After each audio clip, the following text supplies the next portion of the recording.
Play chalk, just bet favorites, and in no time at all, honey. That's it. What? No time. No time at all. What are you talking about? That's what I have for you. No time. Or for any of your big ideas. Cheryl, honey, listen to me. Lou Roney doesn't call anyone on the carpet like this for nothing. If I can't satisfy him that I can raise the cash to pay him off, he could have me rubbed out. Now, honey, I promise I don't want your promises. I just want you out of my life. How can you talk that way? Look, I've made mistakes, but you know how I love you. Don't touch me. I'll tell you a way out of your problems, Morgan. What? Why don't you go buy a bushel basket and take it around town to all the fancy women you've clothed and supported? These are very public times. Few of us can have a completely private life anymore. Even when we think we are living one, in the day of infrared cameras, wiretaps, computers, fingerprints, to mention only a few, which of us knows, who knows what about our most intimate secrets? Happily, only the men who fear these probes, who have something dreadful to hide, have to spend every waking and sleeping hour planning to protect the secrets of their lives. And even they can slip and fail to avoid the unseen watcher. Sam, where are you, buddy? Back over Columbia Shores, Rich. What are you doing there? Something funny just happened below. What do you mean, funny? Well, I'm too far away, and I just caught it by accident, but I think I just saw a murder.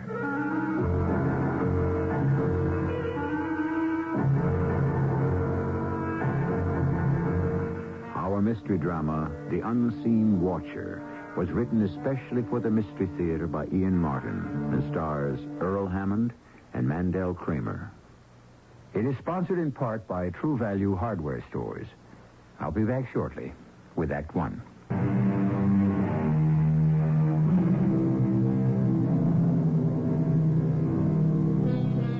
In any town of reasonable size today, the helicopter has become a common sight. So familiar that most of us go about our business unaware of its presence. In most large cities, where the rush of traffic clogs the roads as suburbanites stream to work and away from it, there is a traffic helicopter. I'm sure you wouldn't be able to identify it. Possibly you haven't even noticed it. But you probably, at one time or another, have heard the pilot's voice. This is your eye in the sky, Sam Bendix, at 3 minutes after 8 on a bright, sunny morning.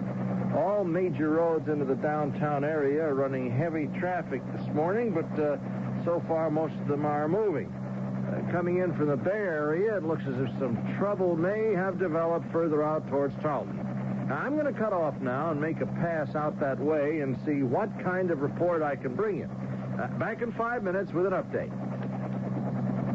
Calling commuter desk. Rich, do you read me? Loud and clear, Sam. What can I do for you? I'm on my way out towards Tarleton. Looks like we got the beginning of a real foul-up. What traffic is coming in is drying up fast, so there's got to be a big tie-up the other side of the water. You give me the news, I'll see it gets out. You flyboys get all the fun. You've got to be kidding. It's the same grind every day. Back off, man. You're not cooped up. How big is this cabin, huh? There's more room in a compact. Yeah, but you look to expanding horizon. Yeah, same old parkways, same old freeways, same old toll bridges. What about the fringe benefits? What fringe benefits? Where are you now? Columbia Shores, just about to head over the bay. Why? Why? Isn't that what I'm talking about? Is she out today, or is it too early? Who? You know who I mean, Suntan Sue. Oh, her. No. A little early for her yet. Hey, is she really that stacked? You'll never know till you come upstairs with me. Can you really see that good from that high? Hey, only with my X-ray vision. But I mean, you're sure she doesn't have anything on? Who needs X-ray vision for that? Hey, hold on. I'm across the bay now, and, I see the trouble. And, man, it is not good. I'm banking down to take a closer look. Somebody jumped the guardrail coming out of the city. Oh, we really have a Donnybrook down there. They won't clear this one in under an hour. Look, can you sandwich me in on somewheres between the world falling apart and the elderly citizens' revolt? Give you airtime in 10 seconds. Stand by.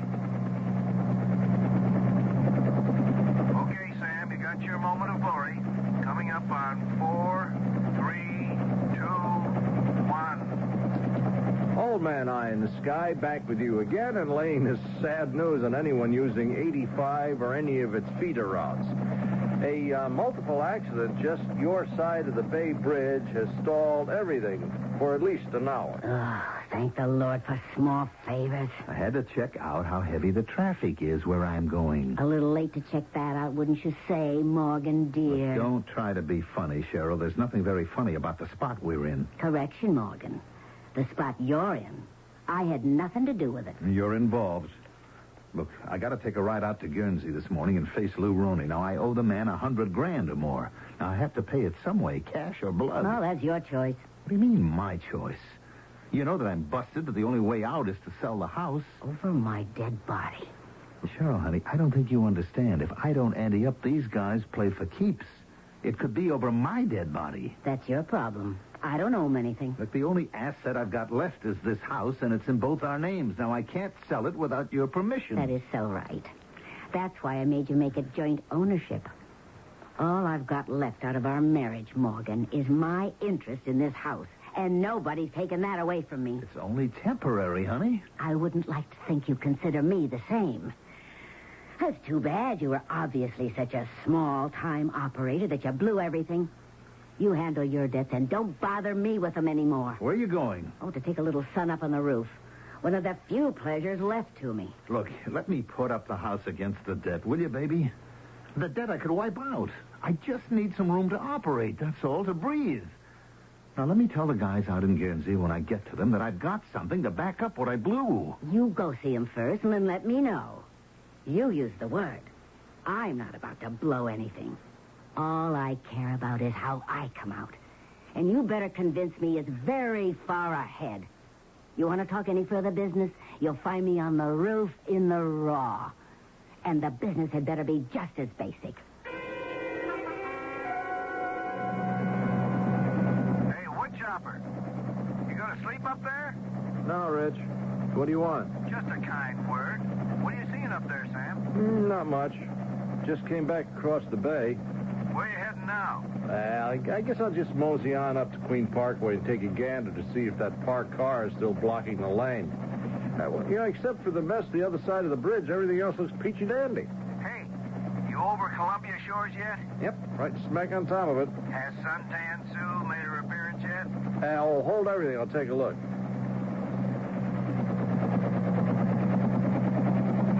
Oh, yes, sir. Just came up on the roof. Large as life and twice as natural. You mean she's really in the buff? Unless it's a plastic bikini. Oh, you ought to be ashamed of yourself. No, she doesn't mind. She just waved at me. How do you like that? At 800 feet, who can be sure, huh? I think you're putting me on, Tiger. Not me.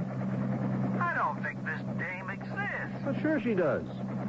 You go ring the doorbell of the fourth house from the corner of Avenue B on Gardner Avenue. I bet she opens the door. Oh, come on. How would you know her address? Ed, I've been flying the city for 5 years in the traffic beat. You name me a street I don't know. So that's your address, huh? Next thing you'll be telling me is you know her phone number. Oh, there's a limit to my encyclopedic knowledge. Anyways, forget it. She's married. Crumb, you've gone low enough you can see her ring? Her husband. He just came up on the roof. How do you know it's her husband? Elementary, my dear Watson. She didn't even reach for a towel. Oh, that's enough of this idle chatter. Now, come on, let's both concentrate on what we're paid to do.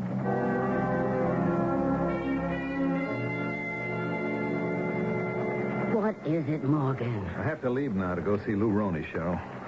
So leave. You know I don't like to be disturbed when I'm sunbathing. I know, honey, but about the house. No. Nothing about the house. Nil. Zero. Now get off the roof and leave me alone. Cheryl, I've got to tell him something. How am I going to pay him what I owe him? Well, maybe if you have a nice little boy chat, he'll do you a favor as an old customer and wipe out the debt. $100,000? Are you kidding? Oh, he's taken you for more than that in the past. I ought to know. I'm the one who's always had the pleasure of paying your gambling debt. Look, I spent plenty on you when I was riding high. Oh, sure, Morgan. All that lovely jewelry and furs. I enjoyed them.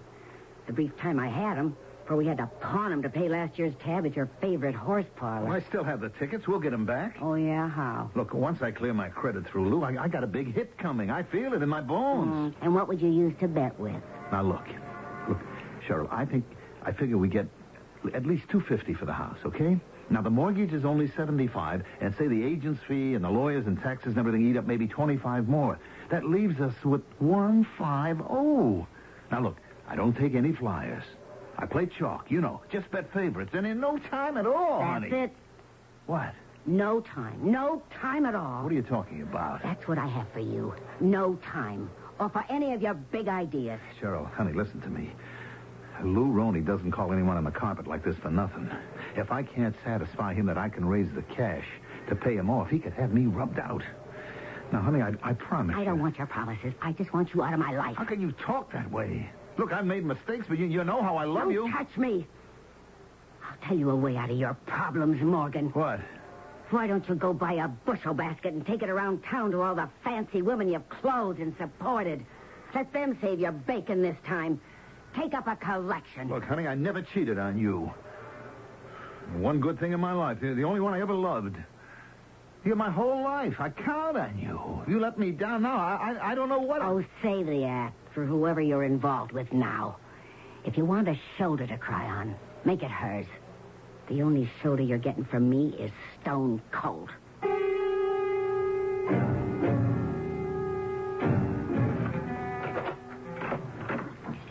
Who is it? It's all right, Denise. It's only me, Morgan. Oh, you gave me a start. I woke up and heard the door. I thought someone broke in. What's the matter, sugar pie? What are you doing here so early in the morning? I got to talk to you, honey. I don't have much time. Okay, well, here. Help me out with my robe first, okay? Yeah. You want some coffee? No, I need a drink. Well, you know where it is. I'll get some ice. I'll forget it. I'll take it straight. Hey, what's got you so down? Had a call from Lou this morning. He wants to see me. The office? No. His place. Out in Guernsey? Oh, that's not good. I know. I'm scared, Denise. Well, you don't have to be if you have the money. I don't. I mean, you can have it when you sell a house. Well, I can't sell the house. Well, why not? Because it's only half mine. The other half is in Cheryl's name, and I can't sell it unless she agrees. But she's got to agree. Doesn't she know the spot you're in? Yes, she knows. Oh, Lou Roney doesn't mess around. He plays for keeps. Well, she knows that, too, and it doesn't make any difference. She hates you that much? Look, she wouldn't lift a finger to save me. Denise, honey, you're the last hope I've got. You got to help me, please. Me? Look, you can talk to him. You can ask him to give me a break. Oh, no, Morgan. I'm the last one who can get mixed up in this. No matter what I think about him, he's still my father. If he knew I'd been messing around with you, he'd hand me my head. And you'd be deep sixed for sure. No, sugar, that's no way. Well, what am I going to do? There's only one way out I can see. You'll have to get a torch. A torch? Yeah, a guy who sets fires. A pro. How would I go about getting someone like that? You've got the best contact in the world. Lou Roney. If it's anything against the law, he's got it. Or can get it. You tell him it's the only way he'll ever get his dough out of you, and he'll find you somebody. Well, suppose he does. I mean, what do I want him for? To burn your house to the ground. And if it was me, I'd burn up that wife you married with it.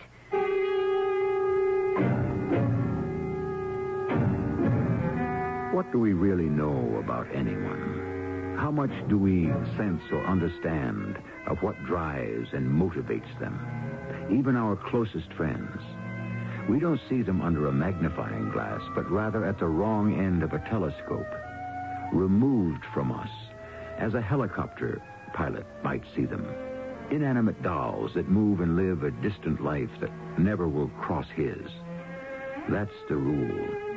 This is the exception, as you will begin to see when you return for Act 2.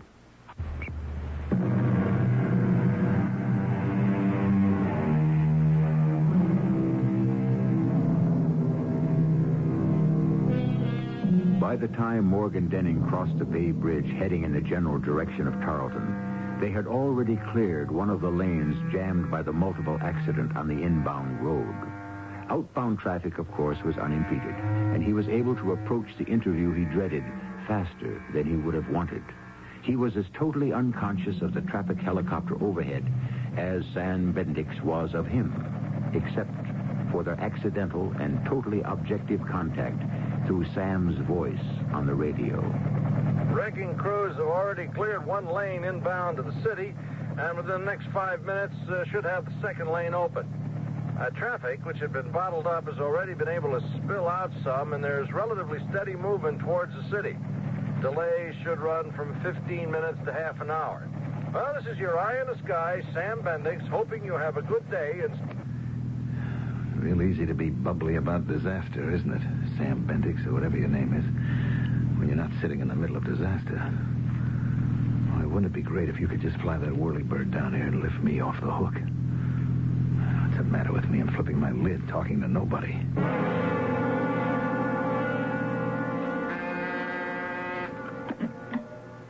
Yeah? Who?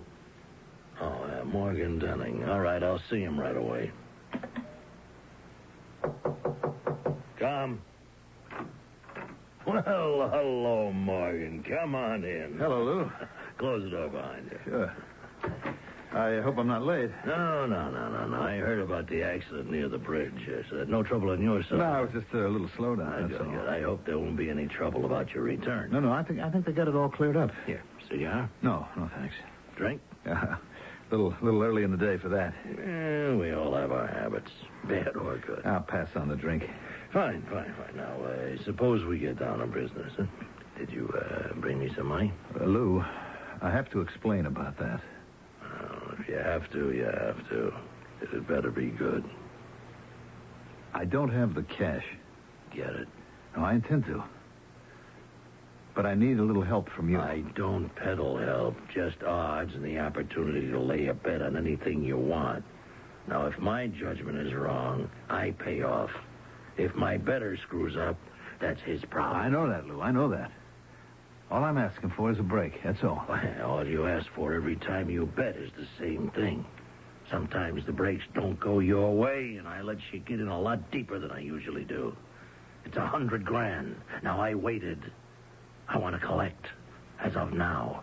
I haven't got it. Answer one to question one.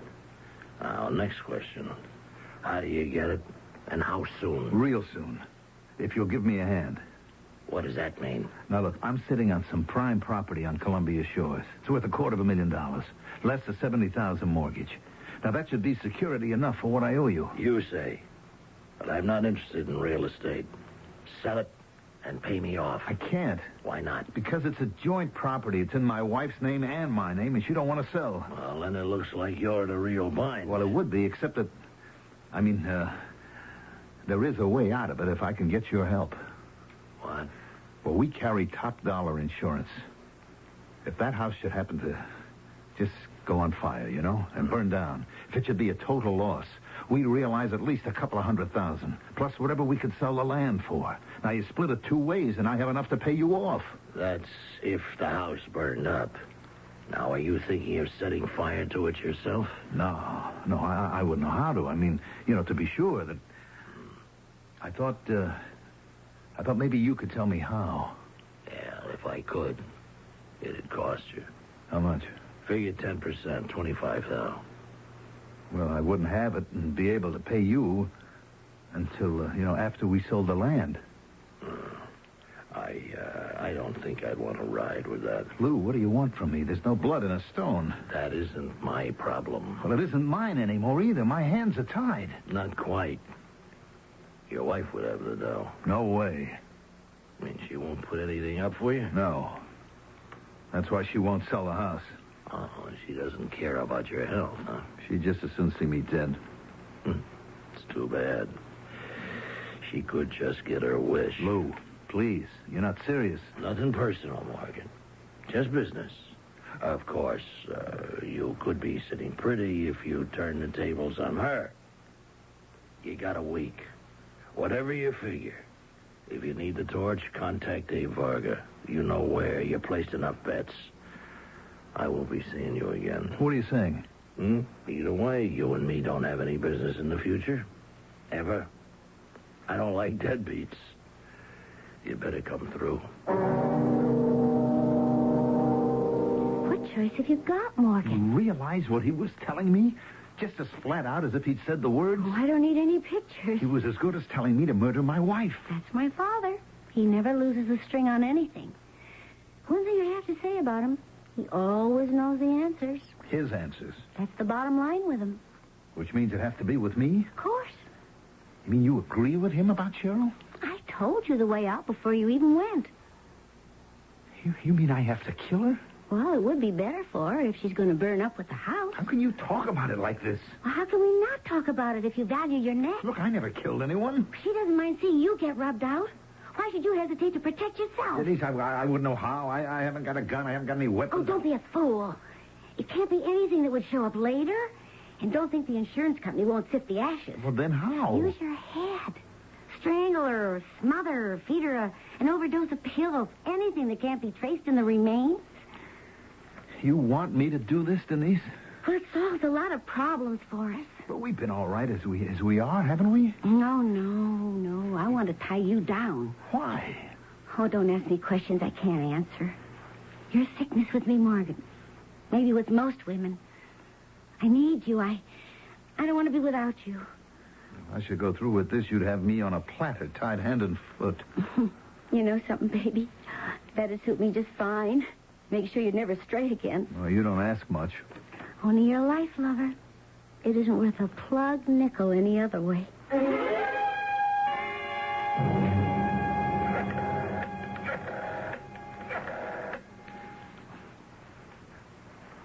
Abe? Oh, no, this Morgan Denning. Give me Abe, will you? Yeah, hold on. Hello, Abe. It's Morgan Denning. Look, Abe, I want to get a message to Lou. And he said to go through you. Yeah, the message? Just that it's okay. I bought the deal. Now, how do I contact the guy, and when is the big event? And tell him that he doesn't have to worry, that I can make good all the way. What? Tonight? Well, I don't know if I... Yeah, okay. Yeah, I understand. I'll get out of town on business. My wife? I'll make sure the insurance company can't blame her any more than me.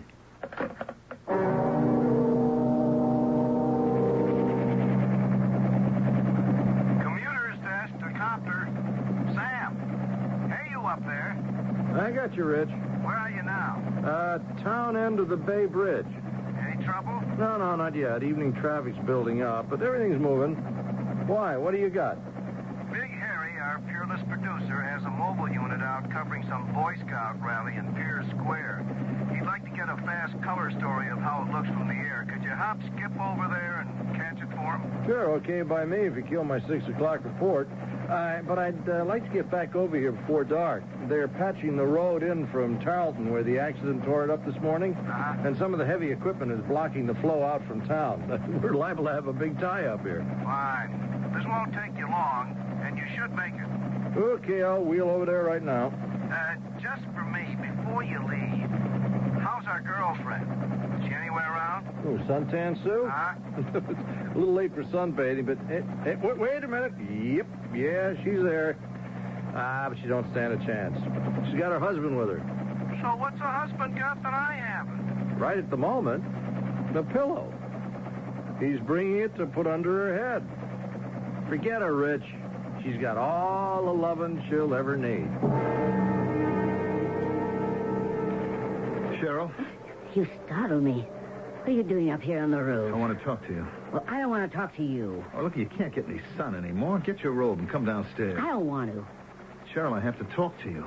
If it's about selling the house, no, that is out. It can't be. Now, I saw Lou Roney this afternoon, and he laid it on the line. I have got to find that cash. I told you my idea where you could get Now, it. look, I'm not fooling around, Cheryl. This is deadly serious. I'm giving you a last chance. Last chance for what? To bail me out. Oh, no, never again. You've exhausted your credit. Now, Cheryl, I'm begging you to listen to me before... Before what? What are you doing with that pillow? I don't have any use for it. I hope I won't have. Now, one last time, Cheryl, are you going to help me sell the house and save my neck? How many times am I going to have to tell you no? Even if it costs me my life? I wish to heaven it would, and that you were out of mine. I never want to see you again. You're such a rotten nothing.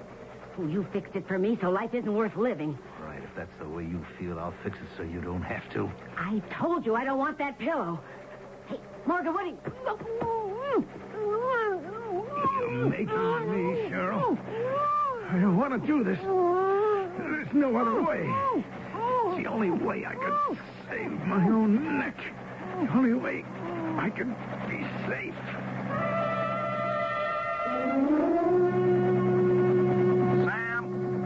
Sam, where are you, buddy?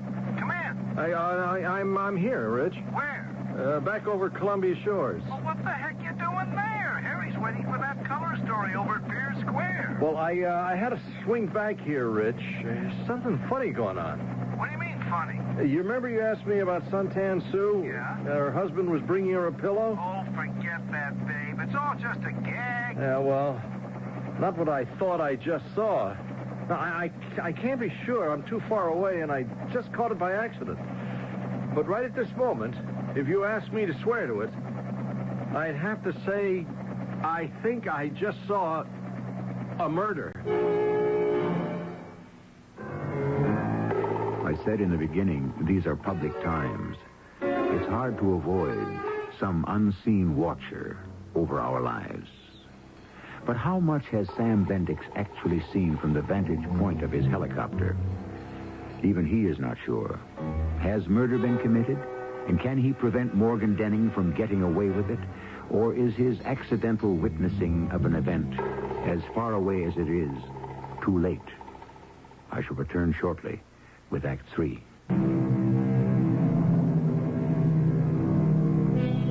After he lands his helicopter, even Sam tends to think he was building something out of nothing. But after sleeping on it overnight, Sam has gone to the police anyway and made a statement. All the rest of the morning, he has felt some embarrassment about stirring up a kind of visual rumor, till in the afternoon, he is called back to see a Captain Fuchs. Why did you report this last night, Mr. Bendix? Oh, I asked the news show to phone it into you, Captain, but I guess the powers decided that we didn't have enough evidence to go on. Yeah, according to this affidavit the precinct took from you this morning, there wasn't. Yes, I realize that. Yeah, thinking back on it all, I realized I was taking a heck of a lot for granted. What did you see exactly? Suppose you tell me, Well, this dame is a running gag. See, I always tell Rich and the boys in the news show below that she's in the, you know. But that's just kidding around. What does she wear? I don't know. Bikini, two-piece. I'm too high up to see that much detail. But like I said, it's just a gag. But you know, we'd keep it up just to relieve the monotony. And last night she was on the roof? Check. What time? Oh, around 6. And just exactly what did you see? Well, it was overcast, and I was just wheeling west to check a possible traffic tie-up, and I passed over the house. At what height? Ooh, 6, maybe 700 feet. And you saw her on the roof? Yeah. How big would she be at that height? Oh, not much bigger than half of your small finger. But like I said, so small you couldn't tell what she was wearing or wasn't.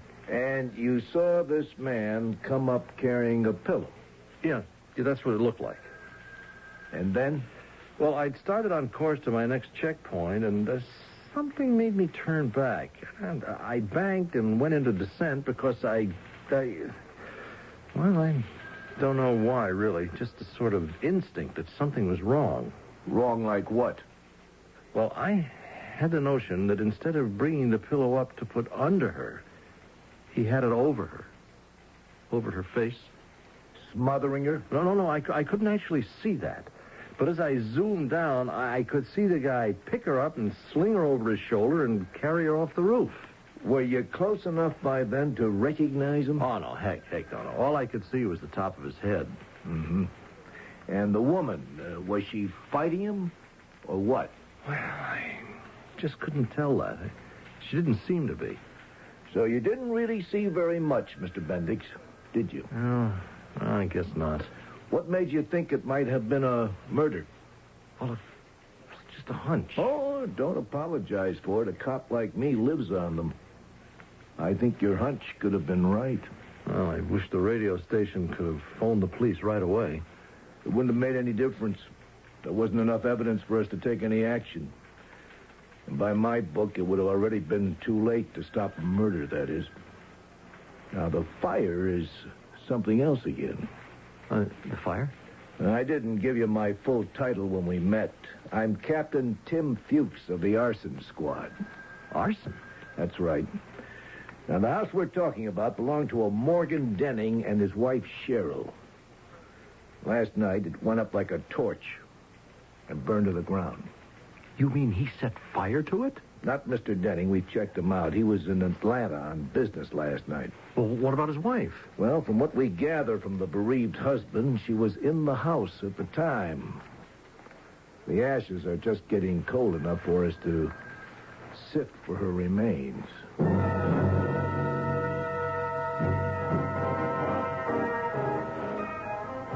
Why did I have to meet you here, Denise? Oh, relax, Morgan. You're a hot item. Till your skirts are clean, anyone takes a risk being tied up with you. Me especially. You can't pin anything on me. I have an alibi. Just for the fire. Well, that wiped out the other. We'll keep our fingers crossed.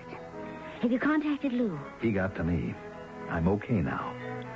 With all the insurance going to me, I can pay off him and the torch and come out well ahead. Plain sailing for you and me, Denise, from now on. Well, first we lay low and let this blow over. You're not home free yet. What's to stop it? There was nothing left of the house. Nobody can trace a thing. That's what has to be made sure of. Oh, it's going to kill me, Morgan, but you and I are split for the next 6 months. You walking out on me? Well, for 6 months, we better act like neither of us exists. Why? Well, for the police, that they shouldn't find a motive. For my father and the organization. Oh, heaven help us if they knew you and I have anything going. I'm going on a cruise. Now, you wait a minute. You can't run out on me. I'm not running out on you. I'll be back when the heat's off.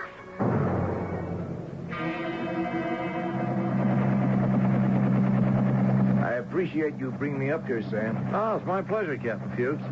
Now, we're right over at Columbia Shores now?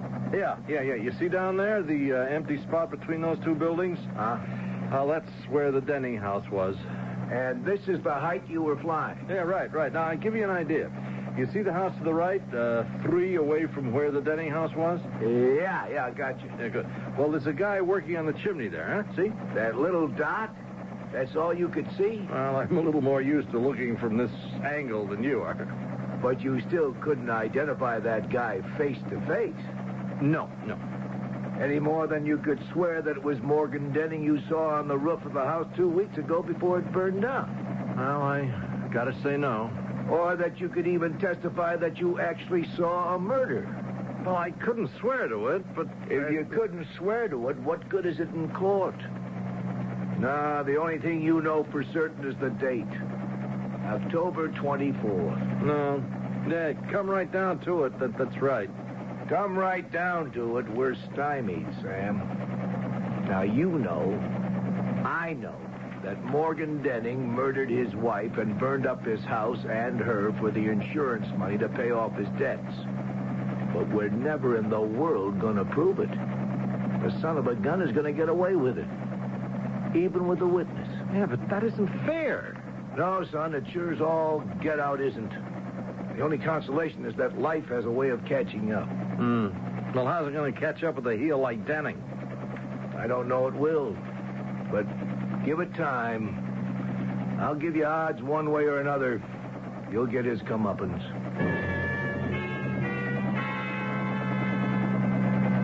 This is your eye in the sky with the first report of a grim morning in late November. A driving rain is slowing up all the traffic with poor visibility, and flooded roads are causing massive backups on all access routes into the city. And it ain't a fit night out for man, nor beast, nor helicopters, nor traffic. This has been a long winter, and if anyone thought we were through with the snow, forget it. As far as I can see over any major traffic... Well, I guess most of you thought winter would never end. But it has been a glorious day, and from all the signs, spring is here to stay. Now, all the roads are clear tonight, so let's all take a deep breath and say, hallelujah, it's been a great day.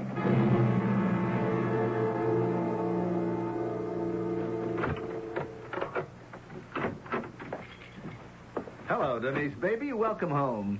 What are you doing here, Morgan? Well, I figured you would due back from the cruise. The timing's just great. What makes you think so? The insurance came through. Your father's paid off, so is the little man with the lucky match. We're free to start howling, kid. Oh, and that is one beautiful tan. Does that go all over? You'll never know. What's that mean? Well, I did a lot of thinking in the months while I was away about the future. Yeah, I've been doing the same thing, honey. And as soon as it looks good, you and me, we're going to get married. No way, Morgan. Hmm? I've made up my mind. I'm not interested in you anymore. That way. Oh, come on, honey. Denise, give me a chance to make up to you for all I haven't been able to do yet. Oh, I'll give you the chance for that. Now you're talking. How much did you clear on the whole deal? Hmm? How much did you net after you paid off Lou and the torch? No, I don't know. Maybe 75 grand? I'll settle for that. What are you talking about?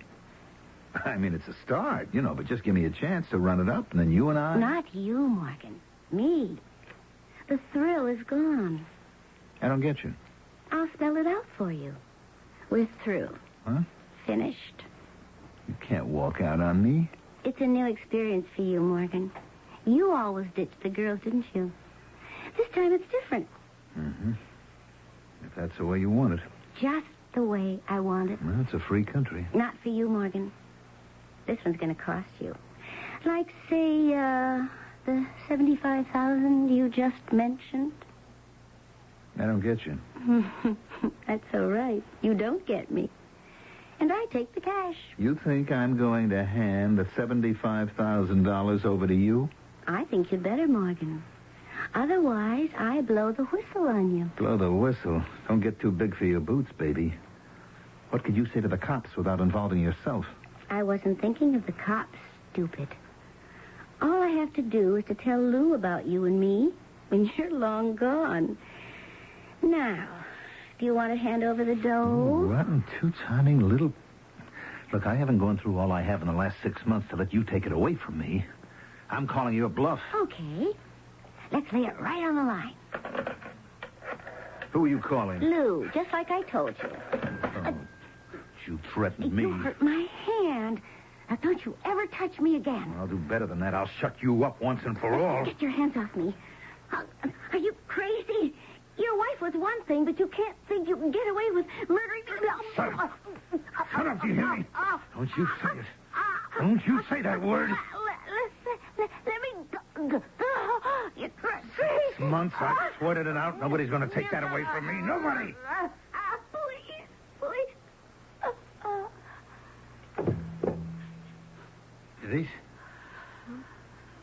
Denise?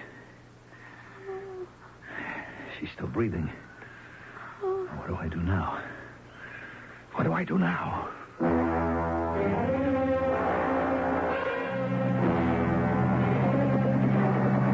Hey, you reading me, Reg? It's gotten to be a habit. Where are you?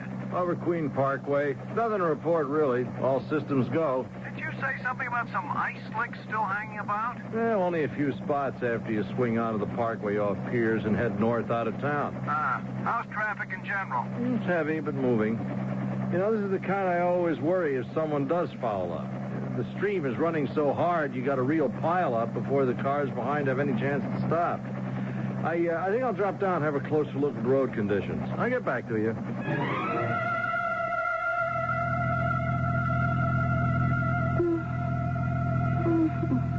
Where am I? You'd be better off if you never woke up, Denise. My hands. It's hot. My face. Stay asleep, Denise. Sleep. It won't hurt as much. What are you doing?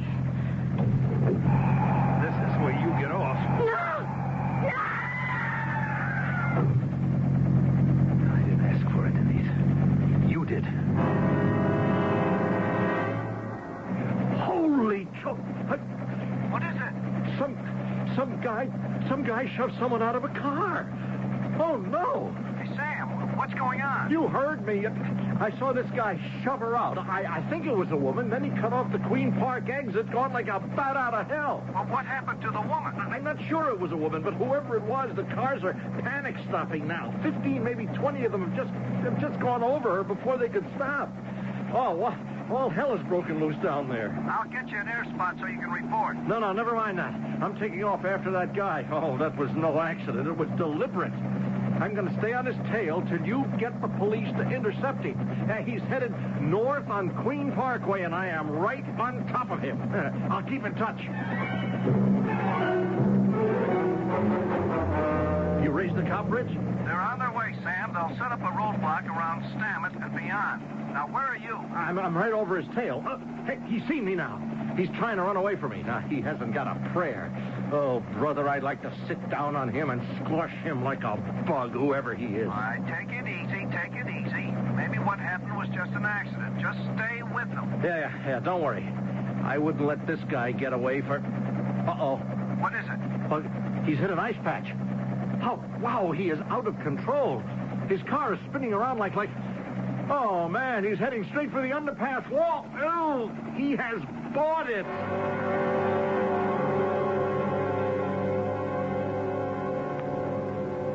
Just because sometimes life pays off even, I figured I'd buy you a beer, Mr. Bendix. Well, I appreciate it, Captain Fuchs, but it was nothing special. Now, I thought perhaps maybe you'd think it was. You know who the guy was you trailed in your copter before he crashed? No. It happened to be a guy named Morgan Denning. The guy who beat that murder rap last summer? Yep. Didn't do him much good, did it? Less than 6 months later, he totaled himself. It's like I tried to say to you. Give it time. These guys always cop it in the end.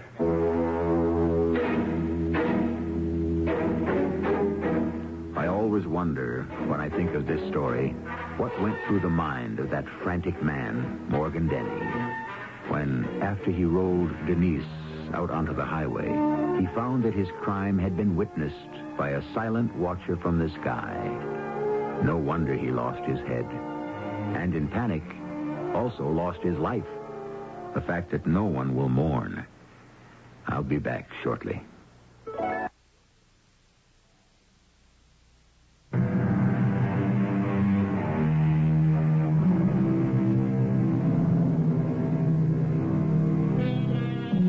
I was surprised to find, when I looked it up, that I couldn't locate the derivation for the phrase, time heals all wounds.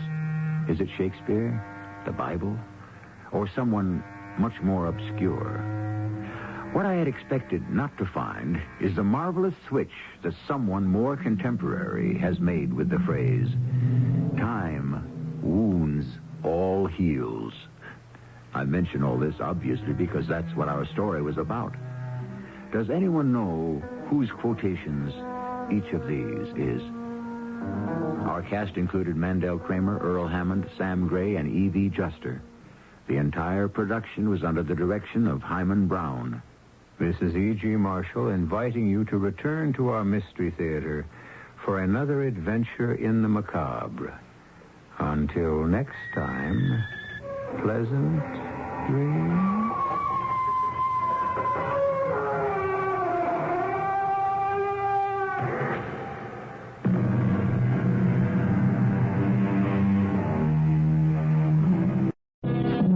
Revenge is as basic a theme as you will find in mystery or drama. The Old Testament testifies often on an eye for an eye and a tooth for a tooth. The great tragedies of the theater tell us that Othello lost his wife, Shylock his daughter, and Hamlet his life in that wild chase after justice. One man we know made many enemies when he was younger, which generally qualifies you for retribution. He is now riding a train from Dover up to London. I beg your pardon, sir. Do you mind if I join you in this compartment? Oh, not at all. I'm all alone. I had hoped to find an empty compartment on this train up to London, because I've some reading to do. The 2 compartments have noisy little children, and 3 have men puffing at odoriferous cigars. And the compartment next to this one contains a nursing mother. I don't smoke. I gave it up years ago. I never started. That's a crutch. I remember the days if I didn't smoke half a pack before I got to my office, I couldn't face the day. Oh, really? Must be a very strenuous and nerve-wracking line of work. Oh, yes, it did leave me pretty edgy, but I've retired now. May I inquire what it was? Well, I was head of Fountainhead Pictures. I'm John Fountain. My goodness, yes. Your name and your movie company is a household word over here in England. My name is Arnold Lee. L-E-A. Lee? Well, that's an unusual spelling. And it's Old English for thicket or shrubs. Oh, you're not in the wood business, are you? Oh, heavens no. I'm afraid I don't do much of anything. That's the penalty of being born well off with a large estate and farms and farmers to look after. I do have one business, a distillery in Scotland, so I keep occupied. Are you on vacation from Hollywood, Mr. Fountain? No, I'm looking for a place to settle down. A permanent home. I've left Los Angeles for good. I'm retired. And I'm looking forward to spending the rest of my days in a calmer atmosphere. Instead of cultivating money, I plan to cultivate my mind. Oh, I don't know whether you'll find what you're looking for in London, Mr. Fountain. I shall see. And let comparison prove. Funny you should say that. Comparison proves. It's our new advertising slogan. Oh? Lee's Scotch. You may have heard of it. Lee's Scotch? I'm proud to say our Scotch has held a royal warrant for 90 years. I always carry a nip of it myself in a flask. Care for some? Well, that's very nice of you. Don't mind if I do. Top of the flask actually serves as a silver cup. Unscrew it, and there we are. I shall have mine after you've tasted yours. I think you'll like it. As you say, Mr. Fountain, comparison proves. Oh, that's strong stuff, young man. What have you given me? I wish you'd stop pacing the room, Mr. Fountain. If I'm to ascertain the facts, I need you to recollect what happened on that train calmly and unemotionally. Well, Inspector Davis, I was alone in a first-class carriage on the Dover-London train. And a young man, very gentlemanly, asked if he could join me in my compartment. Yes? Arnold Lee, he said his name was. He offered me a drink of scotch from a flask. And to tell you the truth, it had the kick of a mule. It's knocked you out, as you Americans say. It was lethal. Next thing I knew, I'm not sure if I was dreaming then or not, but I thought I was being robbed. Well, now, surely you didn't come to the yard to report a dream. When I woke up, I found the dream had been quite real. Well, who was robbing you? The young man? Well, some strange kind of person or thing I'd never seen before. He took the keys from my pocket, pulled down my attaché case from the luggage rack, opened it, and removed something, locked it, and put the keys back in my pocket. Finally, I did wake up, and I was alone. The train was just pulling into Victoria Station. What was missing from your case? A gold cigarette case. All the thief took was a gold cigarette case? Well, I thought that was strange, too. Did you ever at any time see the face of the person who did all this? I don't know what was dream and what was real, and it didn't look human. It bent over like some ape-like creature. I never saw its face. Well, we shall have a good search round to locate this Mr. Arnold Lee. I'm almost certain that what robbed me was not quite human. Did it make any sound? Yes, a horrible kind of growly laugh. I'll never forget that sound. No one in the compartment but the young man. Well, he might have disguised himself to rob you. Oh, not him. Inspector, I've spent a lifetime casting people to type. He was no criminal. That boy was a gentleman. Well, we'll telegraph a description of the stolen property and the young man everywhere and see what turns up. Where can I reach you? Well, for the present, I have a suite at London House.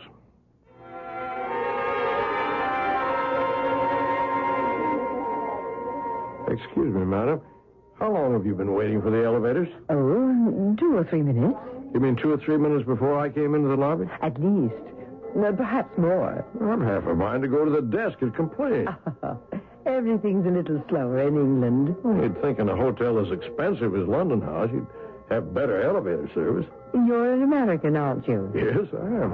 Ah, here's our list. You call it a lift, don't you? We call it an elevator. Would you be good enough to press 11, please? Glad to. That's my floor, too. Yes. We use many words differently from you in America. Well, I expect I'll get the hang of it soon enough. It's a beautiful city you have here. I love London. You've been sightseeing, have you? No, I haven't had time. I've been house hunting. I've spent a long, rather tiring day. Really? You're going to make London your home? Are you going to hire or purchase? You mean rent or buy? Oh, there you are. What is it George Bernard Shaw said about your country and mine? England and America, separated by a common language. I bid you good night, Mr. Fountain. Enjoy your stay. Oh, hold on a minute. How did you know my name? I shall be happy to tell you some other time. Mine is Norrell. Mrs. Ada Norrell.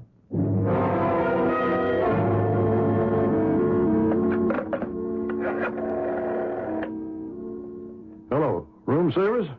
This is John Fountain. Where's my dinner? I ordered it almost an hour ago. Hold on. There's a knock on the door. Probably the waiter.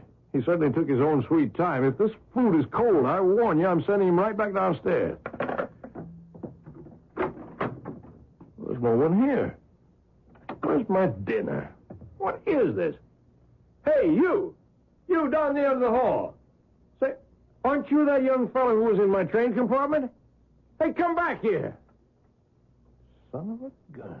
That's him.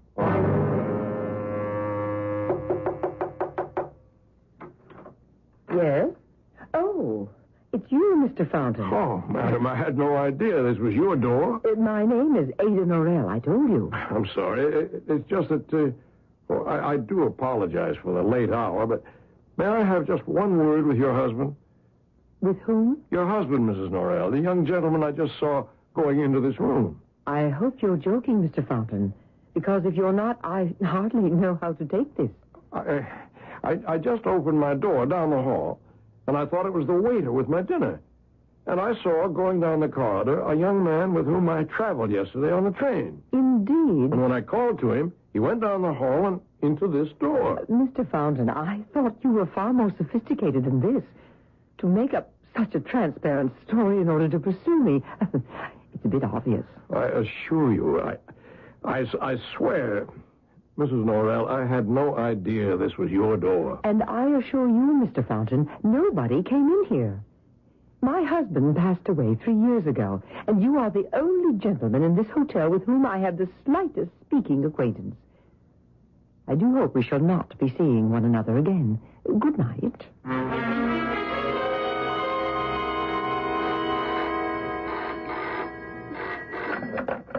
Yes? Hello? Who is it? Mr. Fountain? Yes? Who's this? This is Inspector Davis, Scotland Yard.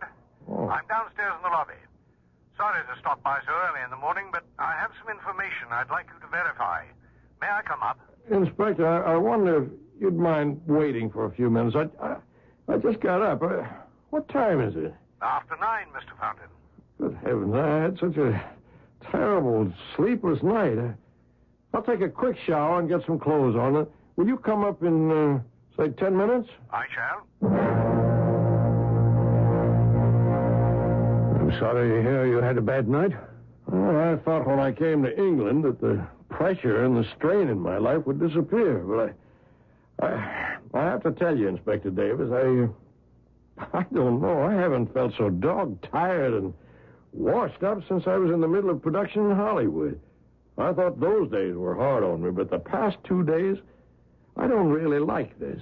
I've been subjected to some pretty strange goings-on. Would you mind telling me exactly what? Well, yesterday evening, I saw that young man who rode to London with me on the train, the one who gave me that drink. Oh, yes. Arnold Lee. You saw him? Yes, right on this floor, no less. He knocked on my door. I'm sure he did. And then ran down the hall and into the room of a lady I met here, a guest in the hotel. There's something going on, some kind of a game or something. She said he never went in there. This lady, is she a friend of yours? No, I just met her. She's extremely beautiful. A widow. And surprisingly, she knew my name. I don't find that surprising. So did I the moment you walked into the yard the other day. You knew me? My dear Mr. Fountain, your name as a movie producer is extremely well known. We in the British Isles are devotees of the flicks. But right now, I'm more interested in the lady's name. Mrs. Ada Norrell. I did say, didn't I, that she was extremely attractive. Beautiful, in fact. Yes, you did. Well, this Mrs. Norrell has nothing to do with my visit this morning. Well, you're on to something already? Have you located my cigarette case? And that creature? We're not quite sure. You said for an instant you saw this person who was robbing you, but you were uncertain as to whether you saw the face. I show you this photograph and ask, is there any resemblance? Well, this... Where did you get this picture? But I... Oh, pain. Help me. My chest. I can't breathe. Yes. In my breast pocket, there's some pills. Right. It's a night hook. Quick, give me. Give me.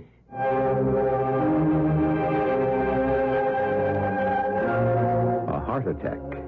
A nitroglycerin pill to alleviate the pain. The inspector quickly places the tablet under the tongue of the gasping man. It will dissolve, and John Fountain will recover. But what was it about that photograph that shocked him so much that his heart was affected? I shall return shortly with Act 2.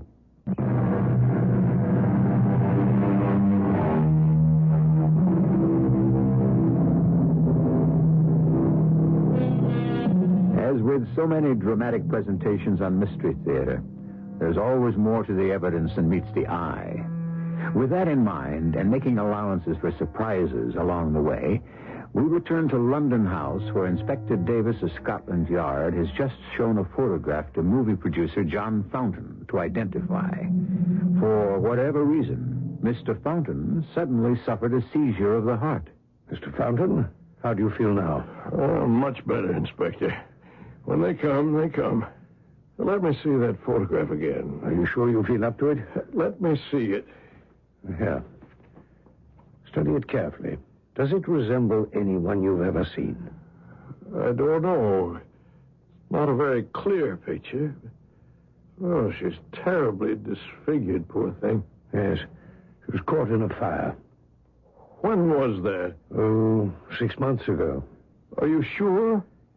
This woman escaped from Broadmoor. That's an asylum for the insane. She made her escape several hours before the London train you were on left Dover. And we hazarded that she might have hidden herself on the train, and it might have been she who robbed you. What's her name? We don't know. She had no identification. We call her Mrs. X. Why was she in Broadmoor? She'd set fire to one of the smaller movie houses in London. It was at night. She was the only one there. You're not saying that there's some connection with me because I used to be in the motion picture business, are you? Well, I'm not saying it's unconnected. Was there some particular movie being shown? Where was the fire? Well, she managed to get into the projection room. Tried to set fire to the film, but it wouldn't ignite. And then she went down into the lobby and lit a match to the drapes. They'd not been fireproofed. They were showing a revival of old movies that week. What movies? Yours, Mr. Fountain. What? A festival of the best of the Fountainhead pictures.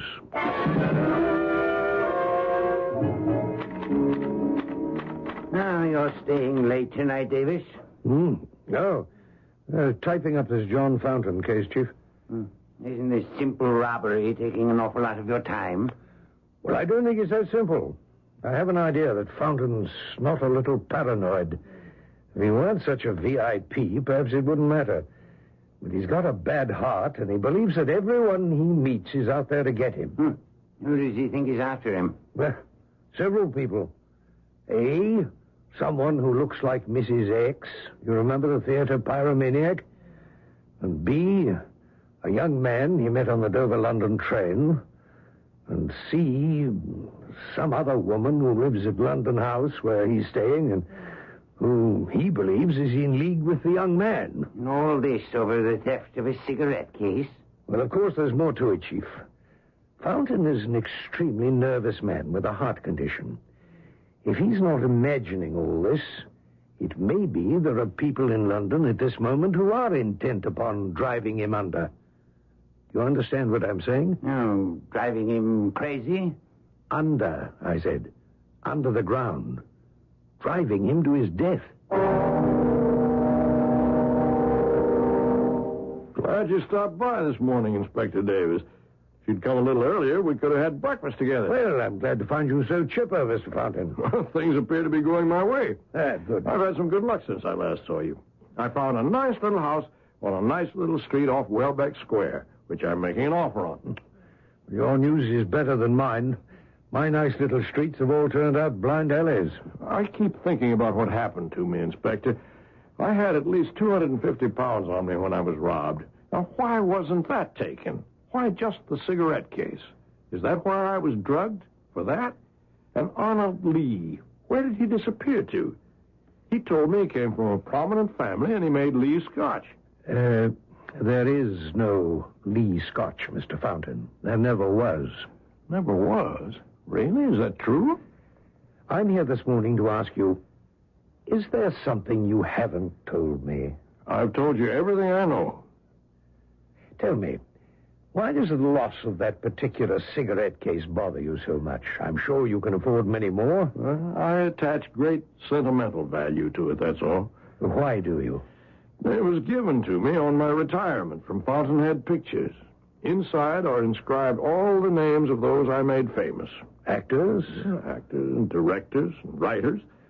All of them had their names engraved inside that cigarette case? Almost all. Some had died or moved away or got out of the picture business. If you'll excuse me, that might be my real estate agent. They may have accepted my offer. Hello? Mr. Fountain? Yes, who's this? Ada Norrell. Oh, yes, Mrs. Norrell. Are you still here at London House? I haven't seen you recently. I had a visit from Inspector Davis of Scotland Yard. You did? It was rather annoying. He questioned me about a young man you said you saw going into my room. Now, I don't know why you keep insisting on this, Mr. Fountain, but I can tell you I was very angry indeed. I am sorry, Mrs. Norrell. How can I make it up to you? Well, at least you sound contrite. I am. I'll do anything so you'll forgive me. How about dinner tonight? And the theater afterwards, huh? No, that doesn't intrigue me. But if you'd like to accompany me on a visit to the Tower of London this afternoon, I suppose I could forgive you. The Tower of London? Why, yes, I've never been there. Good enough. I shall meet you in the lobby at 3. No, better yet, 2:30, right inside the Tower enclosure. Goodbye. I'll be there. Mrs. Norrell, Inspector. She didn't like your questions. Really? She didn't seem to mind at the time. She is, by the way, as extraordinarily beautiful as you told me. That woman. Had I met her 10 years ago, I could have made her into one of the biggest stars ever to hit Hollywood. Mm-hmm. She's got something. Not only an unusual and photogenic face, but a lovely manner. Yes, I could have made a big star of her. What did Mrs. Norrell call you about? To join her sightseeing. I said I would. Well, if she upsets you that much, why do it? I don't know how to analyze it, but for some reason I'm drawn to that woman. A certain charisma, maybe. It's what we always look for in a movie actor. It has nothing to do with acting talent. Don't ask me why. I hardly know her, but she has that quality. Yes, all right. So long as it distracts you.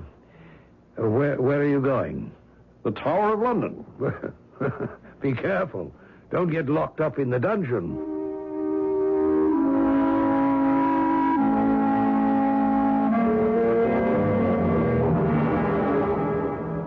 I said I was sorry, Mrs. Norrell. I'm generally very punctual. Yes, I imagined you would be. I was just about to leave the tower when you arrived. Please forgive me. An hour late is unforgivable, but I don't know what's wrong with me. I went down to hail a cab, and suddenly I didn't feel well. I had to sit down in the lobby. Are you serious? Perhaps you shouldn't have come out at all. Oh, no. I'm perfectly all right now. It's Just hope I haven't spoiled the afternoon for you.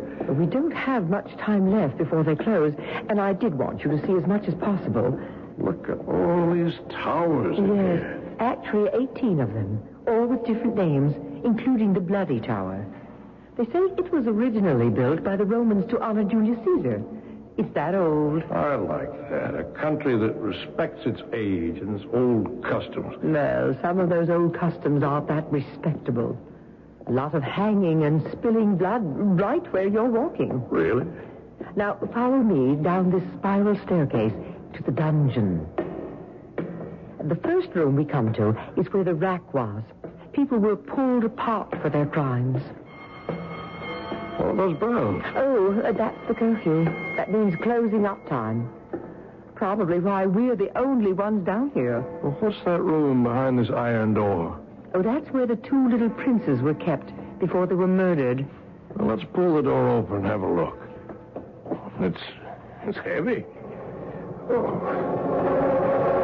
I'll squeeze through here and have a look. Oh, there's so much more to see. It's a pity. I'll tell you what, Mr. Fountain. Suppose I go and find one of the yeomen and ask his permission for us to stay on a while after closing. Don't go away now. Hey, the cell door's shut. Mrs. Norrell? Mrs. Norrell!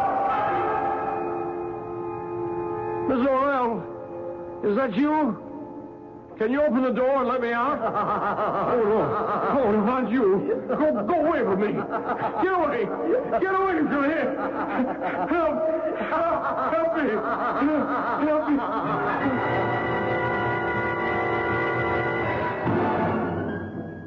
The nurse said it was all right for you to receive visitors. How do you feel today, Mr. Fountain? How long have I been in the hospital? 2 days. I don't know what to make of all this. Well, if you're feeding up to talking today, I'd like to know what happened. I was going to ask you, Inspector. I don't usually wake up 2 days later and find myself flat on my back in bed. You've forgotten, Mr. Fountain? Wait. No, it was all a nightmare. Wasn't it? I didn't really see anybody, did I? Well, you had a seizure in the Tower of London.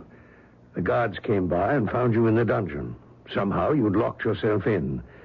Fortunately, it's happened before. A visitor gets very excited, releases the door, finds himself locked in, faints, and so they know exactly what to do. They whisked you off to London Hospital, and since you're an American, they called me. She did it. I'm sure of it. Who did what? Mrs. Norrell. And then she sent that hideous creature to the cell.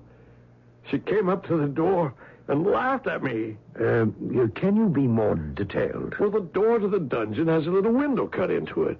I was calling for help. Then all of a sudden, this demented face appeared in that little window and laughed at me.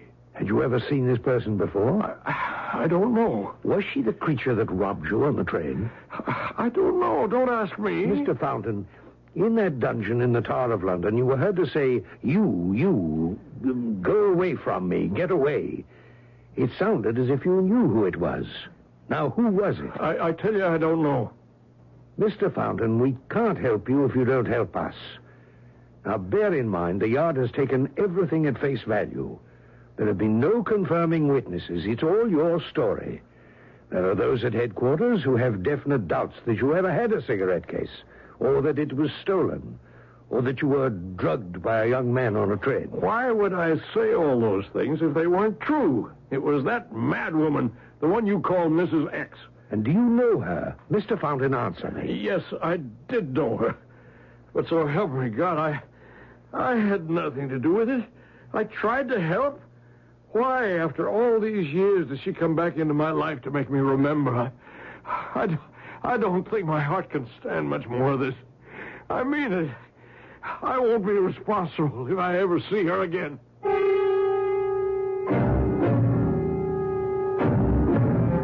I think we're beginning to see the elements of a tale of revenge. The cast of characters: a retiring movie magnate, a widow of extraordinary beauty, a young man on a train, and a Mrs. X, a woman with a disfigured face. Could it be that what began as a simple robbery may have consequences beyond imagining? As I've often told you, when we are 2 acts into the plot, wait and see. I shall be back shortly.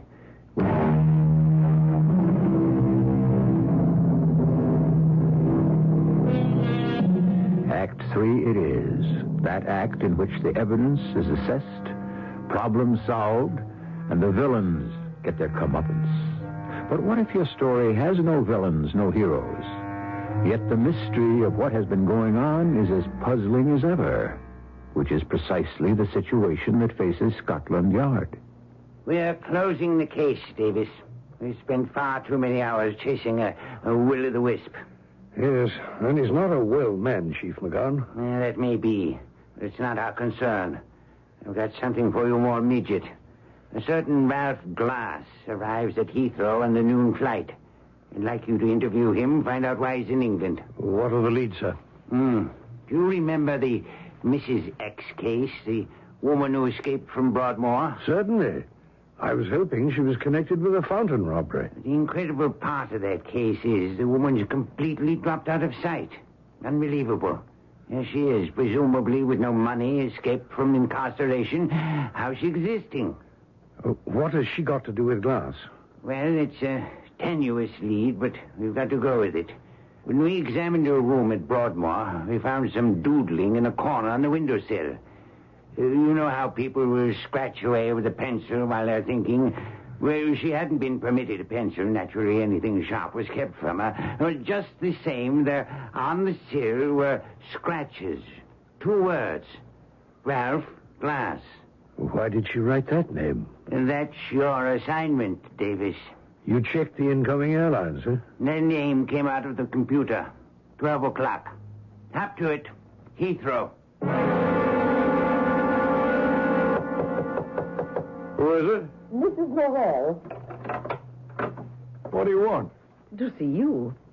How are you? All right. Come on in. Thank you. We can talk in the sitting room part of the suite. I was just writing a letter. I'll sit here by the window, John. I'm going to call you John. And if you care to, you may call me Ada. What do you want to see me about? You're angry at me, aren't you? Somehow you're thinking it was my fault. You getting locked up in the Tower of London. Ada, you have me at a disadvantage. I've told you before, you're a very attractive woman. And if I'd met you years ago, you might have become a movie star at my studio. Not everyone wants to be a movie star, John. But I shall take it as a compliment. Now, I'm going to tell you something. When I came back to the dungeon that day to find out you'd fainted and been taken away to the hospital, I was beside myself. Nobody would tell me which hospital. And finally, after calling every hospital in the phone book, when I located you and was told John Fountain had suffered from a heart attack, well, you don't know how I blamed myself. Well, I don't know what to say. I guess I'm very surprised. So we've made up, have we? Well, sure we have. Are you dining in the hotel alone tonight? Well, I don't know that I feel up to going out or even into the dining room. Suppose I order a light dinner for the both of us and have it brought up to my room. After all, you won't have to walk far. I'm just down the hall. Okay, Ada. That's very nice of you. And forgive me for well, I don't know what. You're forgiven. I'll see you at 7, then.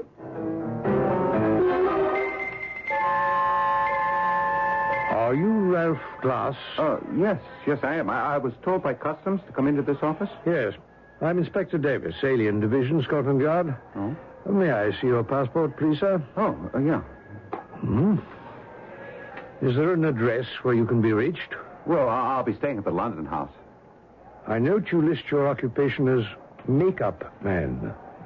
You're not planning to conduct any business of that nature while you're here, are you? No, not at all. I do makeup for the movies. Yeah, I haven't come here to work. Are those your bags the porter's just brought in? Oh, yes, they are. Just put them down there, will you please, porter? Thank you. You may go. Mr. Glass, would you mind opening your luggage? Oh, not at all. Do you think I'm smuggling in something? The smaller suitcase first, please. What are these, Mr. Glass? Those are facial masks. What are they made of? Oh, very thin, painted latex. An invention of mine. I see. What do you do with them? Well, when an actor has to play an older person or a disfigured person, we use these masks instead of makeup. You see, it's very pliable. Your own skin can breathe through them, and they're as lifelike as a human hand can make them. Indeed. I hold this one up. Extraordinary. I do believe it resembles a lady I interviewed quite recently. Oh? I would say this is no ordinary character makeup. These masks are works of art.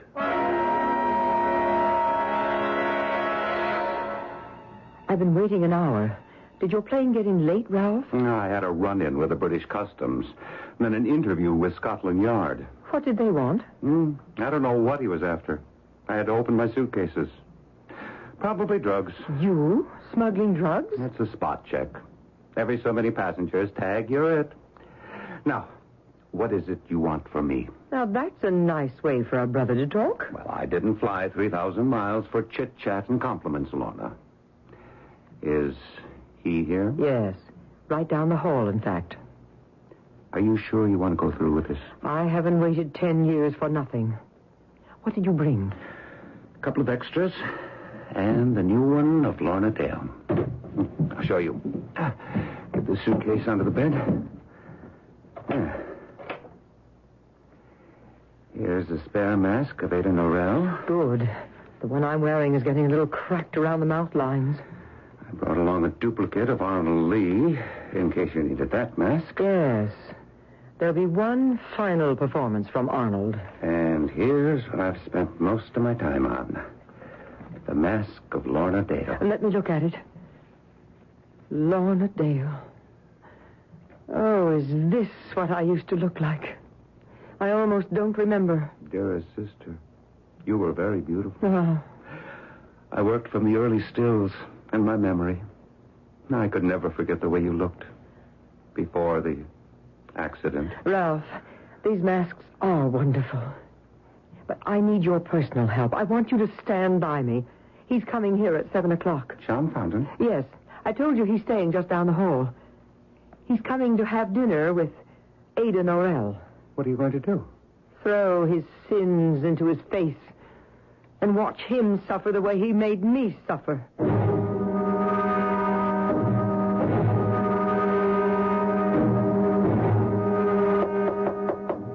Who is it? It's me, Ada. John Fountain. Oh, come in, John. I'm just finishing dressing. Where are you, Ada? I'm in the bedroom. Be out in a minute. Fix yourself a drink. Thank you. Can I fix you one? Then I've ordered wine with dinner. I'll wait for that. I'll just have a whiskey and soda. I have a surprise for you, John. A visitor to see you. Say, aren't you... Yes, indeed. Arnold Lee. How do you do, Mr. Fountain? What is all this? Do you remember your gold cigarette case, Mr. Fountain? I have it. Not so fast. Don't be grabby. I'll read you the inscription. With affection and respect to the founder of Fountainhead Pictures. And it's signed by all those nice people you put on the map. All but one. Who is that, Mr. Fountain? I thought you stole it. Give me that. Oh, sorry, I dropped it. Oh, how careless of me. I've squashed it flat by stepping on it. Goodbye. I have to go now because there's someone else who wants to say hello. Ralph, your old boss, John Fountain, is here. Come on out to the bedroom. Hello, John. Remember me? Ralph Glass? Well, of course I do, Ralph. You were in makeup. What are you doing in London? Lorna asked me to come say hello. Said there'd be a reunion. Lorna? Yes. Lorna Dale, my sister. The most beautiful girl in the lot. Don't you remember her? Oh, sure. Sure. How is she? Don't you know? She was in the cabin up at Arrowhead with you when it caught fire and you ran out. You saved yourself, remember? It wasn't my fault. The kerosene stove just tipped over. It wasn't your fault that you got out without a scratch? And Lorna was so badly burned they could never fix her face again? Not your fault? Why are you doing this to me? I've left Hollywood. Why are you over here to tell me this? I know, John. You're trying very hard to escape, but things keep happening to you, don't they? How would you like to see Lorna Dale right now? Oh, no. No, please. Yeah, you have no choice. Lorna? Would you come in, please? Hello, John. Long time no see. Oh, Lorna. Oh, you're beautiful. You haven't changed at all in these years. Remarkable, isn't it? Considering what my face looked like after the fire. I had no idea plastic surgery could be so restorative. I don't believe it, Lorna. Not a mark on my face, is there? Look closely, John. Fantastic, no? Now, I want you to keep looking. Ralph, help me off with this, will you? Now, look, John. Does this face of Lorna Dale look more familiar to you? Or did you prefer the mask of Lorna Dale? Oh, no. No. No. No.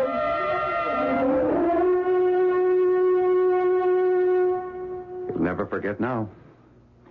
You'll never be the same. There's just one more scene to play, Ralph.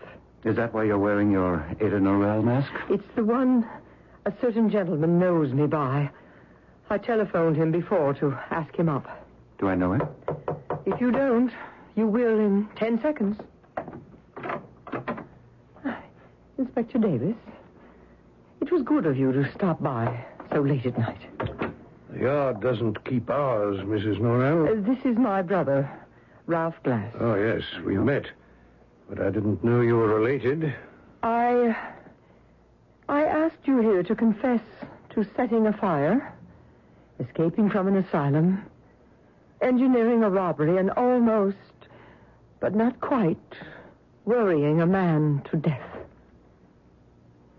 Inspector, did you ever hear of a motion picture actress called Lorna Dale? I certainly did. I had a crush on her all through school. What happened to her? She and the studio head were caught in a fire in a mountain cabin years ago. Did she die? Only her face. Inspector, I want you to write 3 names down on a piece of paper. Go ahead.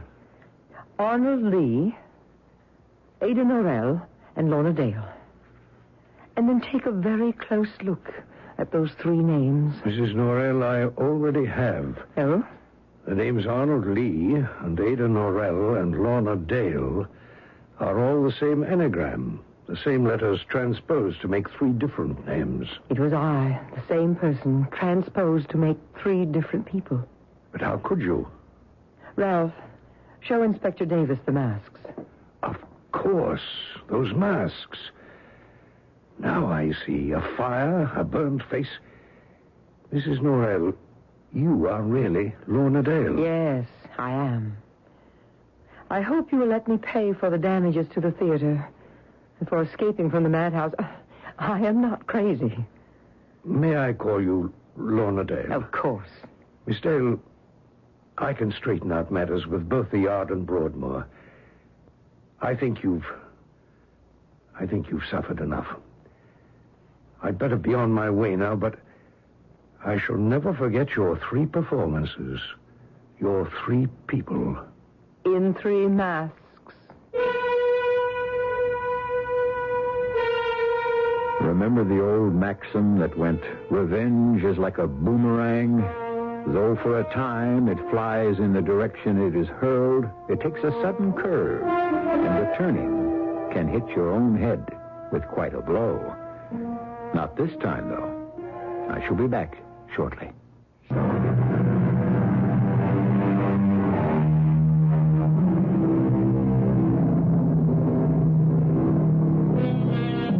Rather than leaving you believing that revenge is sweet, or that I endorse revenge in any shape or form, let me say that the best manner of avenging ourselves is not by resembling him who has injured us. Yet, men are not gods, and often it is indeed difficult to turn the other cheek. Our cast included John Beale, Court Benson, Joan Shea, and Ray Owens. The entire production was under the direction of Hyman Brown. This is E.G. Marshall inviting you to return to our Mystery Theater for another adventure in the macabre. Until next time, pleasant dreams.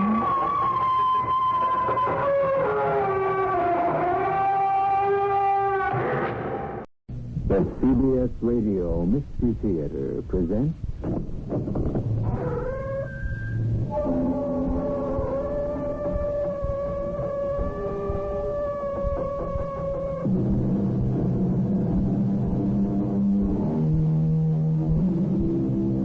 Come in. Welcome. I'm E.G. Marshall. Since time immemorial, stories have begun with the classic phrase, once upon a time. Then, to the avid and eager listener would come a history of love, hate, adventure, mystery, horror, or whatever emotion the teller wanted to convey. But history, like all words, is not necessarily what we think it means. Its basic definition is a narrative of events connected with a real or imaginary object, person, or career. Note that it does not confine it to the past. So, here is a history of the future, the kind that begins, supposing if... We recognize your presence, daughter.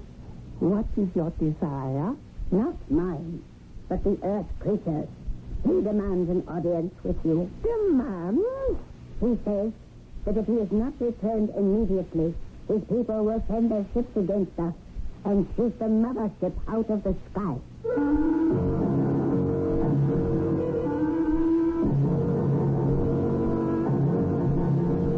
Our mystery drama, Enemy from Space, was written especially for the Mystery Theater by Ian Martin and stars Mandel Kramer. I'll be back shortly with Act One.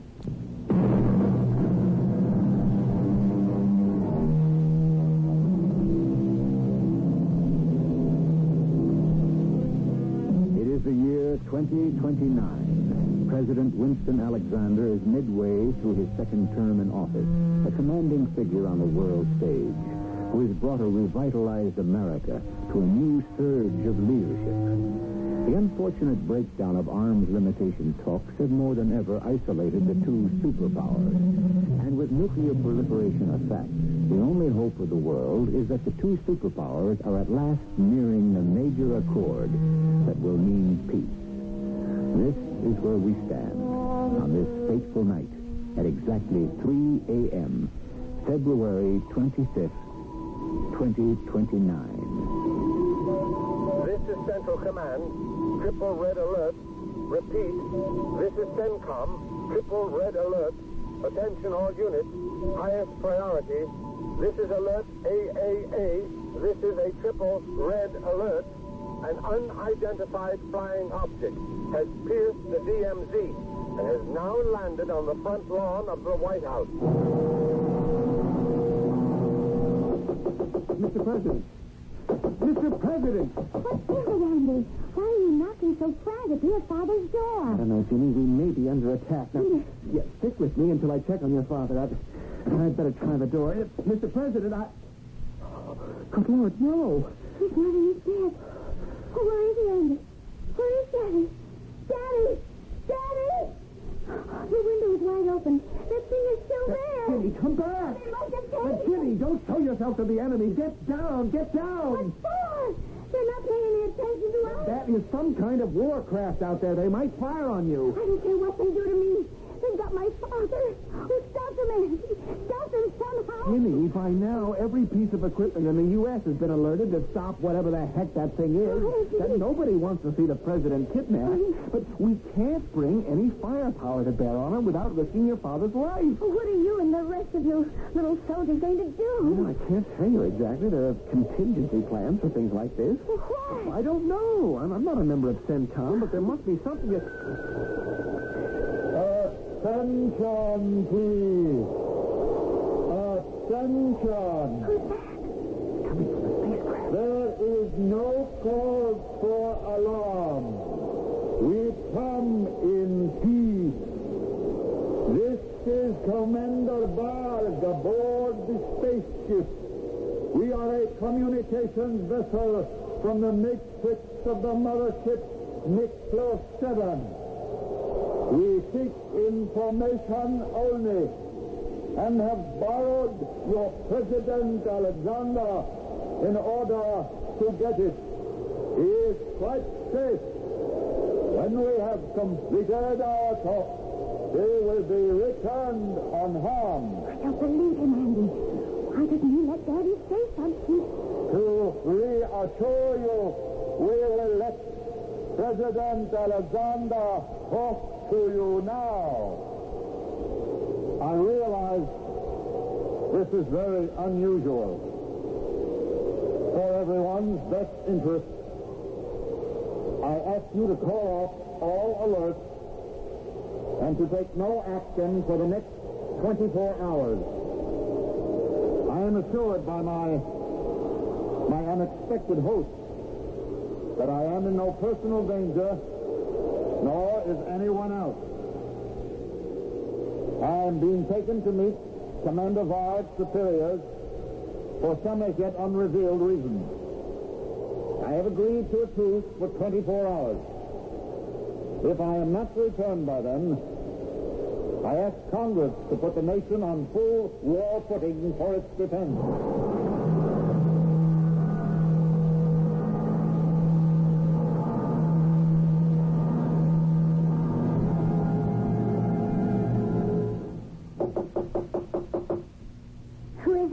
Colonel Harris, Miss Alexander. Oh, just a sec. Oh, come in, Andy. Any news? No, not yet. Oh, do I have to be cooped up here like this? Jenny, do I even have to answer that? You know what it's like out there? Panicsville. Oh, what do you think it's like in here? Inside me? Oh, hold me, Andy. Yeah, I got you, Slugger. Oh. Now, hang in. What's happening to us, Andy? To the whole world? Who are they? I don't know, Jenny. Nobody knows yet. Where are they taking Dad and why? Don't you think I'd give my eye teeth to be able to answer those questions? Oh, never mind you. What about all those fancy tracking systems? A big, sophisticated strategic command, or whatever you call them? Didn't they follow that saucer thing or whatever it was? Yeah, from the second after it lifted off, the darn thing just disappeared. Where? How? Darling, I'm a lucky little boy in the Air Force who ended up a president's aide-de-camp, and I hope pretty soon his son-in-law, but I am not a scientist. Oh, don't try to waffle, Andy. You must have some idea. How could this spacecraft slip all our defenses? Well, first off, it has some kind of radar negator. Otherwise, it never could have gotten here. And second, who knows what this craft is vectored on? It could be traveling on a Mobius curve that took it upside down into some other space continuum or through a galactic time window. All I know is we can't pick it up electronically by laser, satellite spectroscope, nothing. It's just gone. And Dad with it? Gone. No, Gina, he's all right. What makes you so sure? You heard the man. What man? Well, whatever he was, Varg, the spaceship's commander. He promised he'd return your father after they talked to him. What are they, whoever they are, what do they talk to him about? Search me. Oh, don't give the big stone face to me, Andy Harris. You've got to have some idea what's going on. I swear to you, Ginny, I do not have one clue. And if they don't return Dad within 24 hours, then what? I guess we go on full wartime footing. Against what? Well, that's the big question, Ginny. bad enough that we have to take a step into the last unthinkable war, but to have to make that step without knowing the enemy is kind of mind-boggling. Did you even know that they are the enemy? Yeah, I think President Alexander answered that one for us in the speech we heard. He was the one that set up the time limit. And the way I read it, he wasn't running all that scared. I think he was laying it on the other guys that they weren't dealing for much strength. You really honestly believe that, Andy? I don't know what I believe. And neither does anyone else. This is the one contingency nobody ever figured to make plans for.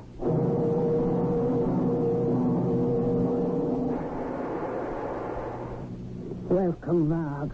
You were successful, I hear. I'm always successful. It's nice to know someone has a good opinion of you. Someday I will make you sorry for your contempt for me. It isn't contempt, Bob. You're beneath that. Do not give yourself airs, Zeta, because you are half borrowed from the life stream. These modules are just as good as you. I don't intend to argue with you. Have you brought our hostage? He is just beyond the door. Can we get on with the business at hand before the Supreme One questions the delay? Oh, one of these days, Zeta. Open. You may come in, Mr. President. Thank you. This is Dr. Zeta. You will be in her control now. May I ask why I've been brought here, wherever I am? My instructions do not permit me to do so. Then I demand to be taken before this Supreme One. What is it you want of me? My desires are simple and quite practical, Mr. President. I am a doctor. A medical doctor? Yes. May I ask your name? Zeta. That's all? Dr. Zeta? Won't that serve? It's only identification, after all. Why am I here? As far as it concerns me, there are a basic series of tests. Medical. I'm not applying to be a citizen of whatever state you represent. You have joined Mr. 7 as a passenger. It is routine for you to be quarantined until we can determine that you are properly immunized. There isn't time for that. I thought I had made it quite clear to your Commander Varg that if I am not returned to Earth, or am not in contact with it within 24 hours, a state of war will exist between us and your country, whatever it's called. We have no country. I beg your pardon? We are survivors, limited to the travelers on this spaceship. Oh, this is a large cosmos in itself. We are not inconsequential, but we are a culture in search of a home. I don't understand exactly why I have been... Well, why mince words? Why I have been kidnapped. What function can I serve for you? I am not quite sure of that myself. It is something you will have to discuss with the Supreme One after I have finished my test. Give me your arm, please. What for? I wish to take a blood sample. If you don't get me in to see your precious Supreme One, Dr. Zeta, you will have a bath of blood.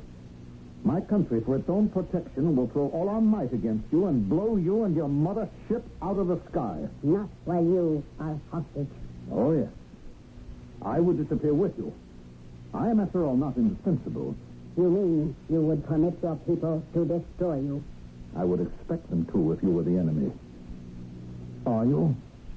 First of all, I must carry out my test. And then I will seek an audience with the Supreme One and tell him you wish to appear before him.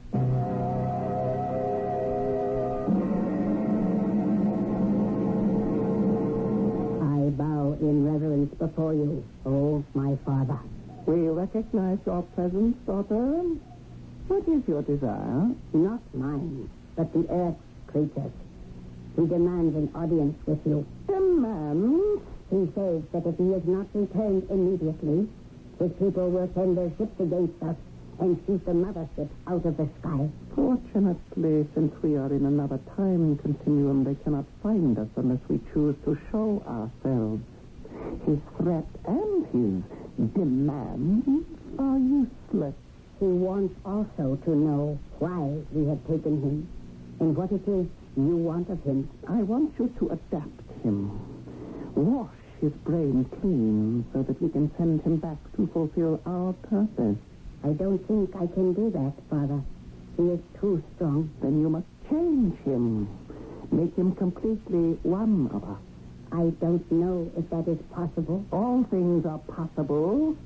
Did you not become completely one of us? Yes. So then shall he. But I can't do that without killing his... It is hard for me to describe to you, Oming, my father, because we are different. It is you who are different.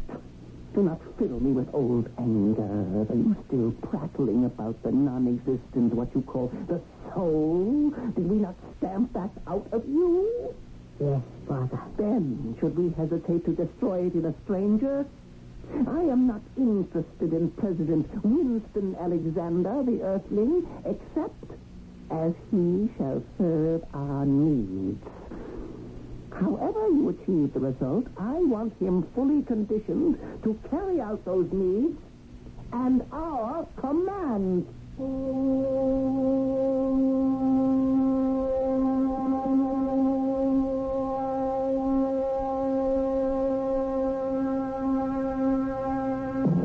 Now remember, this is a story of supposing if. Supposing there was a mothership from some unimaginable planet, coursing in space, looking for a new land to colonize. And supposing if they singled out Earth and felt that was their promised land, how much of it would they lay claim to? Or would they simply follow the pattern of colonialism and take it all? I shall return shortly with Act 2.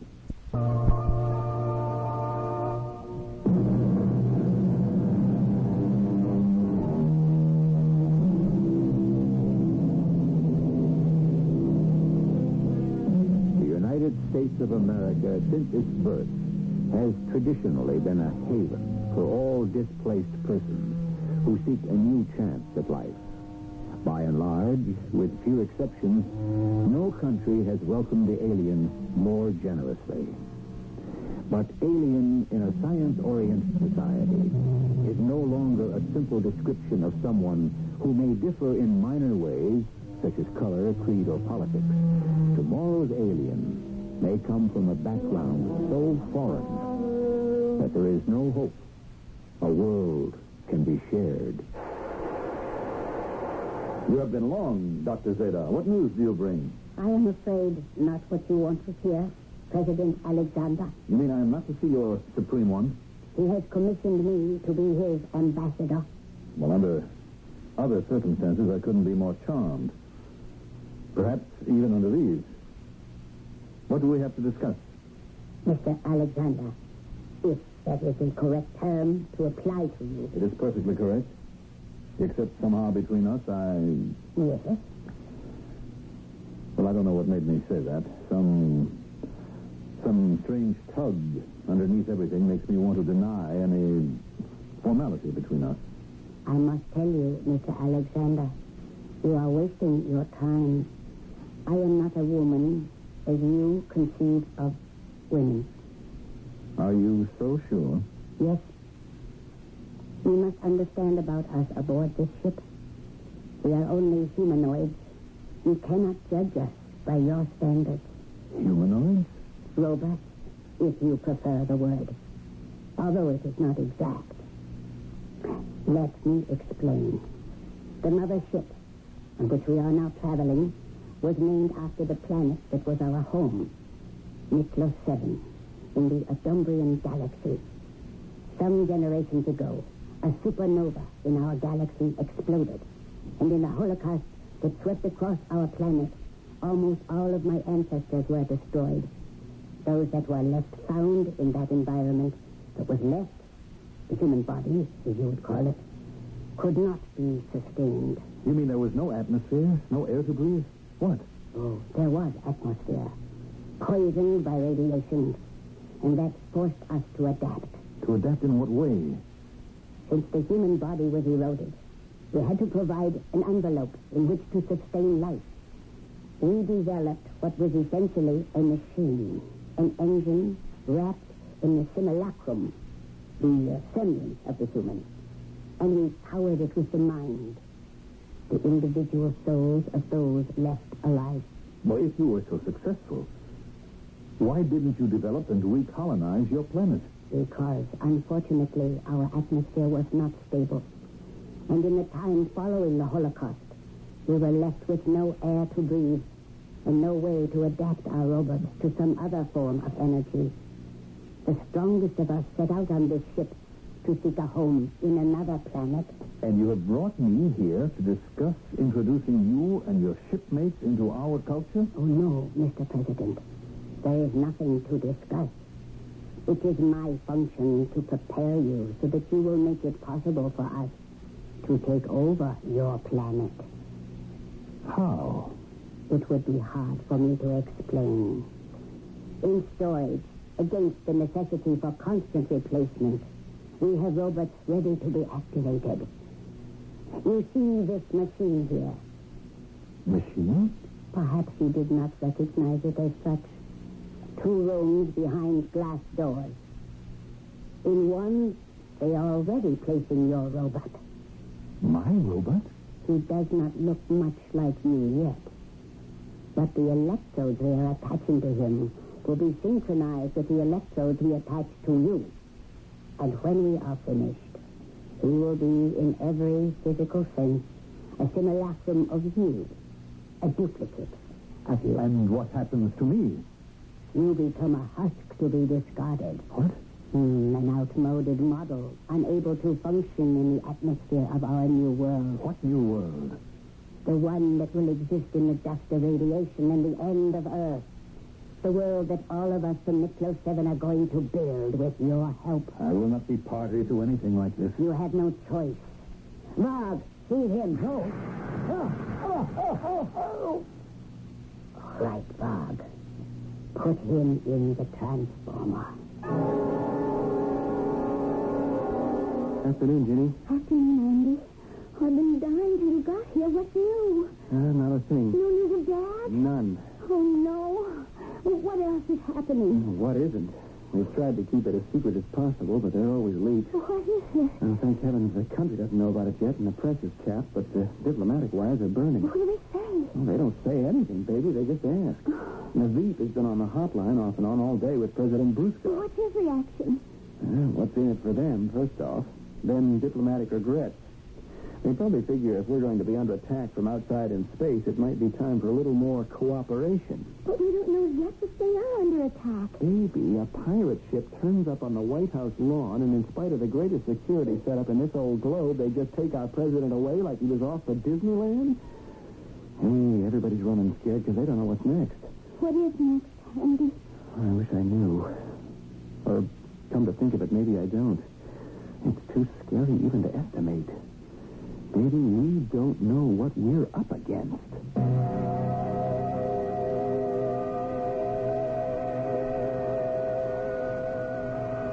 This is President Alexander aboard a shuttle spacecraft returning me as promised to the White House at the pre-agreed time. I have been well treated and am in the best of health. No one need have any concern about me. I have just completed preliminary discussions with a friendly power from outer space, which will have dramatic and earth-shaking consequences for the safety of America and the whole world. I am aware that all our armed forces have been alerted. I ask them as President and Commander-in-Chief to extend safe conduct to the spaceship and allow it to land me and then depart in full safety.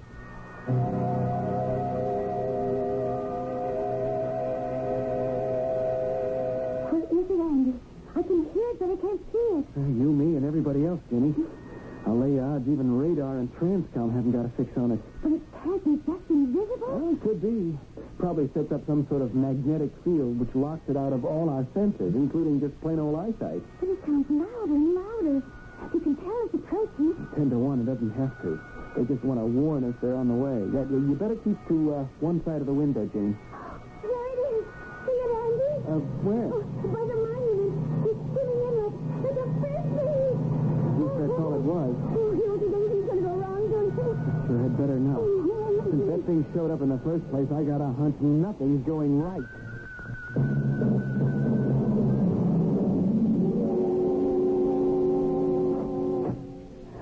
Daddy. Virginia. Dora. It's all right, baby. It's all right. Oh, it's been such a nightmare.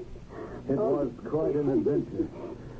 What are you doing? Shut up. Is there anyone who's been aware of what's going on in the last 24 hours? Sleep's been out of the question. Well, I hope the knowledge hasn't been too general. Oh, I wouldn't know. But Andy says not. He thinks we've been able to keep the lid on. I hope so. Oh, you're okay, aren't you, Daddy? As you can see. Oh, but what went on? Where did they take you? Who are they? No. One question at a time. Incidentally, let me close this door. Tell me, who are they? What happened? First of all, they are friends. Friends?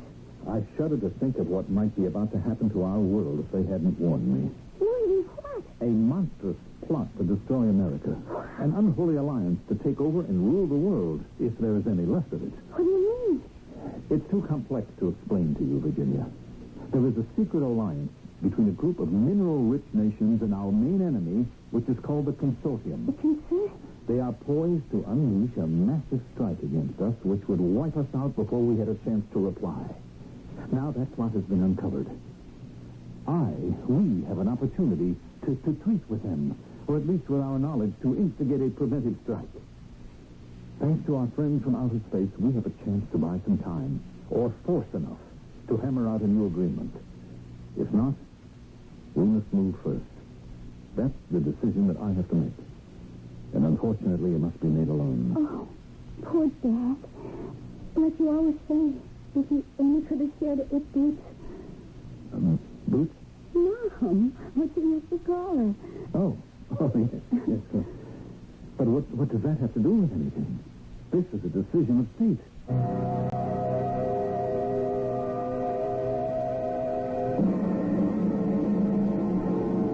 Who is it? Sixth audience?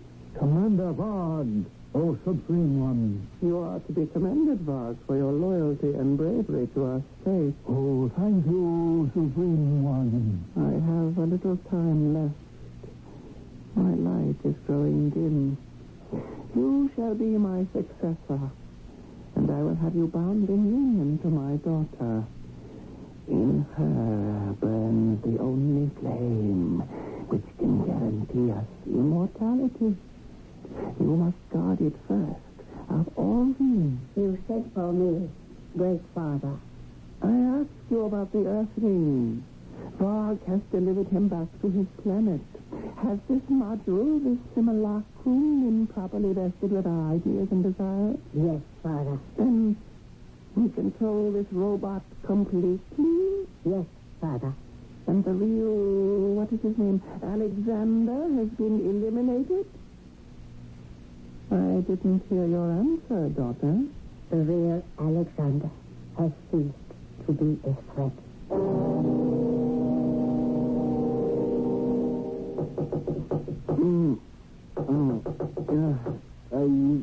Who is it? Andy, it's me, Tim. Hold it. I'll be right there.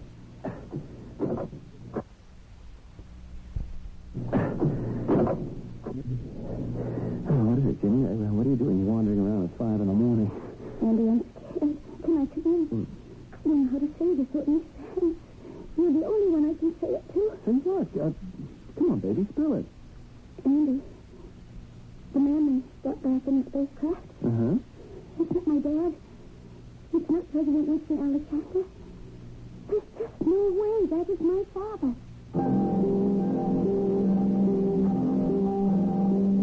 As President of the United States, Winston Alexander holds the fate of the world in less than one hand. In cold fact, in the finger that may press the button to unleash atomic warfare to end the world. But has Winston Alexander been replaced by a robot activated by a power in space who has everything to gain from the end of Earth and nothing to lose?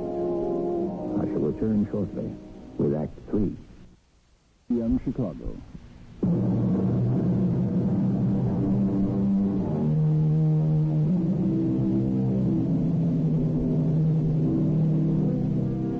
While America sleeps safer in this year of 2029, secure that her kidnapped president has been returned safe and sound, His daughter is the only one to question what we know to be the truth. That the man who sits at one end of the hotline is a robot from outer space, controlled and operated at the whim of the leader of a spacecraft desperate to find a home for his cargo of automatons. Only President Alexander's daughter faintly glimpses the truth. Can her instinct be enough to stop disaster? What are you talking about, Jimmy? I tell you, he is not my father. Well, you mean they brainwashed him or something? I don't know what I mean, Andy. It's just, I don't know little things. He is not my father. What little things? Oh, I don't know. Like, he called me Virginia. Now, that's funny. That's strange. Dad never called me anything but Jen. And he doesn't... I don't know how to describe it. It just doesn't feel right. Jimmy, we've all been through the ringer and been pretty shook. Now, you're just jumping at shadow. I'm not. Boots. Huh? Boots. That was Dad's name for my mother. Dad could never forget it. Jimmy, your mother's been dead for 15 years. You don't forget things like that. Dad wouldn't. He can't forget his own name for her that he loves to call her. If it isn't your father, who is it? I don't know. Andy, do you think I'm losing my mind? Because there's something about him that scares me.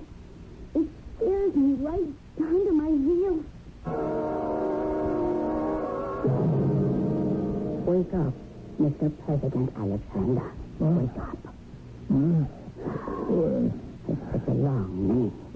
We must find something more suitable. What did your wife call you? What did you say? Did your wife have a name for you? My wife? Ruth? Ruth? Yes,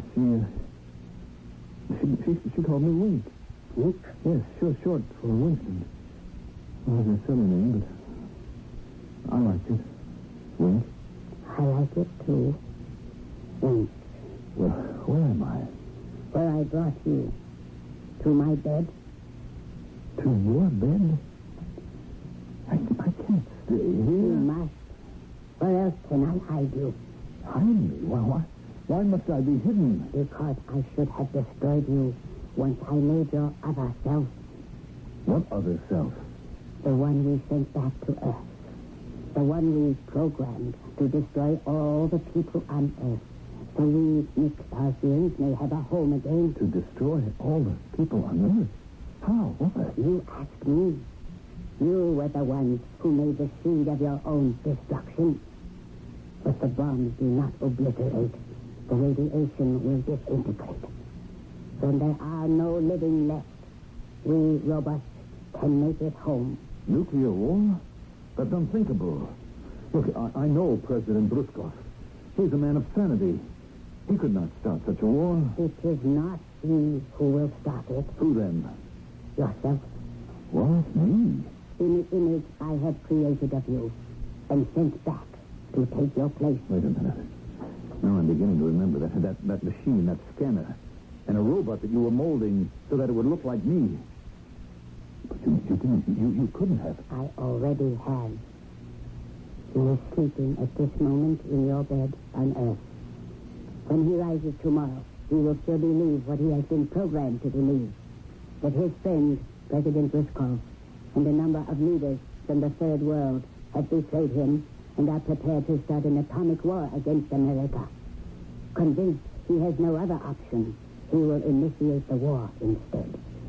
In the resulting Holocaust, what survivors are left, we will exterminate, so that your Earth will be fit for us to occupy. Well, then what purpose am I being saved for? When we met, you felt the same urge I did. A long-forgotten urge for me. I am not like most Metrovians. My mother was alive, the last of the humans on our planet. You are the first living man I have ever known. What? I want you. You want me? You want me for what? As a luck charm? As a house pet? Look, I have got to stop what you say is going to happen. There is no way. There has to be. Radar, listen to me. Now, you say that your mother was human, and you are her child. So you must have some feelings. If you have any love for me. Love? Well, what made you keep me alive? I don't know. I wanted to know, to feel, to understand why I felt these things in me. I never think. It's what I feel for you, love. I doubt that. Love doesn't ask or demand. Love gives. You want me to give you something? Yes. Give me my freedom to go back and to save my world. Dog, what are you doing here? I've been listening to you plan treason against Domain and our ship. But I ran a screen so no one could listen. As commander of the ship, I have my own communications. No one can shut them down. What is it you want? Him. Why? To eliminate him, as you should have done. Leave him alone. Give me the Earthman to destroy. Give yourself to me, and I will keep your treachery my secret. No. I'm in no mood to argue. I will destroy him now. Don't. I warn you. How can you stop me? Like this. No. Oh, how can you only to be armed with me? You fool. I am a doctor. If I can create the simulacrum of life, do you think I would not have the power to destroy it? But we are deathless. Only the human spirit is that. A robot dies forever with the body. But you can get another body to... Never. It's time that all of us went down to destruction. Good Lord, he's just disintegrating. It's not a body at all. It's just a mass of wires and circuits and transistors. Is that what's sitting in place of me at this very minute? And programmed to blow up your world as you know it. I've got to get back and stop it. You can't stop it. Only I can do that. Then you have got to. I don't have to do anything. But this I can do out of free will. You said that loving was giving. I only hope we are in time.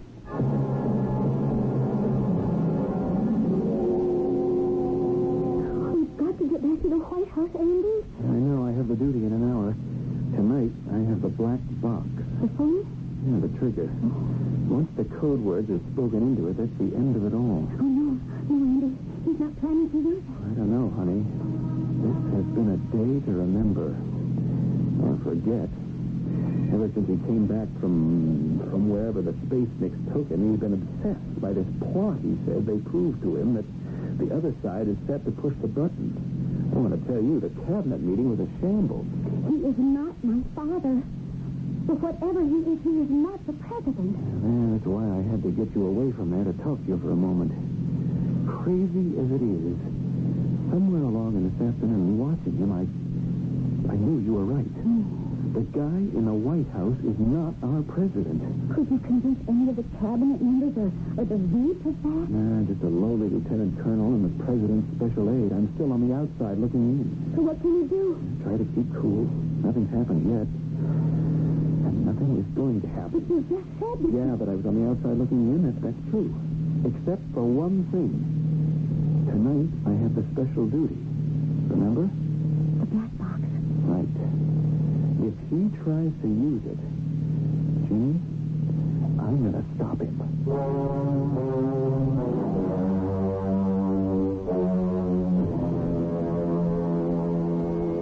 Are we going to announce this arrival? There is no need. I have the radar data on.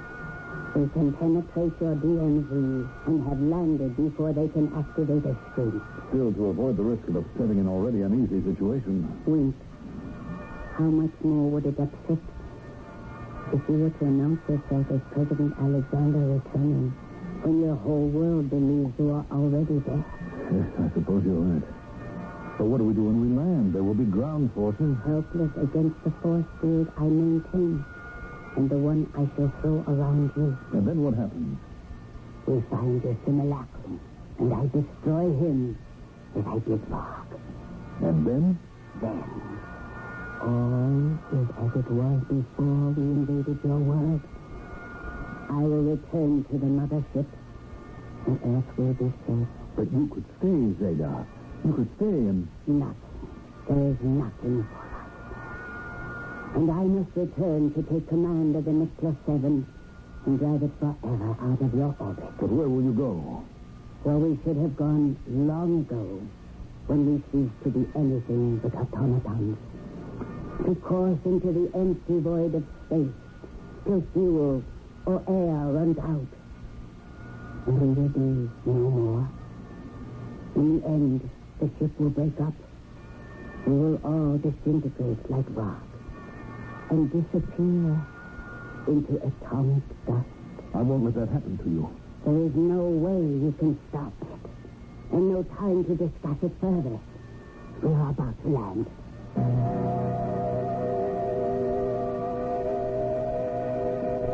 Close the door, Colonel.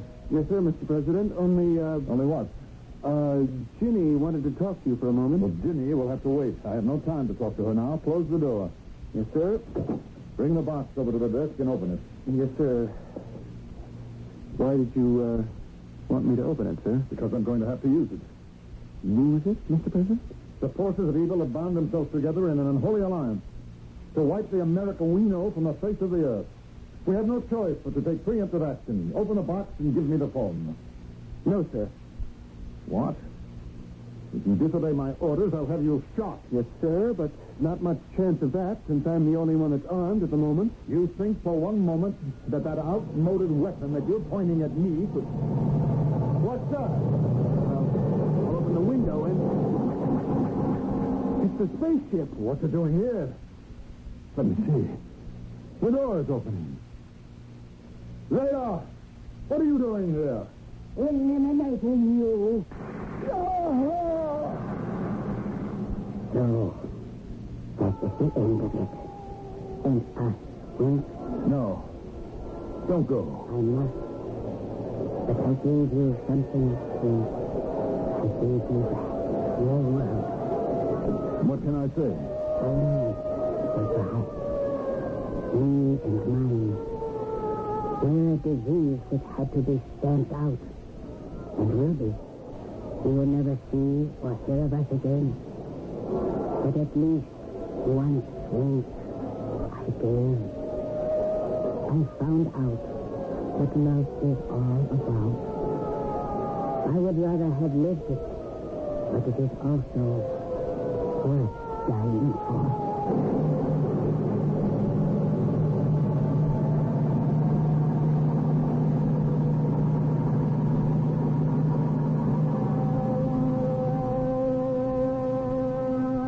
The full story, when it was told at last, with the evidence of the disintegrating robot that had been the simulacrum of our president, had sober and far-reaching effects.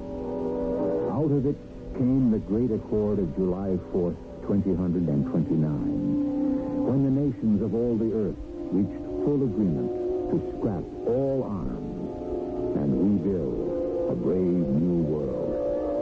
At least that would have been the outcome of the story. But remember, we began with supposing if. I'll be back shortly. The nights are lonelier than ever now for President Winston Alexander since his daughter Ginny married full Colonel Andrew Harris. They live in Georgetown, not too far away. But far away are his thoughts. Far away beyond the stars, with a woman named Zeta, who learned about the miracle of love just in time, but still too late. Our cast included Mandel Kramer, Evie Juster, and Russell Horton. The entire production was under the direction of Hyman Brown.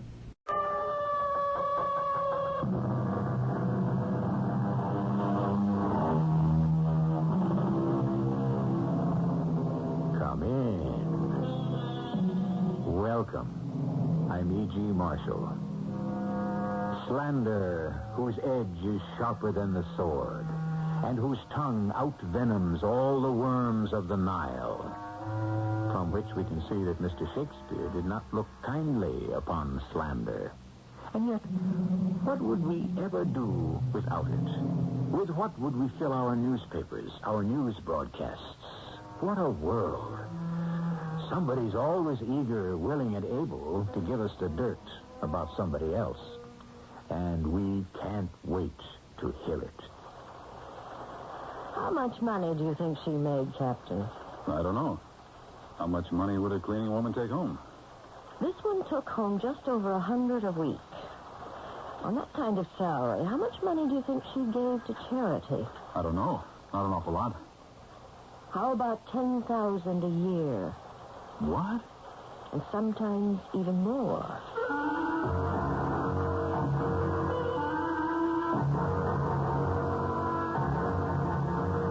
Our mystery drama, Waste Paper, was written especially for the Mystery Theater by Sam Dan and stars Kim Hunter. I'll be back shortly with Act One.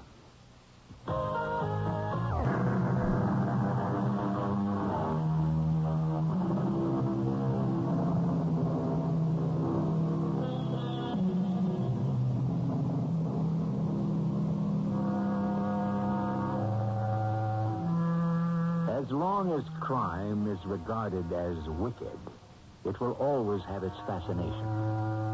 When it is looked upon as vulgar, it will cease to be popular.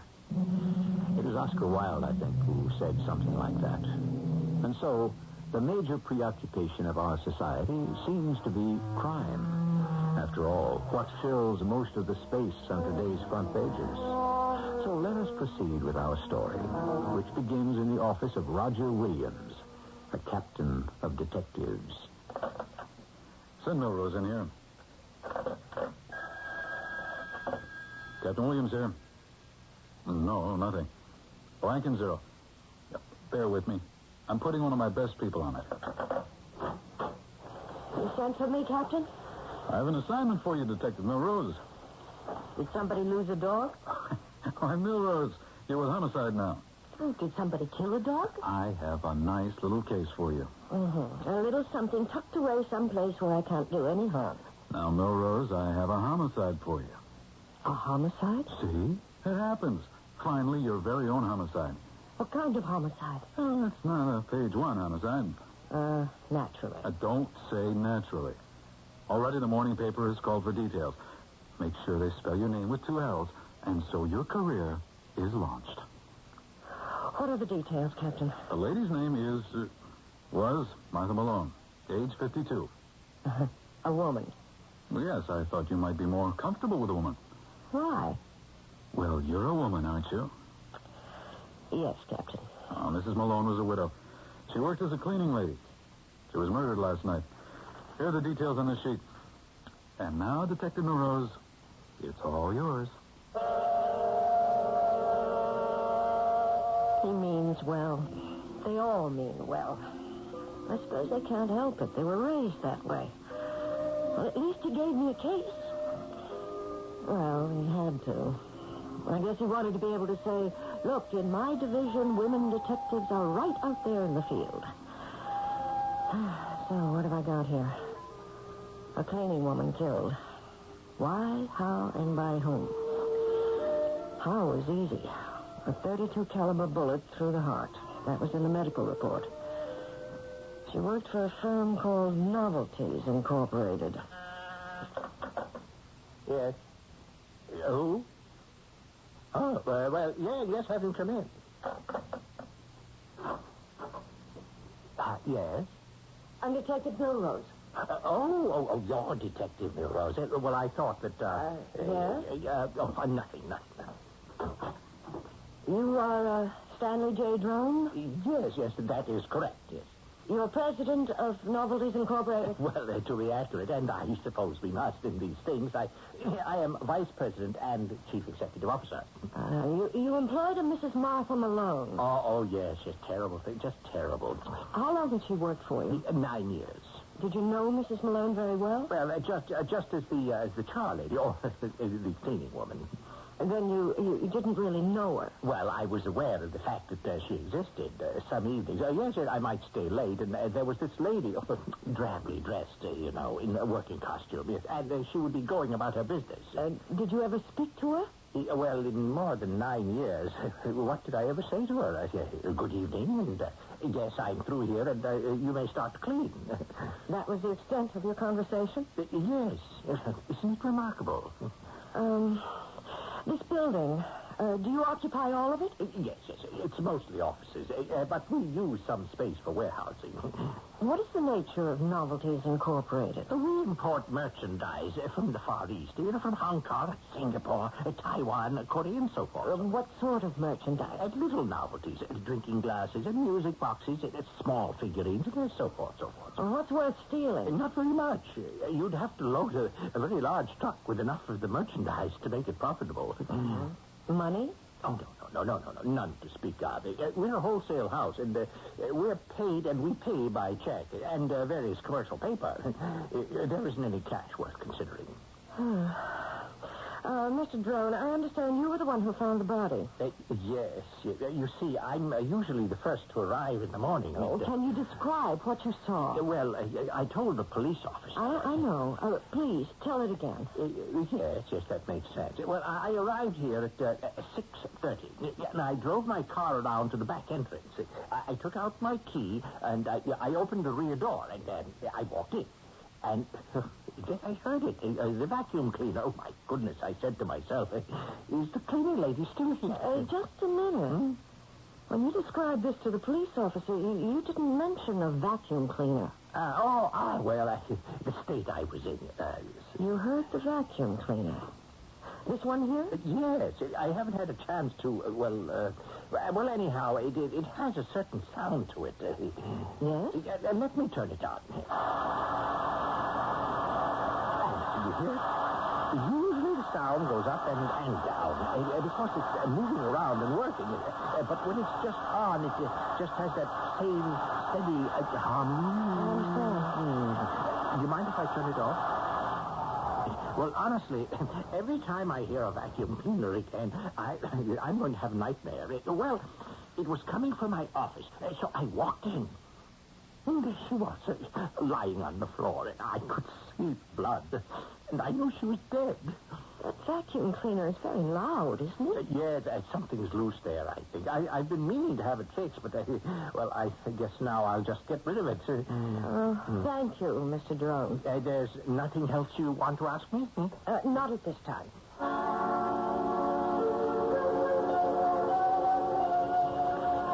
Yep, you ready to type it up? I haven't even begun, Captain. Well, what have you been doing all morning, Milrose? I spoke to Mr. Drone, her employer. Oh, and what could he tell you? Well... He's not a witness. You understand that, don't you? Oh, yes. All he did was find the body. There are no witnesses. Yes, but... Milrose, all we've got is a dead old lady. She was only 52. And we've got the bullet that killed her. And that's all. We've got no place to go. But why was she killed? We may never know. That's what happens so much of the time. These things just fade away. You haven't answered my question. Why was she killed? Somebody came to burglarize the place. Mr. Drone says there is nothing of value to be stolen. Okay, but the thief doesn't know that. He's just freelancing along. He blunders into the poor cleaning lady. Maybe she screams. Maybe he panics. And he shoots her. I don't think so. You don't? He didn't blunder into her. Well, how do you know? The vacuum cleaner. It could be heard all over the building. What vacuum cleaner? Drone says when he opened up, he heard the vacuum cleaner. It must have been going on all night. Or are you telling me the thief shot her and then turned the vacuum on? Why would he do that? The answer is he didn't. No, he knew she was there. He could have avoided her or backed away and called it off. No. He killed her deliberately. Maybe. Yeah, but he could have confronted her to ask her, where's the safe, or some question like that. He'd have had to make her turn the vacuum cleaner off. With that racket, you could hardly hear yourself think. No, Rose, you're introducing a complication. And so I have to ask you the question you've been asking me. Why was she killed? I don't know. I want to find out. I'll give you one more day. One more day? Police work has become a matter of logistics and production. We must invest our resources where we have the greatest chance of a tangible return. It was hard to admit it, but he was right. On any given day, there can be 2, 3, 4, as many as 5 or even 6 murders in a city the size of ours. And they keep piling up. Some of them you can never solve. It's like casualties in wartime. You try first to save those with the best chance of recovery. Listen, Detective, don't become personally involved with your cases. Don't allow them to become part of you. Sometimes you just have to let them go. I still have a day. I know you feel a deep sympathy for this poor old lady, but without facts, evidence, and material we can hand to the prosecuting attorney, there'll be nothing we can do.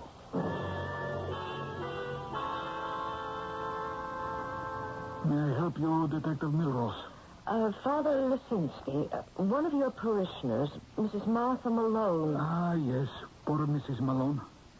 What can you tell me about her? Detective, we are talking about a saint. A saint? Of course, she was one of the many millions of charitable, warm-hearted people to whom religion was a vital, dynamic, and living thing. Do you know of any reason why anyone should wish to kill her? Kill her? Oh, no, never. Not deliberately. You say she was a good woman? She lived to do charity. Charity? Yes, the most wonderful of all charity. That charity which is done quietly, without ostentation, without thought of reward or approval. Oh, can you tell me about this charity, Father? While she lived, she imposed silence upon me. But now that she has gone, the world should know who she was. Who was she? A soul of kindness and generosity. She donated thousands of dollars each year. Thousands? How many thousands of dollars, Father? Oh, she would give 6, 7, sometimes 10,000. I see. She would bring me the money at intervals during the year, and she would say, Father, use this as you see fit. Pay a poor family's rent. See that the poor youngster may have tuition for college. And one year she actually gave you $10,000? Yes. Actually, it was last year. $10,000? Oh, and it did so much good. So much good. Yes, I'm sure of it. Sorry to bother you again, Mr. Drone. No, please. Yes, anything I can do. How much did you pay Mrs. Malone? I have the figures right here. Her take-home pay was, it would average $113.09 a week. Would you know if she had another source of income? Well, I would assume that if she had another source of income, she would work as a charwoman. Or perhaps, yes, I have no right to make that assumption. How did you pay? Cash or check? Oh, a payroll check. Our policy is to have very little cash on hand. Well, she would have to go someplace to cash the check. Yes. I have one here. It was canceled by the Citizens National. I see. Thank you very much, Mr. Drone. Captain, she was taking home $113.09 a week. That's $5,880.68 a year.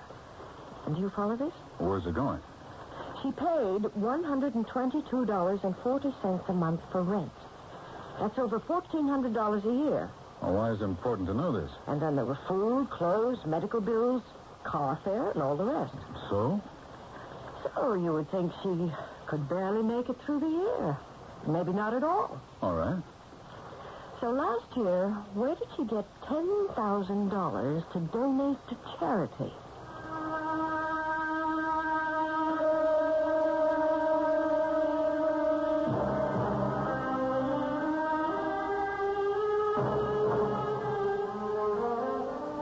That's a good question.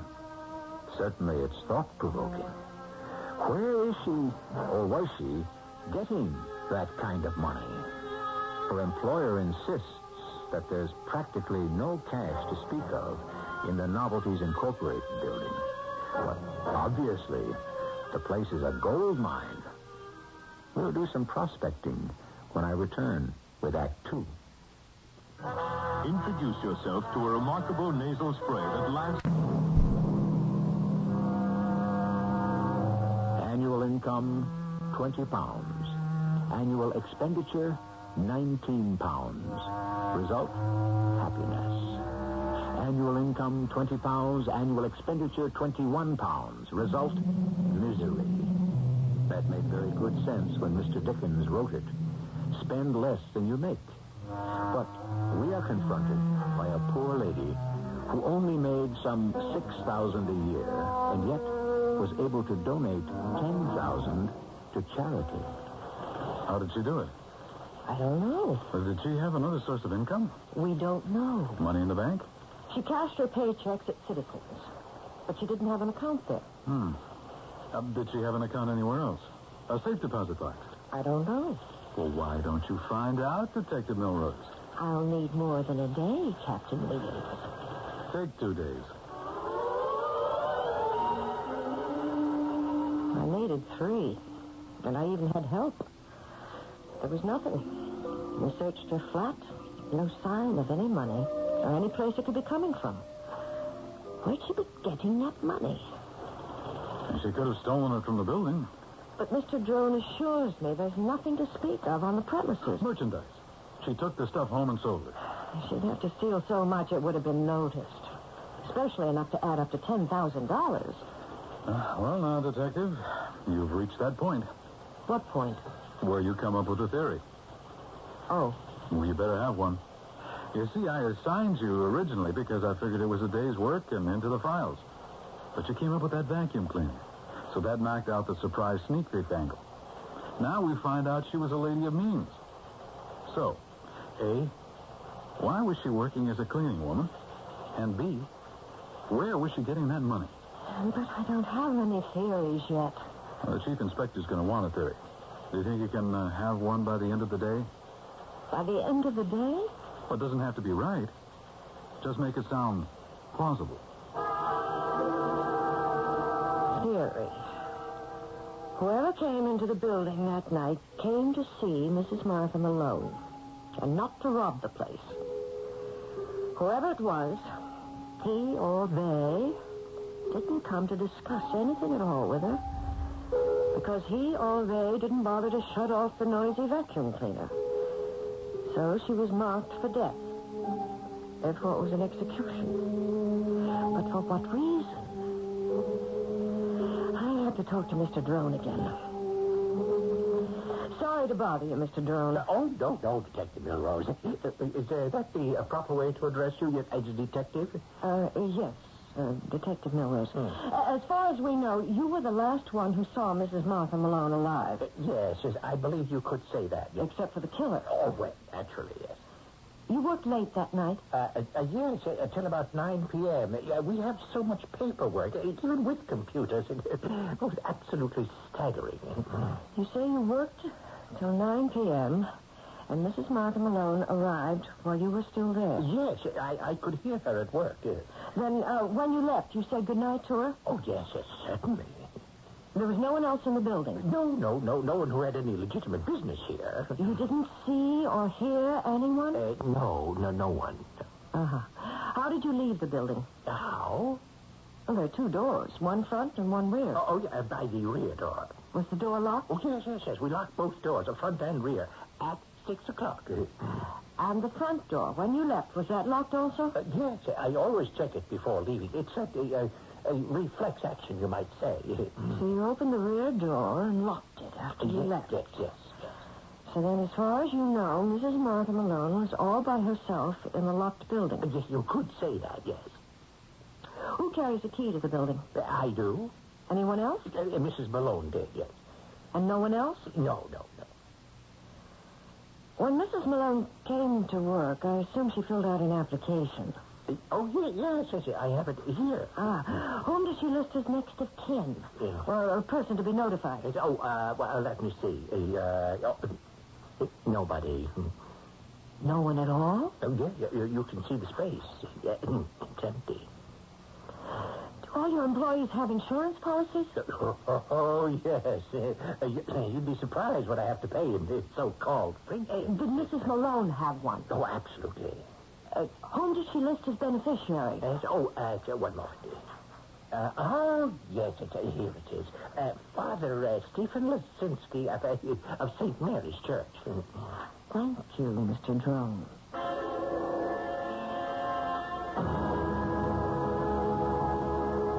I checked with the morgue. Who had claimed Mrs. Malone's body for burial? The answer, Father Stephen Lisinski. After all she had done, I was not going to allow that beautiful soul to disappear into a nameless pauper's grave. I see. Father Lisinski, are you aware that you are the beneficiary of her insurance policy? Oh, yes. She told me to use the money for those in want. Why should she leave you the money? It's not uncommon for people to leave their money to the church. Yes, but she left it to you, personally. Even to the most devout, the church can sometimes seem extremely large and impersonal. I was someone she could talk with, relate to. But didn't she have a family? Well, she never spoke of anyone. She gave me what for a poor working woman would be a considerable sum of money. Yes. And I would say to her, Martha, are you sure you're not neglecting your own? And she would answer, the poor, everywhere, are my very own. Does she have any friends? She kept her own counsel. We have many activities in the church here, social affairs. I did want her to become involved, but she would always answer, I'm not a mixer. Her name was Mrs. Martha Malone. What about Mr. Malone? I don't know. She never spoke of him. And that's all you can tell me about her, Father Lisinski? I'm so sorry. I wish I could be of greater assistance. Excuse me. Yes. Oh, I don't know about that. As a matter of fact, I'm not sure we can count on it anymore. Now, perhaps I can call her former employer and explain the situation. Yes, I have to let you know. Goodbye.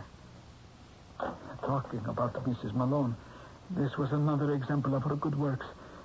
This call I just received. Yes? You see, there was considerable waste paper at her building. Very nice quality. The small packages that they imported would be wrapped in it. At the end of the day, she would gather all these wrappings and bring them here. Why? It would be part of our scrap drive, and it would be worth some money when we disposed of it. Over the years, it amounted to a respectable sum. I must call her employer to see if he'll permit us to continue. Well, thank you very much, Father.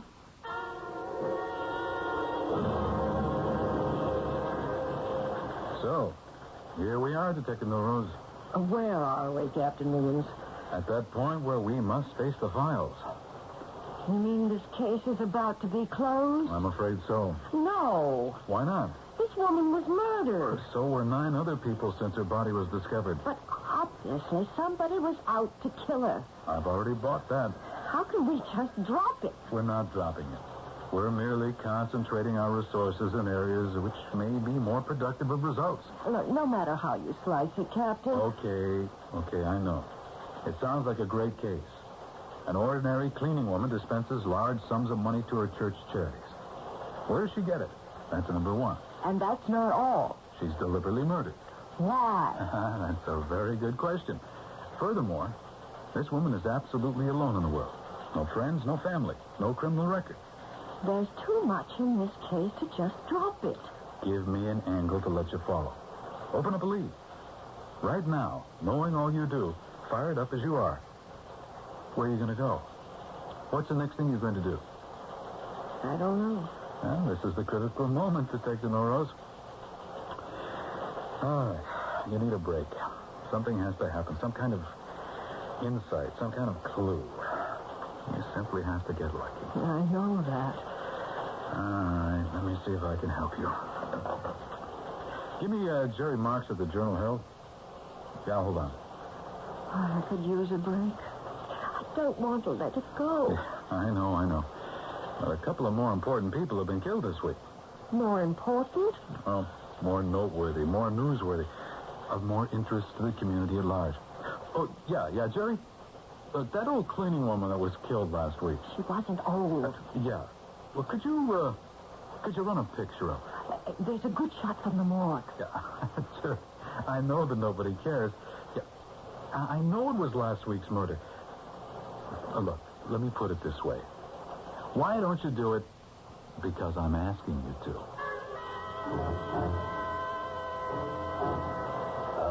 Are you Detective Milrose? Yes. My name is Poster, James Poster, Jr. Yes, Mr. Poster. You're the person in charge of the Malone murder thing? Yes. Well, it said in the paper if anyone had any information. Do you have any information, Mr. Poster? Well, Poster?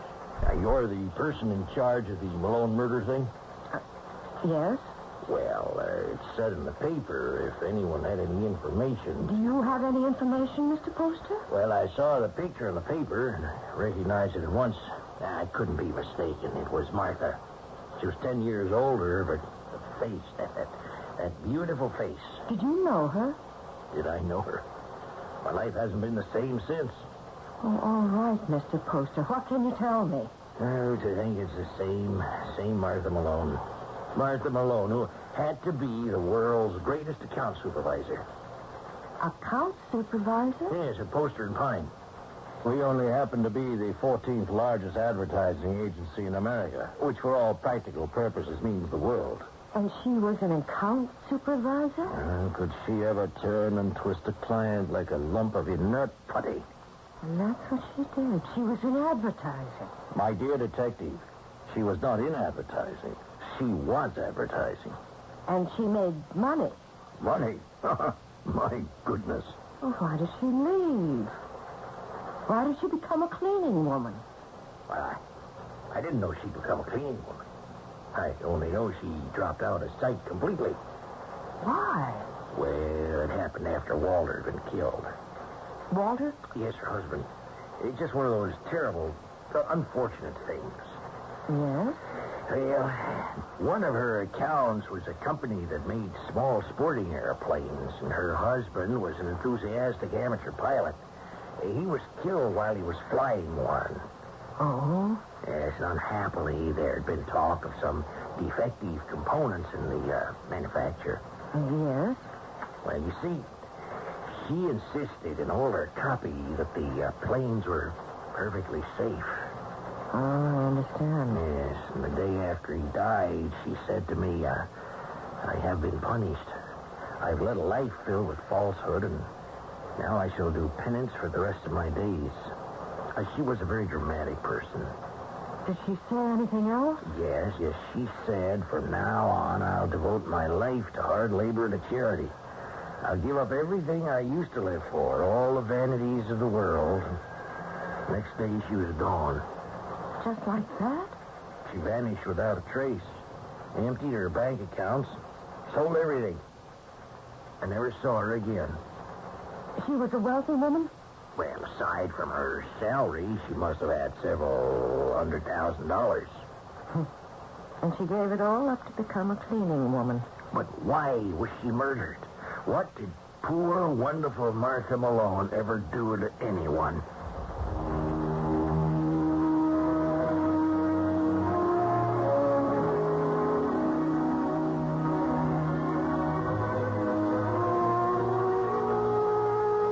Well, that's the problem. And it's been the problem since the very opening moments of Act One. And it seems that the more we learn about Mrs. Martha Malone, the less we really know about her. Well, all we can do now is wait for the third act.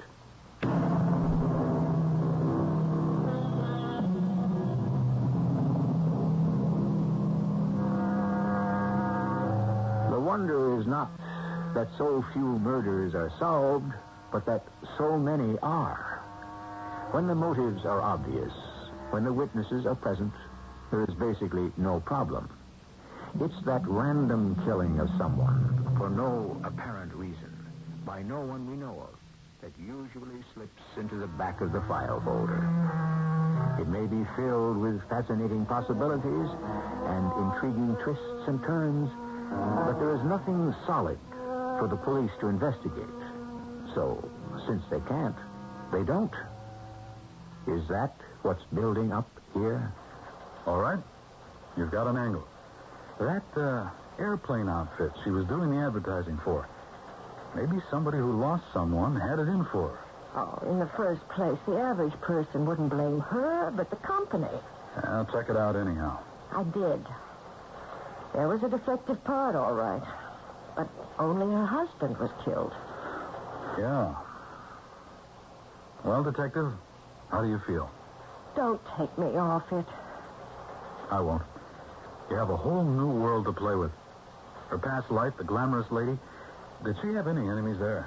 Oh, this Mr. Poster says she was well-liked. An attractive woman is never well-liked by everyone. We could assume that someone from her past tracked her down after 10 years and managed to get into the place where she worked and shot her. I say she was killed because of a situation in the Novelties Incorporated building. Well, you've already established there was nothing to steal there.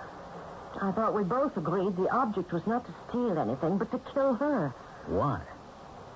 I'm ruling out the past. Yeah, but the public doesn't. See here? Tonight's paper. You're on page 3. Murdered cleaning lady turns out to be former top drawer advertising executive. You gave that to the press? Oh, why not?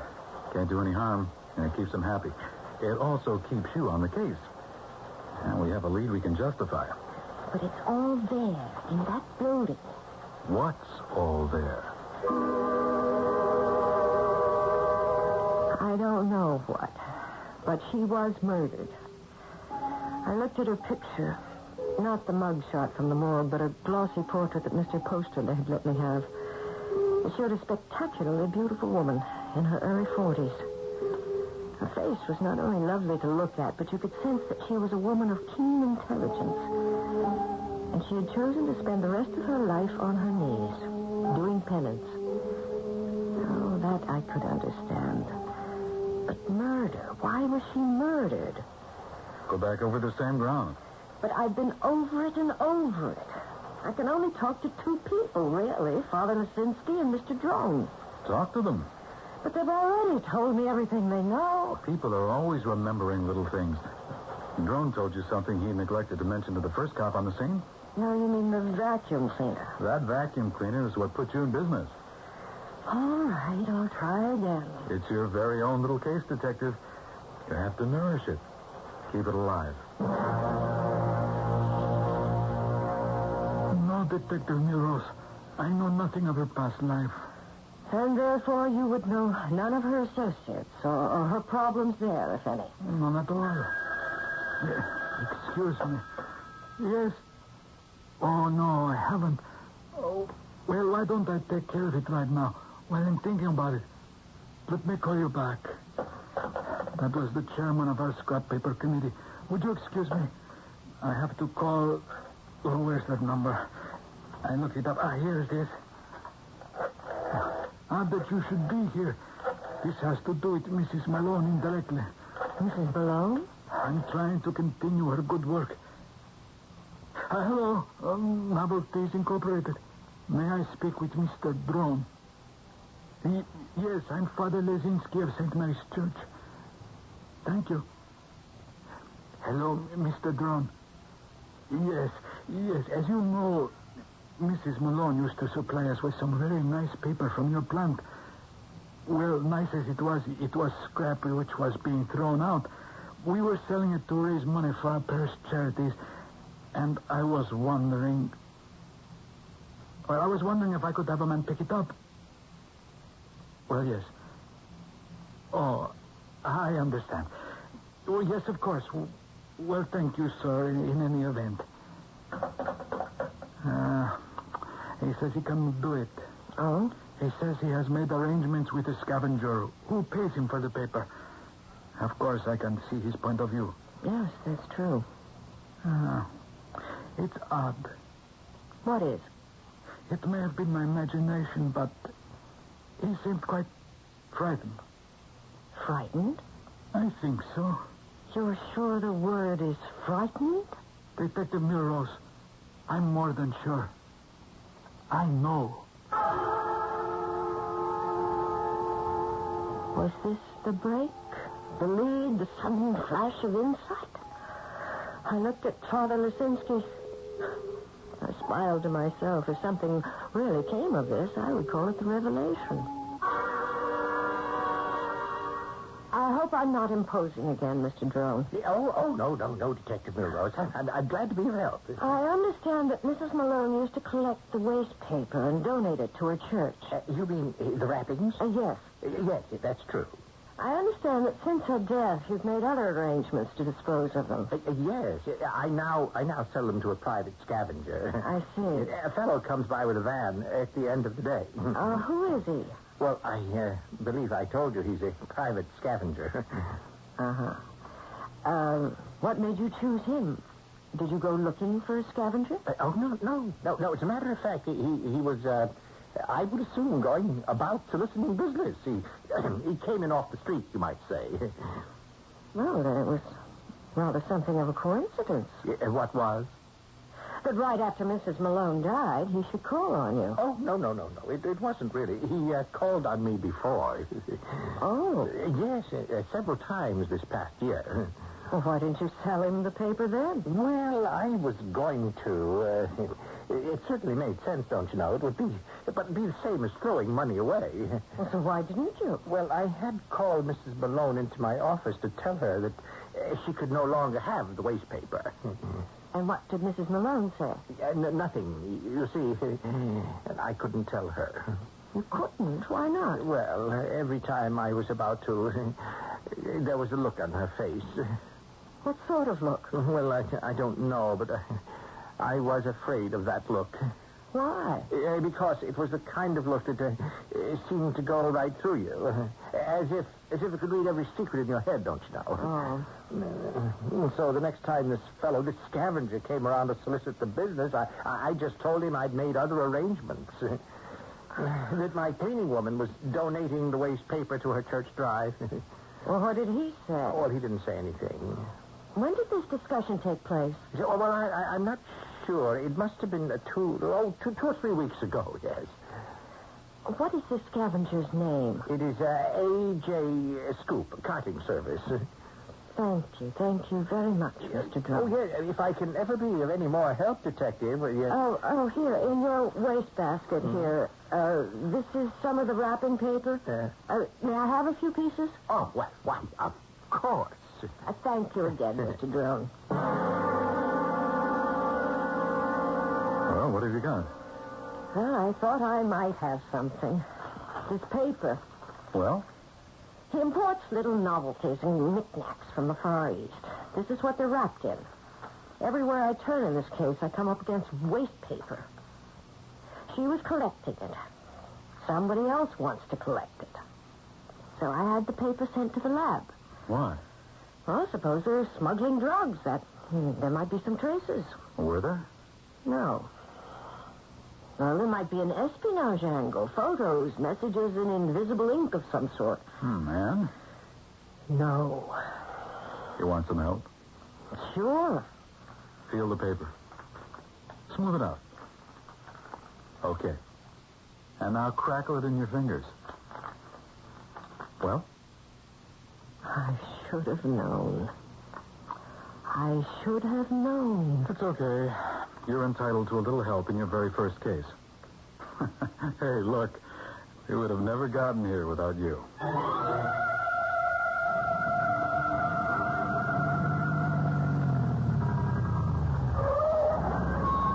Yeah, that's the pickup van. And here's the address. A.J. Scoop Carting. Carting, we know what they're doing, Captain. Oh, there seems to be quite a few people there now. Yeah, we'll probably be able to bag everyone. You sure you want to go in? It's my car, Captain. All right, let's go. Everett, Harry, follow us. Joe and Max, take the back and sides. You know what you ought to do now, don't you? You've got to get a warrant, so you're entitled to do it. What? The cops do this all in the movies. Kick in the door. I'm wearing high heels. You want me to do it? It'll still be your collar. Go ahead. Police officers, stay where you are.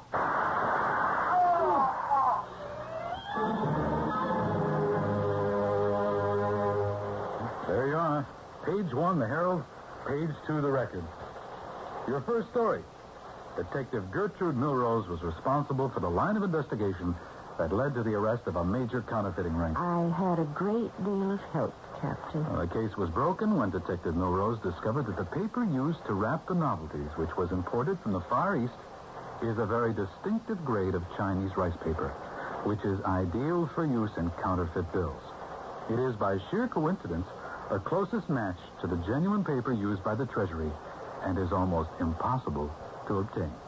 And that was why she was killed. Waste paper. Just because of some waste paper.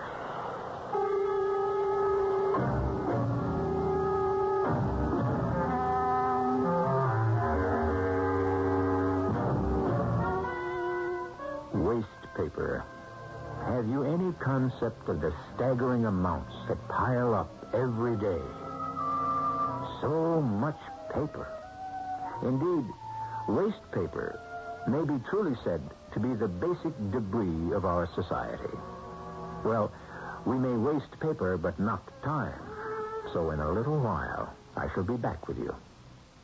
Hey, buddy, can you give a fella a break? Sorry, fella, I only give at the office. I'm not looking for a handout. What can I do for you? Help save my life and breath. Do you need mouth-to-mouth breathing? I'm not the type. No, but you're smoking. And your smoke is hitting me where I breathe. And what with an allergy and pollution, you're not helping any. Sorry, I didn't mean to bother you. Sure, but the fact is that your smoke is getting in my eyes, and nose, and throat. And that's not a good song for my lungs. Well, you could always move away. I do, and then there's another one puffing away in my face. How about a deal? Like the Lung Association says, smoke if you must, but make smoking a private affair. Or quit. Secondhand smoke is truly offensive for non-smokers. Well, I'll give it a try. I wish you would, otherwise they're going to hang a tag on you. A tag? Yeah, cigarettes are a health hazard, and so are you. Gotcha, buddy. Now, about that handout. Save it. Let me give you one. Your Lung Association says that giving up smoking is a matter of life and breath.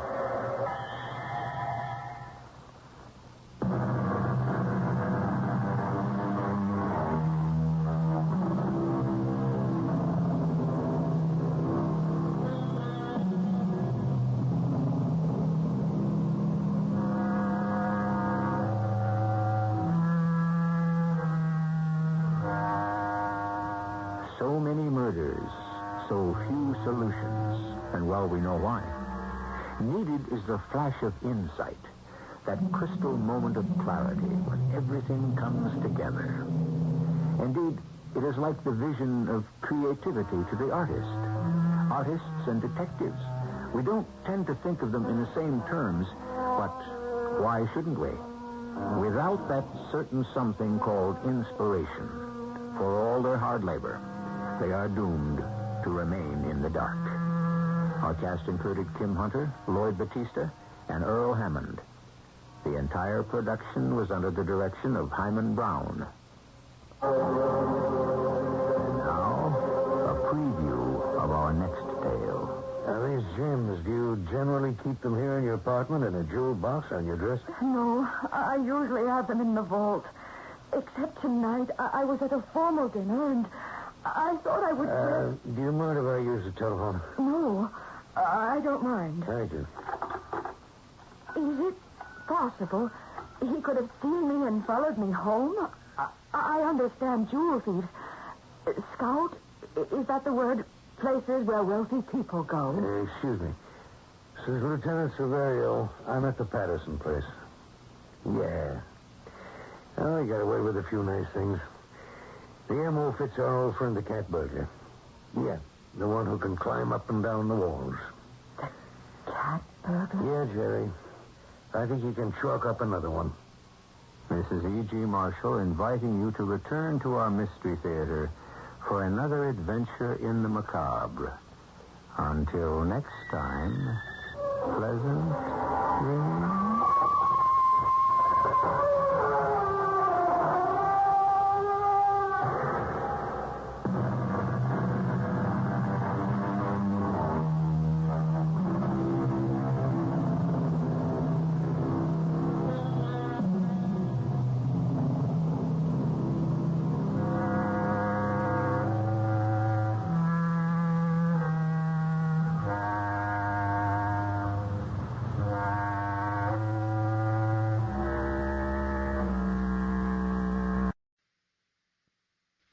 CBS Radio Mystery Theater presents...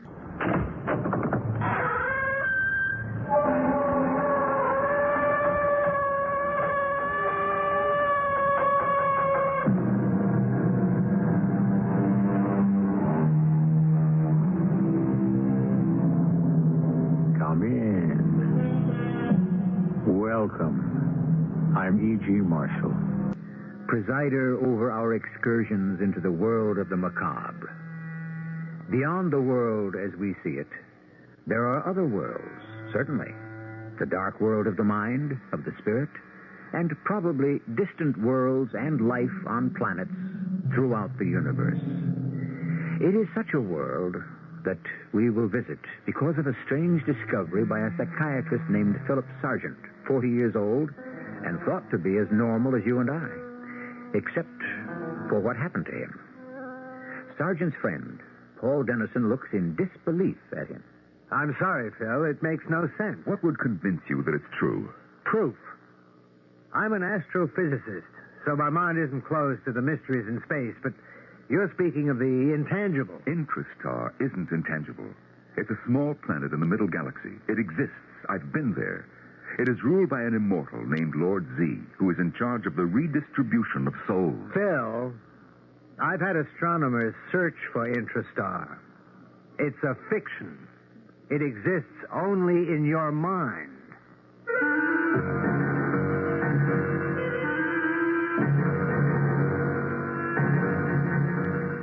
Our mystery story, Voyage to Intrastar, was written especially for the Mystery Theater by Roy Windsor and stars Norman Rose.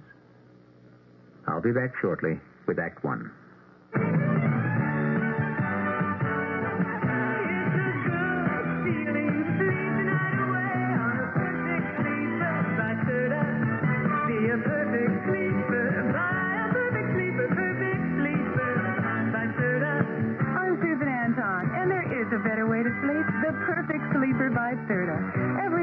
Sleeper, from the signature one to the Avanti with pillow soft top, gives you firmness that feels good. Firm, deep support for your back and luxurious comfort on top for you. See your Serta dealer soon. It's a good feeling to sleep the night away on a perfect sleeper by Serta. Be a perfect sleeper by a perfect sleeper by Serta. It's a good feeling to sleep the night away on a perfect sleeper by Serta. Be a perfect sleeper by a perfect sleeper by Serta. When you do it, we can help. When you do it, we can help. At Grossman. When you're ready to start your do-it-yourself project, Grossman's can help. With over 82 years of know-how, Grossman's offers everything you need to repair, remodel, or protect your home with savings like these. Grossman's has a large selection of paneling to fit your taste and budget. Picks up now with paneling and everything you need to do it right at a special price like pewter paneling, only $3.99 a panel. A $12 saving on a 12 by 12 room. Shop Grossman's for super savings. When you do it, we can help at Grossman. Items available at Grossman's Boston area stores.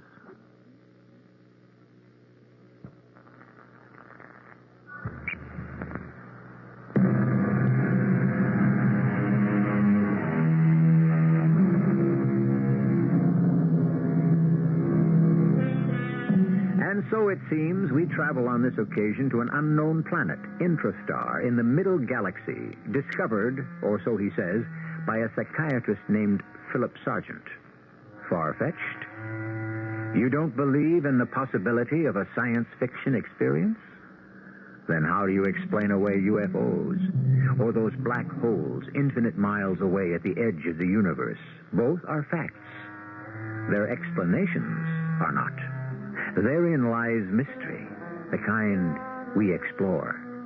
One person who rejects such talk as foolishness is Dr. Sargent's housekeeper, Mrs. Buckley. Concerned about him, she speaks to Paul Dennison. I hope you don't mind me taking the liberty, Mr. Dennison, but you're... What liberty, Mrs. Buckley? Oh, busting on you like this. It's about the doctor. Well, is something the matter? Has anything happened to him? Oh, no, sir. I mean... Oh, yes, sir. Please, sit down. Oh, just for a minute. I told him I'd be out for an hour. If you don't mind, please tell me why you've come to see me. What are you worried about? Well, I think there's something wrong in his top story, as they used to say. Why? I saw him a few days ago, and he seemed normal to me. I dare say. But it's at night. He begins to be funny. Funny? In what way? Well, it's about Mrs. Sargent that was, poor dear. Oh, yes, that was tragic. Oh, her being killed in that accident, and he loved her so. That shook him up so bad. I think his mind is wandering. He talks about Mrs. Sargent? He visits her. Well, now, Mrs. Buckley... I'm not lying. That's what he says. Well, she's still in his thoughts, of course. Always will be. That's all he meant by visiting with her. I wouldn't worry. Dr. Sargent's had a shocking experience, and he's overworked. He brought me her special recipe for a lemon icebox cake. I don't know what you're talking about, Mrs. Buckley. He what? He did. He told me one morning just how to make it. And he said his wife told him how she used to make it. The cake was his special favorite. You have to use fresh lemons. And then... Please. Dr. Sargent gave you the recipe after learning it from his wife? Yes, sir. That's what he said. Tell Mrs. Buckley to buy fresh lemons and heavy cream, and then you mix... Thank you. I understand why you'd be upset. Well, it's given me the creeps, Mr. Dennison. Let me be sure of this, Mrs. Buckley. Dr. Sargent told you that he visits his dead wife? That's right. Any time he feels like it. When he's asleep, that is. Dr. Sargent's a brilliant psychiatrist. I'll see him and decide if he needs medical attention. Oh, you won't say I've been here. No. I don't lie. And I don't like sneaking behind a person's back. So Understood. Good night.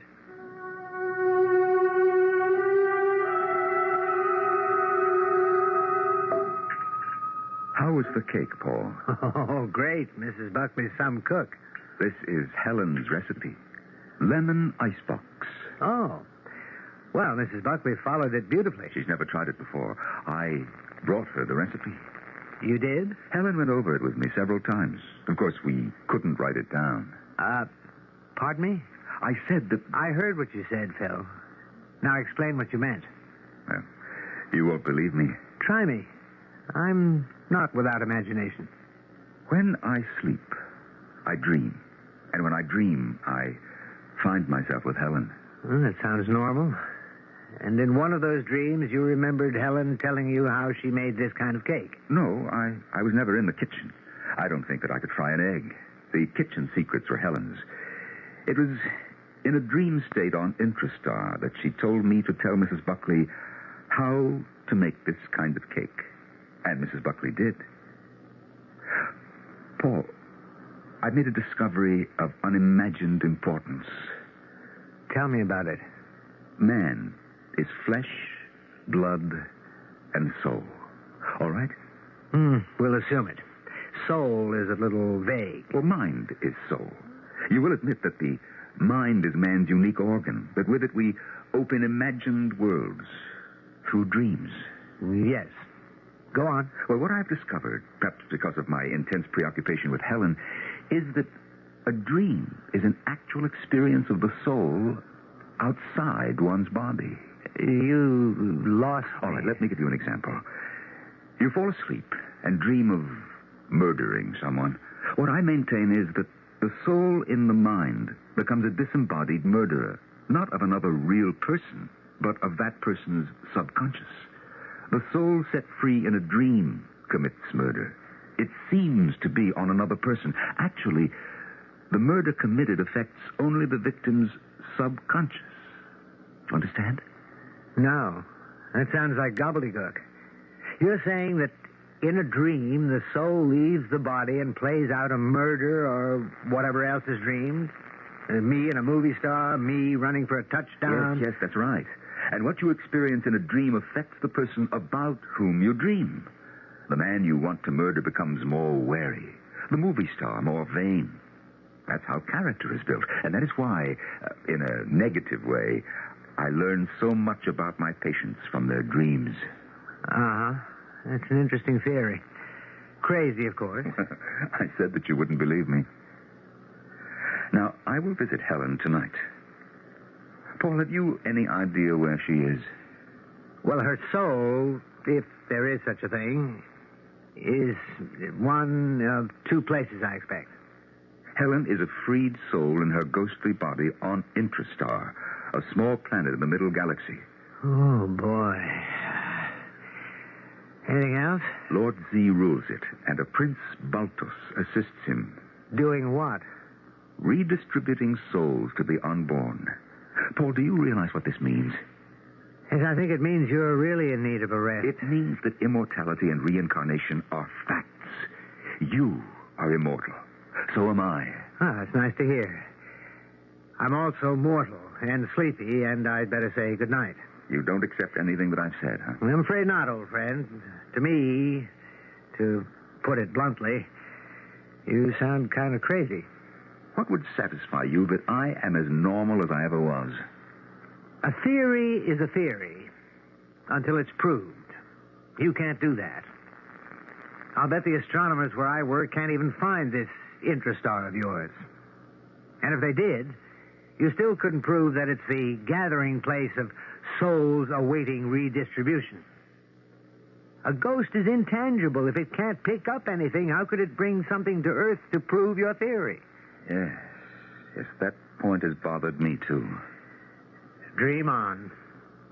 But don't take any of this seriously, Phil. No one else could.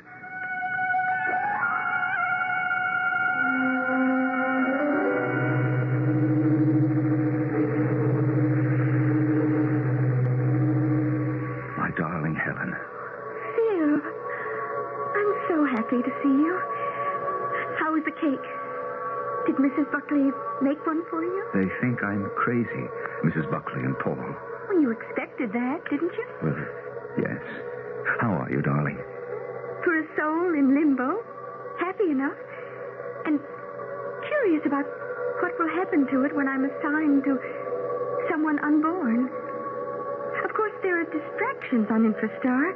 I float around as we all do, meeting one another. What do you talk about?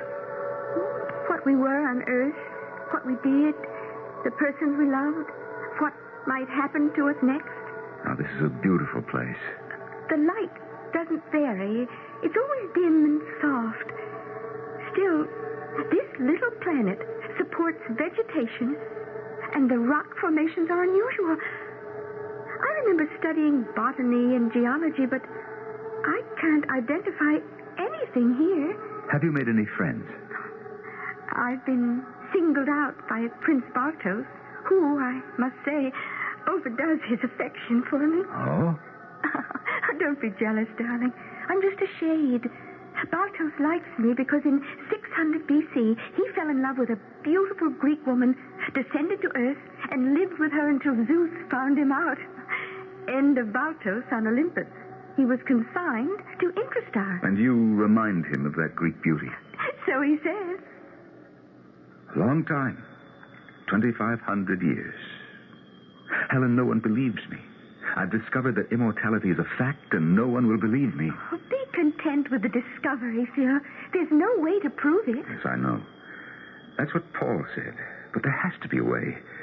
If I could take something back to Earth with me. Your soul is with me, but not your body, darling. I know that.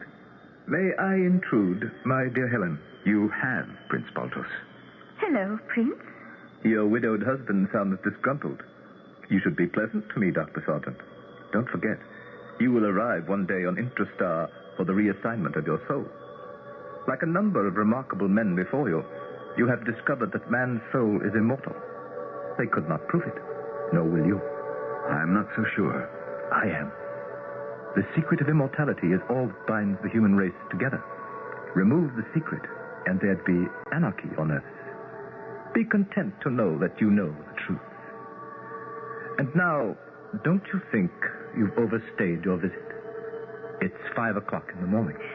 Go back, Phil. What is it that disturbs your conscious mind, Doctor? A dog barking.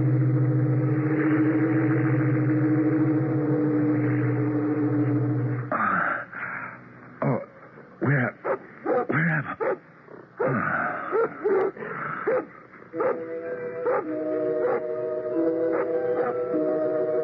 Dr. Sargent has discovered that immortality is a fact, and that after death, human souls ascend to Intrastar in the middle galaxy. Can he prove it? He will try, as we will find out in Act 2. Laxatives work in different ways. That's why you should know about X-Lax pills. Overnight, X-Lax pills gently stimulate your system's own natural rhythm, your own natural rhythm, and that makes all the difference. So try X-Lax pills for gentle overnight relief. X-Lax pills for occasional use only as directed. Now you can soften hard, calloused skin without painful cutting or scraping. Apply stainless Dermasoft cream to your feet as directed. Insist on Dermasoft cream. Here's your big chance to save a small fortune. Now through April 14th, JCPenney diamonds are on sale for 20% off. A magnificent collection of diamond rings for men and women, diamond earrings, pendants, and pins, all with the brilliance and clarity you find only in fine diamonds. And all at 20% off. Now through April 14th.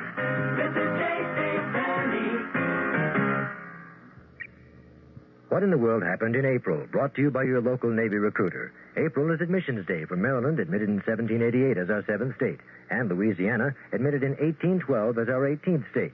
George Washington was sworn in as our first president in April of 1789, and the first U.S. Congress began regular sessions at Federal Hall, New York City. In April of 1860, the first Pony Express run was made from Missouri to California in 10 days. The motto, "In God We Trust," was first stamped on all U.S. coins in April of 1864.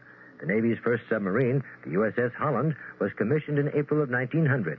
Navy Commander Robert E. Peary and Matthew Henson reached the North Pole in April of 1909. What in the World Happened in April is brought to you by your local Navy recruiter, who will answer your questions about Navy opportunity. Or in the continental United States, call 800-841-8000, toll free. In Georgia, 800-342-5855. Navy. It's not just a job, it's an adventure.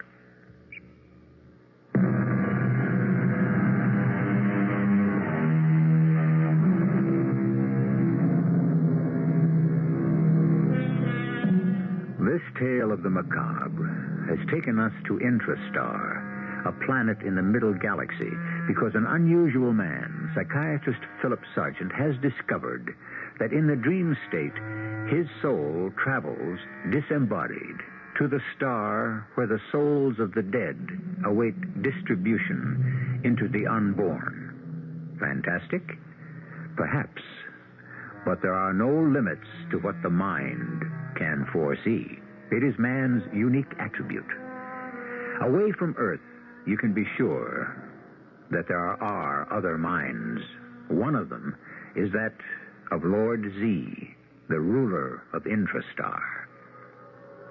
May I remind you, Prince Baltos, what happened before? Or why you were consigned to me here? I was passionately in love with her, Lord Z. But you are an immortal. I was born of a human, and I had human feelings. And you still have them.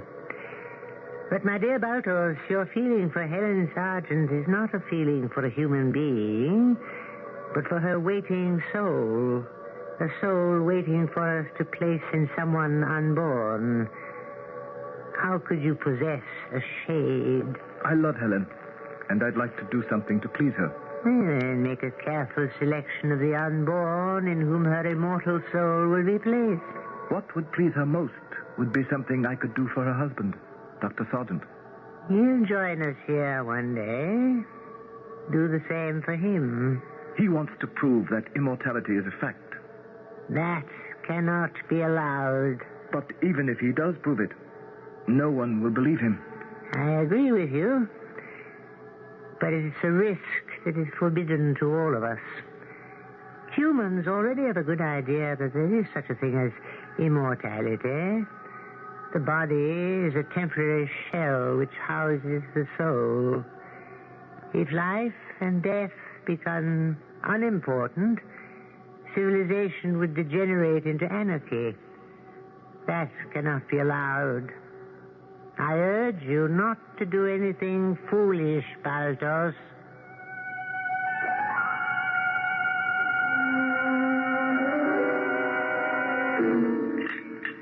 Good breakfast, Mrs. Buckley. Starts the day right, my old father used to say. Let me have your cup. Got to keep the machinery oiled. He always ate a hearty breakfast. Made us eat one, too. Have a cup yourself, Mrs. Buckley. With you? Why not? I'd like to talk with you. Helen sent you her love. Dear, did I startle you? Oh, if you're going to talk like that, Doctor, In your way, you loved Mrs. Sargent as much as I did. And still do. Nothing wrong with that, is there? She couldn't send me her love. No way. Ah, but she did. You see, I was with her last night. Oh, Doctor, please. Don't you know how you sound? What if anybody heard you? I'm sorry I upset you, Mrs. Buckley. You just mustn't talk to me that way, Doctor. Like you were possessed of the devil. He speaks in many tongues, you know. So does God. Well, we won't talk about Helen anymore, but really she did send you her love. Well, that's very nice, I'm sure.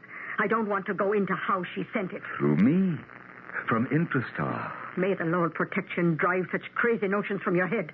Oh, please, don't talk to me any more about those visits and that planet you say you visit.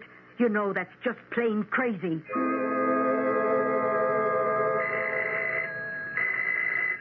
Now, who... Oh, yes, it might be Dennison. Hi. Paul. Come in. Hey? I've got a fire going in my study. Come on in. It's nippy out there. Phil, I've had astronomers at all our stations and a space station itself trying to track down that planet, Intrastar. There is no such planet. Paul, Intrastar exists. Do you realize the implication of what you've said? Yes. In spite of scientific proof to the contrary, I insist that Intrastar does exist. And the implication of that? That I've cracked up, huh? Exactly. Cracked up. Or about to. Well, you know what gossip is. Mrs. Buckley listens to your dreams about Helen. She speaks to her daughter. The talk becomes exaggerated. It spreads to me, to my wife, and so on. And then it becomes an accepted fact. Dr. Sargent has gone over the edge. Yes, and that's too bad. Paul, I'm still normal. You don't know that. I wish you'd consult a doctor for his opinion. Well, that's presumptuous. Out of the question. I am a doctor. I know myself. You're wrong. But I'm willing to live with it. Others may not be. Mrs. Buckley? She meant it when she said she might have to leave. That'd be a loss. Then there are your friends and your patients. The opinion is growing, Phil, that you have become abnormal. Paul, my discovery is a fact. It is not. It's a fiction like Intrastar. So are your visits with Helen's soul. Just think of what that last sentence sounds like. Your visits with Helen's soul. Visits, Phil? Doesn't that sound schizophrenic? Now, be honest with me. Well, yes, it does. Well, then? I'll say no more. The discovery I've made, I'll keep to myself. Just forget it. Oh, no. No, Paul, I can't forget it. It's a reality. But I'll say no more until I can prove it.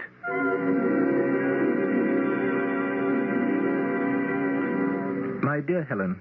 Why, Prince Bartos, how nice of you to pay me a visit. The last time Dr. Sargent visited you, I said that from his tone he sounded disgruntled. Remember? Very well. He was always jealous of anyone who looked my way twice. You mean everyone.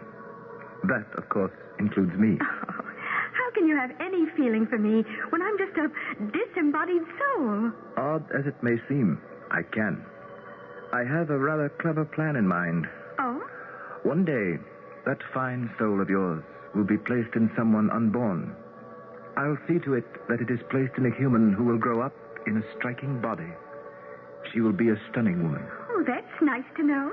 I will come to Earth and marry you. And what if I don't love you? You will. Meaning that you can explain love? Well, no. But I'll be myself and an immortal. And I look as I do now. You don't find me repugnant. Oh, no. I think you're most attractive. That's seeing you as Helen Sargent. When I'm someone else, I don't know what I'll think. I'll face that question when I come to it in 20 years or so. Now, would you look on me more favorably if I did you a service now? Oh, if you could help Phil, Dr. Sargent, I'd be very grateful. That's just what I propose to do. I mentioned the idea to Lord Z, who forbids it. But I really am an immortal. So what could he do to me? Oh, I'd have no idea, Prince Baltos. Your husband, a man and a mind that I respect a great deal, faces a dilemma. He knows that immortality is a fact. Without my help, he can't prove it. I will give him my help. You're defying Lord Z. He's an indulgent old gentleman. He'll forgive me.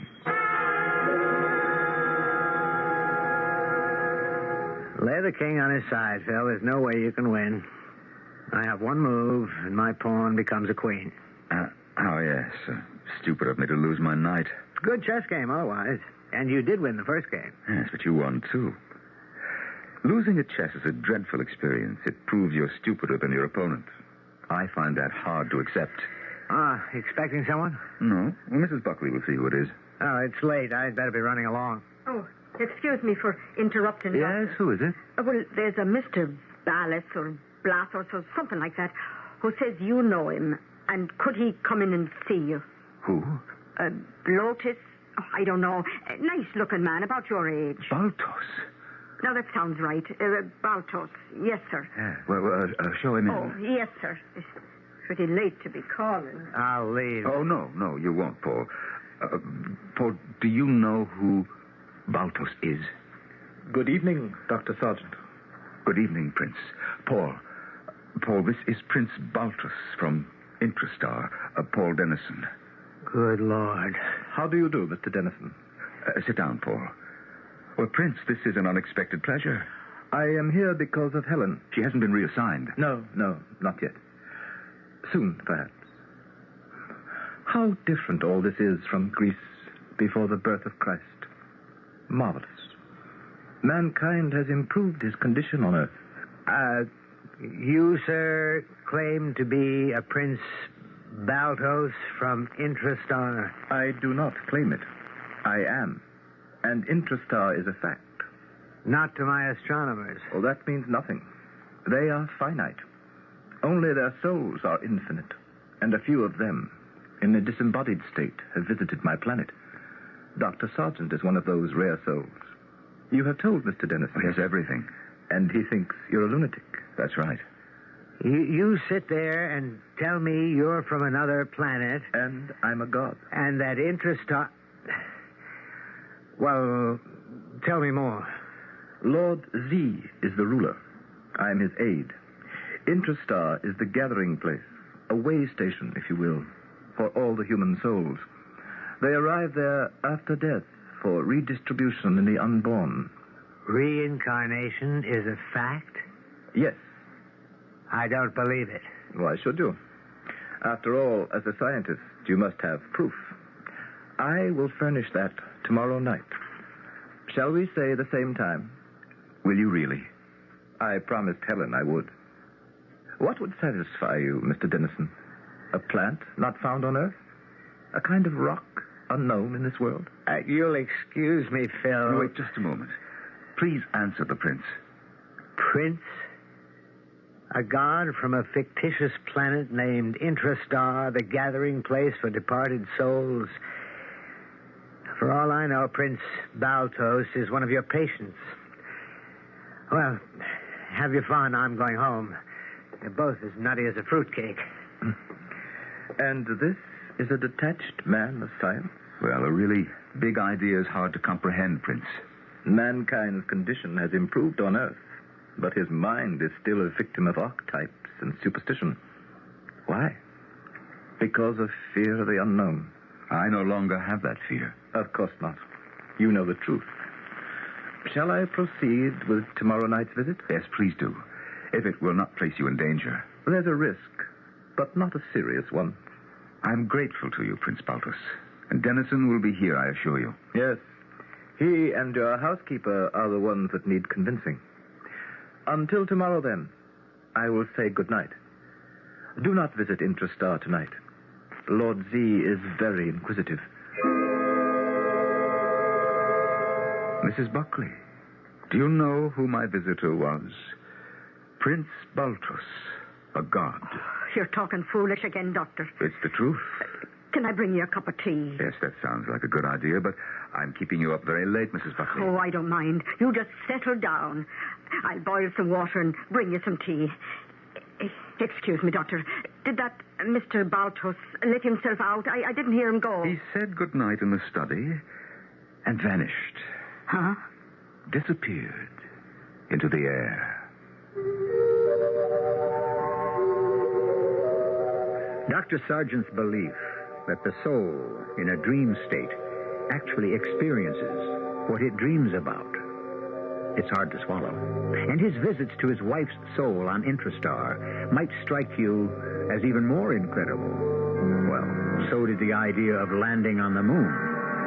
For myself, I intend to keep an open mind about the doctor's incredible discovery and his proof of it, which I expect we'll hear when I return with Act 3.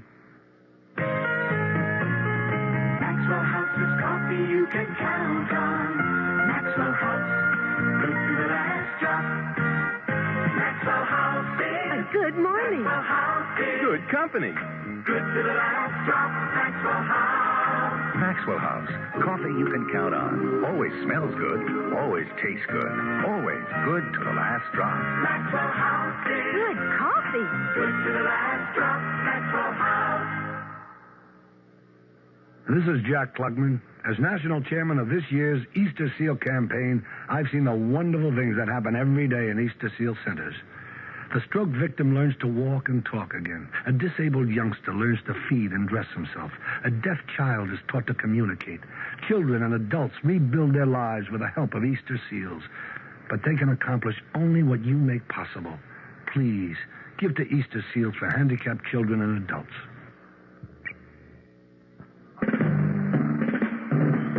I smoke pot all the time. I love it. That was no Harvard Square freak. That was a member of the Great and General Court of Massachusetts, a young Democrat who spoke freely about his regular use of the irregular weed. One of several legislators who talked frankly of the politics of pot in an exclusive survey for the April issue of Boston Magazine. We figured it was high time you got the real dope on what the General Court thinks about marijuana, so Boston Magazine set out to find out where their heads were on the question of legalization. What we found were a lot more answers and a lot more heads than we expected. This pot poll just might blow the lid off Beacon Hill. It certainly brings a new meaning to the term smoke-filled room. Read it in the April issue of Boston Magazine. Ask for it now at your newsstand. And if the man at the newsstand says he doesn't have it, ask him what kind of joint he's running. And go get the magazine at another newsstand.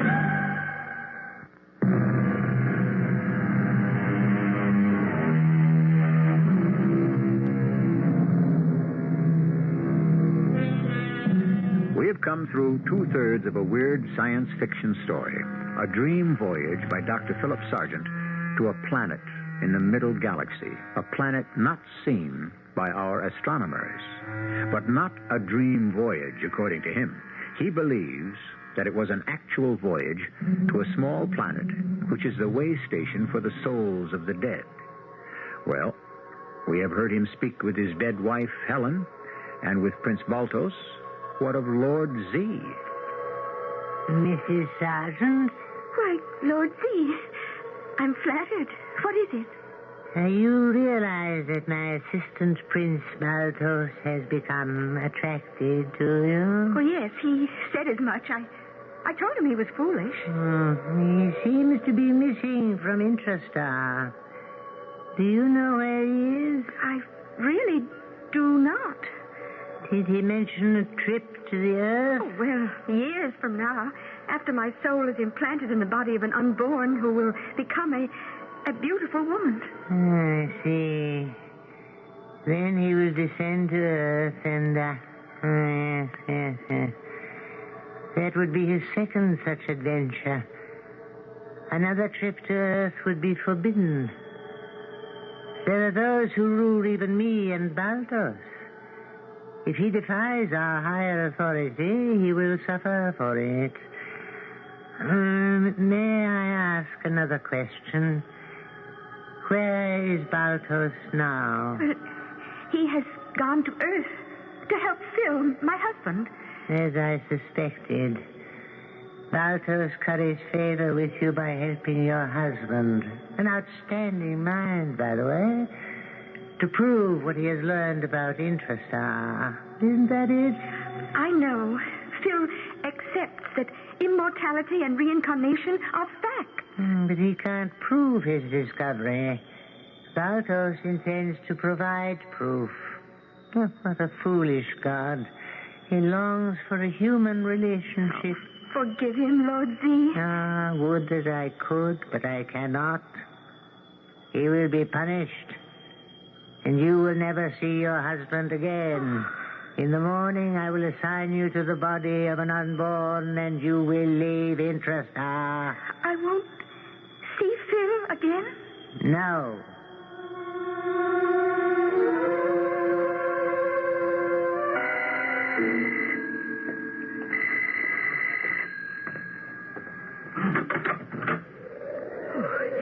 Evening, Mr. Dennison. Good evening. You get through the night all right? Yes, sir. Here, let me take your coat. Thank you. How is he? Seems just fine.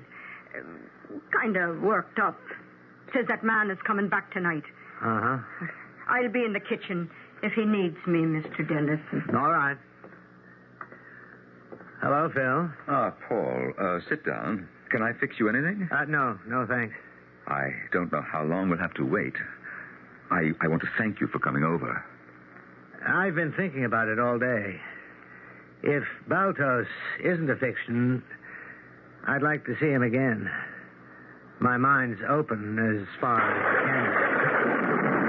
Storm outside? No. It's a clear night. That was thunder, wasn't it? How could it be? What kind of phenomenon? Good evening, gentlemen. Good Lord. Prince Baltos. Doctor, did you hear that clap of the... Mother of mercy, it's him. Good evening, Mrs. Buckley. How did you get in? I simply appeared. Why don't you sit down? Another witness besides Mr. Dennison would be desirable. Don't you think so, Dr. Sargent? Oh, yes. Do sit down, Mrs. Buckley. Oh, yes, sir. What's that on the coffee table, Doctor? It's moving. No, Mrs. Buckley. Don't be frightened. Huh? It can't move, but it moves within itself. Don't be afraid. Dr. Dennison? Yes. Have you ever seen this kind of plant anywhere on Earth? No. Look, it's eating itself. It's the devil's work. Not at all. It is a plant that grows only on Intrastar. It eats its leaves. As one leaf grows, another eats it. The plant never grows in size. It lives forever on itself. Satisfied, Mr. Dennison? I don't believe what I'm seeing. Now, Mr. Dennison, will you examine this? Well, it looks like lunar rock. It is similar in some ways, but it is not from the moon. I offer both the carnivorous, self-perpetuating plant and this rock sample to you, Mr. Dennison, to convince you that Dr. Sargent's remarkable discovery of Intrastar is a fact. Are you convinced? If I can believe my eyes, yes. Mrs. Buckley? Well, I just don't know what anybody's talking about. Prince Baltos, how can I thank you? You have taken an enormous risk. Does Lord Z know... Lord Z is a kindly, patient old god. Yes, I have violated the rules that govern Intrastar, but I have no fear. I can persuade Lord Z that despite proving to Mr. Dennison that you have experienced what you said you had, mankind won't believe you, so no harm is done. The secret of life will remain a secret, except to you three. Well, I'm stunned. Frankly, so am I. Why, Prince Baltus, did you decide to help me? I have a distant plan I intend to carry out. But I've overstayed my visit. Goodbye.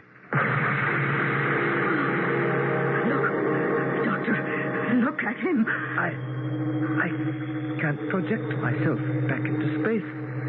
Look, he's beginning to age. Paul, look at him. His face is sagging. And his hair is turned white. He's bent over, like an old man. Lord Z, what have you done to me? What's happened? I'm changing into a human being. No. Sit down, Prince. He's changed me into a human. Thousands of years old. I'll turn to dust. It's horrifying, Phil. And look at the plant. It's dying. And the rock is ashes. Oh, you'll excuse me. I can't stay here any longer. What do we do with him, Phil? Nothing. There is nothing to be done.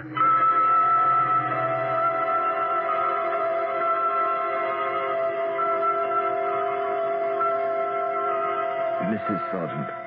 Who? Oh, Prince Baltus. What happened to you? Lord Z turned me into a human, and I disintegrated. And now you're a disembodied soul? Yes. Returned to Intrastar for reassignment. But you're a god. No longer, Mrs. Sargent. Lord Z, in the name of the immortals, why did you do this to me? Why have you destroyed me? It was ordained. I warned you, Baltus. You have disobeyed the gods twice.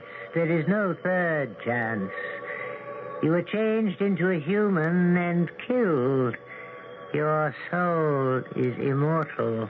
To what unborn will I be assigned? To someone on Earth who will lead a life of deception and trickery. That will be part of your punishment. And Helen Sargent? She has already departed from Intrastar. Look around you. Gone. Her soul has already been implanted in an unborn. Spare Dr. Sargent. I accept my punishment. But Sargent... Too late. Will I see him here? No. And after I have now spoken, you won't see me.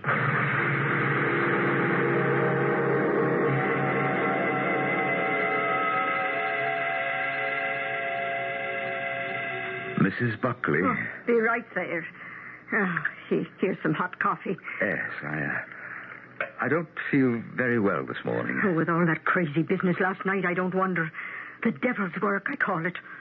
Mrs. Buckley, you don't believe what you saw and heard last night? If I did, and I'm not saying I do, I couldn't tell anybody about it. Nobody'd believe me. It was true all the same. Well, anything more I can do for you? Oh, why, you haven't eaten your nice fried egg. No appetite. I don't feel well. Would you telephone Mr. Dennison? I have to see him. Why, of course. Land's sake. I'll be happy when all this nonsense is behind me. And so will I. And I think it is about to be. Oh, no. Dear Lord. He's dead. Oh, he said he didn't feel so good. After I telephoned you, I cleaned up the kitchen. Then I come into the dining room and Poor Phil. Oh, why did he have to go fooling around with his dreams and his soul and those trips he said he made? Mrs. Buckley, have you been in his study this morning? No, sir. Not since last night when that prince was here with that terrible plant and the rock. I want to see what finally happened to him. Follow me? Well, didn't he disappear the way he come? No. He began to change before our eyes. He began to age. Well, he sure ain't here now, Mr. Dennison. Oh. Look. Why, it's a pile of dust on the seat of that lovely old winged chair. That's all that remains of Prince Baltos. Oh, it's like after a cremation. What did all this mean, Mr. Dennison? I don't know, Mrs. Buckley. I really don't know. Welcome to Intrastar, Dr. Sargent. Why did I have to die, Lord Z? You had penetrated the secret of immortality. But as Baltos said, no one believed me. Why was I selected to make my discovery? A touch of genius, I would say. The explanation is better left to those who oversee even me. And here I am because Prince Baltos fell in love with my wife. Oh, what about her, Lord Z? Helen? I know what you're thinking, and I will intercede for you. Perhaps in other bodies you will be united. We'll see. Thank you. It's a funny thing. Love? It's the one thing, the one emotion over which you and the hierarchy of gods, just to give them a name, seem to have no control.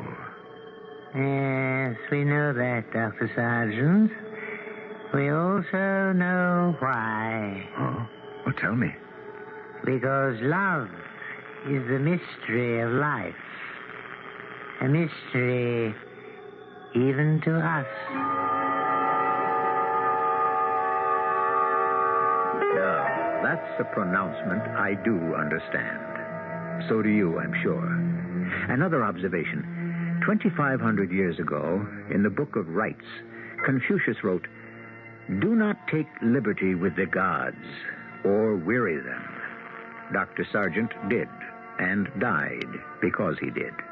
Of course, Prince Baltos was the real cause of it. He fell in love with Helen Sargent's ghostly body and freed soul. Love. What an explosive little word that is. I'll return shortly. Join hands with people everywhere.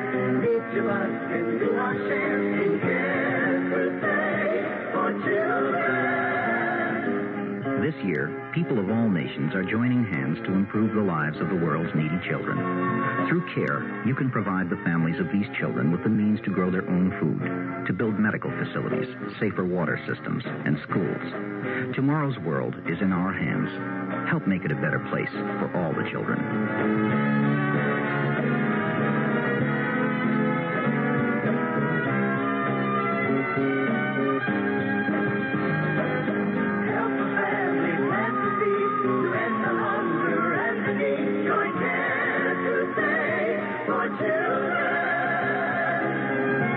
Please send your check or money order to CARE, Crusade for Children Overseas, Box 576, New York 10016.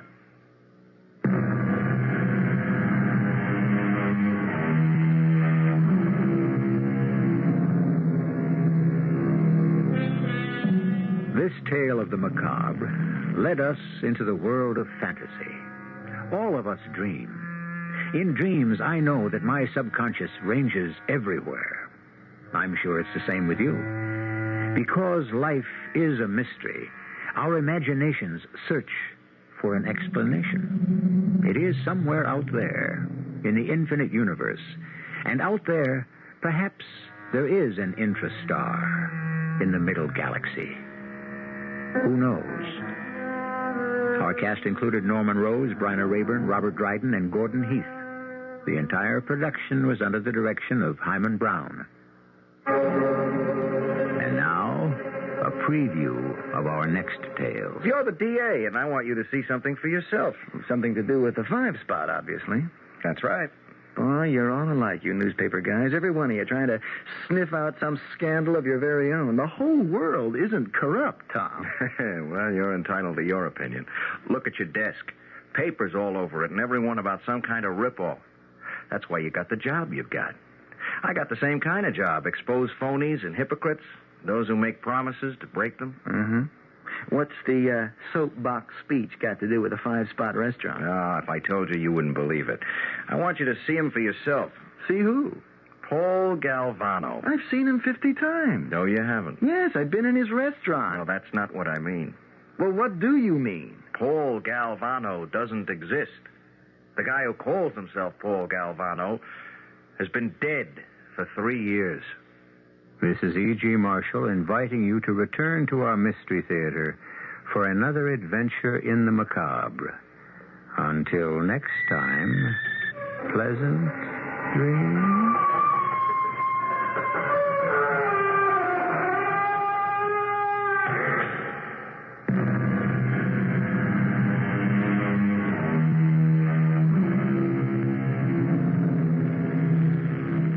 This is Esther Peterson, President Carter's Special Assistant for Consumer Affairs. The New England Regional Commission and your governor's energy office have 2 free booklets for those of you who heat part or all of your home with wood. They are Heating with Wood and Burning Wood Safely. To receive these booklets, simply write the New England Regional Commission, 53 State Street, Boston, Massachusetts, 02109. News Radio 59 information check at 9:59. Periods of light rain and drizzle tonight and tomorrow. Cloudy with more rain tomorrow night and some periods of rain Wednesday as well. It's now 38 degrees in Boston. The Dow Jones down 6.93 today to 855.25.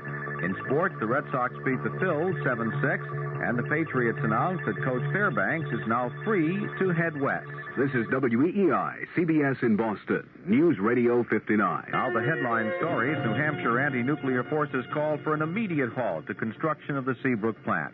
Massachusetts officials prepare for the possibility of a nuclear plant accident here. The BU Board of Trustees will vote tomorrow whether to agree to the union's acceptance of a new contract. This is Jim Pansulo. WEEI continues its coverage with David Jackson in New York. At the final tone, it's exactly 10 p.m. CBS News, the government orders new inspections of reactors like the one at 3 Mile Island, Pennsylvania. I'm David Jackson reporting on the CBS Radio Network. The crippled reactor near Harrisburg was designed by Babcock and Wilcox of Lynchburg, Virginia.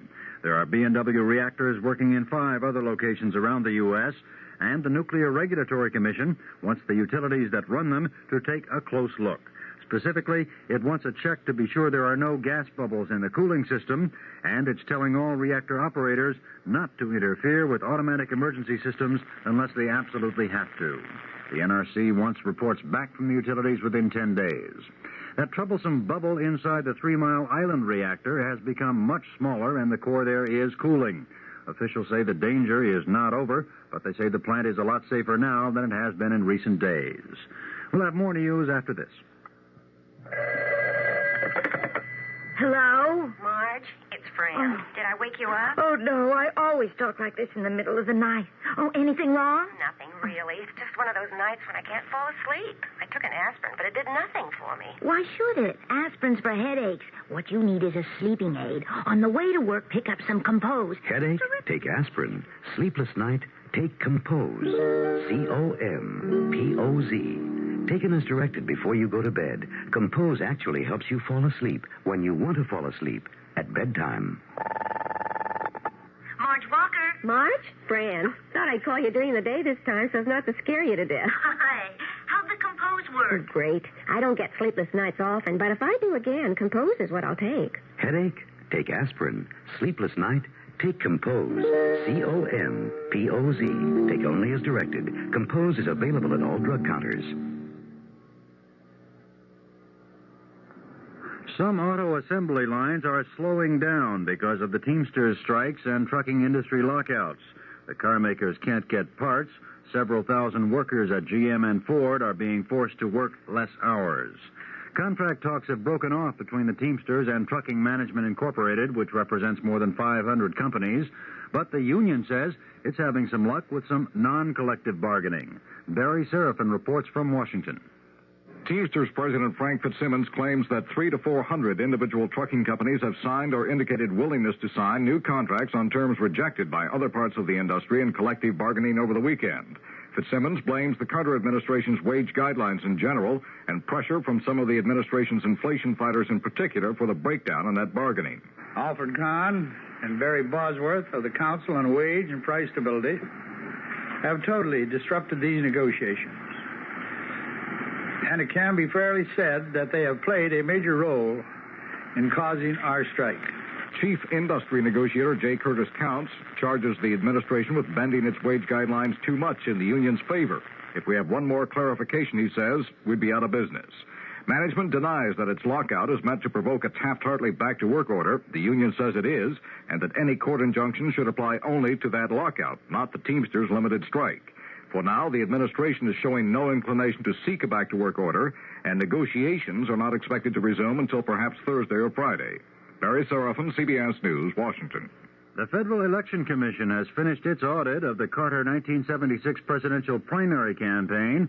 It found 21 items for which there was inadequate documentation. The campaign committee had to repay $5,800 in federal money.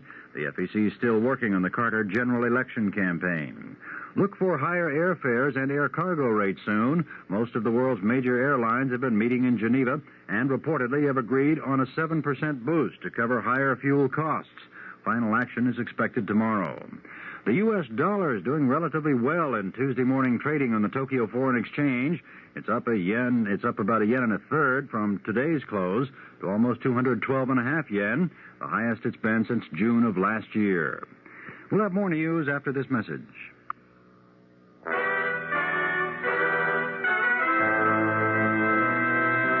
An exciting adventure in radio entertainment is yours every Monday through Friday. Sears Radio Theater with hosts of talent. I'm Lorne Green. I'm Andy Griffith. I'm Vincent Price. I'm Cicely Tyson. I'm Richard Widmark. The 5 very talented hosts who bring you a broad sweep of top-quality dramas on Sears Radio Theater over most of these CBS radio network stations. You'll hear a play in a different key every day of the week, Monday through Friday. Lorne Green hosting westerns on Monday, Andy Griffith comedies on Tuesday, Vincent Price with mysteries on Wednesday, Cicely Tyson with stories of love and hate on Thursday, and on Friday, Richard Widmark and adventure. To enjoy this thrilling experience in radio entertainment, all you do is listen here for Sears Radio Theater, Monday through Friday, on most of these CBS radio network stations. If you were supposed to get your federal income tax refund check this week, you may have to wait a few extra days. Treasury Secretary Blumenthal stopped all mailings last Thursday because Congress was having trouble passing an increase in the national debt ceiling. The checks might have bounced. But Congress acted and the president signed today, so checks will be going out once again, albeit a bit late for some. David Jackson, CBS News. Good evening. This is Jim Pansuo, WEEI, News Radio 59 in Boston. 6 after 10 is our time. The temperature 40 degrees, that's 4 Celsius. The humidity 96%. The wind northeast at 9. And we'll have periods of light rain and drizzle tonight and tomorrow, with the high up around 50 tomorrow. More rain tomorrow night and some periods of rain on Wednesday as well. The Boston University Board of Trustees will vote tomorrow on whether to sign the new contract that has been accepted by the union. We have details from Chuck Krause. By a vote of 212 to 17, the Boston University chapter of the American Association of University Professors accepted the new 3-year contract with BU. The trustees vote on Tuesday. The new contract calls for wage increases of 7, 10.5%, and 12% over its life. But chapter president Fritz Ringer says the academic freedom, appointments, promotion, and other non-economic portions are, if anything, more important. I would almost say yes. I mean, even take, for example, the issue of salaries themselves. Everybody's terribly concerned that we've been underpaid and falling behind for years, and they did want some program to put us back in line. That's happened. But even in the salary provisions, you know, the ways in which you make decisions about how you deal with inequities and how you distribute merit, even there, the decision-making process and the faculty input And the kind of the stability and regularity of those proceedings are just as important as the money itself. Professor Ringer says the salary increases seem large, but average out to less if the past several years are taken into account. This is Chuck Krause. One of the problems that nationwide lockout by the trucking companies of the Teamsters Union is creating locally is some disruption of delivery of hot lunches to about 101 public schools in Boston. Fred Foy, the school department spokesman, reports that about 21,000 students are affected. All of those schools which do not have their own hot lunch facilities will be affected. This means basically that most of the 101 schools are elementary schools. Most of the high schools and most of the middle schools have their own hot lunch facilities. They will continue to deliver milk to the schools. Massachusetts does have contingency plans if a nuclear leak should occur in one of the plants in this area, similar to the one in Pennsylvania. We have details from Lynn Vaughn. Public Safety Department officials say evacuation procedures have already been formulated and distributed to residents surrounding the Yankee Row and Pilgrim 1 nuclear power plants. And Environmental Affairs Secretary John Buick assured the Energy Committee the state is sufficiently equipped to detect radiation leakages.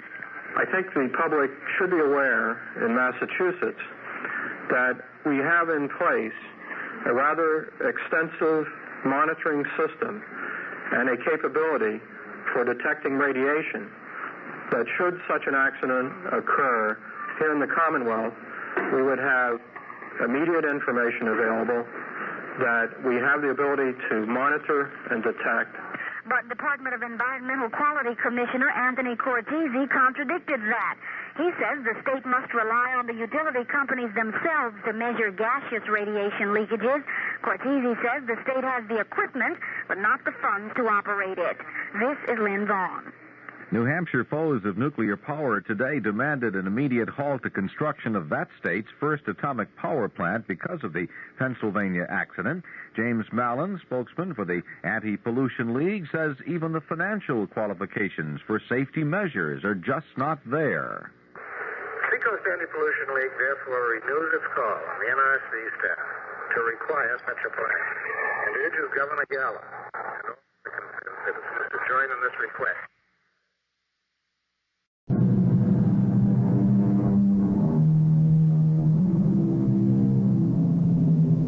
Come in. Welcome. I'm E.G. Marshall. The world is composed of many different kinds of beliefs and believers. Depending on who you are and where you're from, certain beliefs will seem quite natural, and others will not. The world, by and large, has become a more tolerant place than it used to be. But even so, or perhaps for this very reason, there are people who possess beliefs of such fantastical magnitude we can scarcely think they are serious. And yet they are. Deadly serious. We've got to keep going. We're almost there, I'm sure we are. I think we'd better turn back while we still can. Why? You saw the evidence with your own eyes, didn't you? Why do you keep calling it evidence? That guy is a crackpot. And if we keep going, we may never come back.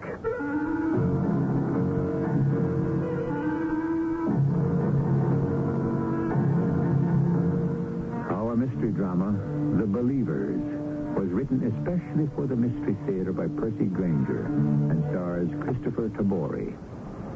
It is sponsored in part by Contact, the 12-hour cold capsule. I'll be back shortly with Act One.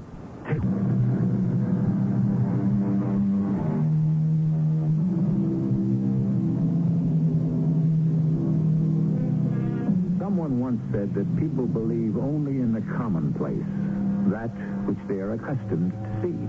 But Emerson maintained that we are born believing, and that we bear beliefs as trees bear apples. Some feel that you can even measure the depth of a person's soul by the magnitude of his belief. But belief is like most other things. Too much of it can be a dangerous thing. We're in a modest country house on the outskirts of a town in the Midwest. Mother, I'm home. Mother, are you in the kitchen? Huh. Mom, where are you? Oh, there you are. You've been in the parlor the whole time? You were sitting so still, I didn't even see you. Well, why didn't you answer me? Shh. Mom, what's the matter? Be quiet. I'm waiting. Waiting for what? Get away from that window. He might see you. Who? What's going on? Something very strange. I don't see anyone out there. I know. That's just it. Oh, no, Mother. It's that neighbor of ours. That's Mr. Bolivar. Oh, now, Mom, not that again. I tell you, Alan, something very immoral is happening over there. Now, Mr. Bolivar is a perfectly harmless old guy. How does he make his living? Well, that's none of our business. But we don't know, do we? At least you have an honest job. You leave the house at a decent hour each morning and come home from the factory at a decent hour each evening with a decent day's sweat on your brow. Mr. Bolivar never leaves his house at all. Well, maybe he works at home. I mean, we see him out in the garden a lot. You do not make a living with a garden. Maybe not. But I sure wish I could get our lawn to grow like his does. Look how green and thick he gets his grass to come in. Yes, just like a cemetery. He's probably got people buried in it. Oh, Mom, you got to stop spending so much time peeping down the road at his house. I'm not peeping. Something is going on, Alan, and if something is going on, it isn't peeping to try to find out what. You spend your whole day at this window. It's not good for you, Mom. Listen to me. It's happened again. What? A woman came to Mr. Bolivar's house.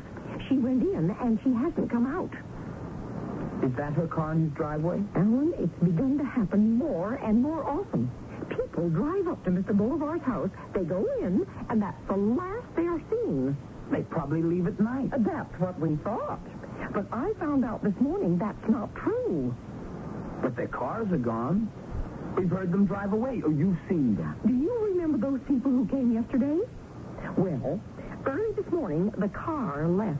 I heard it. It woke me up just like it always does. But this was the first time it hadn't been pitch dark. It was just after dawn. You'd already gone to work. I rushed to the window, and you know who was driving the car? Even Bolivar himself. And he was all alone. He returned about 2 hours later on foot. Now, you tell me there's nothing wrong going on. Are you sure there wasn't anyone else in the car? I'm absolutely positive. And now he's got some fresh victims in there at this very moment. It may already be too late to save them. What do you think we should do? I think you ought to go over there and find out what's happening. Me? Well, you two have always had a friendly wave for each other. Mama, I had a long day in the factory. I'm tired. Alan, he always comes out about this time of day to tend his garden. Now, you go wash yourself up, and I'll keep watch. What about our supper? Oh, look, there he is now. Hurry, dear. Now's your chance. What am I supposed to say? Well, I don't know, but you're a clever boy. Just don't let him know you suspect anything. And don't worry, dear. I'll be watching you.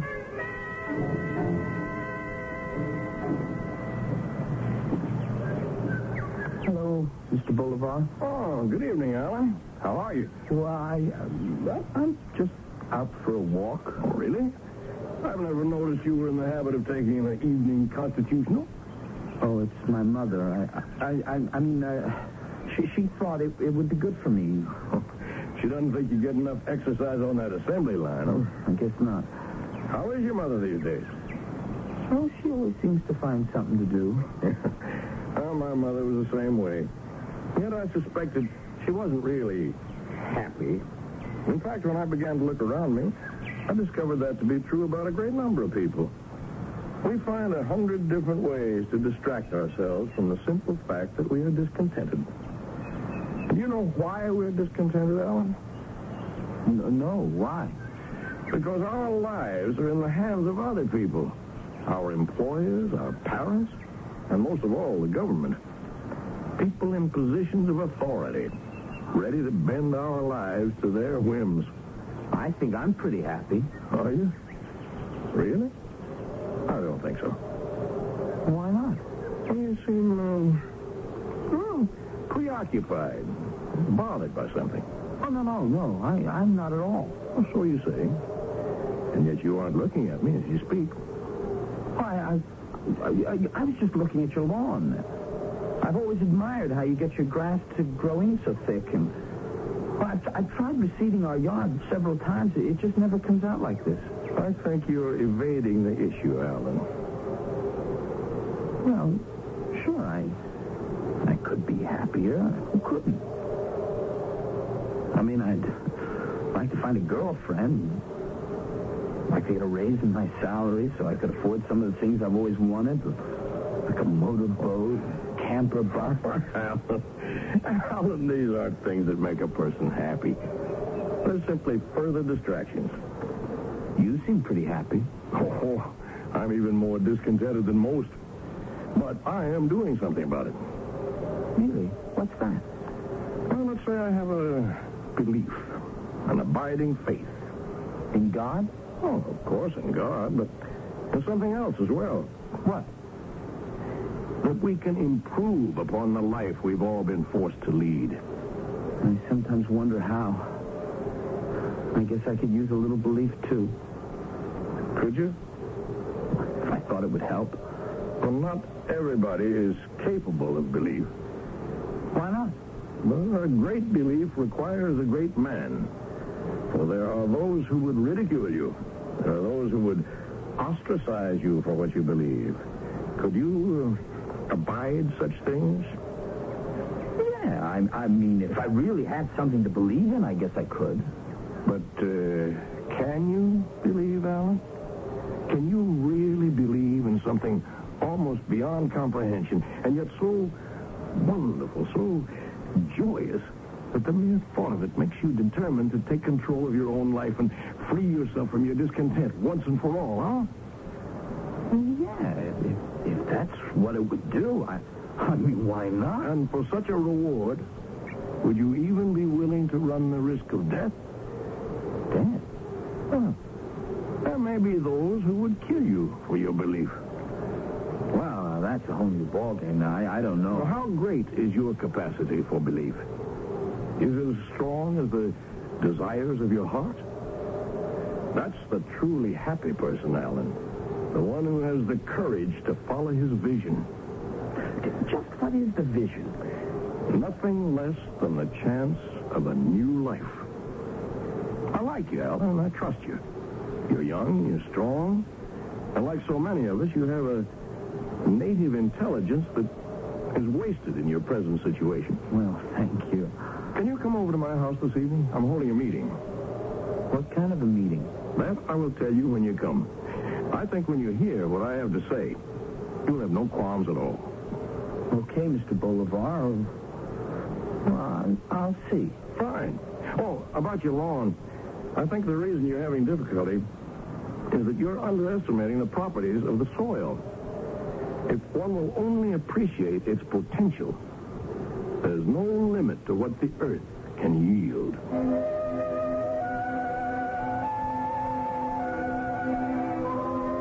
Well, what was he saying?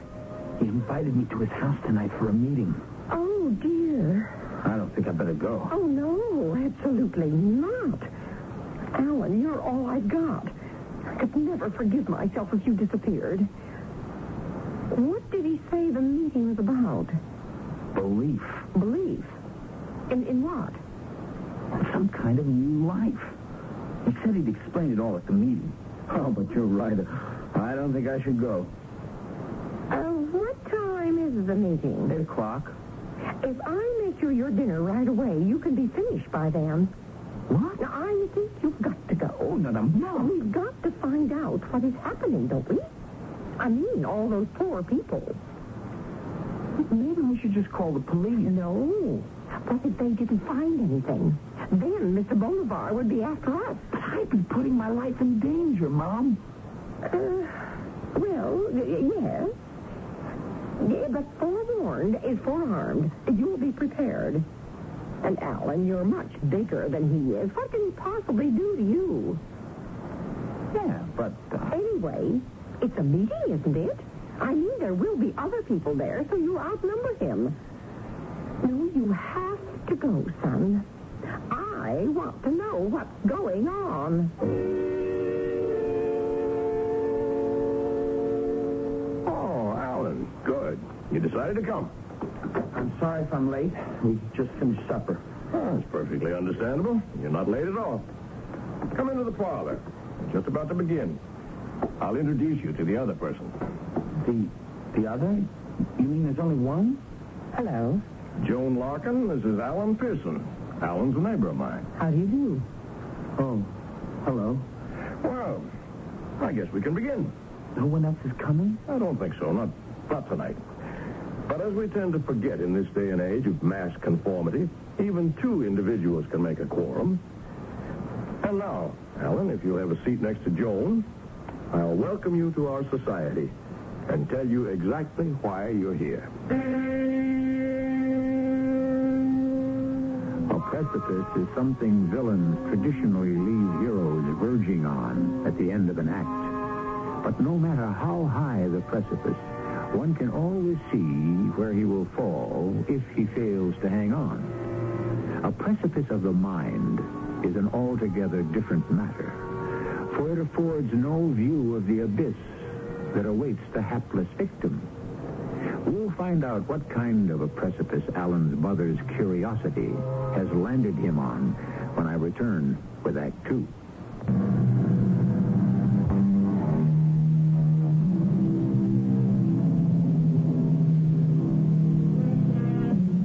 The secret society is as old as mankind. Small groups of people who consider themselves the elect have always formed clandestine groups and flattered themselves with secret codes and rituals, and sometimes with secret knowledge. Knowledge that they feel gives them insight to the mysteries of life and death. Evan Bolivar has spoken cryptically of the chance of a new life, the chance to escape this world. Let us rejoin him to find out more. Are you sure we shouldn't wait until more people show up? Oh, there won't be any more people tonight, Alan. It's just you and Joan. What kind of society is this? Doesn't he know, Mr. Bolivar? Not yet, Joan. You mean you do? Of course. Joan has traveled a great distance to be here tonight. All the way from Lipitsky, Ohio. I don't ever want to hear that name again. You know what's going to happen? Of course I do. That's why I'm here. Now I'm going to have to wait. I'm sorry, Joan. Your intended partner's had a last-minute change of heart. That happens frequently under the circumstances. It's to be expected. They can't be blamed, and there's nothing to be done about it. But you'll have to give Alan time to think about it. And I'm all ready to make the journey now. Well, that'll be up to Alan. What kind of journey are you talking about? What's the name of this society? We call ourselves the Hollow Earth Club. The Hollow Earth Club? Mm-hmm. You mean you think the Earth is hollow? We don't think so, Alan. We know it is. We have proof. This is the other world I was speaking of. It's not somewhere off in space or in the heavens. It exists right here, inside our own. It's a civilization of people superior to us in every way, technically and culturally. They live deep inside the earth, in towering cities of shimmering crystal. Mr. Bolivar, excuse me, but, I mean, are you serious? Where did you ever get a notion like this? The notion has been around for centuries. There are references to the civilization of Hollow Earth in texts dating back to ancient times. The ancient Hebrews and Greeks knew of its existence. Oh, but those were just myths. Many governments have mounted expeditions to try to go into Hollow Earth. During World War II, the Germans sent a specially outfitted U-boat into the Arctic. The boat never returned. Every government-sponsored expedition has met with disaster. Why? Because governments are only interested in interfering and taking over. The Hollow Earth people do not approve of the mess we've made of surface Earth and want no part of it. That's why they've chosen to stay underground. If these people don't let government expeditions into their domain, well, what makes you think they'll let you go down there? That, Alan, is the chance we take. That is the risk I spoke of this afternoon. It's very important that we make the journey with compassion and understanding. They must know that we respect them and have no desire other than to flee the same world they once did. You still look skeptical. Why, it's a pretty fantastic theory. No, Alan, you're wrong. Oh, but everyone knows the Earth is solid as a rock. Jones, I guess we're going to have to show Alan our proof, aren't we? You mean you have proof? 30 years ago, modern man came into actual contact with these wondrous people. Someone's actually seen them? Yes. How? There are large openings at the north and south poles that lead into hollow Earth. These openings are normally obscured by snow and ice, but Alexander Hobbs, an Arctic explorer, discovered one of them in 1946. He left an account of his visit in a secret diary. It gave me the proof I'd been looking for, and that's when I moved here. Why here? We'll get to that in a moment. If you'll excuse me, I'll fetch Hobbs' diary, and you can hear for yourself what he discovered. Miss Larkin? You can call me Joan. Are you seriously planning to go look for this place? Yes. Why? Oh, it doesn't really matter why. Mr. Bolivar said you drove all the way here from Ohio. No, I'd rather not talk about it. Right now, my concern is where I'm going, not where I've been. But you don't really believe you're going to find a civilization of advanced people in the middle of the Earth, do you? I believe there's got to be a better world than this one. Was it a man? What? Was it a man? Is that why you're so unhappy? That's none of your business. Here we are. Now, this is Admiral Hobbs' secret diary. Just give me a minute to find the relevant entry. Here we are. The date is May 24th, 1946. My ensign and I were taken from our sled, which we'd used to make the first part of our descent into the crevasse. We were then boarded on a small platform-like conveyance with no wheels. It moved us deeper into the earth and finally toward the glowing city with great swiftness. Soon we arrived at the large building of a type I'd never seen before. It was constructed of a crystal-like material. Our hosts were, for the most part, blonde and extremely pale-complected. They received us cordially because they knew we came with no malice. That sounds like something out of Buck Rogers. It does indeed. Well, where'd you get that diary from anyway? It was entrusted to me by a survivor of the expedition. It goes on to describe in detail the nature of the life there. In all respects, an ideal existence. Are we going to have to go all the way to the North Pole? No. No, as I mentioned, I moved to this part of the country for a reason. Beneath the fields around our houses here, there's an extensive cave system. I spent 3 years digging a tunnel to those caves, the entrance to which is in this very room. Where? Oh, you may see for yourself. If you'll just give me a hand with this rug, huh? Now, if you'll look carefully, you'll notice the floorboards have been cut to create a trap door. Look. There it is, the entrance to Hollow Earth. I have hard hats, lights, and boots, everything you'll need for the descent. Why do you keep the entrance hidden? I may be paranoid, but I am convinced that the people of Hollow Earth have their eye on us at all times.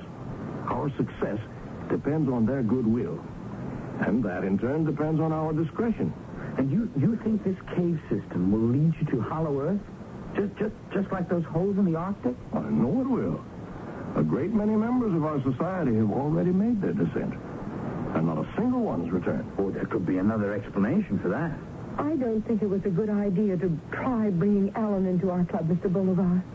He's not taking any of this seriously. Mr. Bolivar, just what is in this for you? thing. What's the catch?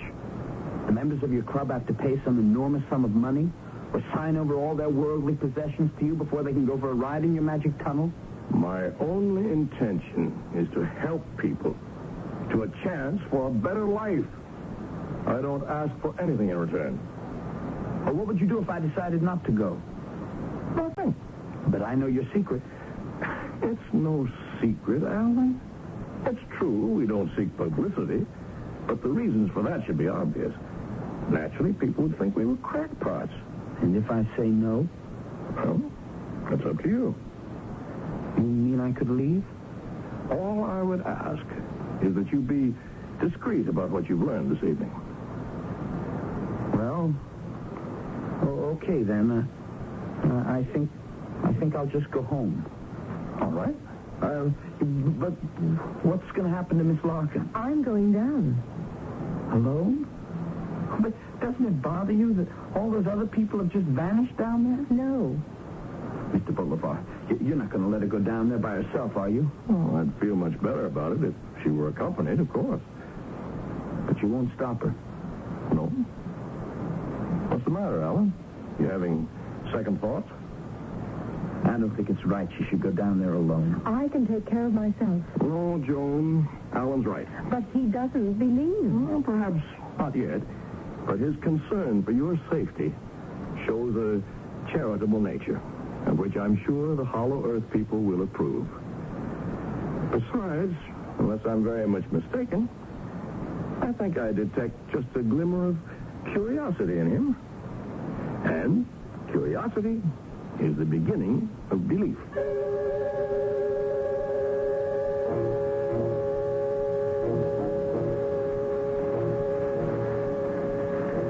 How you doing?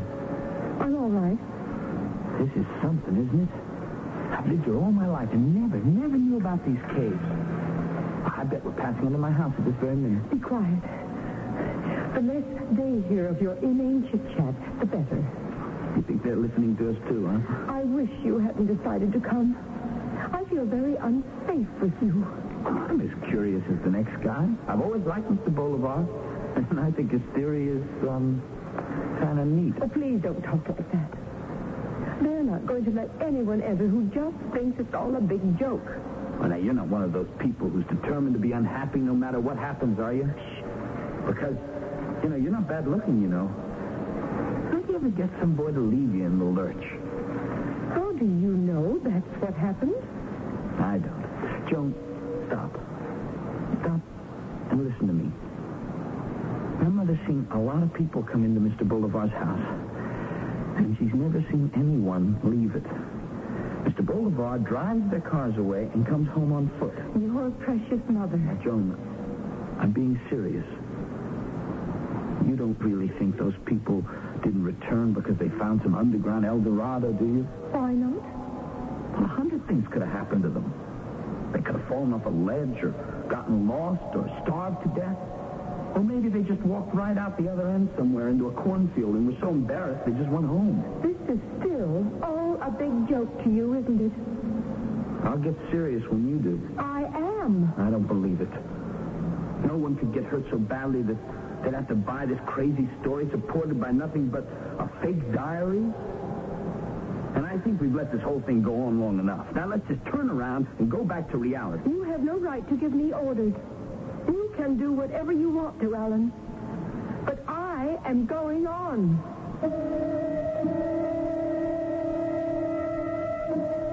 Chauncey Depew once declared that it hurt more to have a tooth pulled than a belief destroyed, because there is no such thing as Novocaine for the mind. Clearly, Joan Larkin is determined not to have Alan Pearson play dentist to her belief that the answer to the ills of the world is to escape to some legendary underground kingdom.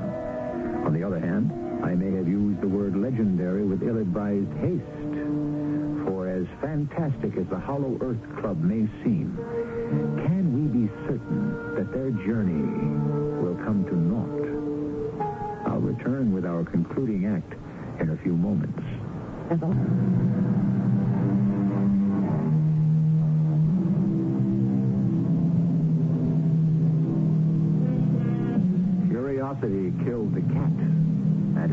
probably been responsible for a lot of other misdemeanors as well. As for the two people whose separate stories have brought them together under the bizarre circumstances we have been following, only one is motivated by curiosity.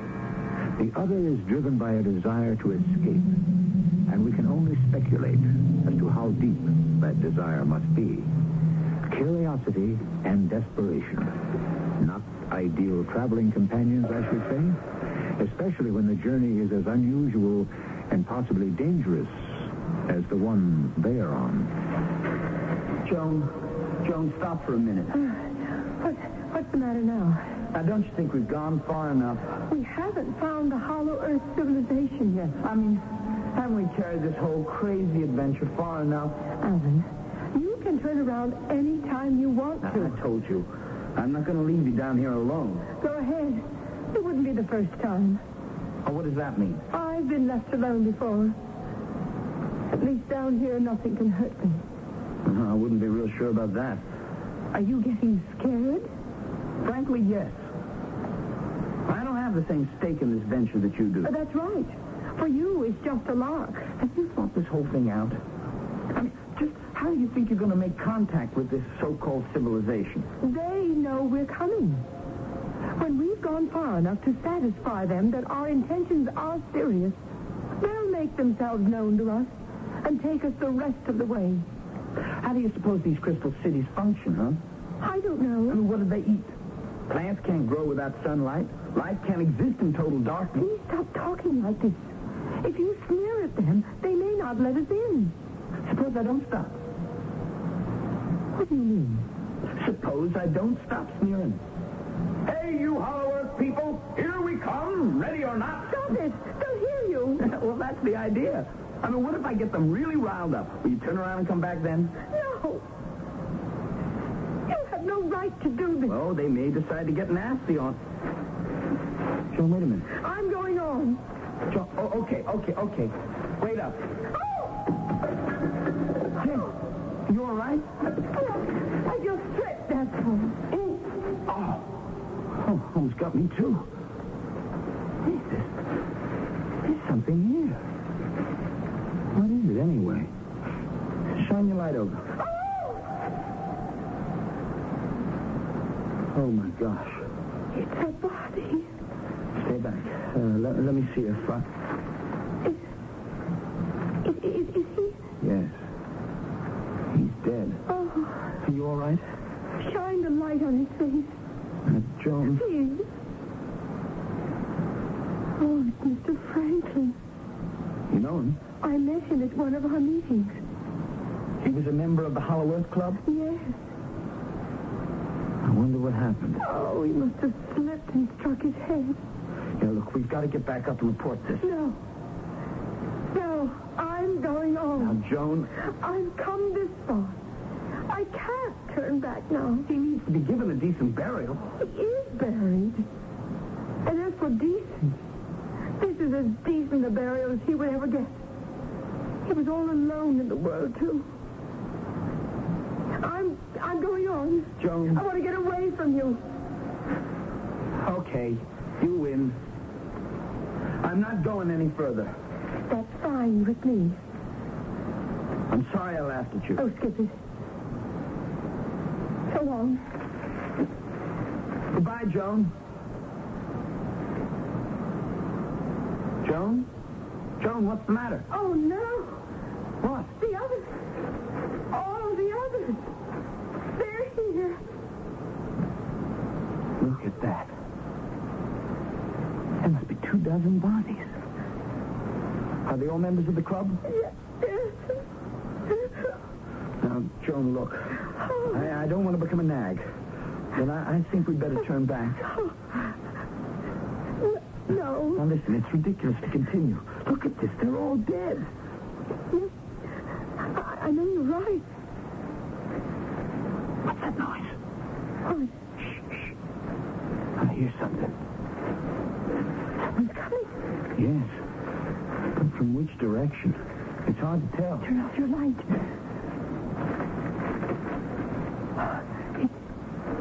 It sounds like they're behind us. Look, there's a light. Hello? Somebody there? Mr. Bolivar? Alice? Joan? Oh, I didn't expect to catch up with you so quickly. Why are you coming down now? I thought you were going to wait until the last of our members came. I was, but I'm afraid I had no choice. I just had a visit from the police. The police? What did they want? I didn't wait around to find out. Why not, Mr. Bolivar? Well, I'm sorry for those members who will not be able to make the journey with us, but my top priority must be to protect the people of Hollow Earth from the authorities. The government must not be allowed to interfere. Mr. Bolivar, we were just about to turn around. You mean go back to surface Earth? Yes. Why? Look. Shine your light on the passageway in front of us. Oh, what's happened? We don't know, but they're all dead. But these are all of us. Oh, the fools. I told them over and over that purity of intent was absolutely necessary. Oh, you don't think that... Clearly, the people of Hollow Earth did not want them to go any further. You think they were killed by your super civilized underground people? Even civilized people have the right to defend themselves. Well, Alan, if you had any lingering doubts about the existence of the world into which we are descending, this should certainly dispel them. Is Joan all right? Yes, I think so. Good. Then let's push on. Push on? You intend to keep going? Of course. I'm sorry, Mr. Bolivar, but Joan and I have changed our minds. You have? Joan, is that true? Yes. Someone has to be notified about these bodies. I see. Well, this does present a problem. Why?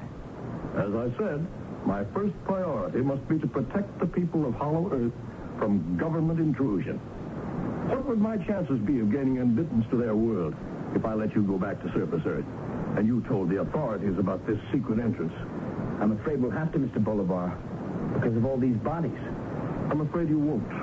Alan, he's got a gun. That's right. If you two will just walk along in front of me, we will proceed.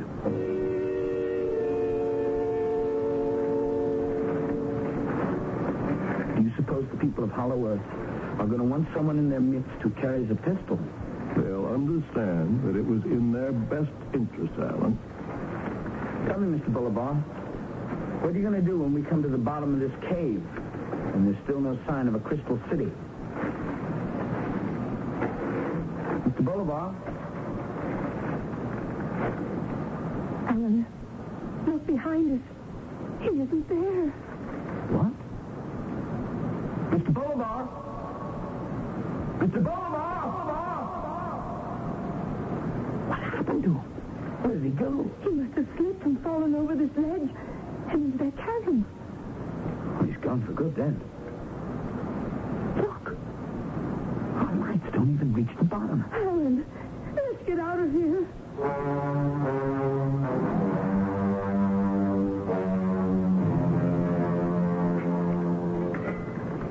Yeah, give me a hand. Thanks. Oh, the police must have left. We better call them back right away. Wait. Before you do, Alan, I want to go. Why? I don't want to talk to the police. I don't want to have to give them a statement. Joan, you're not in some kind of trouble, are you, with the law? No, it's not that. I just don't want to talk about why I was here. Well, where are you going? Home. You know, Joan, if you wanted to stick around here for a while, I mean... No. Thank you, Alan. But I think I'd better go. Well, maybe I could come and visit you sometime. It's a long drive. Well, I wouldn't mind. You wouldn't? No. Well, I'd like that. Poughkeepsie, Ohio, right? Yes. I'll give you a 15-minute head start before I call the police. Thank you, Alan.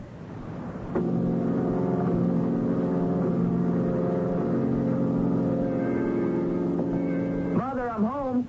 Thank goodness. Oh, Helen, I've been so worried. Where did you go? I called the police, but when they went to Mr. Bolivar's house, they said no one was there. Oh, so it was you who called them. Are you all right? Oh, look at you. You're all covered with dirt. What happened? I'll explain in a minute, Mom. I have to call the police. Why? Alan, where's Mr. Bolivar? He's dead. Dead? Alan, you didn't... No. You said you wanted to know what was going on. But I don't think you're going to believe it. Mr. Bolivar was president of something called the Hollow Earth Club. What in heaven's name is that? Well, it was a group of people who believed the Earth is hollow and that an advanced civilization lived down there. How ridiculous. Oh, I always suspected Mr. Bolivar was pixelated. The reason you never saw anyone leave the house is because they're all going down through a tunnel into a cave system to try to find this place. Really? And that's where you were when the police came by? Yeah. Well, did you find it? Oh, Mother, of course not. What we found were the dead bodies of all the club members. Oh, how did they die? I don't know. Mr. Bolivar tried to force us to continue at gunpoint, but then he slipped and... And what? What? Why didn't we hear anything? Alan! I was going to say he fell into a chasm. But we should have heard something. We? And who is this we? There was a girl there, too. Oh, was she pretty? Mother, something's wrong. Was she pretty? Those dead people, how did they die? There weren't any marks on them. Alan, what are you talking about? Alan, where are you going? I thought you were going to call the police. Not yet. I just want to check some things out first. Don't leave me alone. I'll come with you.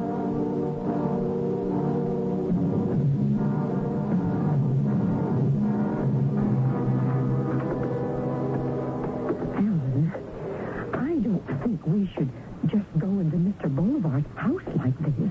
There's no need to lower your voice, Mother. Mr. Bolivar's dead, remember? Now, how can you be sure? You said you didn't hear anything. You come through here now. What are you going to do? I want to go back down in that cave and have a closer look at those bodies. Now, help me move back this rug. Oh, Alan, why don't you just let the police take care of this? I want to see for myself. There we are.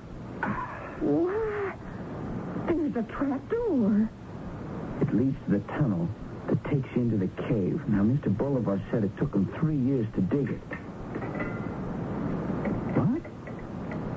What's the matter? Mother. The tunnel. It's gone. You mean someone filled it in? The earth. It's packed solid. It's like there was never a tunnel here at all. Are you sure you have the right trapdoor? Of course I do. Well, looks to me like someone doesn't want you going back down there. Who? Well, gracious, dear, I don't know. But we just came up through that tunnel 10 minutes ago. How could anyone have filled it in so quickly? Don't look at me, Alan. I've been at home all night.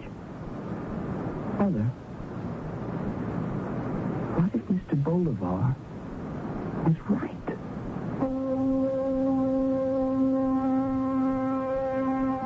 I do not believe today everything I believed yesterday. And I wonder, will I believe tomorrow everything I believed today? So pondered Mark Twain, and so might the rest of us in the sobering afterglow of our story. For even today, it is true that what exists at the center of our planet is as much a mystery as what exists in galaxies millions of light years away. There is one other loose end to our story, but that I can tie up for you when I return shortly.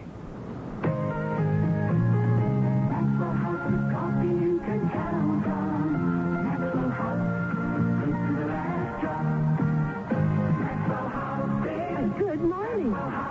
Good company. Maxwell House. Coffee you can count on. Always smells good. Always tastes good. Always good. good to the last drop. Good coffee. This is Mary Tyler Moore, and I want to tell you about a very special place. A place which can help you cope in this ever-changing world of ours. It's the library. At the library, you'll find all the information you need to keep up with current issues, career opportunities, economic changes, and all the new technology. The library even has programs for every age group. Check out the library. That's where you'll find a lot of success stories. A public service message from the American Library Association and this station.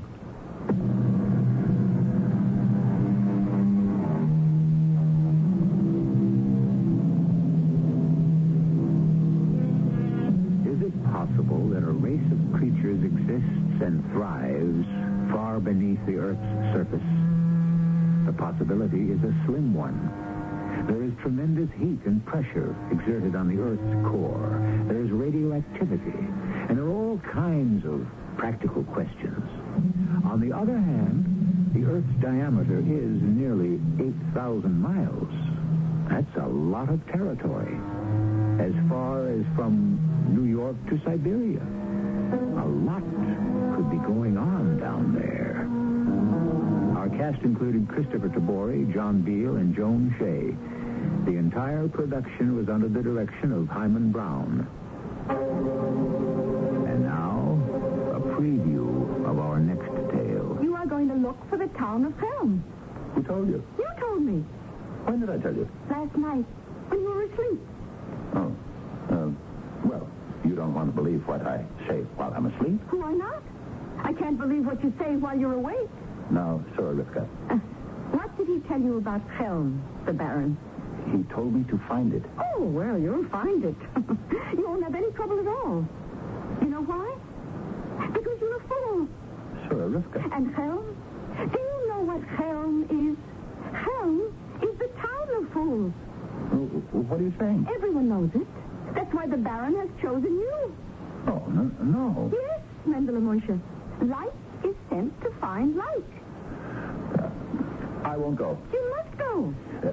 But the Baron thinks I'm a fool. Why shouldn't he think so? You are a fool. This is E.G. Marshall inviting you to return to our Mystery Theater for another adventure in the macabre. Until next time, pleasant dreams.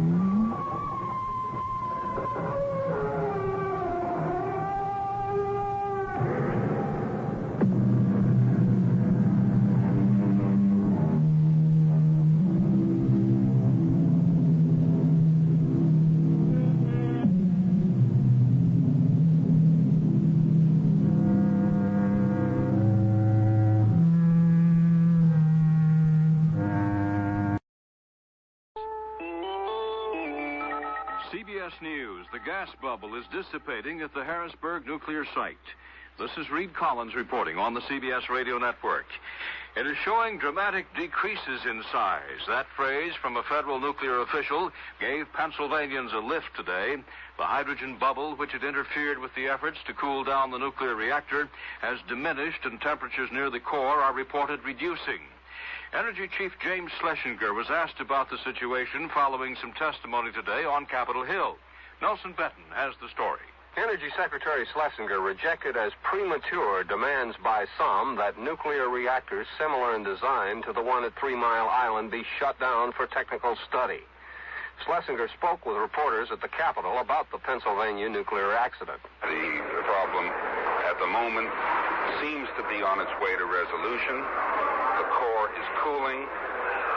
The gas bubble is being reduced. I think that all of us should withhold judgment until we have had the opportunity to look at this incident in the light of total experience. Schlesinger said he expects President Carter to disclose new administration energy policies this week, possibly in a nationally broadcast address. Nelson Benton, CBS News, Capitol Hill. News continues after this. Denture wearers, if you're tired of switching from paste to powders and back again, try something different. Ezo denture cushions. Unlike pastes and powders, Ezo cushions are a soft, pliable, all-natural product that form a cushion between gums and dentures. They don't dissolve like pastes or powders, so they hold all day without afternoon slippage. And Ezo denture cushions leave no bad taste or odor. For temporary relief until you see your dentist, try Ezo denture cushions. That's Ezo, E-Z-O. When you have a lot of surfaces to clean, grab your partner, Fantastic, the multi-surface spray cleaner. It cleans fiberglass, stainless steel, porcelain, plastic, enamel, vinyl, chrome. Fantastic spray cleaner. Cleans surface after surface. Republican efforts to cool down federal spending collapsed today in the House of Representatives. Treasury Secretary Blumenthal wrote a letter to the House Speaker warning that some $8 billion worth of Social Security checks already in the mail would bounce unless Congress approved a new and higher debt ceiling and did it right away. Treasury sources also were saying that Blumenthal had ordered a halt to the mailing of the income tax refund checks. The House, faced with the possibility of a mini default by Uncle Sam, quickly abandoned the argument over balanced budgets and sent the ceiling raiser to the president's desk. With the Teamsters and the truckers at odds, thousands of auto workers are being put on short shift. At GM and Ford plants, an estimated 48,000 assembly line workers were sent home early today. The truckers began shutting down when the Teamsters announced they would strike the firms selectively. Fire destroyed a boarding house in Farmington, Missouri today, and authorities say at least 25 people were killed. The dead included some elderly and some mental outpatients from a nearby state hospital. A fire official says the roof of the place collapsed, trapping many of those in their night clothes. 9 persons had died in a boarding house fire in Connellsville, Pennsylvania, and most of these victims were elderly. Several persons, 4 of them policemen, were in intensive care in Dayton, Ohio today after a prisoner in the jail set fire to a padded cell, padded with a plastic-coated material that filled the place with smoke. Tanzanian planes bombed Ugandan targets again today, and reportedly they hit the industrial city of Jinja, causing panic there. Reports from the area say President Amin entered Jinja shortly after the bombing, calmed the residents down, and declared that that would be the place for his last stand. More news in a minute. I'm confused. What do doctors recommend for pain today? Doctors' number 1 choice is the pain reliever in Anacin. Doctor's number 1 choice? A recent report shows the ingredient in Anacin was recommended 5 million times last year for pain of headache, backache, minor arthritis, and muscle aches. Anacin is strong, a combination of medical ingredients free of stomach upset for millions. So the ingredient in Anacin is the doctor's choice. Doctor's number 1 choice. Get Anacin. Use only as directed. Boy, I love beef ravioli. Chef Boyardee beef ravioli. It's a real Italian meal with taste appeal for all your family. Why do I love it? Because my whole family loves Chef Boyardee beef ravioli. Delicious meat-filled macaroni pies, smothered in a rich tomato sauce. It's still less than 35 cents a serving when I buy a large-size can from Chef Boyardee. Boyardee. Oh, boy! On Wall Street now, the Dow Industrial Average is down 7.54, the volume 24.5 million shares. Atlantis, the lost city, has been found once again. A Russian scientist says it's right where Plato said it was, west of Gibraltar, out on the Atlantic Ocean. There are flat-top mountains 300 to 600 feet below the surface. This according to the professor Aksionov, and among them are ruins which he claims a Soviet research vessel has taken pictures of. The professor is writing in a Russian magazine, he himself now said to be out on the scene west of Gibraltar, exploring what he says could be Atlantis. Reed Collins, CBS News. Presents...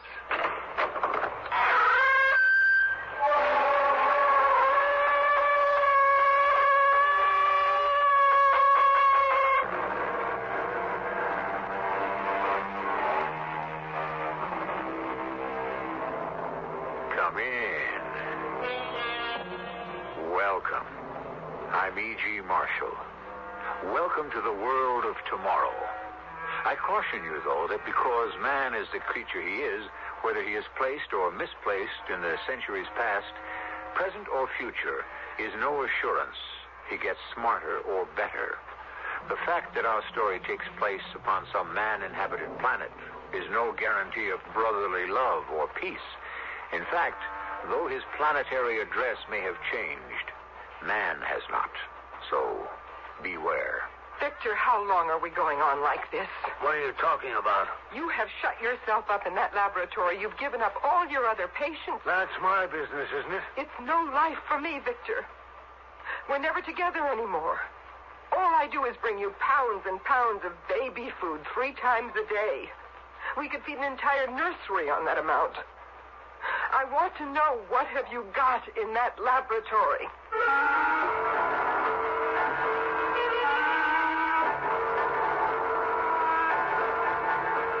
Our mystery drama, The Permanent Man, adapted from a tale by William Morrow, especially for Mystery Theater by Gerald Keane, stars Robert Dryden. It is sponsored in part by Contact, the 12-hour cold capsule. I'll be back shortly with Act 1. At the drugstore, they told me there's a powerful anti-itch drug I can buy without a doctor's prescription. Now I use Bicozine cream as directed. No more burning, embarrassing itching. No more scratching. Bicozine actually speeds healing. Bicozine cream. What a relief. Now you can soften hard, calloused skin without painful cutting or scraping. Apply stainless Dermasoft cream to your feet as directed. Insist on Dermasoft cream. Join the fun at Olympic Adventure, the world's largest amusement park. Put the kids on the world's biggest Ferris wheel.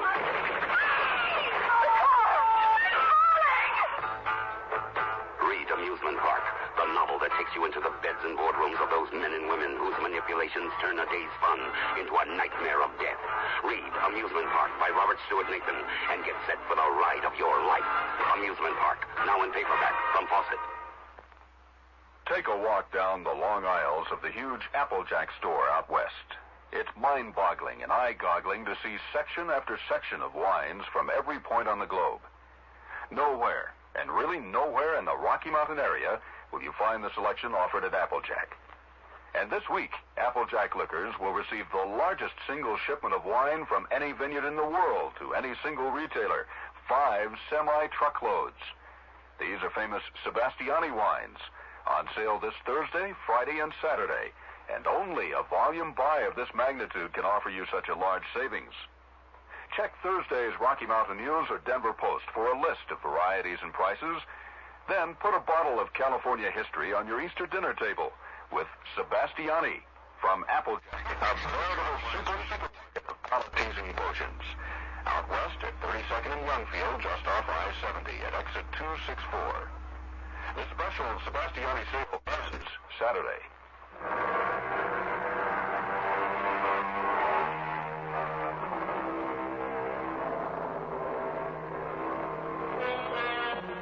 It is a lunar year 2120 in a small colony of men living on Neptune.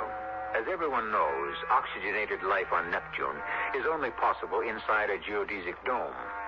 And indeed, that was preferable to those early days when Dr. Vigo first arrived and all the dome plates were not yet in place, and everyone had to wear spacesuits carrying their own life support systems.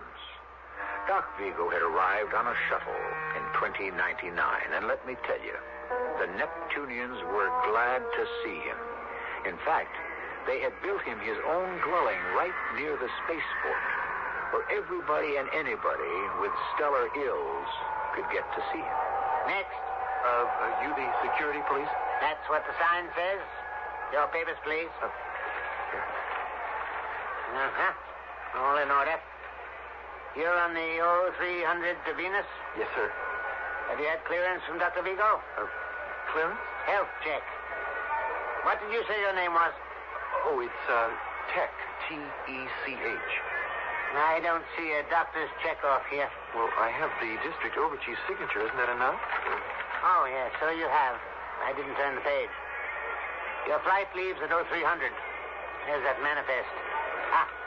25 males, 25 females. You know, this is a space probe for the genetic thin air colony. Probe? Well, the overchief told me the dome was in place. You're ready for colonization. Well, have a good trip. Well, excuse me, I just thought of something. What's your problem, Tech? This Dr. Vigo, I've never met him. Does he live far? Check the sentry outside. He'll direct you.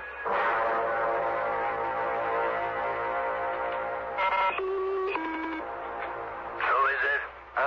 My name is Tech. Face the lens. Don't turn away. I'd like to see Dr. Vigo. What about? You don't look sick.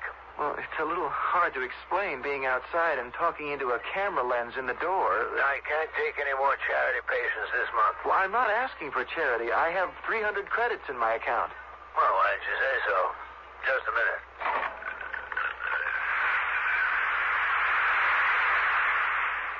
I'm Vigo. Did you say 300 credits? Yes, sir. Young man like you?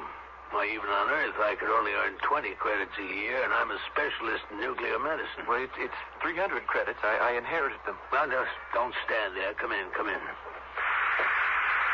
Follow me into the laboratory. My wife's taking a nap in the consulting room, and I don't wish to disturb her. You first. Uh-huh. Turn sharp left here. It's tricky, huh? Now, right. Now, hold it. Press that red button to the right of the steel door. Well, doctor, it's your house. Why don't you press the button? Because when a patient comes to see me, I stand behind him. I don't know you. You first. Press the button firmly.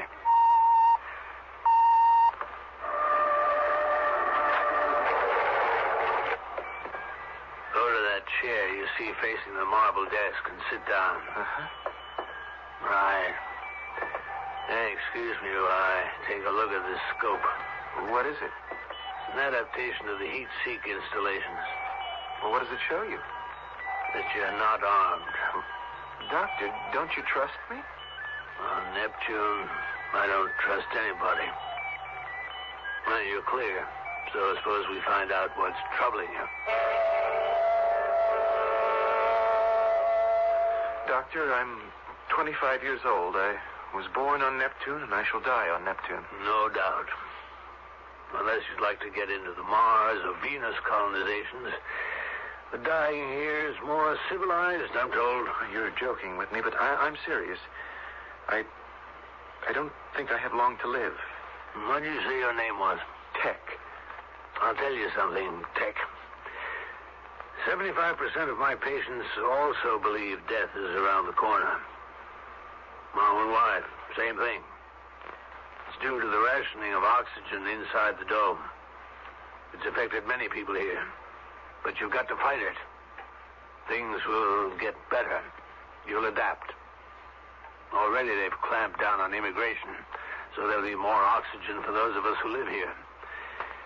I can give you some medication to heighten your awareness and desire to go on from day to day. But I don't want that, Doctor. You wish to die. We're all going to, isn't that so? Someday. So I've decided the most rational thing to do is to give my body to science. When did you decide that? Oh, I've had it in my mind for some time. It's not a hasty thought. It's a noble thought, Take. Well, if you just fill out this form and have it notarized and put through the interstellar biorecording channels. When I get it back cleared, I'll put it in the files. When your time comes, it's all automatic. Science will get your corpus. But you don't understand, Doctor. I wish to donate my body to science now. You wish me to kill you? Yes. I have no patience with that nonsense. If you're serious and wish to do away with yourself, go do it by yourself. Put on a suit, head for the airlock, leave the dome, open the suit, and let the atmosphere squash you flat. Now, will you please go? I didn't mean to make you angry, Doctor. You've taken up enough of my time and insulted me to boot. If you please, the way out is the way you came in. Dr. Vigo, don't dismiss me until you've had a chance to hear me out. Now, Isn't it more valuable for medical research to have a healthy young specimen for examination and teaching than a decayed, aged corpse? Tech, you're simply foolish. You think you're in trouble. Life has no meaning. I don't want to know what it is. Well, Doctor, wouldn't my body, dead or alive, help blaze a trail? Did you say dead or alive? Oh, why not? A human guinea pig. You're insane. You better surrender yourself to the authorities and be sent to an asylum for treatment. Doctor, I've heard about you. You think I came to you by accident? I could have taken the shuttle to Johns Hopkins or the Lennon Institute and made them the same offer. No, why didn't you? If I'm handing over my body for research, I want it to be new research.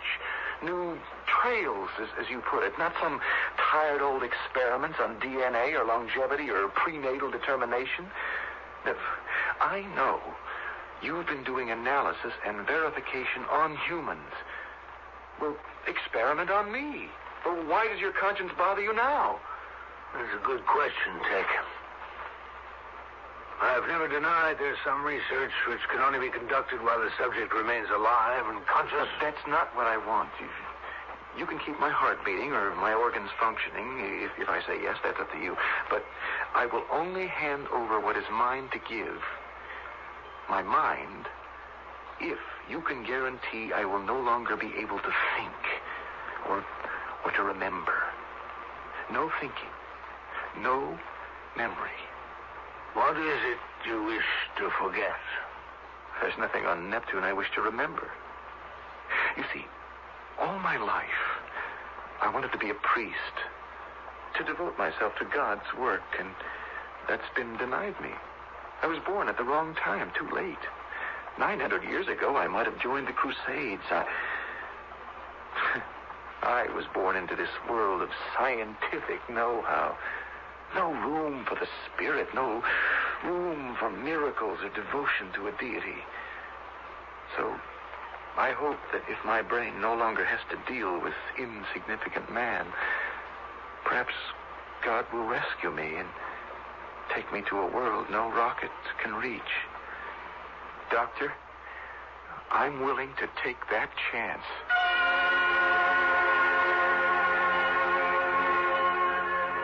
Does anyone know you came here?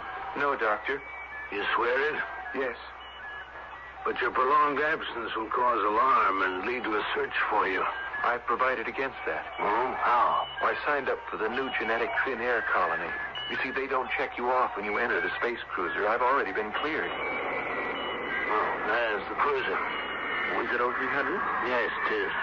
Well, there's your answer. Whoever I know thinks I'm on it. This is one of the disadvantages of living so close to the spaceport. But my wife and I weren't about to look a gift house in the mouth. So, no one knows you're still here on Neptune, eh? Who is going? 25 females, 25 males. Now there'll be one short.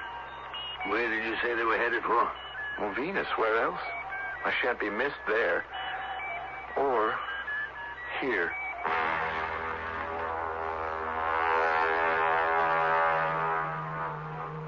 Tell me, how is your heart? No, don't tell me. You wouldn't know.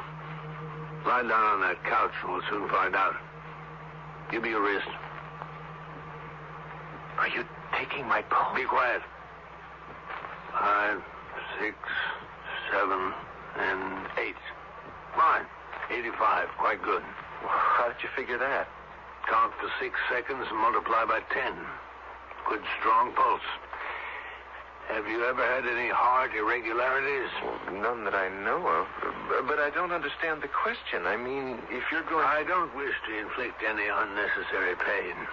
Now, Ted, before I begin, think again. Coldly, calmly, dispassionately. You have absolutely no desire to change your mind? None whatsoever. What's that liquid you're pouring in that glass? The first liquid you must drink. Take. You've asked me to rid your mind of its present state. You've told me if it means death, you don't care. But you won't die, I can promise you that. Right, here. Drink it down.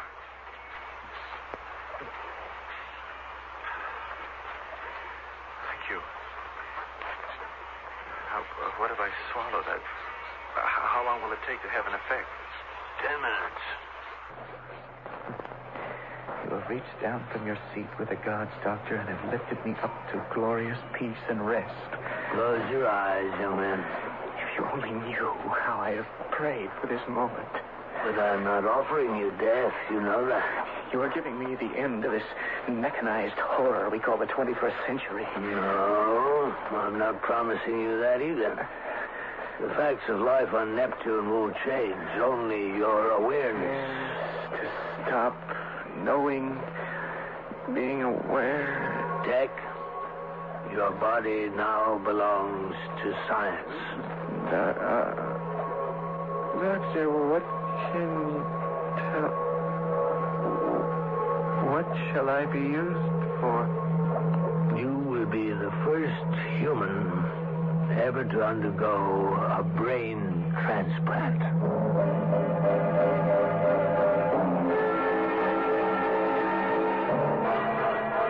Life-taking or life-giving. Hippocrates, the first doctor who wrote the code for medical practice in 400 BC, also wrote, "From the brain, and from the brain only, arise our pleasures, joys, laughter, and jests, as well as our sorrows, pains, griefs, and tears." Tech, the 25-year-old 21st century man, can no longer burden his brain with struggles and unhappiness, and soon shall know them no more. I shall be back shortly with Act 2. Take your contact, take it now. Give your code to contact. I'm going to change your mind about nighttime cold medicine. You see, of all major medicines, only one works up to 12 hours against the cloggy virus symptoms that keep you awake. Only Contact. One capsule's release stays with you all through a long night's sleep, no matter what cold virus attacks. Only Contact. Give your code to contact. Take only as directed. Fellow Americans, if you're still shopping here and there and everywhere for shoes, hold it right where you are. Put your feet together, stop running around. Just step around to Kinney and you'll cover the ground. Anywhere you want to go, head your feet in our direction. Kinney's got an Oregon. Wow, what a store. What a great American shoe store. If I want to make sure I buy the right thing, then I look at a magazine. I look at the consumer magazine. I do a lot of price comparing before I buy. Well, if I'm thinking of buying a certain refrigerator or air conditioner, I ask around. I see what experiences people I know have had with that manufacturer. I found it best to check with my friends who have the product I want to buy. When I have to make a decision between two items, I just toss a coin. I just let my wife decide. I always buy things on Wednesday. I think that's my lucky day. People have lots of ways to buy things. Some are good, and some are not so good. But one way that really helps is to read and compare warranties, just as you would price or quality. The law says on purchases of $15 or more, warranties must be available for you to see before you buy. You'll find that some are full and some are limited, so compare. A tip from the Federal Trade Commission. It's good to read warranties before you buy. And don't be bashful, because it's your money.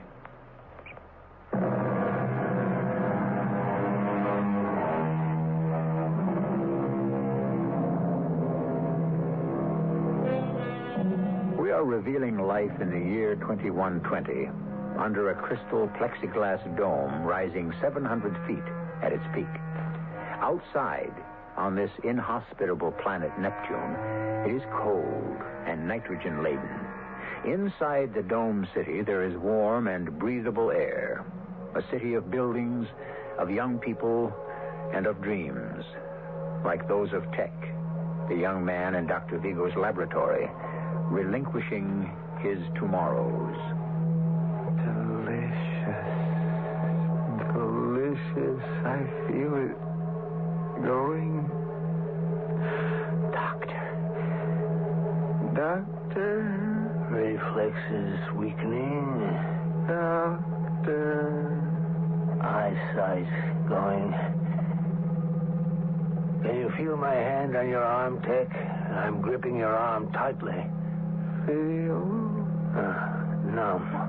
Extremities are numb. Doctor. Past hearing. Can you hear me snapping my fingers at your ear? Tech, can you? Hearing's gone. Dripping.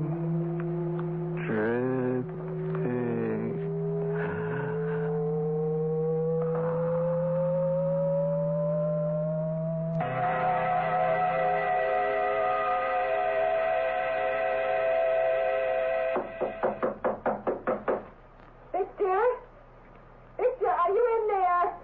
Go away. Victor, I must have fallen asleep in the consulting room. Are you in there? Well, of course I'm in here. I'm busy. Victor, please come out.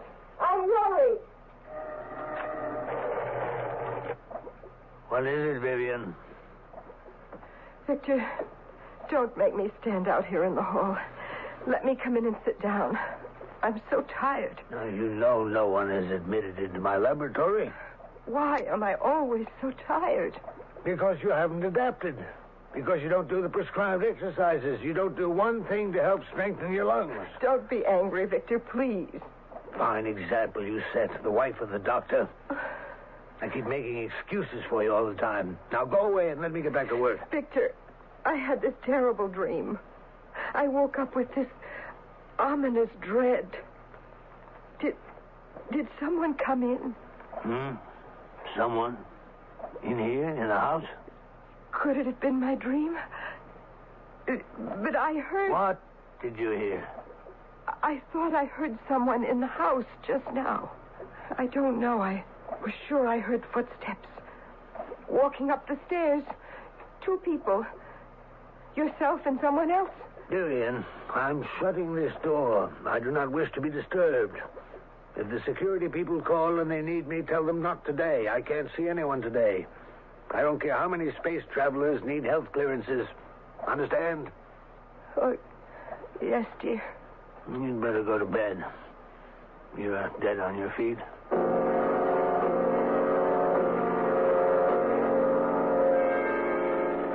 You're waiting to see me, Mrs. Vigo? Yes, sir. Are you the security police for this district? Yes. What's on your mind? May I talk to you privately? This is a little difficult for me, and I...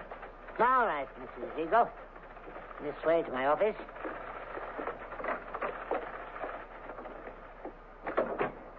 Please do seat yourself. Does, Dr. Vigo know you're here? That's just the point, sir. He doesn't. Oh?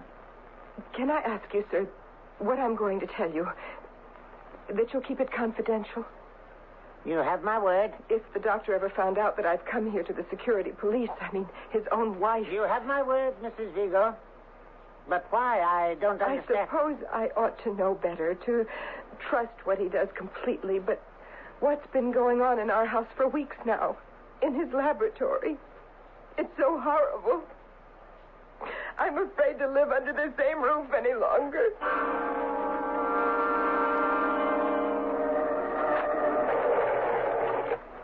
Vivian, where's our dinner?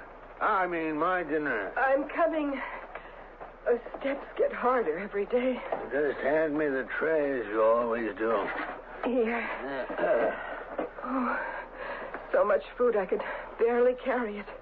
But nothing spilled. Thank you. Breakfast at the usual time. Good night. Victor? Yes? Now what is it? Victor, how long are we going to go on like this? What are you talking about? You have shut yourself up in there for 2 months now. You've given up all your other patients. You don't give health clearances anymore. That's my business, isn't it? Victor, it's no life. It's certainly no life for me. You've moved into the laboratory. We're never together. I've never seen so much food as I bring up here every day. Baby food. Nothing but baby food and sandwiches for you. We could feed a whole nursery of babies on what I carry up here. Are you quite finished with your complaints? Don't you think my animals eat? That's what experimental surgery is all about. You've got to keep them fed and healthy. But I never hear them bark anymore. Victor, there's something going on in there. And I wish you'd level with me. There's nothing going on in my laboratory, so go away. And the next time I ring the bell, I'll expect all the food that's ordered. Good night.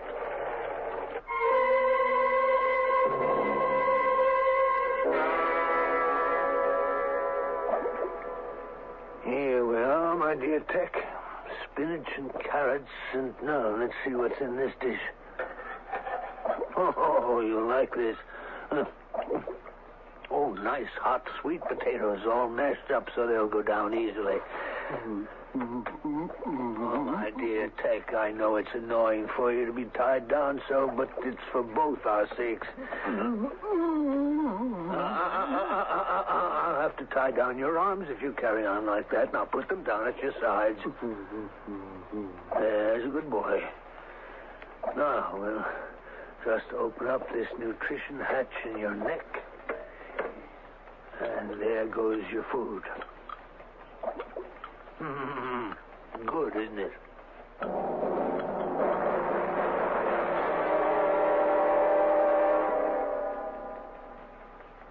The beginning of the 4th month, and I'm very pleased with Tech. Where I failed with removing the cerebrum from the dogs, I have succeeded with the human.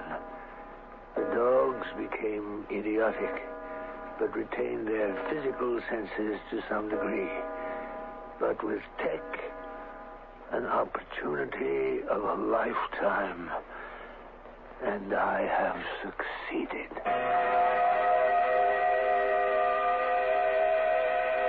An opportunity of a lifetime, and I have succeeded. Miss Vigo, you say these are your husband's actual notes? Yes, they are, sir. He had to go out in a hurry this morning, and he didn't lock the door to his office.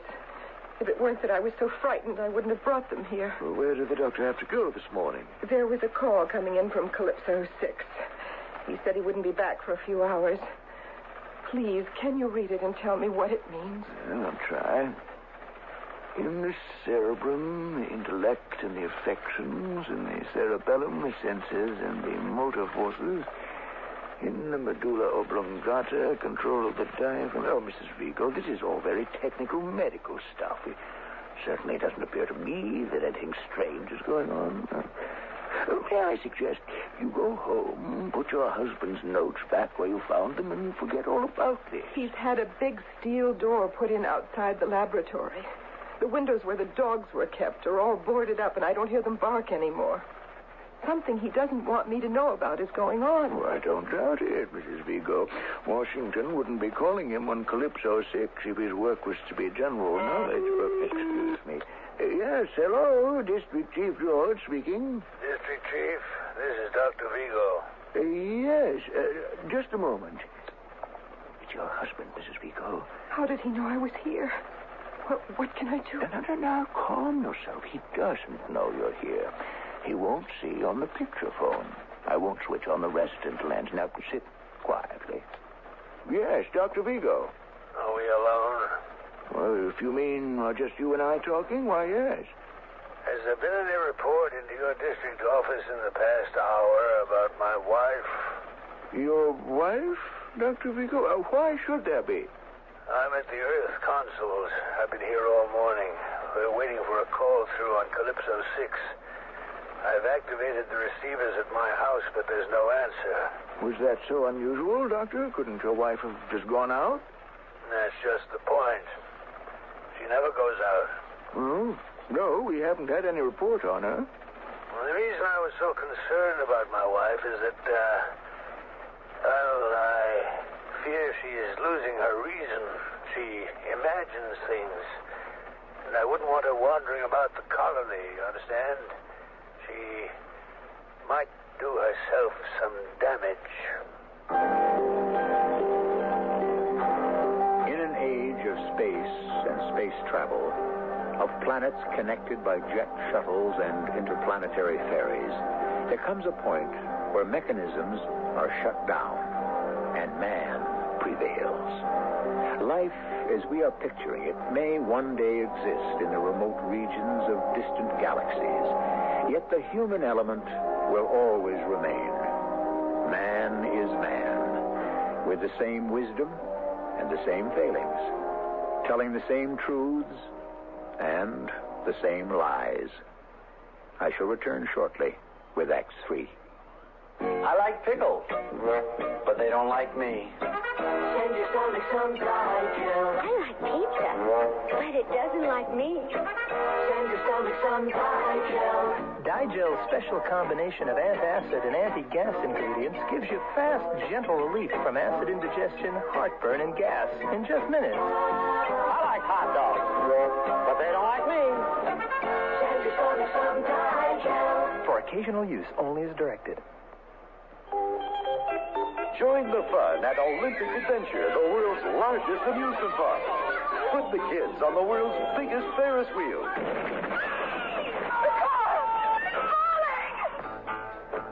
Read Amusement Park, the novel that takes you into the beds and boardrooms of those men and women whose manipulations turn a day's fun into a nightmare of death. Read Amusement Park by Robert Stewart Nathan and get set for the ride of your life. Amusement Park, now in paperback from Fawcett. You've changed, Bernard. You're not the man I married. What do you mean, Francine? Remember the way you were, vulnerable. You made mistakes. But now look, you're confident. Everything you do turns out right.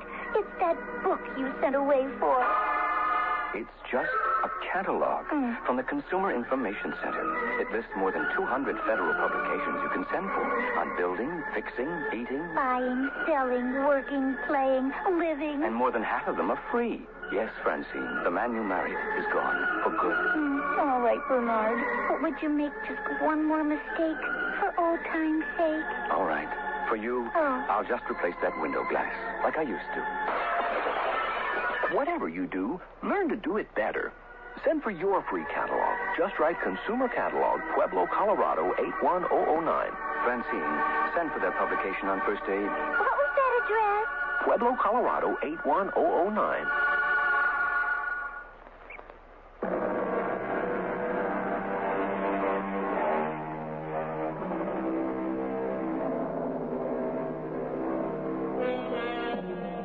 What a strange society it is, this colony on the planet Neptune, bounded by plexiglass, half a globe encasing 10 round miles.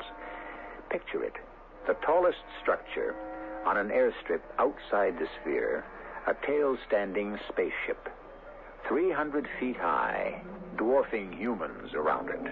And there are always humans, always a finger to activate a solenoid, a voice to activate a switch, an eye to read a scope, if they remain sane enough. I heard what my husband said, but I don't think you believe him either. He said he doubted my sanity. Well, now, he didn't put it quite that way. Don't you see why he said it?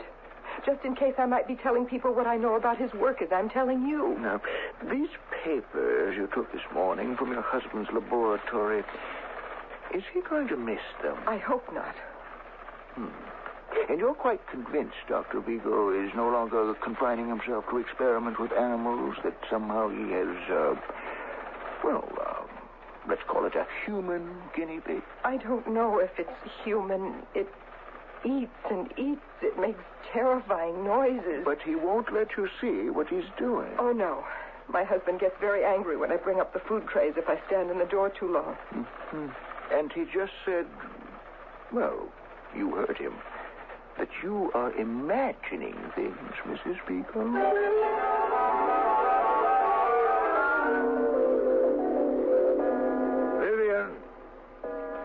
Vivian, where are you?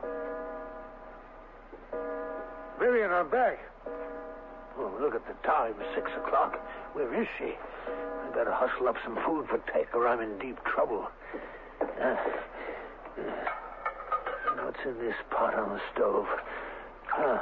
Looks like some sort of cereal. Oatmeal, maybe. Well, take its oatmeal for your supper, old boy. Don't blame me. Which burner is it? She's back. Stupid, forgot her key. Coming! Dr. Vigo? Who are you? We spoke a few hours ago, District Chief George. Oh, yes. Come on in. I thought you were my wife. Well, it's about your wife I've come to see you, Doctor. You know, part of my job is to smooth troubled waters, especially if they concern our important colonists. You found her? Yes. As a matter of fact, we're holding her right now. Yeah, but I need her here. I'd better get her. No, I can't leave right now. Would you please bring her along? Doctor, we're inclined to agree with you. Your wife does talk a little irrationally. Yes, I know that. I told you that. But right now, I need her here. Well, I was going to recommend... does Mrs. Vigo have any relatives on Earth? You mean still alive? I don't know. I think so. Well, I was going to recommend... Dr. Vigo, do you smell something burning? Great galaxies, it's the oatmeal.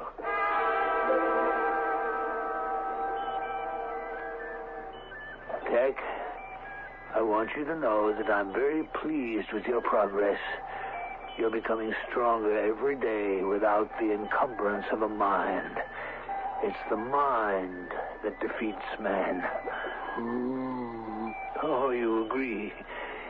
I admit I haven't done a perfect job on you. The nutrition hatch is imperfect. I know you're getting air into your stomach, and that causes discomfort.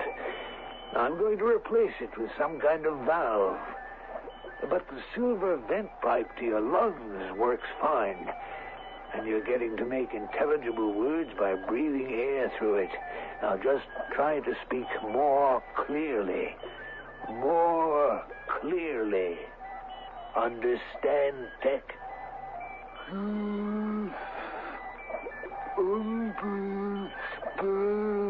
Excellent. I knew you'd master speaking. Purely a matter of sound vibrations and resonance. That metal plate on your chest is your ears. A diaphragm which vibrates to all sounds, voices included.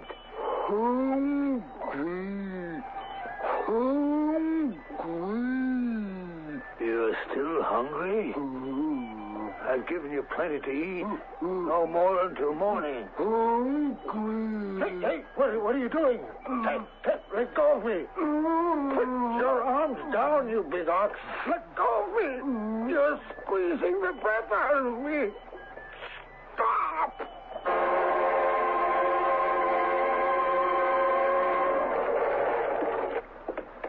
Victor? Victor, where are you? The lights all switched off in the front hall. Now that's better. Why is the house so dark? Victor? Are you upstairs? It's probably in the laboratory with all the doors closed. Victor! I'm coming up. Victor? Is that you on the landing? Victor, what is it? Why are you lying there? What happened to you?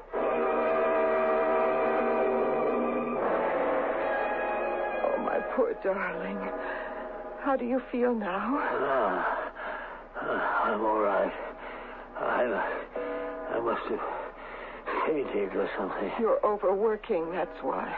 Vivian, will you promise me something? Anything. Oh, Victor. Do you realize this is the first conversation you and I have had together in months? It wasn't about bringing food to the laboratory. And you won't tell a soul until I'm ready? I promise. What time is it? Midnight. I think he's asleep by now. I'm going to show you something, Vivian.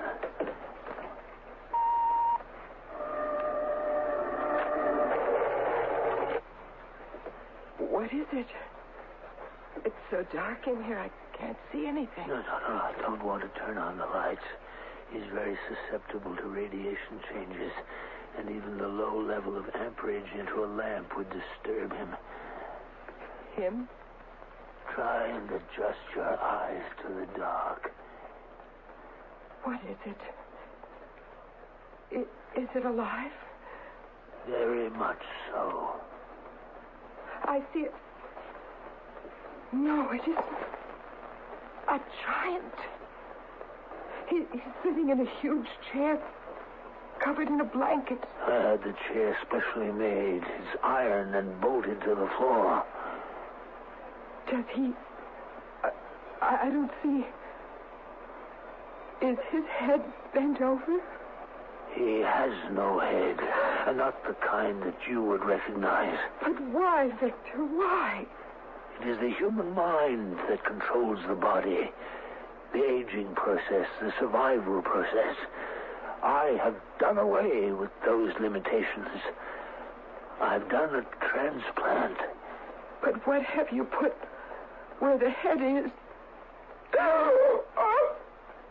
Vivian, come closer. Now, can you see what I've done? Oh, the poor creature. But why? Why? What's the good of it? Tech is twice the size of an ordinary man. You are looking at a boon to mankind. But that thing up there where his neck was... Hair, ears, cheeks, nose, mouth, they're all useless appendages. They stop up, they sag, they interfere. Hearing and sight are not necessary. Tech can tell everything, respond, and obey by reacting to vibrations. He can be ordered. He will fulfill. Now, he won't hurt you, Vivian. In fact, I think he likes you. He's so enormous and so frightening. He won't wait now. He keeps eating and growing, and he needs his sleep. I'm going to light this kerosene lamp. Electrical current wakes him, but fire does not. Now, I'm holding it high. Hear that? Can you hear him?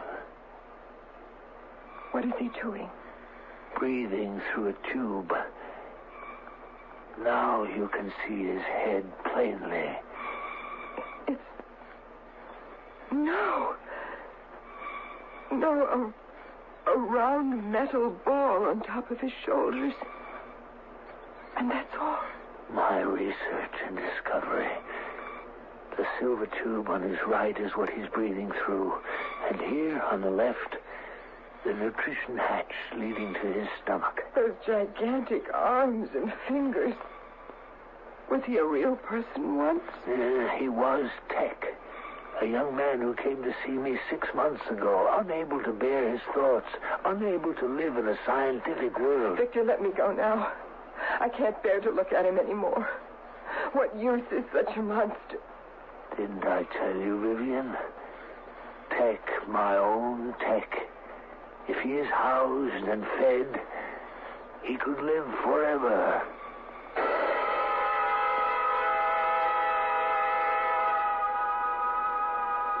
"6 months. Tech has an insatiable hunger. He can no longer stand erect in the laboratory, but must hunch over. 11 feet high, 5 feet across. A living machine. I don't know how to stop the growing process. If I cut down on his food, he rampages around and is almost uncontrollable. Tomorrow, I shall put in a code call to Washington on Calypso 6 to tell them that I have created the permanent man." Victor? Yes, it's me. I'm just leaving for the Earth Console. Victor, I don't want to stay in the house alone with it. Let me come with you. You can't. If something should happen, someone has to give the alarm. But besides, you have nothing to fear from Tech. Tech reacts through vibrations. All these months, as he has been growing, it's you who have brought him his trays of food. He cares for you. Oh, don't say it. I swear to you, he would never, never hurt you. All right. Before you go out, Victor, take me up to the laboratory. I want to see for myself.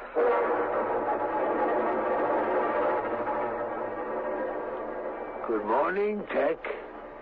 I brought you Vivian. Good morning. His talking is getting so much better. How are you this morning, Tech? Nice, Vivian. Lady. Good. Go on over to him. Hello, Tech. Good Tech. He's putting his arms around me. It's like being folded into a rug. Yeah, I told you he wouldn't hurt you. He is very gentle, sort of cuddling me. Why is he pointing to his head sphere? Trying to tell us something. Yes, Vivian has a head and you have a head. Now put your hands down. Goodbye, Tech. I'll visit you again. You head piece by head good. You too. I think he wants me to have a head like his. That's what he's trying to tell us. Yes. Why, yes. That never occurred to me. He's very fond of you, dear. Victor, why are you locking the door? Sit down, my dear, and let's talk.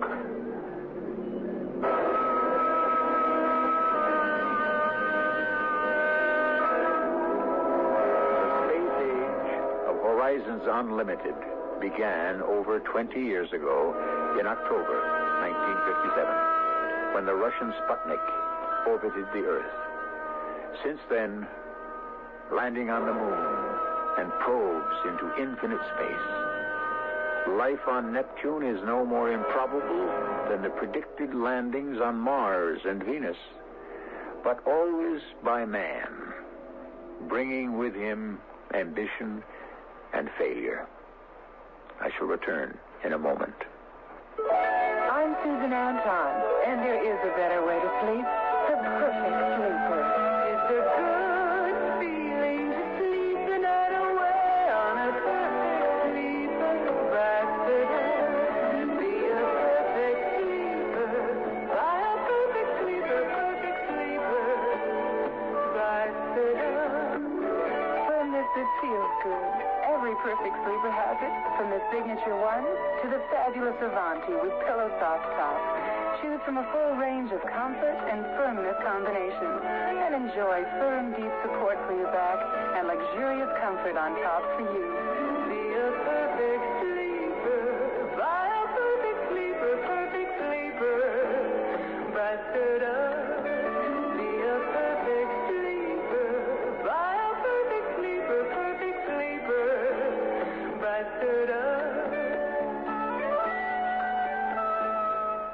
Hey, I got something for you. What is it? Ask me what it is. Haven't got time. I got to get over to Goodyear. Oh, well, that's what I wanted to tell you about. Worn-out tires won't wait, and Goodyear's having a special tire sale. Yeah, you know that Goodyear's America's best-selling tire? And it's on sale right now at your Goodyear store. You know that. Yeah, I got to get over there. I haven't seen a sale like this since the tall ship sailed into New York City. What does that mean? It's April Auto Fest time. This week only, save from 15 to 20% on American Eagle Radial's Goodyear smooth riding flex stem belted tires. See your Goodyear retailer now. Maxwell House is coffee you can count on. Maxwell House, good to the last drop. company. Good to the last drop, Maxwell House. Maxwell House. Coffee you can count on. Always smells good. Always tastes good. Always good to the last drop. Maxwell House is Good coffee. good to the last drop, Maxwell House.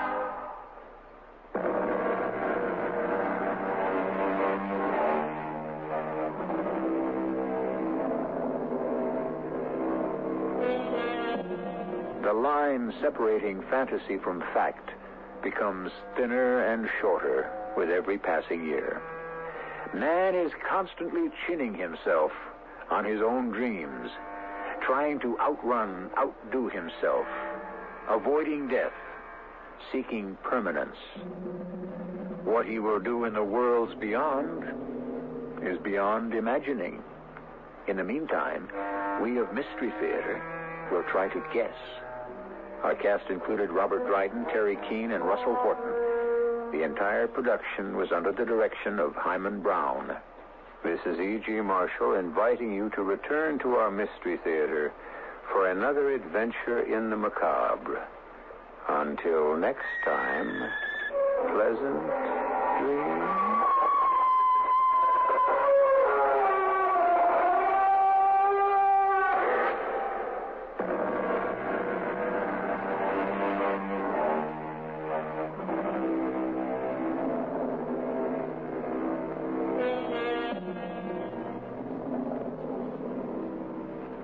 This is the voice of the Rocky Mountain West. Radio 85, KOA, Denver.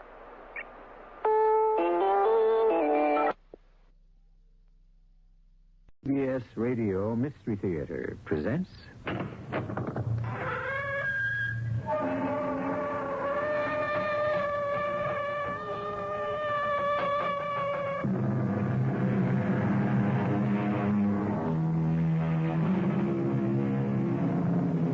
Come in. Welcome. I'm E.G. Marshall. I'm sure you'd be interested, so I thought I might define a charnel house. According to Webster, it is a house, vault, or other place where dead bodies or the bones of the dead are deposited or piled up. Why do I bring up such a gruesome subject? Join me in our story and tell me later whether or not I should have. Just for openers, as a case in point. What is it, Dr. Garrick? What are they? House pets, I guess. Hey, those are Doberman pinchers. Get behind me, Miss Pryor. Are they dangerous? They're attack dogs. Vicious. If I can't stop them, then you run for your life.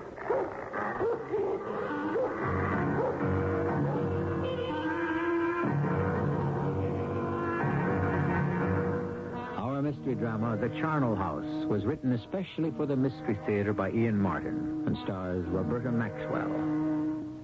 I'll be back shortly with Act One.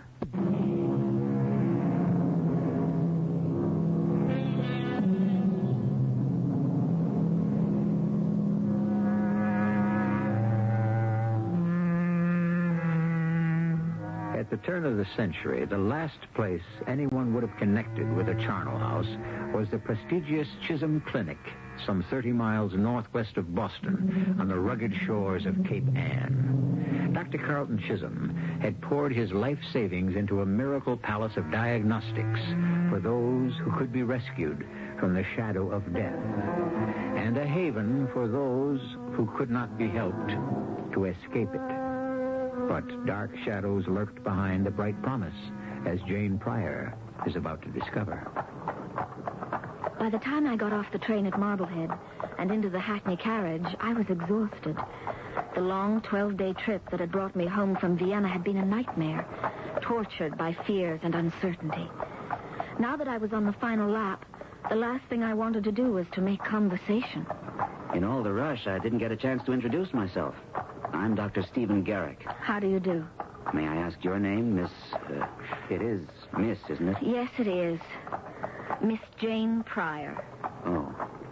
I don't mean to pry, but are you headed for the same place as me? I don't know. I don't know where you're headed. Oh. I thought from the fact I was a doctor. I mean, I'm going to the Chisholm Clinic. So am I. You work there? No. Well, you certainly can't be a patient. I'm going to visit my father.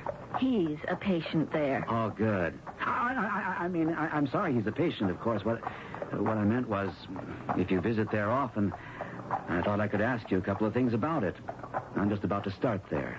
It's all new to me. I'm afraid it's just as new to me, too, Dr. Garrett. Oh? Your father just took ill recently? No. He's been a patient at the clinic for a little over a year now. I didn't mean to upset you, Miss Pryor. I only hope that there isn't anything for me to be upset about. I sure hope so, too. What's the nature of your father's illness? A year ago, he had a bad fall and fractured his hip. He wrote me from Chisholm Clinic to say that it had been reset, but that he would be spending quite a while there till it healed. Quite a while? A year? Longer than that, actually. 14 months. Oh, I wanted to come to him, but he put me off. It was a long trip, and it would have been very expensive. You were out of the country? I was in Vienna, studying voice. I was to be there 2 years. I see. Your father is an older man?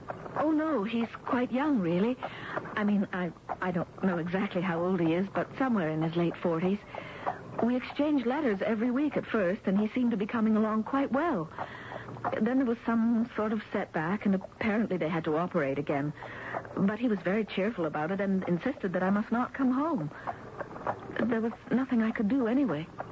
Certainly with the reputation that Chisholm Clinic has, he was under the best of care. I knew that. And also, Dr. Chisholm was an old friend of the family, practically an uncle of mine. So I didn't worry that much till about 3 months ago. Oh, what happened then? All of a sudden, my father's letters just stopped coming. But you kept writing to him? More often. The last 2 letters I even sent directly to Dr. Chisholm. Were your letters returned to you? No. Even the ones I sent to our house in Boston. Well, it's a big ocean, and mail does go astray. I'm sure there must be some simple explanation.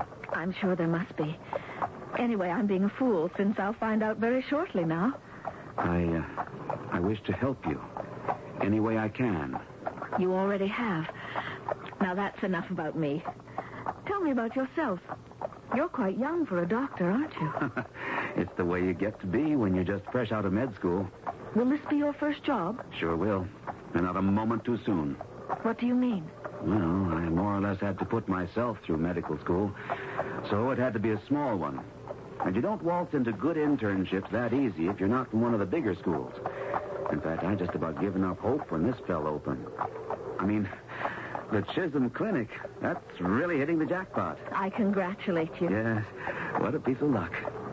You say the job fell open. How did that happen? Now, that's the part that's not so good. The guy they had was in his 2nd year. He was carrying around a virulent culture in a test tube, and somehow it slipped, and in trying to catch it, he cut his hand and got it infected. Is he very ill? Not anymore. He got blood poisoning through his whole system and died of it 2 days ago.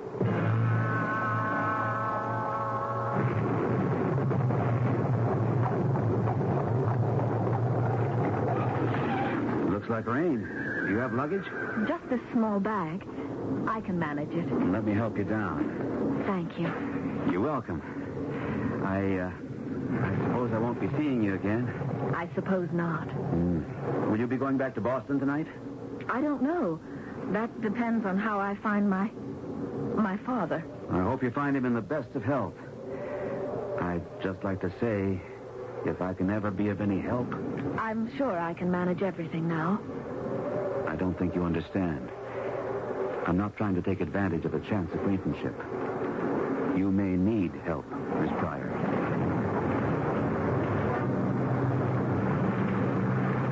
I had scarcely reached the cover of the portico before the rain came.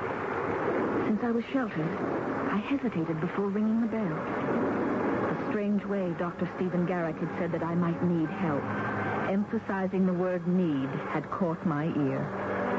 I had the uneasy feeling that had haunted me all the way from Europe, that something was very wrong.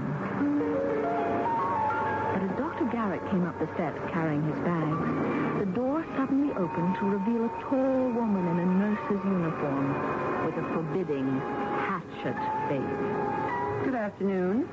You would be Dr. Garrett? That's right. I'm head nurse Banyan. We were expecting you, but couldn't spare anyone to meet you at the station. Come in. Thank you, Nurse Banyan. But I think, first of all... We can talk after you're in. The wind is blowing the rain, and I'm getting wet. Well, I only wanted to introduce Miss... Oh, I didn't see you there. Is she with you, Doctor? We came in the Hackney together. What can I do for you, miss? I'm here to visit my father. He's one of your patients. Well, shall we step in before we get soaked? Suppose you drop your bags by the whole tree, young man. Dr. Mandley will want to see you. I'll take you to him just as soon as I get this young person straightened away. We were not expecting any visitors. Why didn't you write? I did before I left Vienna. Vienna, Austria? Yes. I couldn't give you an exact date because I didn't know when I would arrive. Visitation hours for permanent guests are once a month on the weekend. Not till a week from Saturday. I've come over 4,000 miles to see my father, and I intend to see him now, today, this minute. May I inquire the name of the patient? Mr. Robert Pryor, and he's a close friend of Dr. Chisholm's. I think you had better talk to Dr. Mandley, Miss Pryor. You'll have to wait, Dr. Garrick. That's all right. I don't mind. I don't want to talk to anyone else but my father. Well, of course. But you must see Dr. Mandley first. Why? Who is this Dr. Mandley? At the present time, he is the head of this clinic. This way, please, Miss Pryor. She turned and headed towards one side of the big hall. My head was clamoring with unasked questions. I had a sick sense of foreboding. What is it, nurse? Dr. Mandley, this is Miss Jane Pryor, the daughter of Mr. Robert Pryor. Robert Pryor? Oh, my dear Miss Pryor, yes. Come in, come in.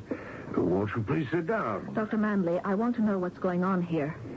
I'm not a fool. Obviously, there's something very, very wrong. It's father, isn't it? What's wrong? Well, I thought, of course, you knew. I'm afraid that your father is dead, Miss Pryor. Oh. When did it happen?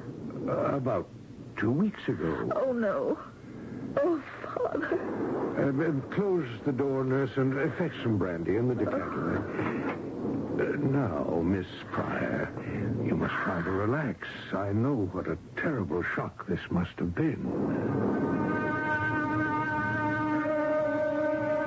All the pent-up emotions of the last 12 days, the agonizing frustrations of what had seemed like an endless journey, a strain of trying to turn away from the terrible presentiment that my father might be dead hit me. I felt the room spin, and I must have fainted for a while. When I came to, I was saying, why didn't someone write and tell me? But we did, my dear. Apparently our letter must have reached Vienna after you left. But how could he die? I mean, just of a broken hip? Your father had a great deal more than that's the matter with him. You mean the other operations? I mean the cause of them. Something we were not able to arrest. I don't understand. Your father had osteomyelitis, my dear. What's that? A disease of the bone and the bone marrow. The disease has a normally slow growth, but in your father's case, the deterioration was very rapid. Oh, I assure you he had every care, everything that money could buy. Even after the money ran out, the clinic provided the same lavish care for him, but, well, to no avail. The money ran out? The cost of medical care can be astronomical. But then, what is more precious than life, if it can be saved? But if there's no money left, what am I going to do? I thought, I mean, you were off in Europe, and your father was not exactly a rich man. We thought you were independently wealthy. I had to beg, borrow, and steal to get myself home. I have less than $2 in the whole world. I don't know what... Oh, yes. Yes, I do know what. I want to see Dr. Chisholm. Well, I'm afraid that won't be possible. Perhaps we could put up Miss Pryor for the night, Dr. Manley, and tomorrow she could talk to Dr. Chisholm. Yes. That's an excellent idea, Nurse Bannion. And I shall prescribe a sedative for her so that she may have a good long rest, the one she needs. Miss Pryor, I won't take no for an answer. You must be our guest. I had this dreadful urge to run. Run from someone who seemed only trying to be kind. In any case, where was there to run to?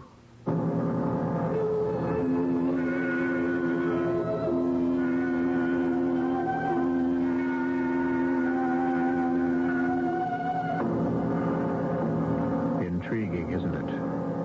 I mean, are the good Dr. Manley and his somewhat forbidding head nurse just exactly what they seem, and as much the accidental victims of the slow and chancy communications of 80 years ago?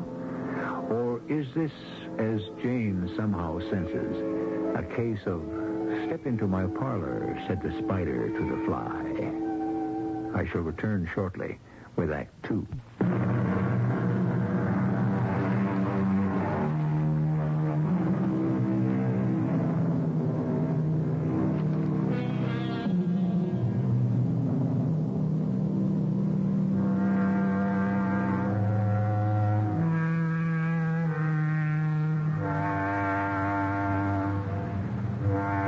Jane Pryor's instincts may have told her, a practical assessment of the spot she finds herself in have drowned them out, and she has spent the night at the Chisholm Clinic in a long, dreamless sleep. One pleasant surprise has been that instead of the aseptic coldness of a hospital room, it has been spent on a soft, quilted bed in an exquisitely furnished bedroom on the second floor of the main building. Awake early and already dressed, she is gazing out at the sunrise from this room. The sun was just rising. It was a lovely, brisk fall day outside. In spite of the long rest, my head felt heavy and my eyes swollen and puffed. I had an urge to get out and breathe some of that air to clear my head. I went downstairs. Seeing no one, crossed the empty hall, slipped the chain from the door, and let myself out. I came off the porch, remembering the sea, and turning to walk in that direction. I could begin to see other buildings now. A large, fairly new one that must be the clinic proper. A big, old one far in the distance. Other buildings dotted about. Before I had gone very far... Well, surprise! Good morning, Miss Pryor. Good morning, Dr. Garrick.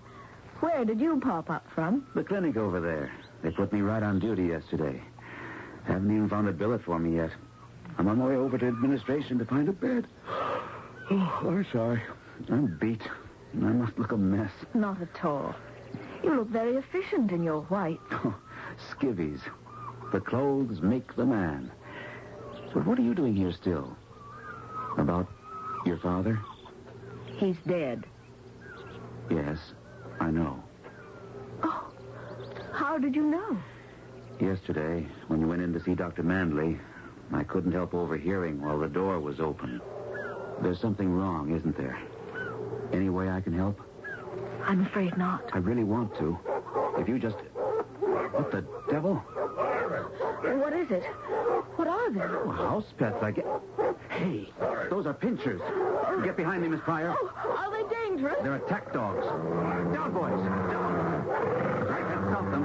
I'll keep them busy. Then you run for it. But, Doctor... Listen to me. They're vicious. Down! You hear me? Down! Sit, hands. Sit, Gretel. Easy, then. Easy. Stay. Oh, Sure, I'm glad you showed up. Who are you? Who are you? Dr. Garrick. And this is Miss... We ain't got no Dr. Garrick here. I just joined the ranks yesterday. Oh, you're the new intern? That's right. Who are you, sister? Well, this is Miss Price. Let her answer for herself. Now, just a minute. Who do you think you are? I'll tell you, Doc. The name is Morris, the enforcer. I'm in charge of security around here. You break my rules, I'm the boss. Please, don't argue. My name is Pryor, Jane Pryor. My father was a patient here. How did you get on the grounds? I came yesterday afternoon. And stayed the night? Yes. I never heard of no visitor staying overnight. It was Dr. Manley's suggestion. Oh. Well, I'll check on that, you know. Why don't you go do that, Mr. Enforcer, and take your two brutes with you? I'm not quite finished. Where was you headed, miss, at this time in the morning? I wanted some air. I thought I'd walk down to the sea. And you, Doctor? They haven't given me a place to live yet. I was working at the clinic, and I was going over to administration to see Dr. Manley or someone about getting somewhere to sleep. Okay. Now, you know this. From sundown to sunup, the dogs are loose. Anyone wants to move around outside, you check with me first. What is this, a prison? No, Doc. But you see that big old building down there? We got a lot of strange cookies in there, ain't got their heads screwed on right. For their protection, as well as everybody else, we make sure everybody stays where he won't get hurt. And you better get back inside. All right. I guess we better get inside. What a terrible man. Yes, I'd like to catch him without those dogs of his and... I don't think you want to tangle with him. He looks awfully powerful. Like a bouncer or an ex-pug. I can't understand Uncle Dr. Chisholm having a man like that in his employ. I think I'll speak to him about it when I see him. Uh-oh. What is it? We have a reception committee. Dragon Lady, Nurse Banyan. I suppose she's looking for me. Will I see you again? I don't expect so. My father is dead, and I've found out I have no money. I don't know where I'm going to be. Nurse Banyan peremptorily told Dr. Garrick she would show him to his room, and that Dr. Manley was waiting to see me. In his study, I found him in operating whites and in a rather strange mood. First of all, let me apologize for the earliness of the hour, but I shall be in surgery all morning. I didn't know that you knew Dr. Chisholm so closely. Well, I don't anymore. I haven't seen him since I was 10 or 11. I see. But you and your father were very close to him. Oh, yes. In a certain way. I mean, my father was Dr. Chisholm's driver till he moved out here to open the clinic. Oh, your father didn't come with him? No. He didn't want to take me away from my music school and teachers. So the doctor helped him get his own carriage and hackney service. That's how he was able to afford to send me to Europe. Well, I had no idea he was a special friend of Dr. Chisholm's. He was visiting the doctor out here when he broke his hip. Didn't you know that? Why, no. I wasn't on his case. I'm surprised that Dr. Chisholm in all that time never mentioned it. Yes. Well, as a matter of fact, there's one reason I wanted to see you. First of all, let me say that Dr. Chisholm is deeply grieved, deeply, at your tragic loss. He wants me to convey to you that you must make your home here until you can make whatever other arrangements you decide. Well, I can't. I can't take charity like that. Well, I tell you what, if it'll make you feel better, you can help us here. We're always short-handed. We can make you a nurse's aide. I don't really know anything about hospitals. Oh, Banyan will take you in hand, teach you all you need to know. I must tell you, this will make Dr. Chisholm very happy. And I want to make it quite clear this was his desire. Yes, but... Well, if I'm going to see him myself, why do you have to tell me all this, Dr. Manley? My dear little girl, you say you haven't seen Dr. Chisholm in several years. Well, I'm afraid you must prepare yourself for quite a shock. He had a rather massive stroke just after your father joined us. And his recovery has been distressingly slow. Distressingly slow.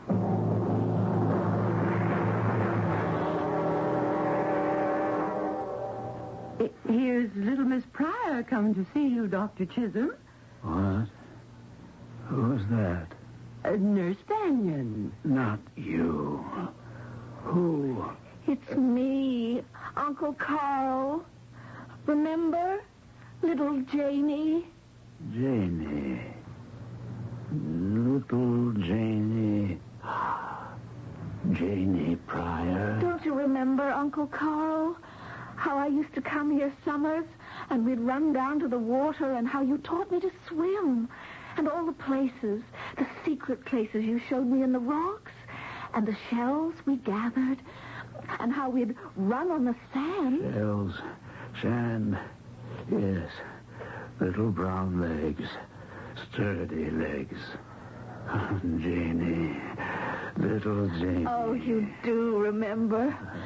I'm here, Uncle Carl. Don't. Good to have you back. Don't go away. I won't till you're better. Children, lonely men need children. Lucky man, Pryor. Good man. Where is Pryor? Doesn't he know? He does, but he forgets. You'd better leave him now. But I just came. Where's Janie? Little Janie. I'm here, Uncle Carl, here. But Janie's going to have to leave. It's time. You're doing him harm. Go. I've got to sedate him. Janie. I have to go now, Uncle Carl. Don't go away. Don't leave. I promise. I won't leave. I'll stay for as long as you need me. And so I stayed. A week passed, and I was kept so busy I had little chance to see Uncle Carl. There was another huge building I came to know, down by the sea, filled with human flotsam and jetsam. The elderly, the nearly senile, the lame and the crippled, the unwanted, deserted by their families. They needed help, too, and I tried to give it to them. As the days passed, I wondered that I hadn't run into Dr. Garrick. And then, one day as I was wheeling a new arrival to her room... Well, it's a small world. Dr. Garrick, fancy meeting you here. No accident. I was looking for you. I've got to talk to you. I can't right now. Oh, Dr. Garrick, I want you to meet one of our new guests. This is Mrs. Elizabeth Browning. Not Mr. Robert Browning's wife, the poetess, although heaven knows I'm old enough. Pleasure to meet you, Mrs. Browning. I find you as ageless as the first one. Oh, my, such a nice bedside manner. Don't waste it on me. Save it for the young lady. But she's not my young lady. Yes, but keep trying. Go talk to him, Miss Pryor. He has something he wants to say to you. I can't leave you alone. Oh, of course you can, my dear. I can wheel this chair myself into my own room. As for being alone, it's a condition of the old. One gets quite used to it. Nice to have met you, Dr. Garrick. We'll meet again, I hope. I don't want to leave that sweet old lady alone. What is it you want, Doctor? I've got to talk to you. All right. But not here. Oh, Lord, here comes the dragon. Now I've got to fade. I'll find someplace where we can talk in private. What about? I can't tell you here. Just this one thing, if we don't get a chance soon. Get out. Get out of this place, I beg you, before it's too late.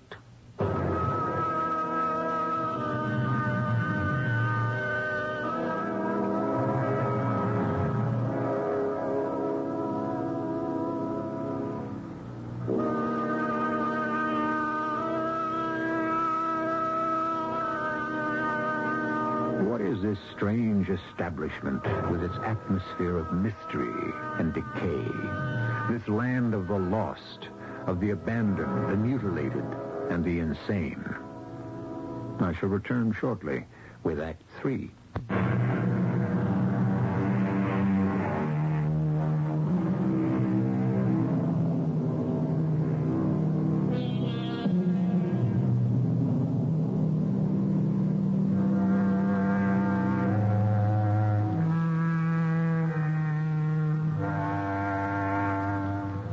None of us really likes a hospital, but we applaud its function and its efficiency to heal. We are less fond of an asylum or a sanitarium, but again, it has a goal: to help bind up the wounds of the mind and return people to their worlds again. But no one can like a hospital for chronic cases, for those who have no family, or a family who either can't or won't care for them anymore. And worst of all, for those who can't afford to pay for care, to whom the last refuge of the human soul, the preservation of dignity, has been denied. Jane? Yes, Miss Banyan? Was that Dr. Garrick you were just talking to? Yes. What was he doing here in this building? I don't know. I suppose his duty. His duty is confined strictly to the medical clinic. I'll have a few words with that young man. Oh, where did you put Mrs. Browning? I put her right here in 5.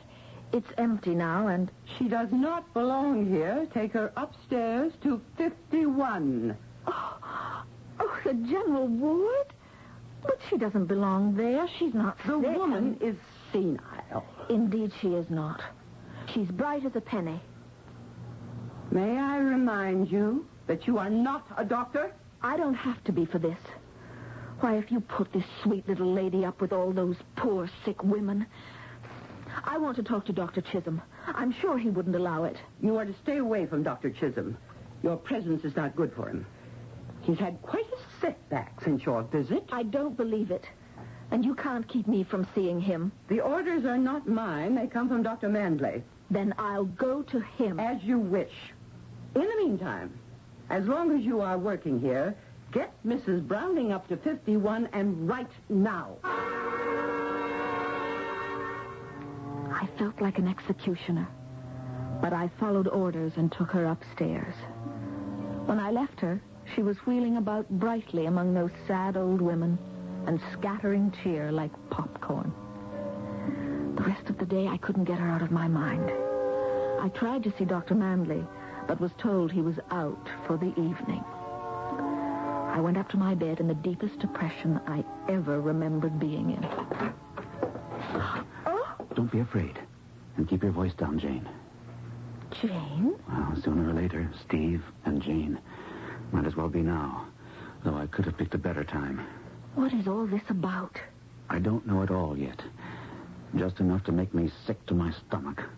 And scared to death for anyone who doesn't carry a fat wallet or a stethoscope. Which is why I want you out. I can't leave here. First of all, I haven't any money. I'll give you all I've got. Steve, you know I can't. What is it? This place. The Chisholm Clinic. When I was a pre-med student, all through med school, how I revered it, looked up to it. The house of life, the miracles that happened here, the breakthroughs, the new techniques, Well, I wanted to intern here more than anything I've ever wanted in my life. I applied. But, as I told you, it was my best friend who got the job. How I envied him that first year he was here. The letters, his admiration for Dr. Chisholm, the way he had it made. Then the letters stopped. And he didn't reply to any of mine until... Until? He smuggled a letter out to me. I won't go into most of it. I'll just quote a couple of sentences that are burned on my brain. This place is a charnel house. It reeks of death and the ones who profit on it. They have destroyed Dr. Chisholm, and I suppose they will destroy me. I have only one last word. Help. What was he talking about? It was too vague and emotional for me to know. I took it to a doctor I know who is high in medical councils. I was surprised that it got so much attention. He became part of a group that enlisted my help. When my friend died suddenly, it was they who secured me my appointment here, to try to find enough evidence for doctors to move against the ones who run this clinic now. Dr. Mandley and Nurse Banyan? Yes. Evidence of what? Name a crime in the book they haven't committed. Overcharging on a colossal scale, faulty diagnosis, deliberate or through ignorance, a policy that anyone seeking refuge for old age must sign over all their assets. But isn't that standard procedure? Where the home guarantees complete service until the patient's death. Don't they hear? Sure, as long as they shall live. Only they don't live. What are you saying? I told you it was a charnel house. There are other neat tricks for making money. Carrying a patient on the books long after the patient has passed on. How can they get away with that? Simple. The people who pay the bills are only too anxious not to be saddled with the problem. They never check up. They may be paying money for people who have been dead for months? That's right. Oh, I can't believe it. You'd better believe it. There's another neat little trick you might as well be aware of. What? They don't carry anyone who can't bear the freight. What do you mean? I mean, you'd better not run out of money, like your sweet little Mrs. Browning. It's as good as signing your death warrant if they need the space and think they can get away with it. Oh, no. Now, do you see why I want you out of here? I see a lot more than that. Father. That's what happened to him, wasn't it? I mean, he didn't die just recently. He's been dead for quite a while. Ever since his letter stopped. I think his death may have been one of the many my friend had discovered. He was ready to blow the whole thing wide open. That's why he got killed. He didn't die of blood poisoning? If he did, I'll bet my hat it wasn't spontaneous. And Dr. Chisholm? Oh, there's no doubt he had a stroke. That's when Mandley had his chance to take over completely. But they had to keep him alive because his prestige was too important to the whole scheme. I'm sick to my stomach. Sick enough to get out of here like I tell you? What are you going to do? Stay here till I can gather enough evidence to prove all I'm telling you. I want to stay and help. No. Why not? Don't you see why? Because I love you. That's ridiculous. I agree, but there it is. I have since the first moment I met you. Maybe it isn't ridiculous. So have I. Oh, my darling. I never thought... What is it? You fell over something. Oh, that. It's some kind of heat register or fresh air duct or something. I tripped over it myself. Never mind it, Steve. What about us? Listen. Get down with me. Where? On the floor. By the register. Oh, don't run scared. Listen. Our cover is gone. Dr. Chisholm just had another massive stroke. In spite of all we could do, we lost him to cardiac arrest. All right, it was inevitable. We can cover long enough to get out free. I'm not so sure. Everything is piling up. Remember the Pecula girl? I think so. Haven't we been carrying her on the secret dead roll? For over a year. So what? Her father and mother couldn't care less. According to this letter I've just received, a favorite uncle out of the blue cares a great deal. So much so, he plans to visit his niece this weekend. Day after tomorrow. The girl's been dead for 10 months. We have to offer him proof she hasn't. He hasn't seen her since she was a child, and so it appears. So, You mean the one upstairs? Jane Pryor? She's one of the loose ends we must tie up eventually. She'd never go along with it. How could you persuade My her? dear Martha, we don't need her cooperation. Only a young body. I didn't say it had to be alive. That's enough for tonight. I'm tired. That settles it. We've got to get you out of here tonight. How, Steve? Remember? The dogs. The dogs patrol the fence. They're not down by the water. If we could avoid the dogs, we could go that way. Not without a boat. I've checked. The fence runs way beyond low tide, built up on jetties beyond that. It's too cold and too rough to swim. No way there. But of course there is. The caves. What caves? The caves that Uncle Carl and I, Dr. Chisholm, used to explore when I was a little girl. You can find your way through them halfway to Marblehead. You think you still could? I never stopped to think about it before. But now that I do, I know I could. We had stopped only to take the documentary evidence that Steve needed, hastily bundled into 2 knapsacks and a portmanteau. Somehow, through guile or luck, we had evaded the dogs and found our way down to the top of the cliffs that guarded the south end of the beach. Then, all of a sudden, a bright torch stabbed out, pinning us in its beam. Ain't that a pretty sight? You going somewhere sunny? And your little girlfriend, Miss Fire? We're minding our own business. Why don't you mind yours? Come right down to it, ain't I got the inside track? This is really my business. Could you say the same? We've got to get past him. Get his attention. Where are your dogs? They're loose somewheres. And don't forget, once they are, Morris here is the only one who can call them off. What the... It looks as though someone else is loose beside your dogs. It's too bad for them. If you... Why, you pipsqueak doctor. You think you can take me out with a blindsider? I'll make mincemeat out of you. I've got a rock. Don't make me use it. You just try it. I've been looking forward to this. No, Steve. Stay back, Jane. Come here, sawbones. No, I can't swim. What happened? I tripped him. He was going to kill you. He slipped and fell into the sea. I can't just let him die. Maybe I can get down to him somehow and... Margot, the dogs. Call them off. I told you we shouldn't have come out. Where's Morris? I don't know. Hands, let him down. Oh, I can't control him. Morris! Don't scream. You're getting them excited. Auntie, don't you see they'll kill us? Morris! Morris! Oh, no! Margot! No! Oh, good Lord! Where are you going, Jane? We've got to try to get help. It's too late. We couldn't anyway. They're only getting what they deserve. But they are human beings. After what they've done, not in my book. Come on, darling. Those dogs have tasted blood. And with no one to call them off, none of us is safe. Let's get out of here while we still are.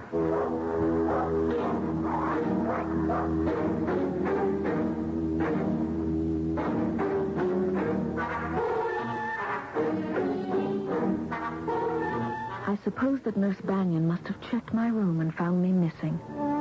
Perhaps she was suspicious of Steve also. There's no way of knowing why they panicked and came out of the house after dark to expose themselves to the dogs. Probably they thought they were safe because Morris was there to call them off. Only Morris wasn't. He was already dead. And now, so were they.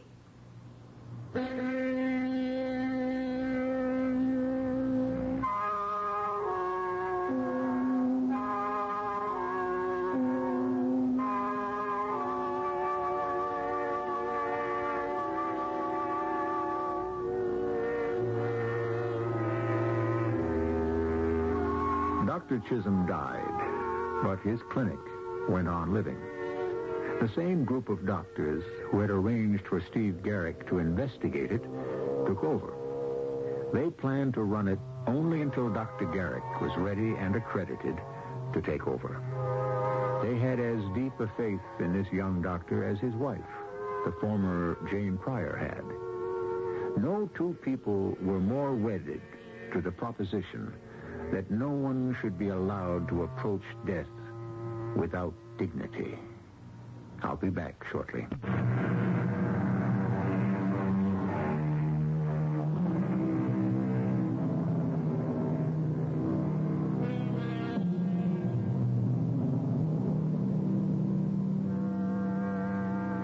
This was a story of almost a century ago, when communications were slow and unsophisticated. And you might think that many things were conceivable which no longer are today. But treatment of the elderly as you can confirm for yourself by reading any big city daily, is always an opening for the ruthless. It's a sad fact that wherever there is money to be made, there are always people who don't care how it is made. Our cast included Roberta Maxwell, Gordon Gould, Grace Matthews, and Court Benson. The entire production was under the direction of Hyman Brown. This is E.G. Marshall inviting you to return to our Mystery Theater for another adventure in the macabre. Until next time, pleasant dreams.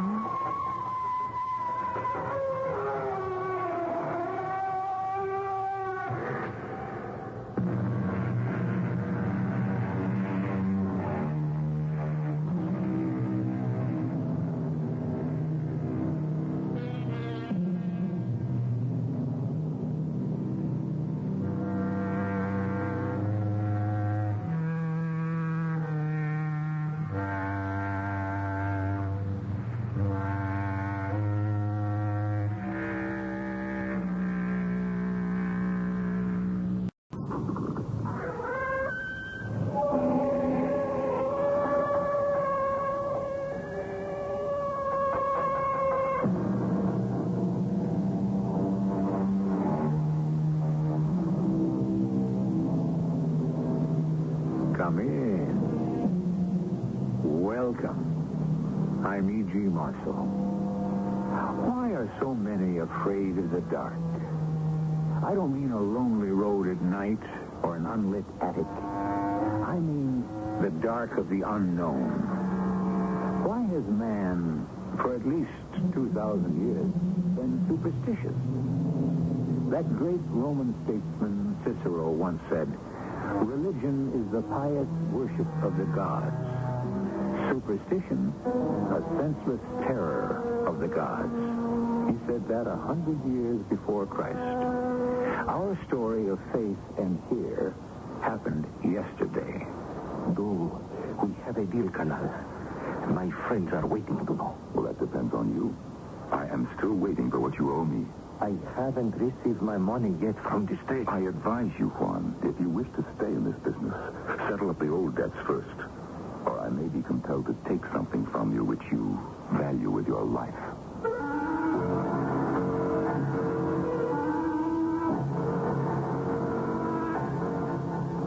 Our mystery drama, Ring of Evil, adapted from a tale by B.H. Maxwell, especially for Mystery Theater by James Agate Jr., stars Kathleen Quinlan.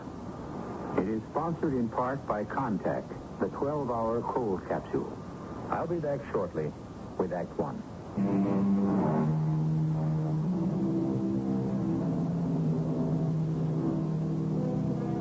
Is it that people react differently in tropical climates? Does that explain why Asia, India, Africa, Spain, and South America have given birth to more superstitions than their northern neighbors? But it's not the country, is it? It's the people.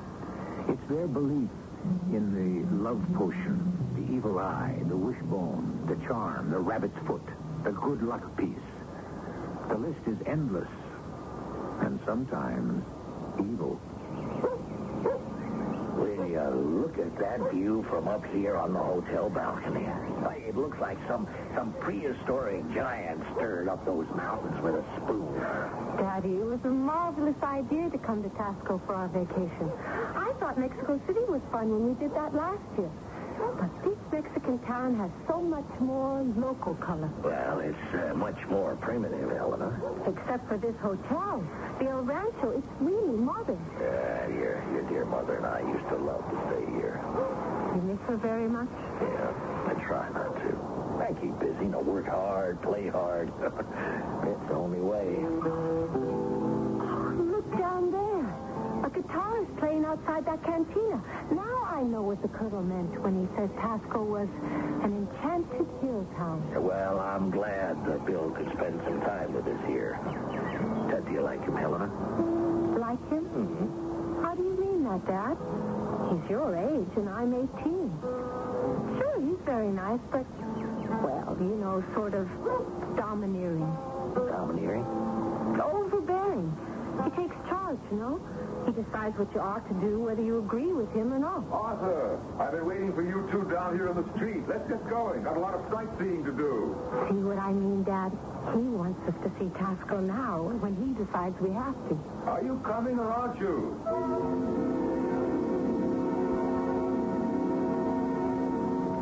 My father's waiting for a phone call from San Francisco, Colonel, so he can't come with us. He asked me to apologize. That's the trouble with your dad, Helena. He keeps right on working whether he's on vacation or not.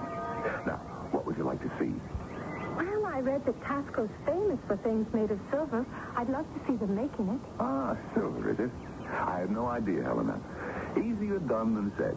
I have a very good friend who has a workshop just across the Plaza Borda, and he has the finest, believe me.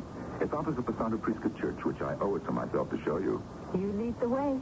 Just a moment. It's 2 o'clock, siesta time, and every store will be closed while the Mexicans take their afternoon nap. But no matter. Juan's a friend. I'm sure he'll open up for us. Now, this is the Plaza Borda, and every single branch of those trees is always filled with birds. You can see that they don't take any afternoon siestas. And here, this door. This is Juan Pedrosa's Silver Atelier workshop. Now, what did I tell you? Everything's boarded up. Shutters drawn, door closed, whenever you mind. You just wait right here, and I'll go inside and try a little Yankee persuasion. All right? Oh, I don't mind waiting out here. There's so much to see. Don't go away now, dear. And don't talk to anyone. Latins have a peculiar idea about any unaccompanied woman standing in the street. But if you don't answer anyone, you're all right. Juan Pedrosa. Juan. Colonel William, what good fortune brings you to my house? How have you been? Well, I thought. I have not seen you in a long time. It's all right, Juan. You can lower your voice. There's no one with me. I saw you from the peephole in the street with a young lady. A very wealthy young lady. She's waiting outside. She's interested in hand-wrought silver. I told her I'd try to persuade you to open up the store. Colonel William, do we have a deal? My friends are waiting to know. That depends on you, Juan. I wait also for what you already owe me. Yet I have not received my money yet from this day. Juan, I advise you, if you wish to stay in this business, settle up the old debts first. Or I may be compelled to take something from you which you value with your life. Now, would you open your atelier, please? Who is the young lady? Daughter of an American friend of mine. We have done business for years. Legitimate? Oh, yes. My cover. Her father and the girl are here for a vacation. I'll open right away. Go. Bring the young lady in and I will turn on the lights in the shop. I don't mind at all.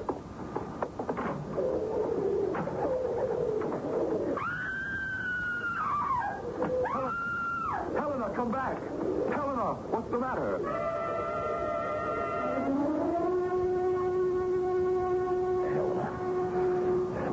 Helena's daddy.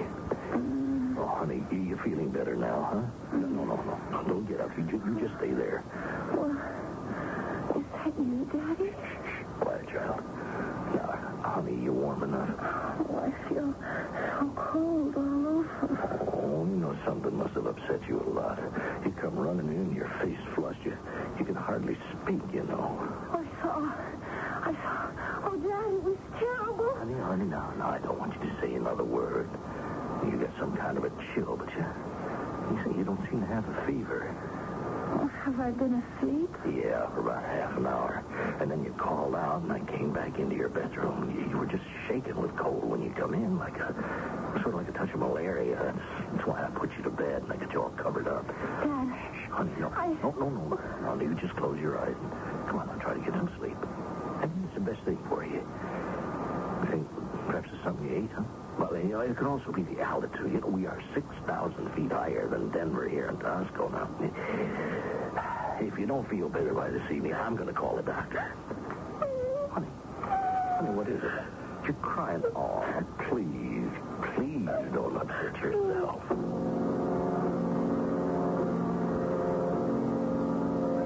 I don't understand it, Arthur.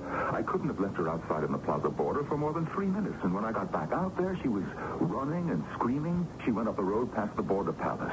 I ran after her, and she disappeared. I've been looking all over town for her. Yeah, she must have run right back to the El Rancho Hotel. I don't know what happened to her either. I've put her to bed. I don't know if she's in any pain. At first she's hot, and then she's cold, and her teeth are chattering as though she'd fallen into an iceberg. Well, I think I'll go back to Juan Pedrosa. See if he has any idea what could have happened. Colonel William, what happened? Did she say what made her scream? No, she's told no one. I thought you might have some idea, Juan, so I came back. No, but I was inside here. How would I know? Now, let's go out there into the plaza and have a look around. I'll show you where she was standing before she ran. Huh?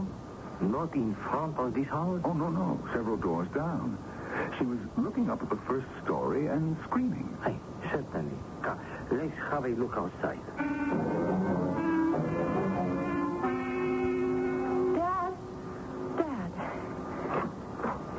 Oh, honey, you're awake now. Oh, you had me so worried, Helena. Well, I feel a lot better now. Good. No more chills, huh? Here, come here, let me feed you for you. It's not hot, not cold. Seems normal. I feel so badly about worrying you. I'm really okay now. Do you want to talk about it? I guess so. Okay. Here, now let me pull this chair up and sit down. Well, I was waiting outside the silver store for the colonel. He'd gone inside to see if they'd interrupt their siesta, you know? Mm-hmm, yeah. Everything's shut tight at siesta time. So I walked a little, and then I saw on the second story a casement window was opening. And a woman looked out the window, and she was laughing. Well, did she see you? No. She was laughing at someone inside. I've never heard a woman laugh like that. It was so scornful, so mocking. Do you know what I mean, Dad? Well, honey, then what happened? She was really very beautiful. Her hair was reddish-brown, very long. Now, that's your color hair? Yes, it was. It looked like mine before I had it cut. I see her face. I'll never forget that face, ever.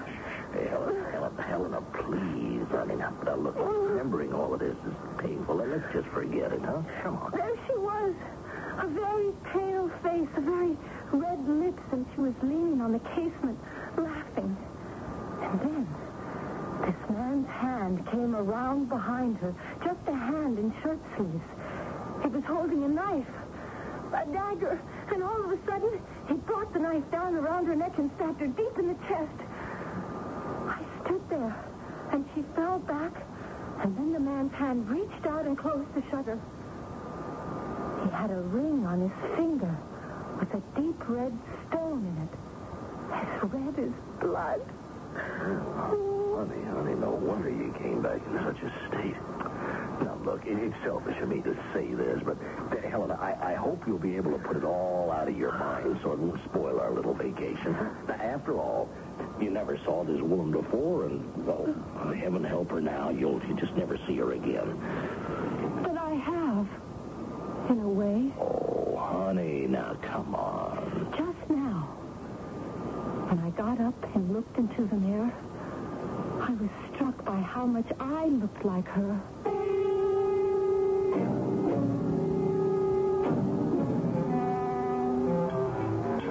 Oh, Helena, every day with you is another surprise. Because for the past few days I've been eating like a horse?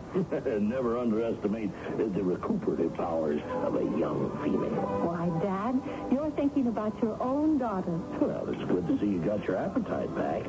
I can't tell you how delighted I am that you've gotten over that terrible episode. Well, I had to be realistic about it. I persuaded myself it was all my imagination. Maybe I didn't see what I thought I did. Well, there was nothing in the local papers about anybody being killed. Now, I have checked every day. Another thing that helped me snap out of it was the colonel insisting I do a long walk around the town the very next day. Yeah, Bill's a great guy. Yeah, I'm sorry you had to go back to Mexico City, but I hope it doesn't mean trouble. Why do you say that? Yeah, Bill represents us and our San Francisco firm here in Mexico. Oh, he has got a lot of clients. The other day I was talking to the home office, and they said there were some discrepancies in the books. Yeah, maybe I shouldn't be telling you this. It's probably not his fault. I want you to tell me, Dad. Yeah, his books are short. A lot of money has disappeared. You mean somebody's been stealing from him? Yeah, that's what it looks like, honey. Oh, great Scott, speak of the devil. Look who's coming in the dining room. Hello, boy. Oh, Helena, you look wonderful. May I sit down? Well, I'd be insulted if you didn't. Hey, when'd you get back to Tasco? Good afternoon. And you didn't come right to the hotel and tell us? Well, I had a little business to attend to. Now, we finished eating, but hey, how about some coffee? Sure thing. Oh, it's good to relax. I love the coffee they make here with the cinnamon stick. Waiter, tres cafes, por favor. Colonel, that ring you're wearing. Hey, that is a beauty. What is it, a ruby? As a matter of fact, I just picked it up this afternoon. Good Lord. Helena, honey, what is it?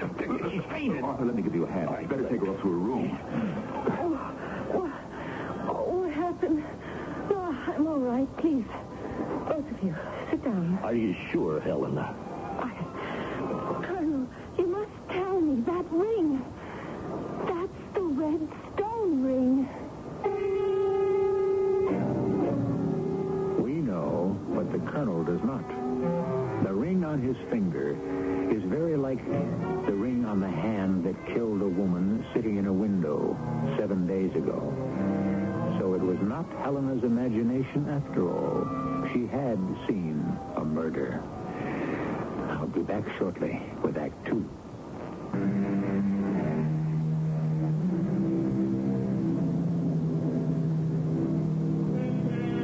What is the significance of the ruby ring Colonel William is wearing?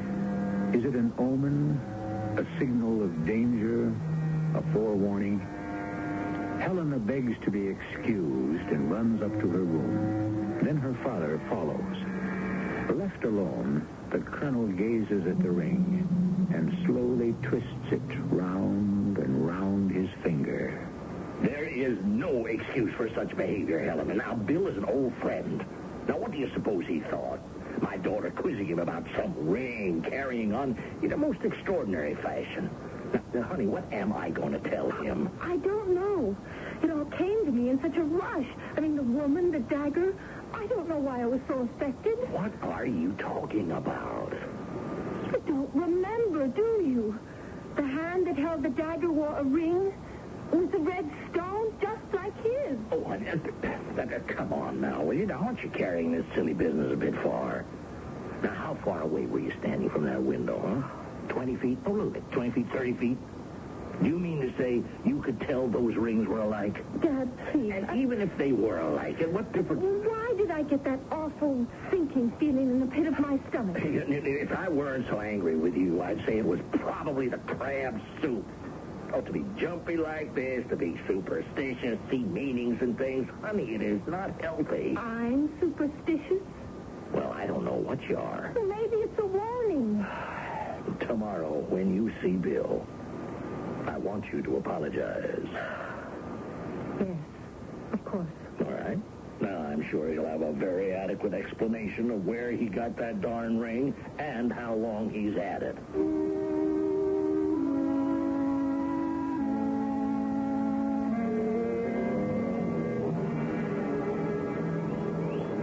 Helena, I've gone inside this church here, Santa Prisca, at least 100 times in my life. There's always something else more beautiful to see. Have I walked your feet off?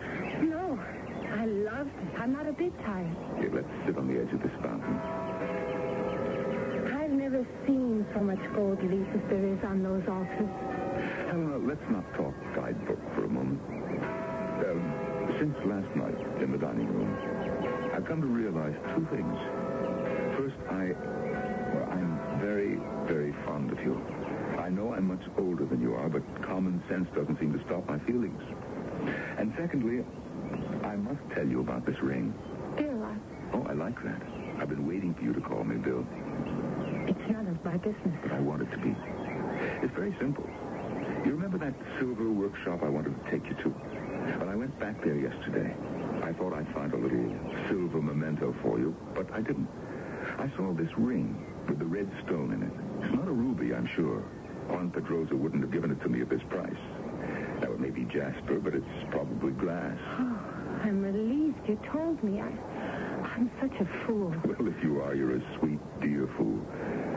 Great heavens, I hadn't noticed the time. Your father asked me to be back at the hotel at 4. He's put in a conference call to San Francisco, and he wants me there. Oh, no. I don't want to cut short the afternoon. Well, there's no reason why you should. Can you find your way to the El Rancho all right? Of course I can, if you don't mind. But I do want to go back inside the Santa Prisca Church. It's really a museum of art.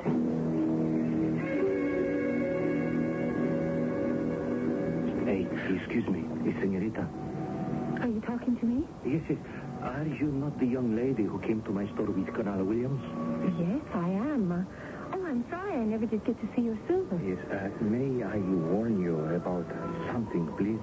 Warn me? About what? I don't think it is advisable for a nice young lady like you to have dealings with Colonel Williams. Why? Why not? He's an old friend of my father's. He's known him for years. Yes, I have known him for years also. If you have something specific to tell me about the Colonel, do it. What has he told you about the ring? You mean the red glass ring? Glass. He said glass, eh? Why do you say it that way? He told me you sold it to him. Oh, is that what he says, huh? Little lady, when you see the good Colonel again, you tell him that Juan Pedrosa wants his ring back.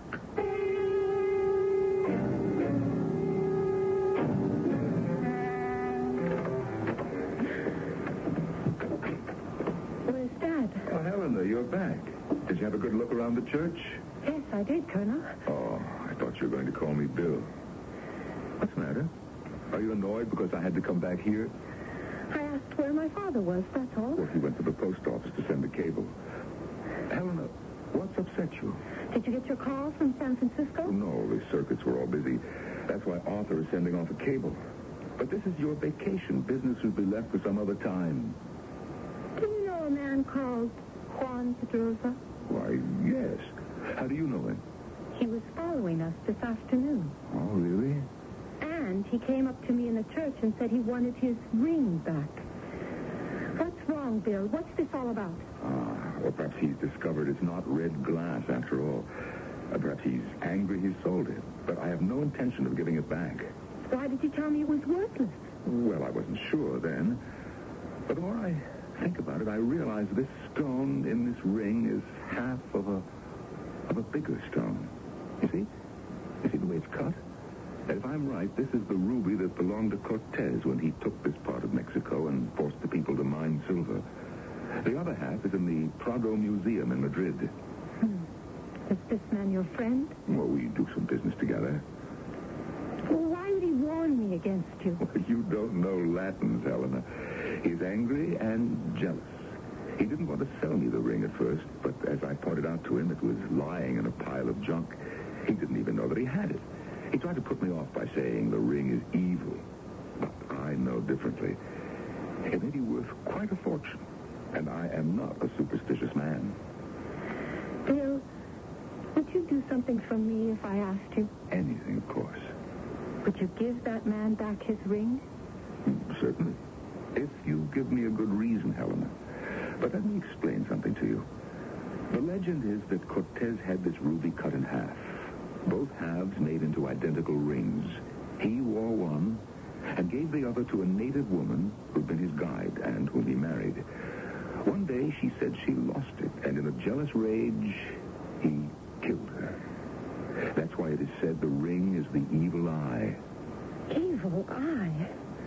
Well, why would you want a ring like that, no matter how much it's worth? Let's say to pay an old debt. Helena, the only evil thing is superstition. Don't you pay any attention to it. Now, I have to get back to Mexico City, which means I've got to catch a plane in an hour. You tell your father that I'll be in touch. You're not coming back to Tasco? The day after tomorrow, I'm closing my office door, and for the rest of the time you're here in Tasco, I shall put myself at your disposal.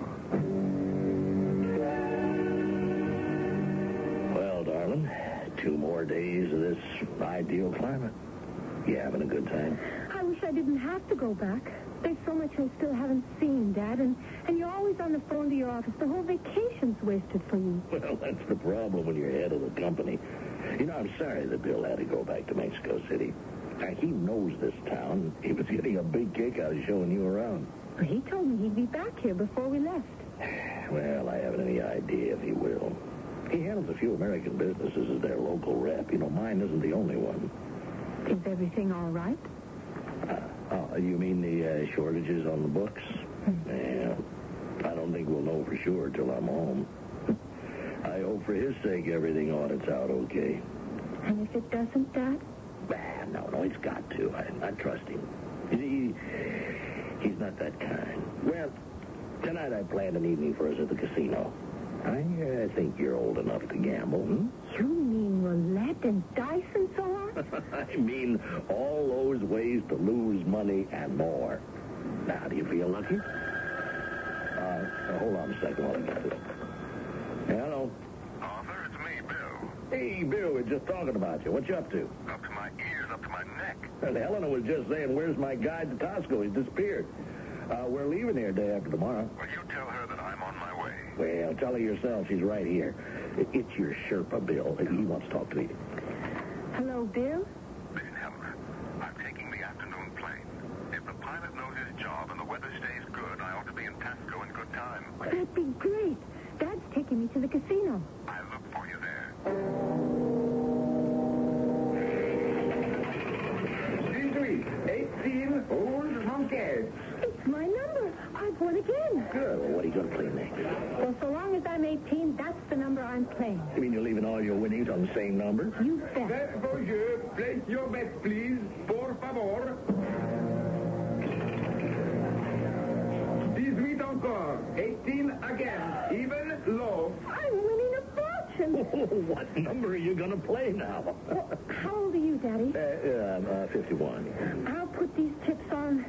I'll straddle 24 and 27. That adds up to your age, doesn't it? Let's go, you. Place your bet, please. Por favor.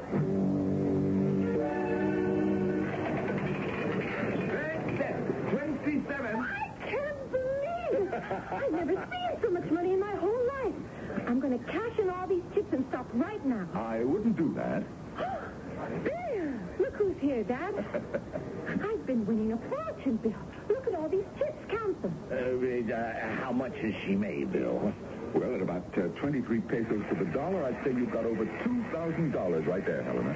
What about that? Do I know how to gamble? No, lucky girl. Do you mind if I put a few chips next to yours, Helena? Bill, you're still wearing that ring. Please, would you take it off? Helena, don't start that again.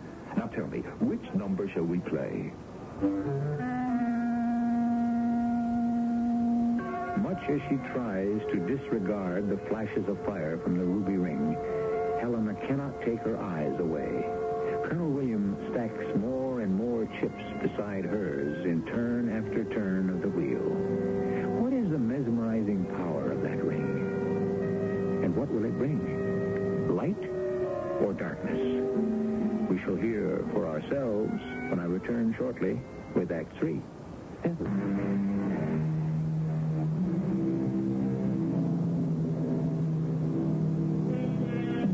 Said Voltaire, it is necessary to succumb to superstitions, which are, more than ourselves, the kings of nations.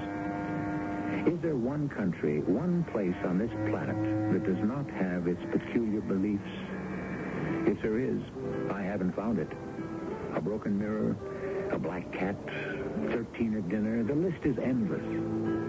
Small wonder, then, that a ruby ring could be believed to cast an evil spell. Oh, it's beautiful out here overlooking Tasco at night, isn't it? Look down there, Helena.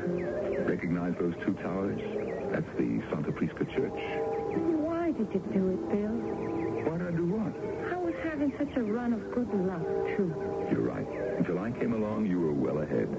It's a good thing I cut down on my bets. At least I have 1,700 left. Well, that's fate. Money always attracts money. You haven't answered my question. Which one? Why did you go on wearing that ring while you played roulette.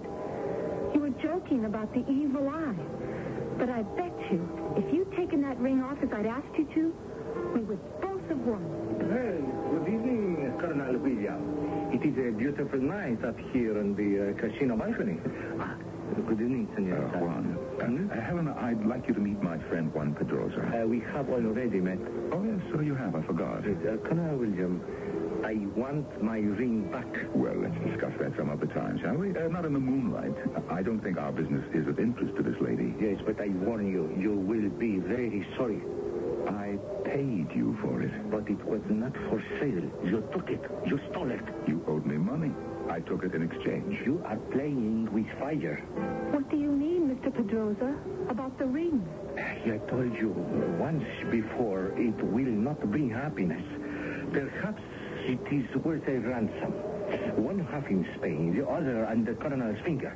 But, my dear Colonel, you will not bring them together. Well, we shall see, Juan. Now, would you mind leaving us? No, I am not yet finished. Until the two halves of the stone of Cortez are joined, this ring will go on inspiring violence. Wear it, and it dominates your fate.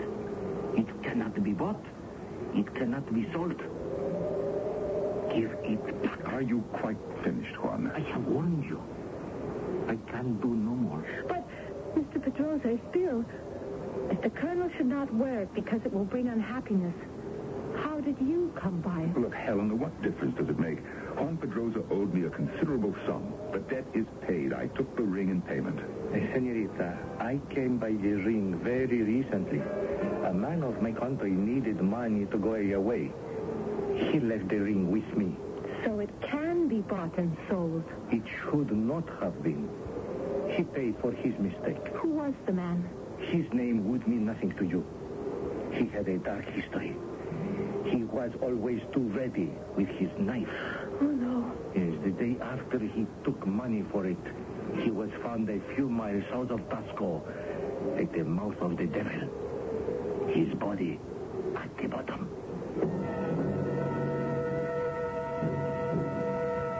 My darling Helena, I must assure you that the death of that man and the ring have no relation. Be sensible. What did he mean at the mouth of the devil? What's a stupid name given to a wide opening in the ground by ignorant peasants? On the road to Iguala, there's a large hole right off the highway. They've never been able to close it up. Obviously, the man was trying to escape out of town. He slipped and fell. A car can disappear into this devil's mouth? Oh, yes. And cattle and horses, too. It must be an extinct volcano. There's a scientific fact behind everything. Logic, reason. You're right, Bill. I mustn't be frightened of what I don't understand. That's my girl. Look, I have a suggestion to make, Helena. Since tomorrow is your last day, I'd like to show you what I believe is the most beautiful spot in all of Mexico. Dad, I won't be here for lunch. Bill's rented a car and he's taking me for a drive into the country. And then we're going to find a spot he knows way up in the mountains and have a picnic. Well, I wish I could join you, but then I wasn't asked, was I? Well, tell me truthfully, do you think Bill is crooked in any way? This audit you were talking about. You want a straight answer? Yes, I do. Very much. Well, I think that Bill isn't above taking a shortcut. Now, in some quarters, that's considered good business practices. You see, I trust Bill, but, well, actually, I don't know that much about him. I do know that he's got some Spanish blood, and he served time as a boy with the Spanish guerrilleros fighting Franco. Boy soldier at 11. That explains a lot. I've noticed when he wants his own way, he gets it. As or takes it. I'm not saying anything against that. Now, he has been a good ally for our sales here in Mexico. Well, is that enough for you? I guess so. Any particular reason? I don't know. I don't know if it's the tropical climate or being cut off from my friends, but I'm attracted to Bill. Seriously. Yeah. He's a little old for you, but, yeah, you could do worse. You mean that? Honey, have fun at the picnic. Tonight we pack, and tomorrow we fly home.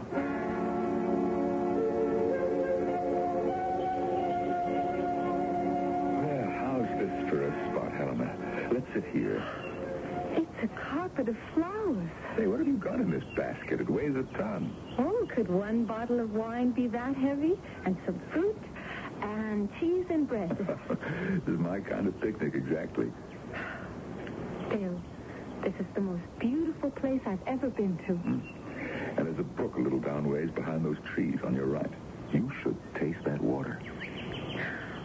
From up here, I bet I can see all of Mexico.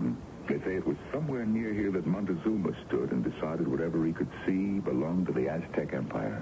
And over there, to the left? That's a sheer drop. At the bottom, the old mouth of the devil. Remember that? Take a look over the edge. No, thanks. Are you hungry? Let's open the basket. Helena, can I say something first? I don't know where to begin. I know I'm much older than you.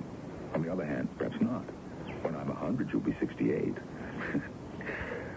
Helen, I love you as I've never loved anyone before in my life. I want you to be my wife. In 2 weeks, can you know someone well enough to say you want to marry them? More than enough for me. What about you? I love being with you, Bill, but I guess I don't know you that well yet. That's all right with me. We'll give it time.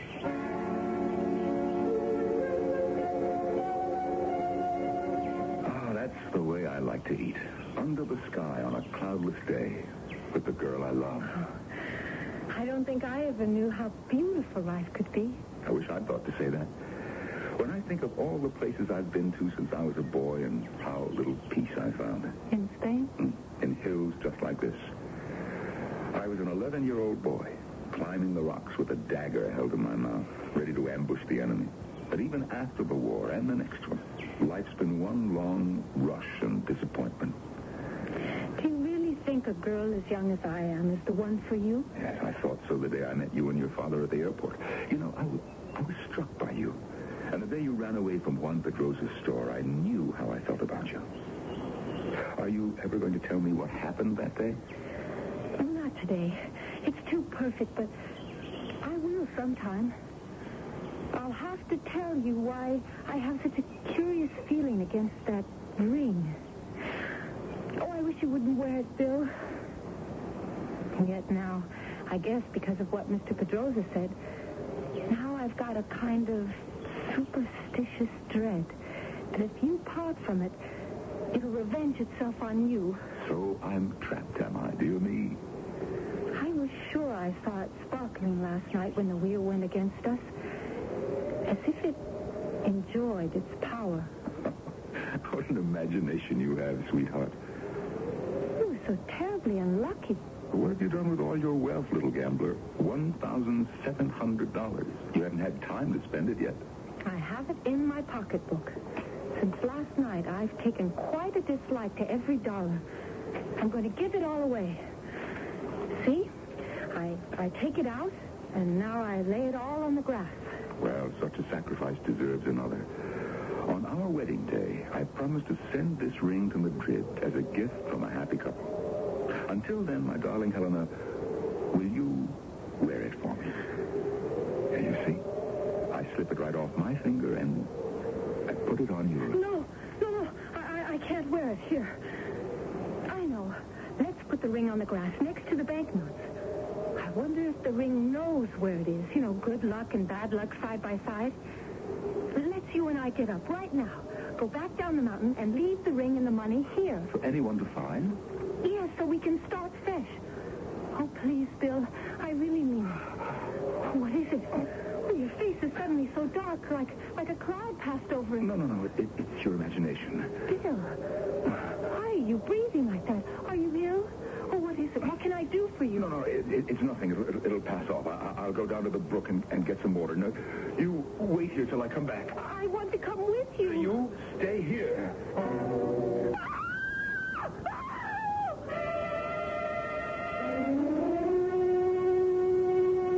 How is she now, Doctor? I've given your daughter a sedative. You can go in. I think she wants to see you.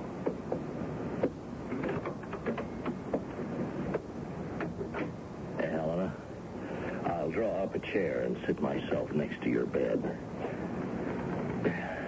Yeah, I meant to ask the doctor if you will be well enough for the trip home tomorrow.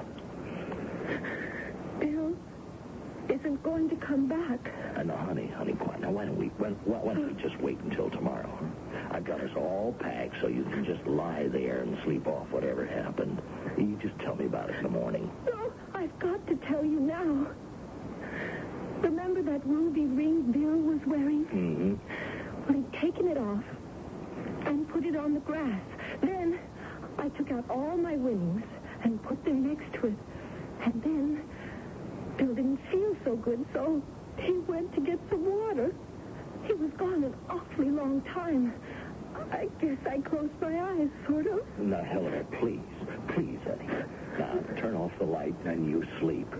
You know, telling me all this tonight, you really shouldn't. You'll see. Bill will show up and apologize, and everything will be all right again. You don't believe me, do you? He's dead. My eyes closed, and then I heard a noise. I opened my eyes, and I looked down at the ring. It was like it was winking at me, on and off. And then I felt a hand going around my neck. There was a knife in it. I was paralyzed. I couldn't move. And then something made me grab that ring, and I did.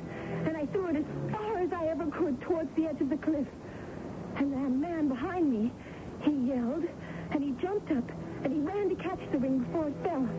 Then he sort of missed it and stumbled over the edge. I saw his hands go up crazy, and he fell.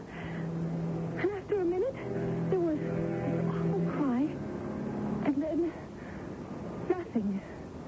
Good Lord. It was Bill. The man with the knife was Bill? Yes. But why? Why? I don't want to try to know. I really don't.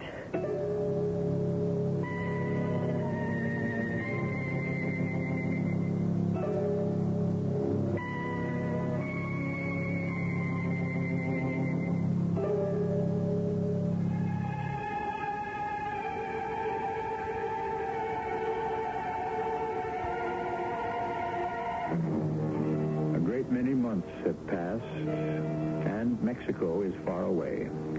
And Helena is beginning to live again. The unanswered questions are many. Did the cursed ring have the power of death? Could it influence anyone to violence?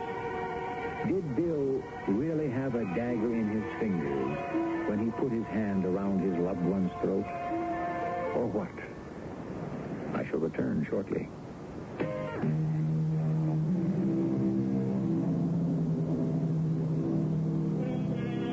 History and literature, superstition abounds. Listen to King Henry VI accusing Richard. The owl shrieked at thy birth, an evil sign. The night crow cried, abiding luckless time. Dogs howled and hideous tempest shook down trees. Yes, fate can bring one to his knees. Small wonder, then, that if such poets as Shakespeare mesmerize and lead us, that we still follow. But we keep our fingers crossed. Our cast included Kathleen Quinlan, Norman Rose, and Earl Hammond. The entire production was under the direction of Hyman Brown. This is E.G. Marshall inviting you to return to our Mystery Theater for another adventure in the macabre. Until next time, pleasant dreams.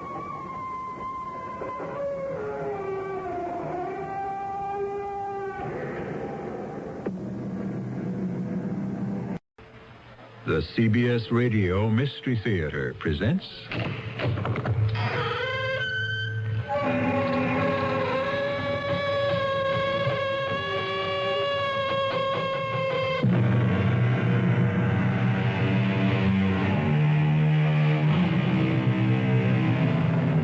Come in.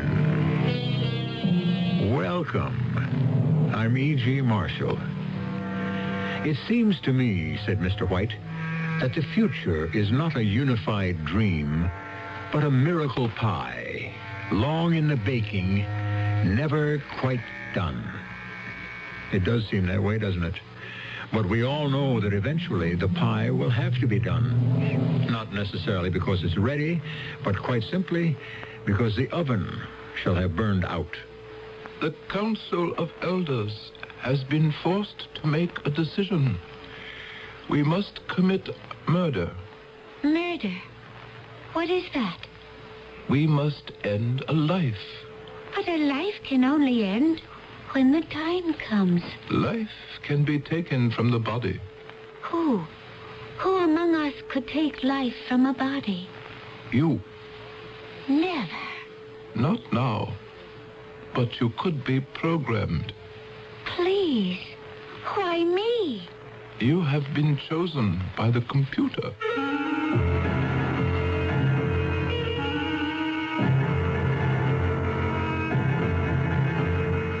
Our mystery drama, The Golden Girl, was written especially for the Mystery Theater by Sam Dan and stars Gordon Heath and Earl Hammond.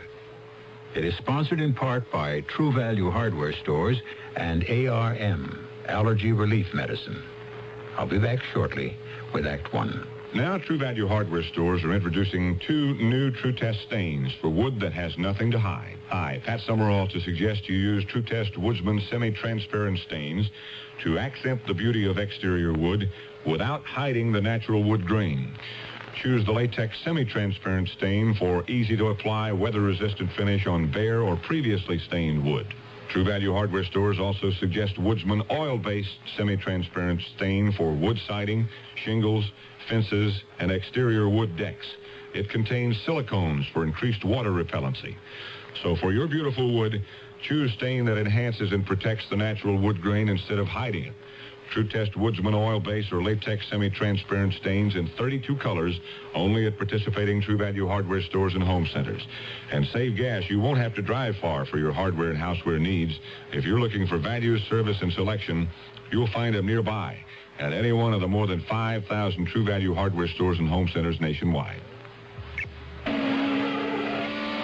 It's athletes versus MS. We're at Lime Rock Auto Track in Connecticut. Meet Ron Gagne. I used to race cars, but it takes a lot of coordination and quick response. I had it until MS, multiple sclerosis, attacked my central nervous system. With Ron Gagne, Paul Newman, actor and fellow race driver, and his racing teammate, Terry Knight. My teammate Terry and I race against the clock, just like Ron here. We want to beat multiple sclerosis before it beats him. You see, multiple sclerosis doesn't just cripple. So we all have to find a cure before it's too late. Help us get Ron back on the road to good health. Send a check to the MS Society. When you help, we all win. This message has been brought to you by the National Multiple Sclerosis Society, 205 East 42nd Street, New York City, 10017.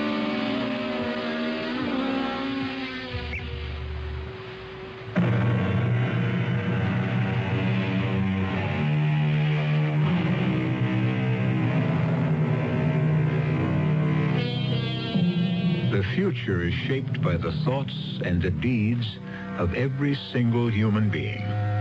Everything becomes part of the unfolding design. The feathered wings of the ancient Greek inventor Daedalus evolve into the space capsule of the modern astronaut. Well, our story today begins in a large and crowded auditorium. A tall, dynamic, middle-aged man is holding his audience spellbound. Yes, I am the messenger, Lawrence. And you may ask, the messenger from whom? I reply, I am the messenger from the power that has created this universe, the power that rules this universe. Speak the message! The message! You have fallen into sloth and sin. Oh, speak the message! Abomination and error. Yes, we have, yes. Therefore, you will listen to my message. Yes. Oh, speak it. There must be order. Order. There must be discipline. Discipline. There must be obedience. Order. Discipline. Or shall I tell you what there will be? Oh, tell us! Oh, there shall be punishment. The power speaks through me. Listen, I am the messenger Lawrence. Order, discipline, obedience. Say it to me. Raise your voices.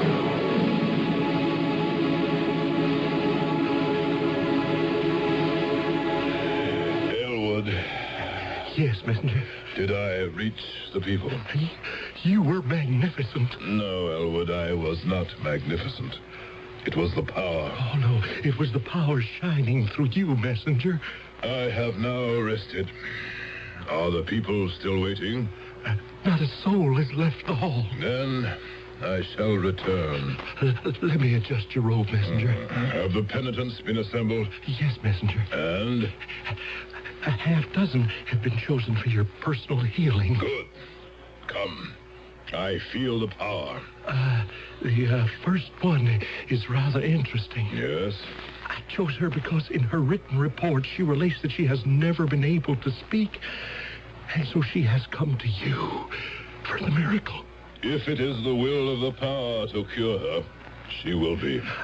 I also chose her because I believe she will make a most unusual temple priestess. She's tall, slender, and she appears to be made of gold. Gold? There seems to be a shining quality in her face. She has a beauty that is breathtaking. Come. The power surges within me. I know there shall be a miracle.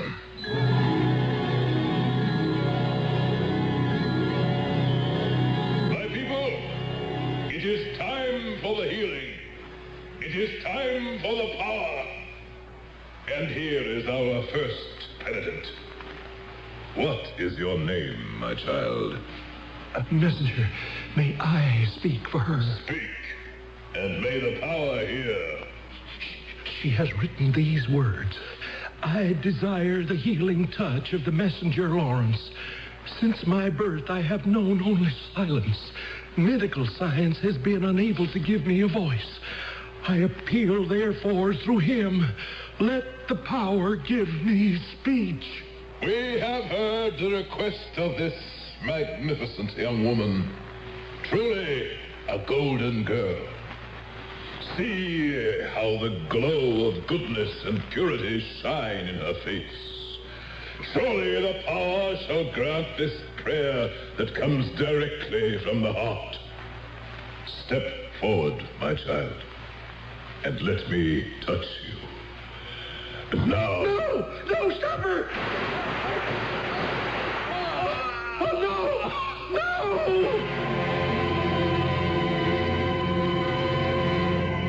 This is an up-to-the-minute recap of today's unbelievable story. The messenger Lawrence was shot and killed just a few minutes ago in the Temple of the Power by an unknown woman. It happened suddenly, before several thousands of his devoted followers. At this point, nothing is known of the woman who killed him, except that she posed as a penitent and that she is described as spectacularly beautiful. She is now in police custody. Thus, abruptly, ends the career of this charismatic but controversial figure.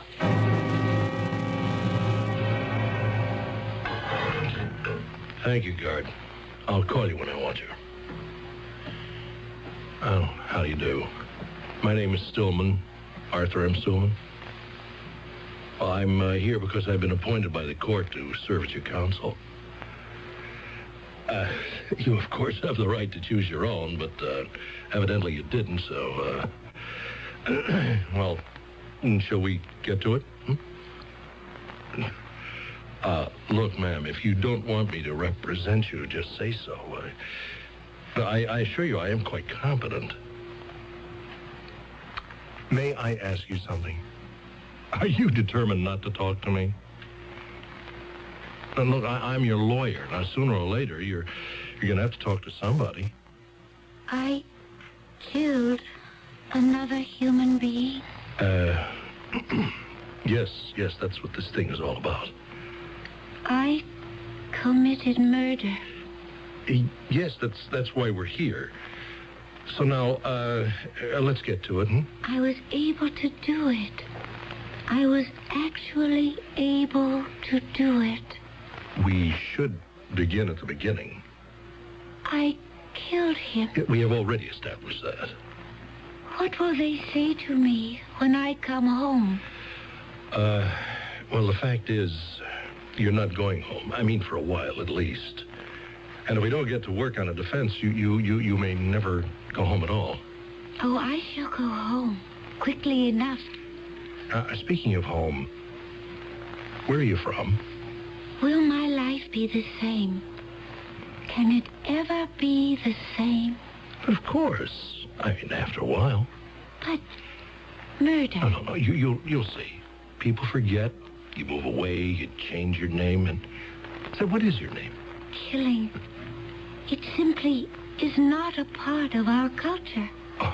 Well, I can't agree. Sometimes I look around and I have to believe that killing is actually the cornerstone of our culture. No. Your society, perhaps, but not mine. I think you're in a state of shock. You seem unable to think clearly. But certainly you're in no condition to talk to me. Would you like to see a doctor? Why should I see a doctor? I can monitor my own vital signs. Well, obviously you're disturbed. Of course I'm disturbed.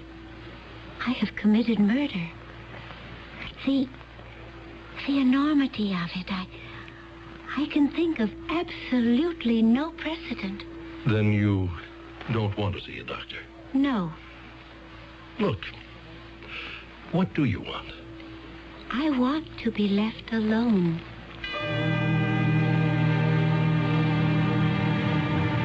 This is your late afternoon news roundup.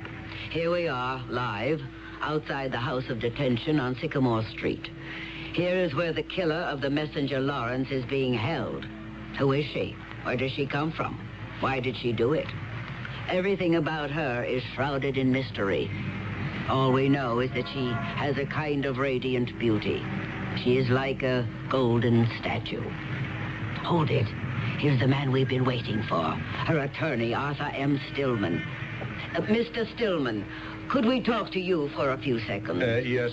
In view of the tremendous public interest generated in this case, can you tell us something about your client? No. Why did she do it? I couldn't tell you that. Was she motivated by political or religious considerations? I can't comment on that. Mr. Stillman, there is one thing you can tell us. What is her name? Oh, I'm afraid I couldn't tell you that either. But surely, Mr. Stillman... If you'll excuse me.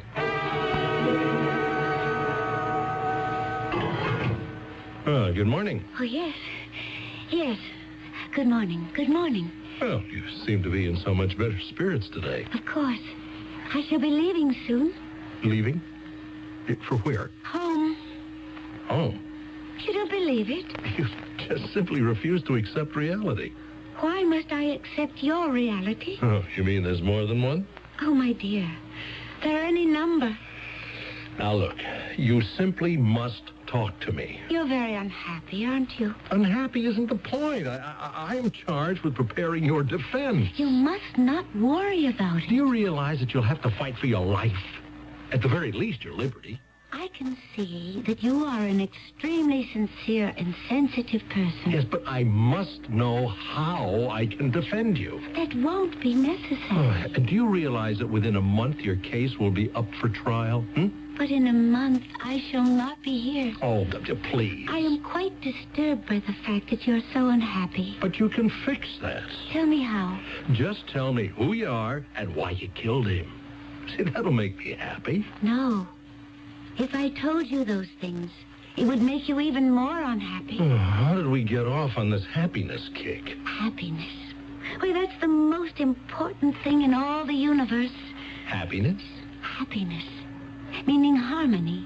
Meaning peace. All right. Now, why do you keep insisting you will not be here? Because it's true. Does that mean you plan to, To what? To commit suicide? Oh, no. Never. But you imply that you intend to escape. And when there's no other way... Suicide? What a notion. Well, I can't see any other way you could get out of here unless... I shudder to think of such a thing. Unless you're part of an organized effort. Is that it? Do you have Confederates? Do they have a plan to get you out of here? You must understand. Suicide is murder. And I can tell you this. Never again could I be programmed to commit murder. Never. Wait a minute. What did you just say? I said I could never again commit murder. No, that's not how you said it. Well, how did I say it? You said, and I heard it distinctly, you said never again could I be programmed to commit murder. Of course. That's exactly what I said. What? A program? Certainly. I'm not sure that I understand. Come now. How could you possibly commit murder unless you are programmed for it? What do you mean, programmed?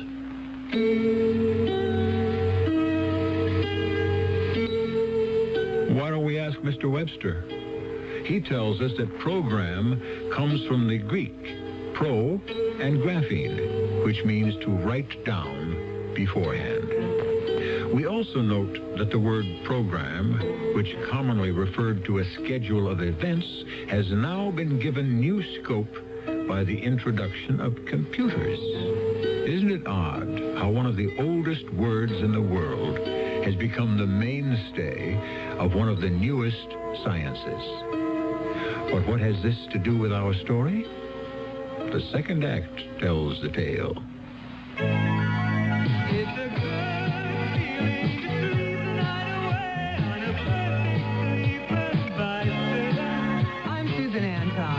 Perfect Sleeper gives you the top comfort you love and the deep support you need.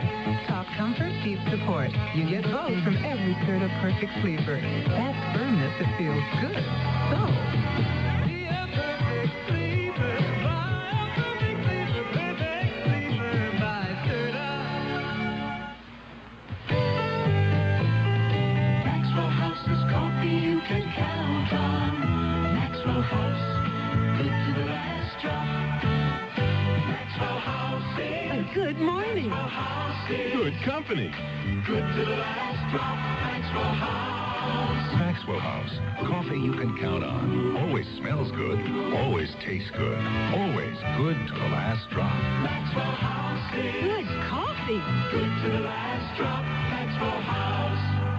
Right now, there is less than an hour to take advantage of Ernie Hare Ford's Friday Midnight Madness. At midnight tonight, those daily specials Ernie Hare has had in the Tampa Trib sports section and also on the radio may be all gone. Sold to customers who beat you to them.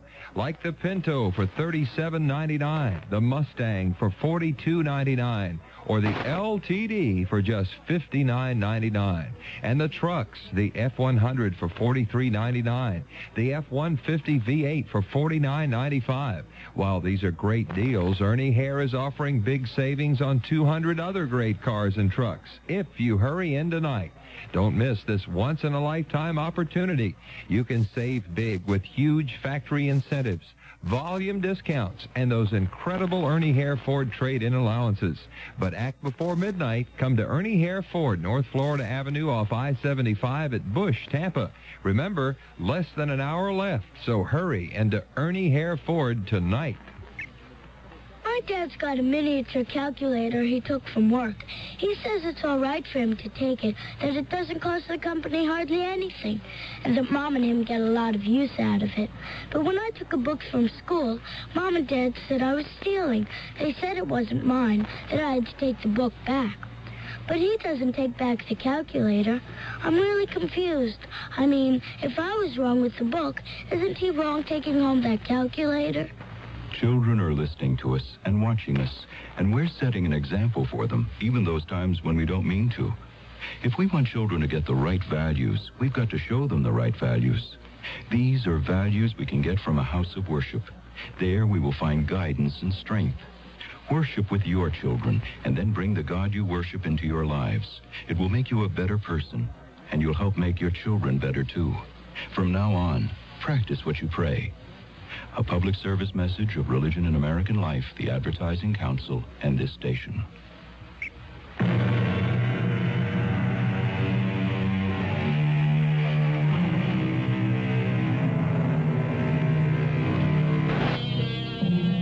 Speaking of Russia, Mr. Churchill once described it as a riddle wrapped in a mystery inside an enigma.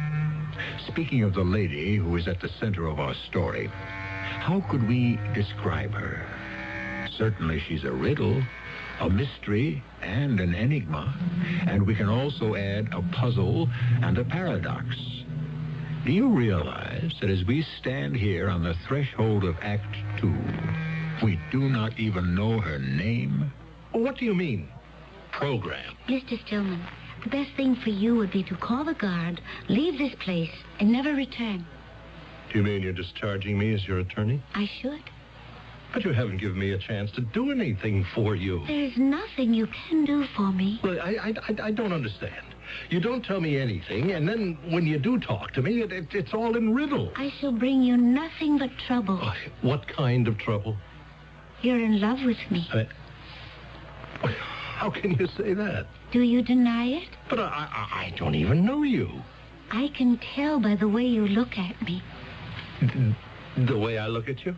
You keep looking and looking and looking. we are sitting in a rather small cell. How can I not look at you? It's the way you look at me. Now, wait. Just hold it right here. You keep getting off the subject. You come up with a provocative statement, and before we can get into it, you say something else. You may not be aware of the fact that you're in love with me just yet. All right. I admit I can't take my eyes off you. You are the most beautiful woman I have ever seen in my life. Is that why you volunteered to defend me? No, that has nothing to do with it. You're a man with a kind heart. But there can never be anything between us. Oh, who said that? There is too great a distance. Our worlds are too far apart. What worlds? Do you know how far my world is from here? Why, it's not even part of this solar system. What are you trying to tell me? Isn't it obvious? We could perhaps bridge the gap in space, but what about the distance in time? Now I know the defense. But there can't be any other. Insanity. All I have to do is put you on the stand. In your briefcase, among your papers, is a calendar. You see the date? Today's date? Look. I haven't been born yet. Nor shall I be for at least 3,000 years. So you see, it cannot be possible between us. I wouldn't want you to be hurt because of me. I just wish you would tell me what you're talking about. Perhaps I shall. Oh, finally. And then you shall understand why you had better leave me. My name is Raya. Raya what? Just Raya. It's enough. I come from, we call it in your language, the word would be serenity. Where is that? Well, you wouldn't know. If it were nighttime, I could point to the star and show you. It would be my solar system. Look, No, I'll just listen. No, I won't say a word. But just answer this. Did you say you come from another world? From another world and another time. Huh? All right. Why not? What have you got to lose? It's a world of happiness. Sounds great. It's a world without crime, without violence. I didn't even know there were such things until I was programmed for this mission. Said mission being to assassinate the messenger Lawrence? Yes. Oh, great. We have one gang of fanatics declaring war on another. You don't believe me? No, you just go ahead. This is guaranteed to fly in the courtroom. What did you say the name of your world was? Serenity?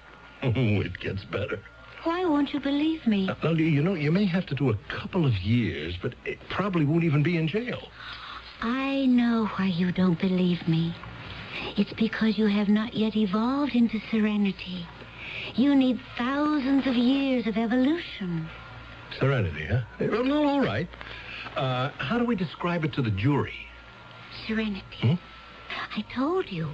It's a world without crime, without violence, only happiness and beauty.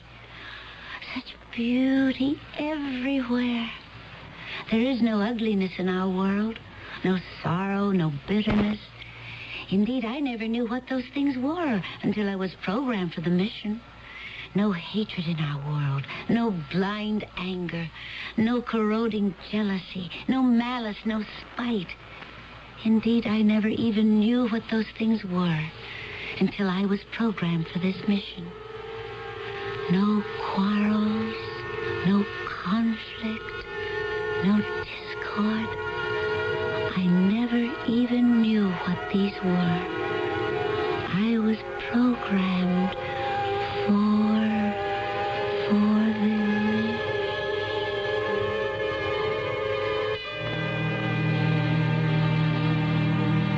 Your name is Raya. Yes, Elder? Do you know why you were asked to come here? No, Elder. To save the world. Save the world? What could possibly happen to the world, Elder? Listen. Order! Discipline! Obedience! What is that, Elder? Order! Discipline! Obedience! What is he saying? Order! Discipline! Obedience! What do those words mean? What do you think they mean, Raya? I don't know. Yes? Oh, they frighten me. Listen. There must be order! Discipline! Obedience! Or shall I tell you what there will be? Elder, I feel ill. There shall be punishment! No! The power speaks through me! Oh, please! And I am the messenger! I am the messenger! No, I can't listen. I can't. All right. It is no longer necessary. Oh, what is that? Raya, it's a power that is sweeping through the universe. I don't understand. These are people. Armed people. Armed? What is that? They have weapons. I don't know what you're saying. Planet by planet, system by system, they conquer. Conquer? Conquer and enslave. Each year, the armed people come closer to serenity. Soon, they shall invade us. How can we fight them? Fight? We cannot wage war. War? We have programmed aggression out of our minds and hearts. We cannot defend ourselves. Defend? See? You cannot even conceive of it. But what do they want? These armed people. He is spreading the gospel, I suppose you could call it that, of an ancient leader, this messenger Lawrence. But what gospel? Power. Why is it so difficult for me to understand? Because we are different. Over the centuries, all the emotions, the urges, the drives that distort or destroy serenity have been programmed out of our hearts and minds. Why can't I comprehend what you're saying? You will, soon enough.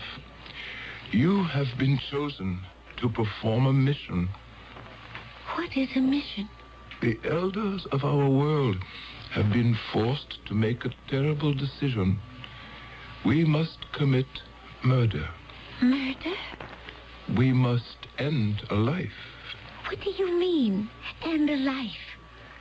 A life ends when the time comes, when the body has outlived its ability to... Life can be taken from a body. Taken? My poor Raya.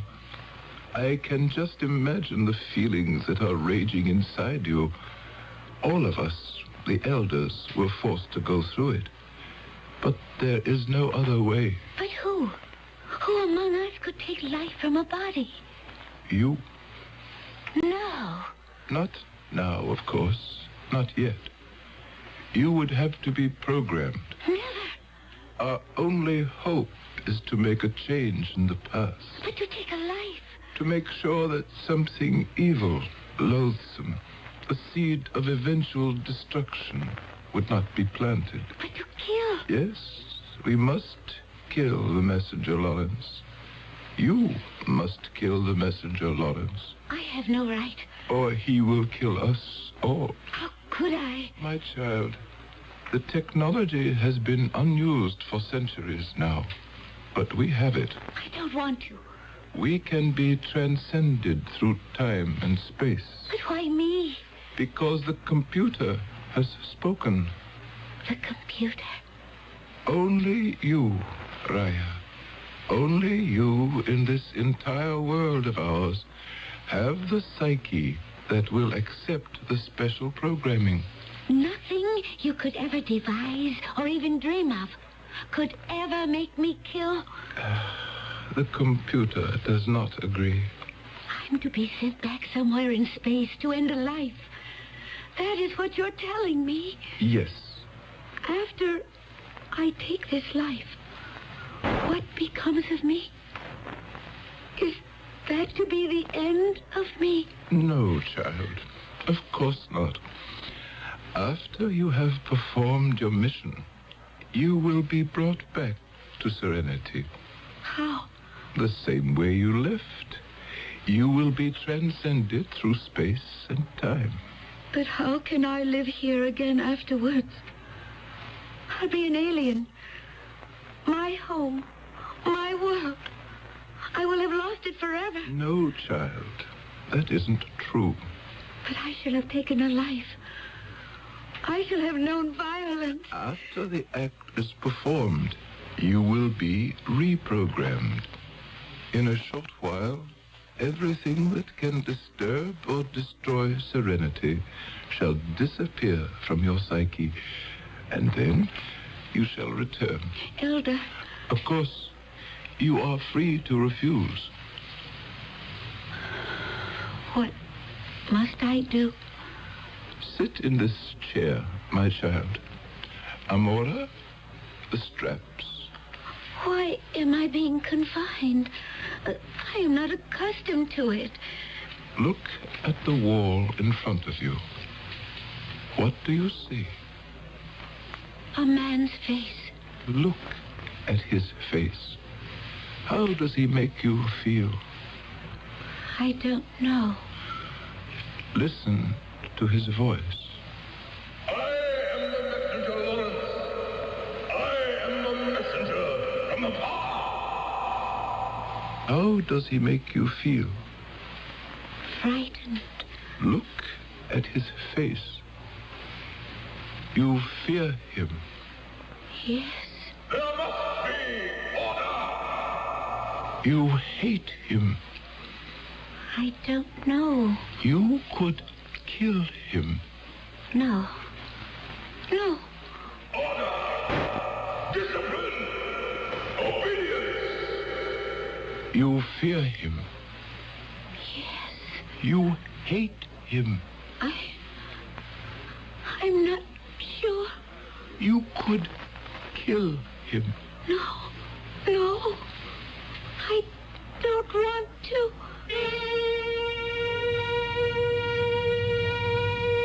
Order. Discipline. Obedience. Punishment. You fear him. Yes. You hate him.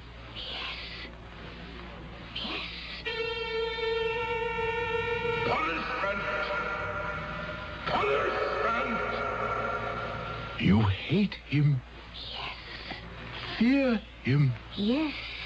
Then kill him. Yes. Hate him. Fear him. Kill him. Hate him. Fear him. Kill him. again.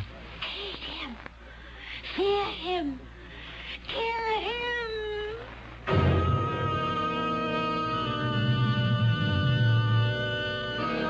Hate him, fear him, kill him. In a frightening yet familiar way, this is the story of all the trouble we know in this world. All the trouble, all the problems, all the stresses and strains, the feuds, the fights. Without thought, we fear. Without reason, we hate. Without mercy, we kill. I shall return shortly with Act 3. Look closely at the medicine you take for your hay fever. There's a good chance it's an antihistamine and nothing more. Nothing more? Don't give up. Arm yourself with ARM.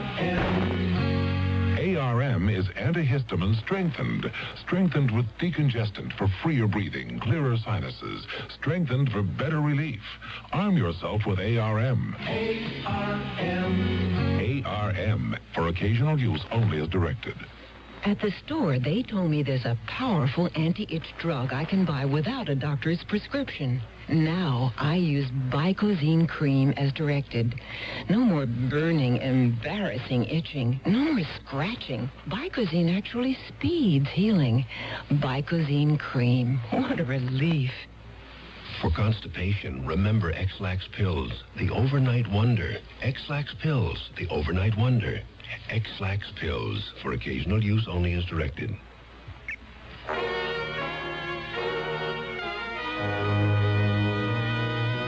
An exciting adventure in radio entertainment is yours every Monday through Friday. Sears Radio Theater with hosts of talent. I'm Lorne Green. I'm Andy Griffith. I'm Vincent Price. I'm Cicely Tyson. I'm Richard Widmark. The 5 very talented hosts who bring you a broad sweep of top-quality dramas on Sears Radio Theater over most of these CBS radio network stations. You'll hear a play in a different key every day of the week, Monday through Friday. Lorne Green hosting westerns on Monday. Andy Griffith comedies on Tuesday. Vincent Price with mysteries on Wednesday. Cicely Tyson with stories of love and hate on Thursday. And on Friday, Richard Widmark and adventure. To enjoy this thrilling experience in radio entertainment, all you do is listen here for Sears Radio Theater, Monday through Friday, on most of these CBS radio network stations.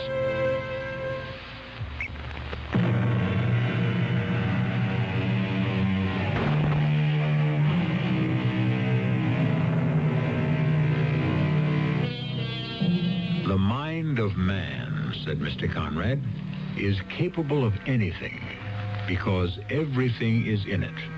All the past as well as all the future. Yes, everything is in the human mind because everything can be put into the human mind.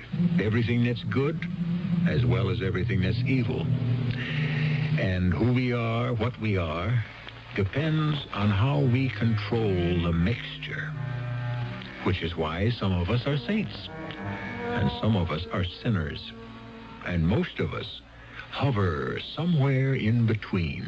Hate, violence, false ambition, violence, vanity, intolerance, violence, malice, violence. Do you hear me, Raya? You will go back there in time, across the galaxy, to the dwarf star So, to the 3rd planet. I understand. To meet this man, the messenger, Lawrence. Yes. And you know what a weapon is. Yes. This weapon. I accept it. You know its purpose, how it is employed. I do. You are familiar with feelings of violence. I am prepared to kill. You know how to kill. Yes. You are ready to be transcended through time and space to perform your mission. Will you stop jabbering at me? It is well for you to understand the philosophy of your mission. What is there to understand? He has to be killed. And that's all there is to it. And you are sure you shall be able to without compunction? I can kill him as easily as crushing a mosquito. What is he? Vermin. Trash. And you are aware of why you must do it? I am doing it because I want to do it. I want the joy of fooling him, of playing a trick on him. I want to feel the gun in my hand. Raya. See? It is made of steel, cold steel. But it sends red, hot, raging fires into the blood. This is death. And he will see it. Before he can cry out, move away, defend himself, he will meet his death. Raya, you must control yourself. In that split second, he will see his death. And then I will take away his life. Amora, set the transcender. She must go now. Right now.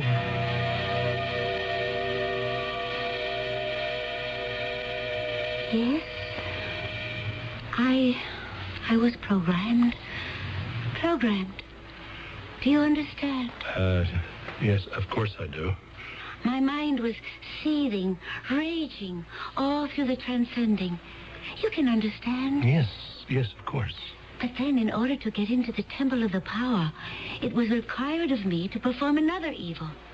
Deceit. There were thousands assembled. Hundreds clamored for his attention. And I used my body. What?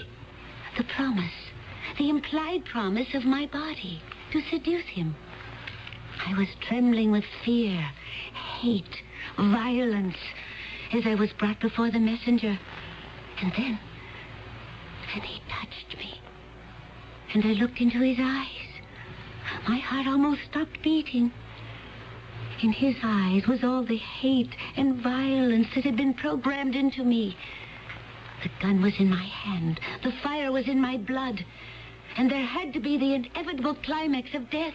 I understand. Afterwards, I was empty of all feeling, of all thought. Like a machine that has no more fuel. Oh, big casino.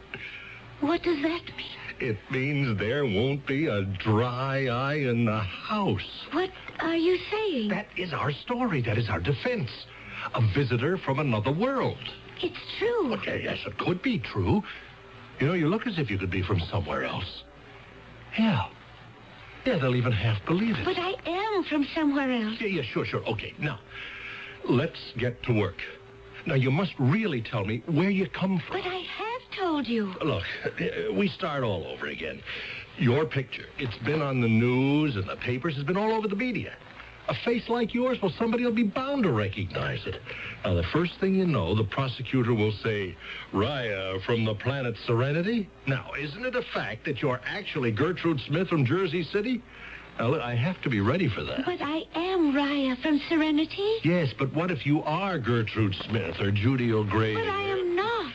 Well, what if he has the documents to prove you are? There are no documents. Well, there has to be a social security number. What is that? You mean you've never had a job? A job? Oh, let us get elementary. There has to be a birth certificate. No.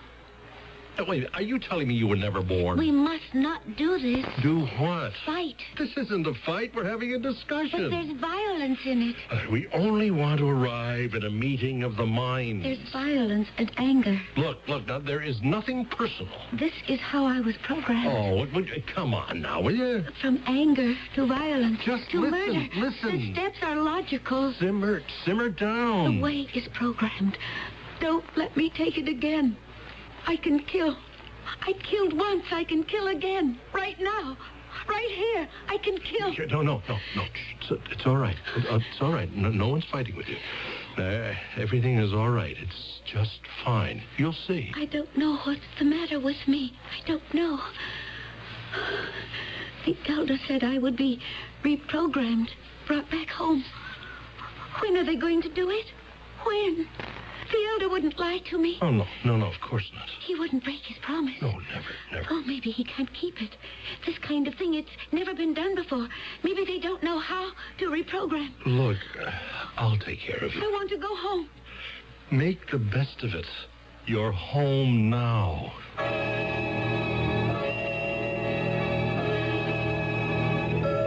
Raya, we go to trial in 2 weeks.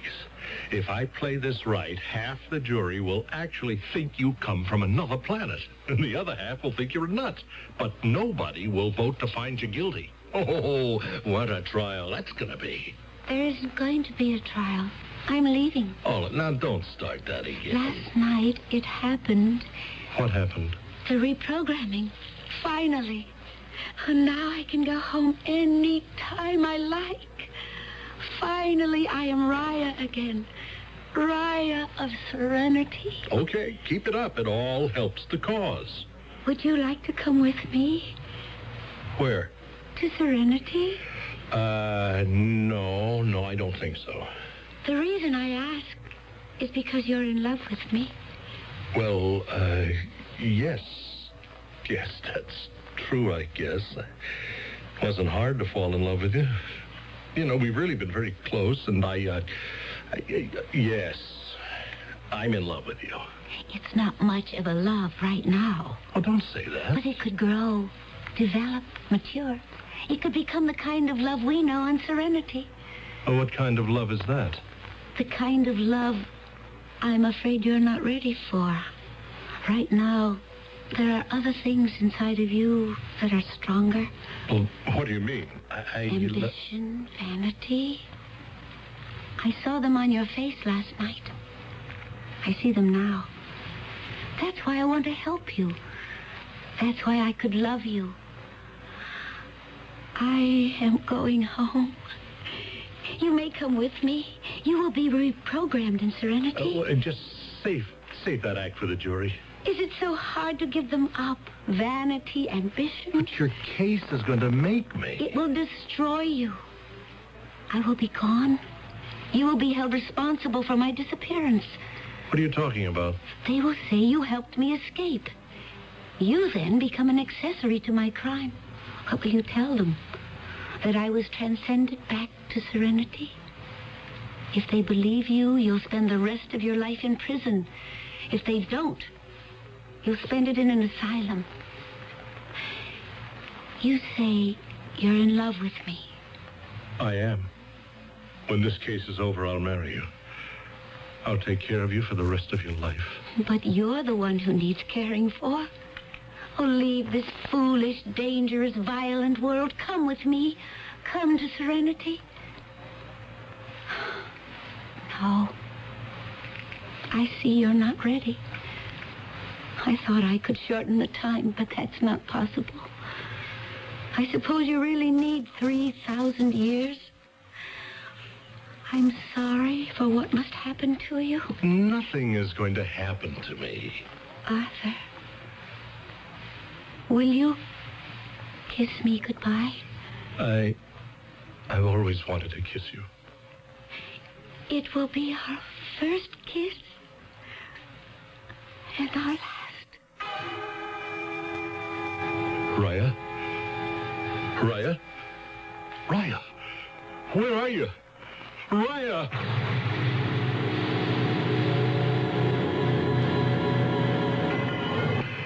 I'll call you, guard, when I want you. Mr. Stillman, can we talk this morning? About what, Lieutenant? Why don't you make it easy on yourself? The fact is, you did help her to escape. The fact? Well, the guard, Jerry, right down the corridor, he heard her say, "Will you kiss me goodbye?" Well, all right. Why should you believe me? After all, I refused to believe her. Do you want to give up everything?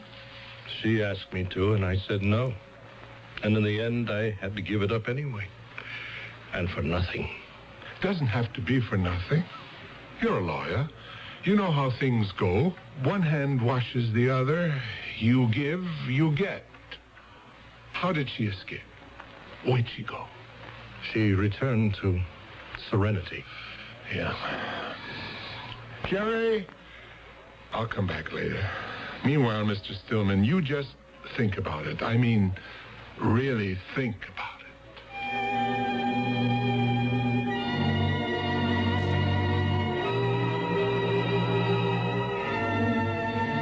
think about it. I think about it all the time. Perhaps one day, when every single lingering trace of malice, hatred, and violence is gone, perhaps I shall arrive there. I shall arrive at serenity. We don't know if he ever did, but then perhaps no one ever does.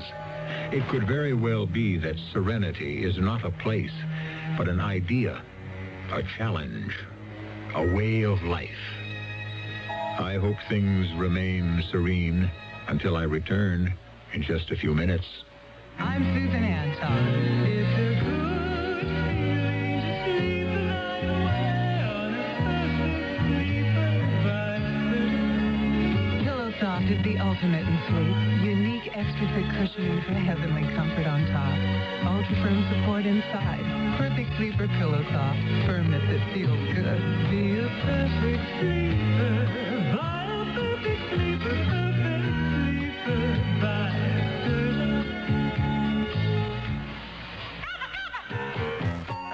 Kava time. Time to relax with our old pal, smooth and friendly Kava Instant Coffee. Time to enjoy a deliciously unique cup of coffee, because Kava is the only coffee that's 90% acid neutralized. Good news for you buckaroos who are sometimes bothered by ordinary coffee. Good news because acid neutralized Kava means less acid in the cup. So here's to you, Mom, and good old... Try Kava, the smooth and friendly coffee. Fellow Americans, if you're still shopping here and there and everywhere for shoes, hold it right where you are. Put your feet together, stop running around. Just step around a Kinney and you'll cover the ground. Any way you want to go, head your feet in our direction. Kinney's got it all and more. Wow, what a store. What a great American shoe store.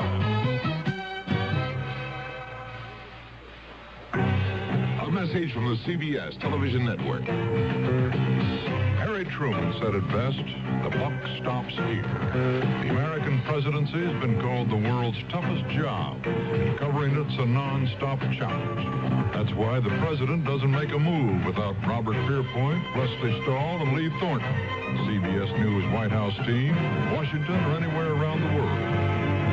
Cronkite and Company, only on the CBS Evening News.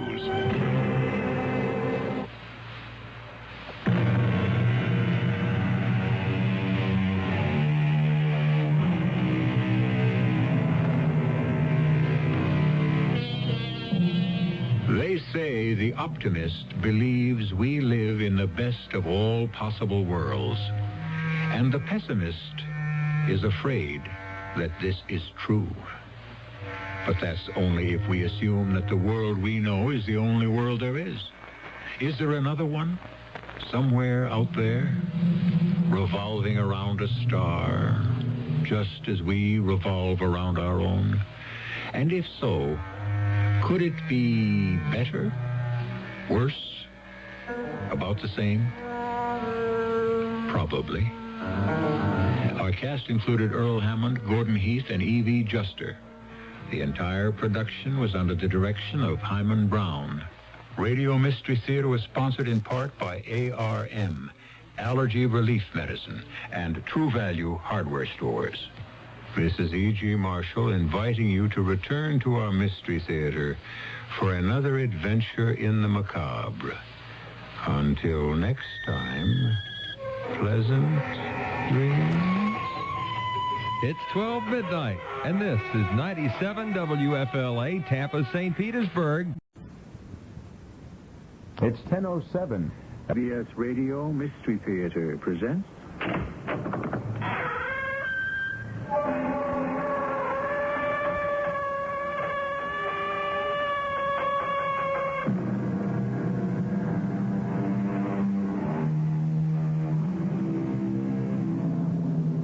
Come in. Welcome. I'm E.G. Marshall. The occult is described by Webster as that which is not to be apprehended or understood, that which is beyond the scope of plain understanding. Now, the simplest forms of life know certain things: how to feed, how to propagate, without the least desire to learn how or why. More complex animals grasp more difficult problems till today. There are monkeys who can communicate with us in sign language. But only man, restless, greedy, and complex man, persists in trying to comprehend everything. Wake up. Wake up. What? Nobody needs you here anymore, nurse. Nobody... What? He has seen the great light. He is submerged in it. He is dead.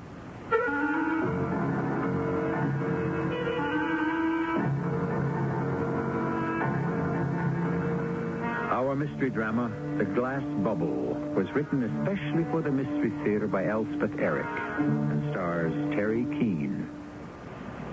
It is sponsored in part by Contact, the 12-hour cold capsule. I'll be back shortly with Act One.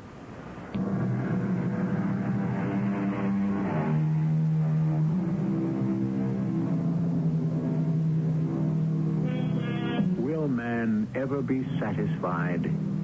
Will he ever stop asking how and what and why and wherefore?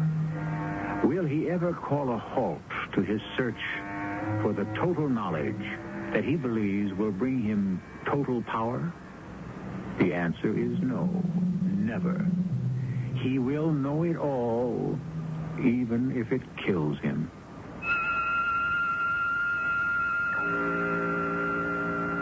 I'm all curled up inside my glass bubble, thinking what to do now. Of course, to other people, my glass bubble would seem to be just a room. A little room, only 8 feet square, with white walls, white ceiling, a white chenille rug on the white floor, a white bed with a white cover, a little white chest next to the bed, with a white reading lamp on it, and my white telephone. I've lived in this room since I was a tiny baby, and that was 43 years ago. I call it my glass bubble because of something Strindberg wrote that I've always remembered. Living alone in a single room produces a strange feeling of almost morbid intensity, like being inside a glass bubble. So you see, it was in this very room, snuggled on this very bed, when at the age of 28, I woke in the middle of the night with the certain knowledge that my father, who had been ill for quite a long time, was dead. I got out of my bed. I walked down the corridor to his bedroom. I opened the door. I switched on the light. And I walked over to the big chair where his night nurse was snoozing. I shook her very gently. Wake up. Wake up. What? Nobody needs you anymore, nurse. What is it? You're discharged, as of now. But I was... You can go home and don't come back. But I... My father has seen the great white light. He what? He is submerged in it. He is one with it. He is dead.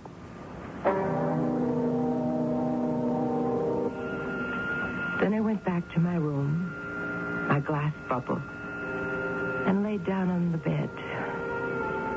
I left it to the nurse to rouse my sister Joan.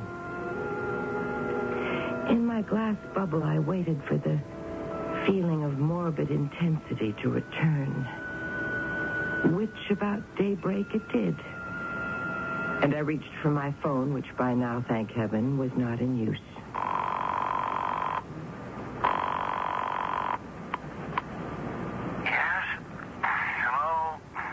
This is Doris, Tom. Oh, yes. What is it? Is something wrong? Nothing's wrong. It's not even 6 o'clock, Doris. I know. I wouldn't have called you, but it's urgent. Well, father's dead, Tom. What? Your father? He died a couple of hours ago. Oh, you poor kid. Honey, I'm sorry. I need to see you. Of course. But I'll throw on some clothes and I'll come right over. No, don't do that. Joan's been calling everybody. The house will start to fill up any minute. What do you want me to do? I want you to stay right where you are. I'll come to you. I'll be right over. I pulled on some boots, threw my fur coat over my nightdress, and crept out of the house. I had come to the crossroads of my life. I'd known for years, 23 years to be exact, since the age of 5, that there would be a break in my life sooner or later, and that when that break came, I would have to choose. Well, it had come. There in my glass bubble, in that particular state of intensity, I had made my choice. I pulled up in front of Tom's cottage. I got out and walked up to his door. I had never been more sure of myself and what I had to do. Come in. Gosh, I've been so worried. Poor baby. You want something? A drink? Coffee? I made coffee. No, I don't want anything, thank you, Tom. Well, sit down anyway. Here, sit down. I don't need to sit down. I won't be staying long. No, I suppose you have to get back. When did it happen? At 3 minutes past 4. 3 minutes past. You were there? You were with him when it happened? No, I was in my room. Oh, the nurse? The nurse was asleep. Well, who was with him? I mean, 3 minutes past 4. If the nurse was asleep, how do you know? Who told you? Nobody had to tell me. No, but Doris, sweetheart. I simply knew. Darling, you couldn't know. Of course I could. Darling, how? I was asleep in my room, fast asleep. At 3 minutes past 4, my eyes flickered open. On the instant I was awake, I saw him. Who, darling? You saw who? My father. No. First, I saw the great light, the great white and luminous light filling the room, filling the world, filling all space and everything beyond. No, the moonlight, darling. There was no moon. There weren't even any stars. No, there was just this great light, this gigantic radiance, and my father staring into it, bright as it was. He didn't even blink his eyes. No, he moved forward. He moved into it, and it swallowed him up. So I knew he had died.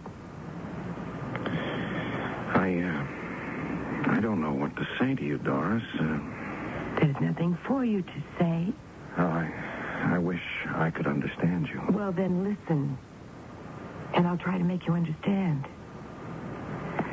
What happened a few hours ago, it's not the first time such thing has happened to me. When I was 5 years old.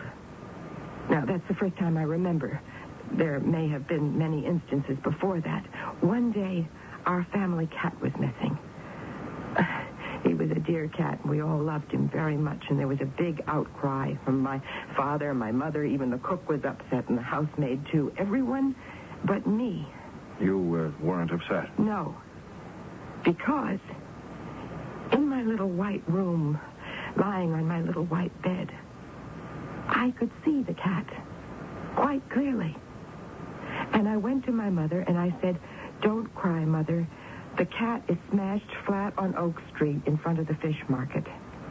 It must have been the way I said it, because she went right over to the fish place, and there was the cat in the middle of the street, run over by a car, smashed flat.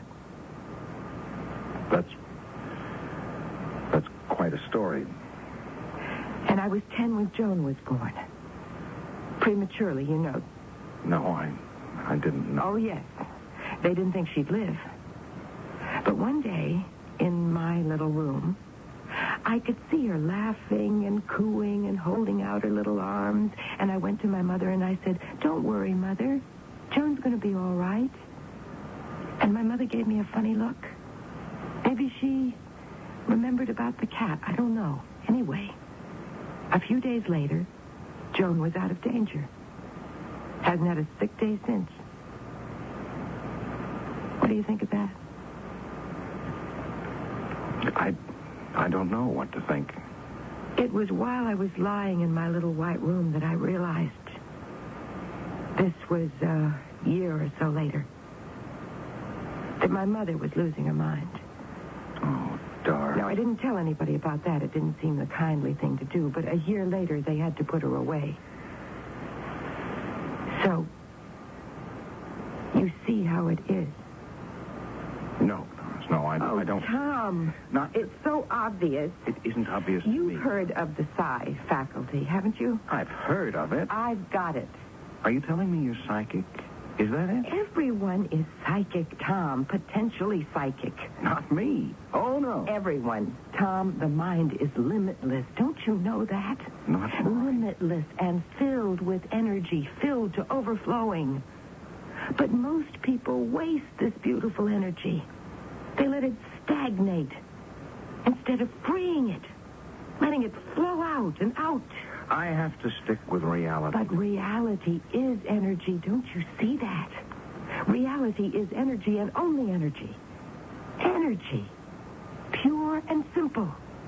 Not to me. Do you know that I often go alone to the theater or to concerts or to the moving pictures?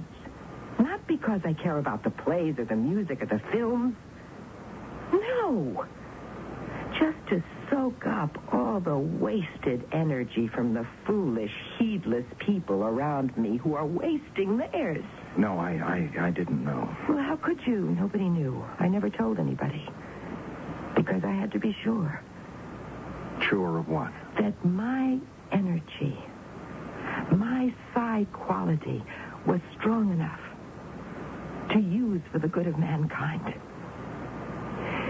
Tonight, when I woke up in my little room and knew for a certainty that my father had just died, and went to his room and found him dead, even then, I wasn't quite sure.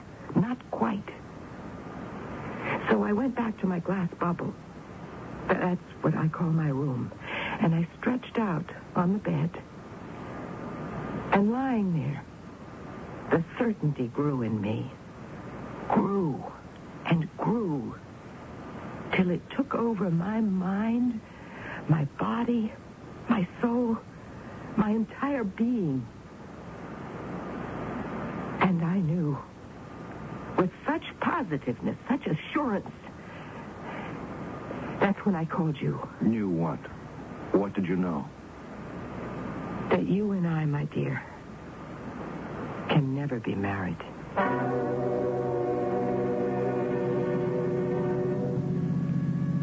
I felt sorry for Tom, I suppose.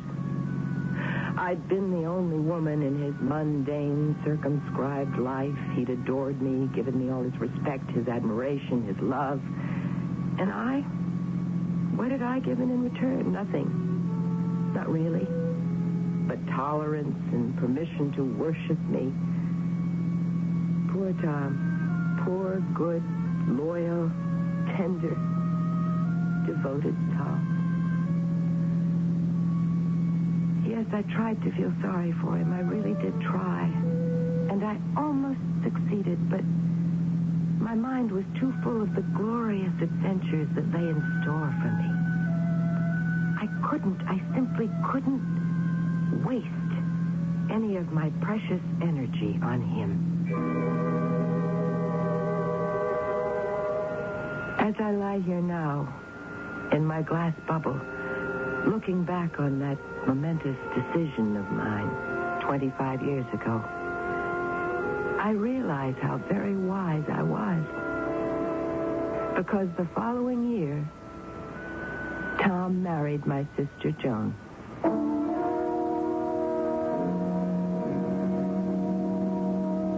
How very strange are the ways of destiny. How little we know of the vicissitudes of life. How ignorant we are of the wisdom of our decisions, or even why we make them as we do. No wonder that sometimes it seems better just to stand still. I shall be back shortly with Act Two.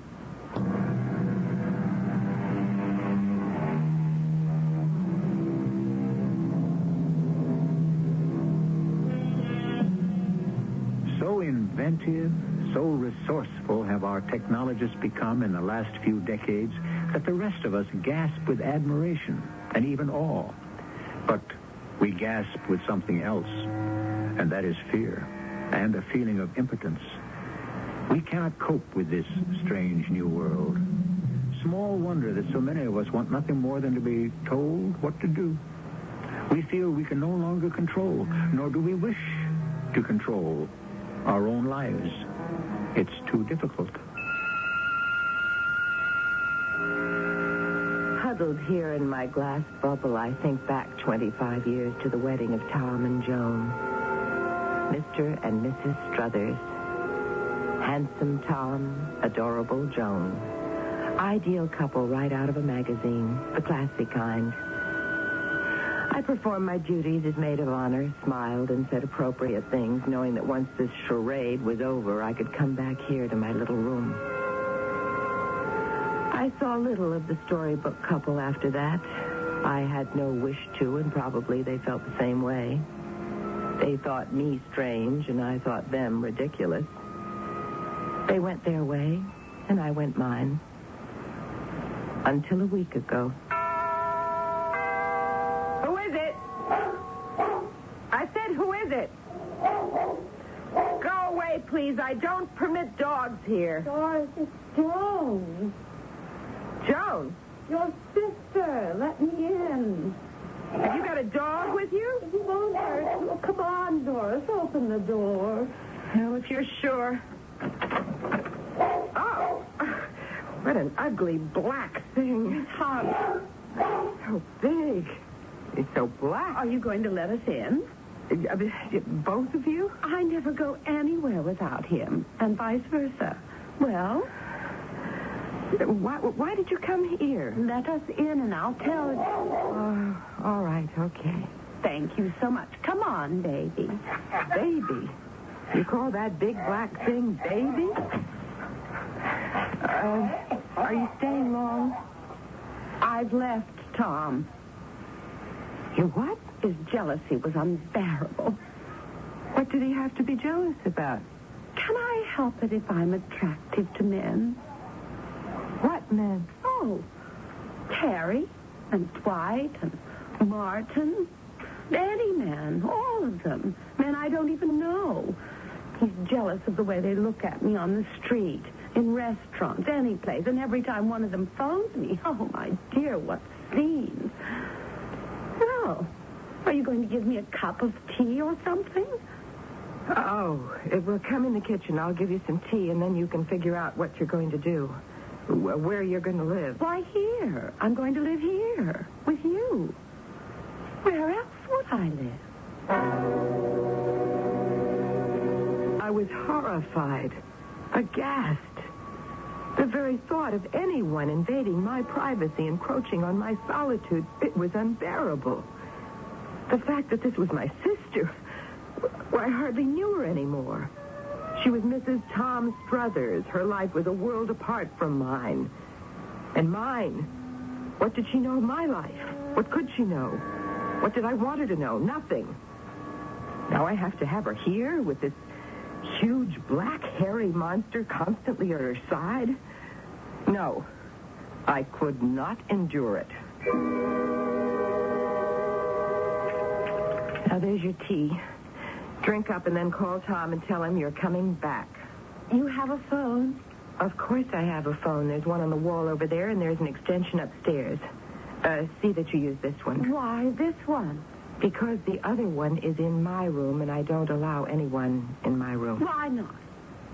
Because I don't. Now finish your tea and then call Tom. I can't. Doris, I can't go back to him. I really can't. How can I make you understand? You've never had men interested in you. Do I have to remind you that Tom was interested in me? Oh, years ago. That he only married you after I turned him down? Did you really turn him down? I always wondered. Well, I did. Why did you? Not that he's anything special. Tom is a very good man. I simply had other things to do with my life, which did not include marriage. Let me stay for a day or two at least. Out of the question. Till I can make other arrangements. What sort of arrangements? Well, I could go to a hotel, perhaps. Do that. I can't. Not right away. Why not? Why not this afternoon? Because I'm expecting some calls. Everybody thinks I'm staying here with you. Everybody? You told everybody you were staying with me? Not everybody. Just a few people. Who, for instance? Jack and Marty and Charles. Men. All men? Doris, I can't help it if I have this fascination for men. I suppose I'm what they call a femme fatale. It's not my fault. Then Tom's right. No. You have been playing around. Oh, no, I wouldn't. Tom's got every right to be jealous. He hasn't. I swear to you he hasn't. It's just that they run after me all the time. You mean they'll be calling here? They might. I can't have it. For a week. A few days. Oh, let me stay overnight. At least you can let me stay overnight. Oh, Doris, I'm your sister. You're the only person I can turn to. Please, just till tomorrow. You've got plenty of room. Please, just for tonight. How about the dog? He'll be good. He'll be quiet. Oh, please. Well, you can have Father's old room. Don't you sleep there? It's the best room in the house. I have my own. The one I had when I was little. That dinky little room. It suits me. I gave her Father's room, and she and her big black dog settled in. The dog behaved well, I have to admit that. He simply followed her around. But he was not quiet. Every time the phone rang, he barked and barked and barked till Joan answered it. And an hour after her arrival, it started ringing. I get it. I got it. Yes? Hello. Oh, Stephen, why did you call me? You know I told you not to. Stephen, Jimmy, Marty, Bob, an endless string of phone calls. What was she, this sister of mine? A witch? A sorceress? Or simply a wicked woman? I enclosed myself in my glass bubble oftener each day, and for longer periods of time.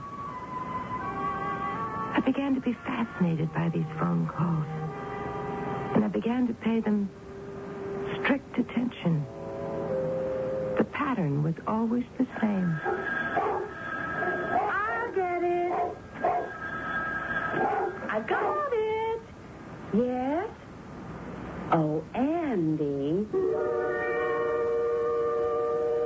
Oh, she was clever. Feline and clever. And my glass bubble was not having its old effect on me. I could not attain that state of morbid intensity. I was too distracted, too distraught. The sound of that provocative little voice stirred memories in me. It was becoming unbearable. And I had to do something.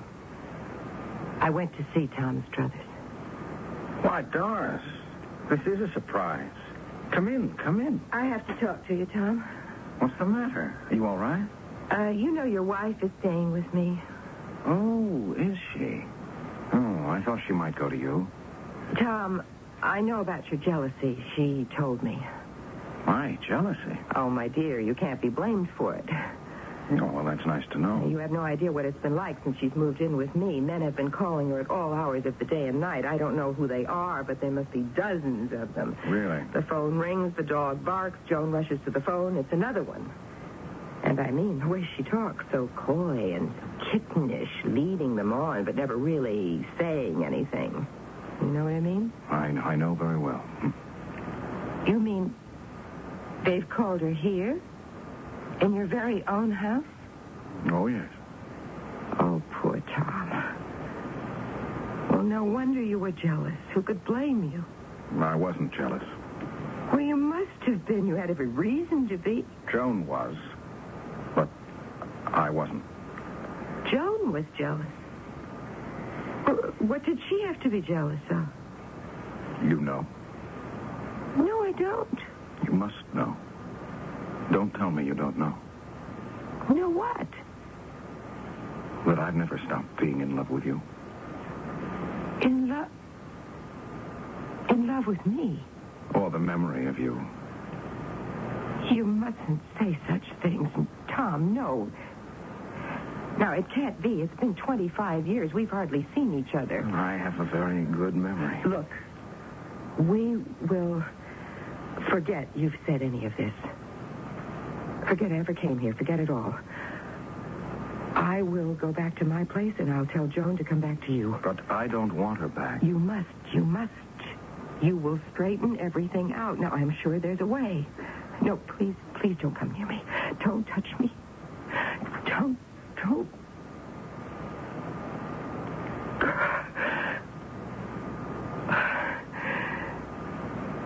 We will forget that, too.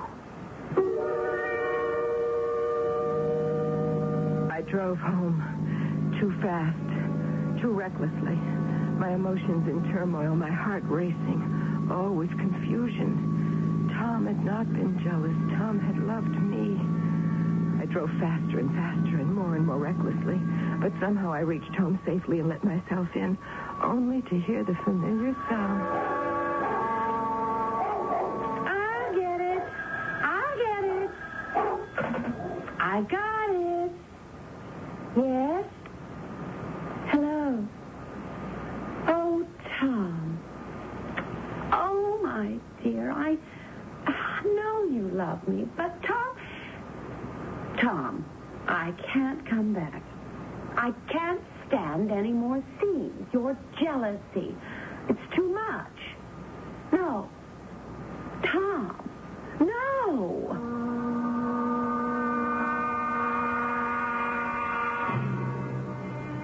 Then I knew my sister was possessed. To be possessed is to be dominated by an extraneous personality, or by a passion, or an idea, or an impulse, or, if you will, by a demon. It is a mystery why anyone would desire to be so possessed. But it is becoming more and more apparent that a great many people gladly surrender to outside authority and willingly, even eagerly, abdicate their autonomy. Self-possession has become for them an unbearable burden. I'll be back shortly with Act 3.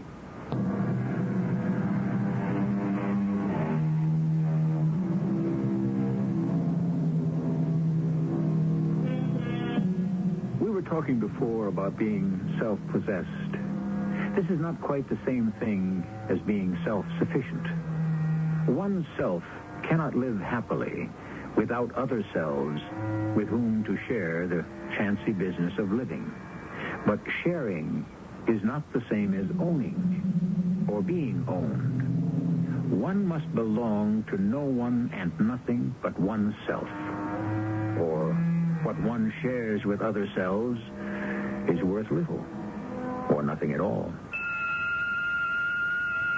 Curled up here in my glass bubble, my knees pulled up to my chin, and my eyes closed tight.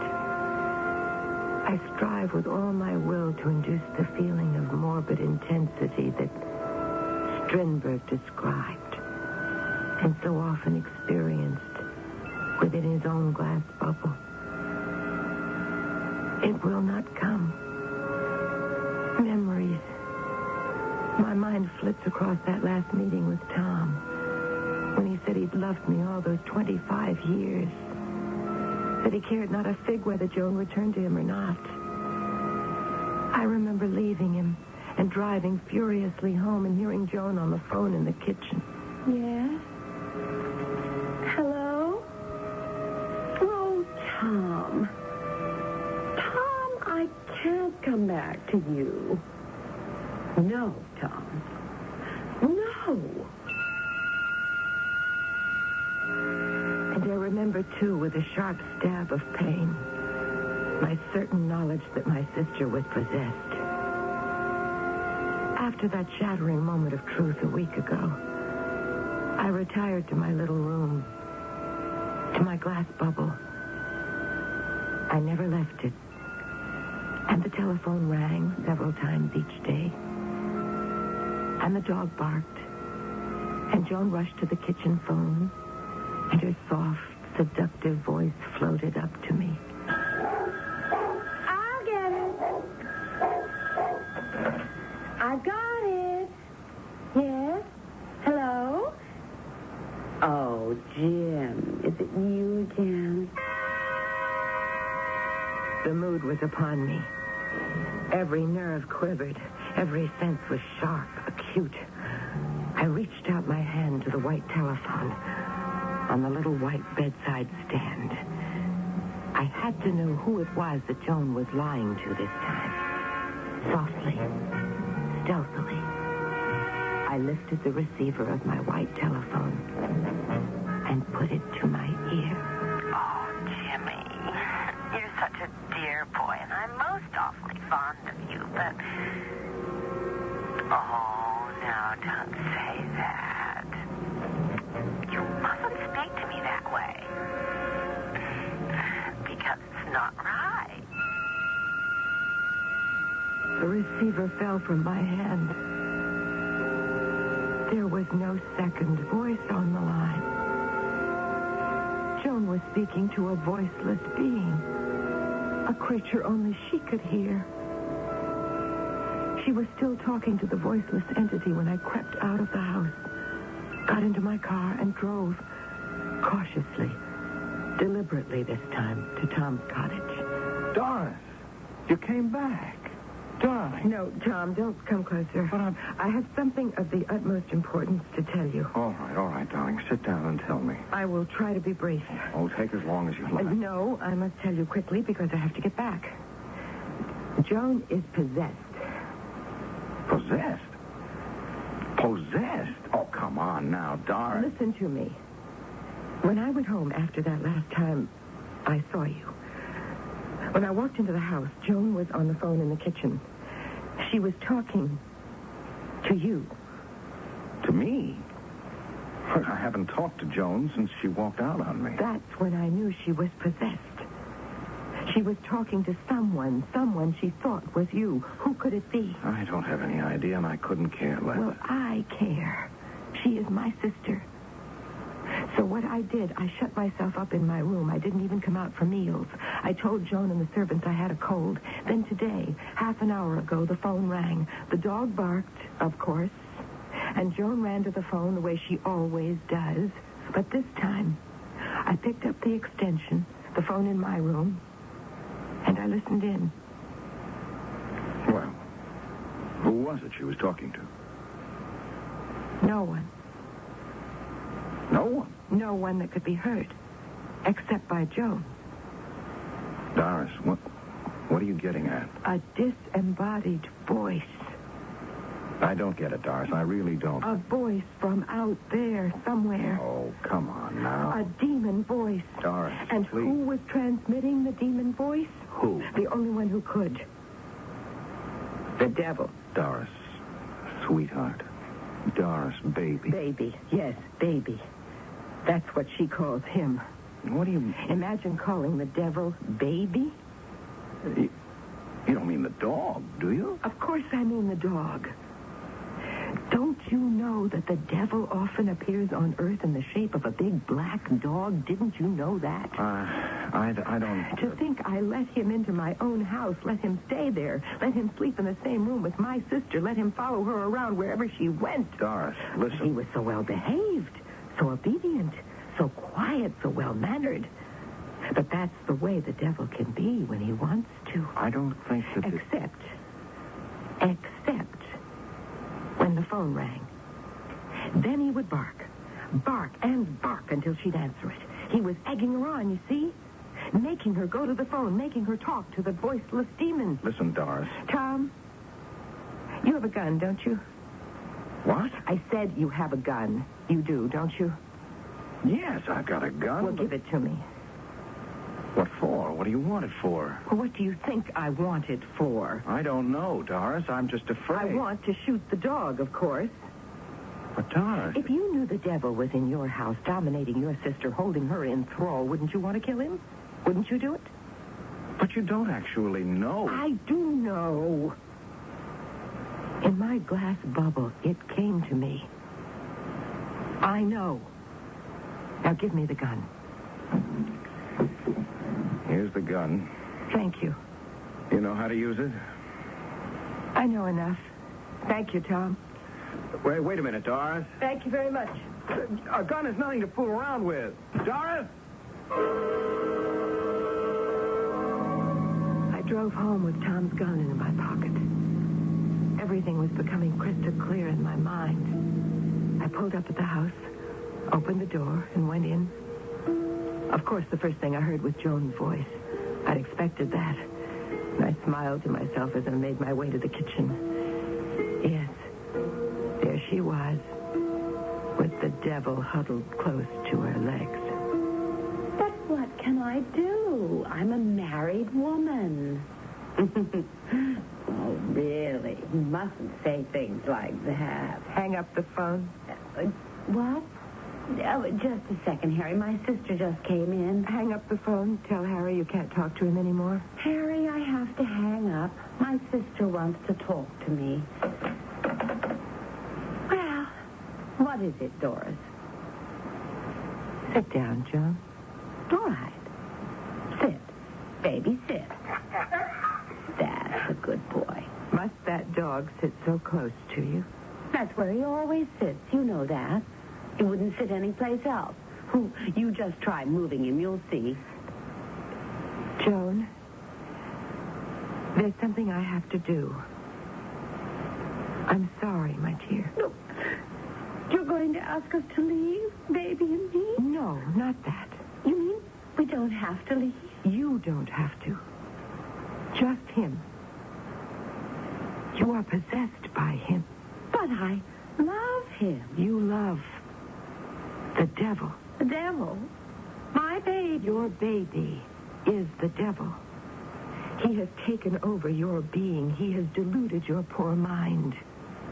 He has come into this house disguised as a black dog. It's an old trick of his. But this time he won't get away with it. Doris, what are you going to do? Sit very still, Joan. No. Doris, what have you done? The door chime startled me. I turned and ran for the stairs. The chimes pursued me up the stairs, all the way to my glass bubble. I threw myself on the bed. The chimes had stopped. But I heard a banging on the front door. I heard a voice. A dear, familiar voice. Open the door! It's Tom! Open the door! Let me in! I could not concentrate. I could not induce the feeling of morbid intensity. I buried my head in the pillow, but it was no use. My glass bubble was failing me.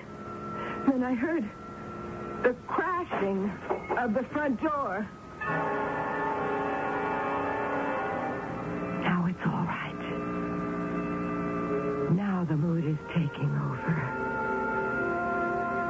Now I know what to do. Here in my glass bubble, everything is coming clear. Oh, look. See there. It's the great light. It's coming closer. It's filling the room. Oh, great radiant light. Oh, glorious, blinding light. Take me. Take me.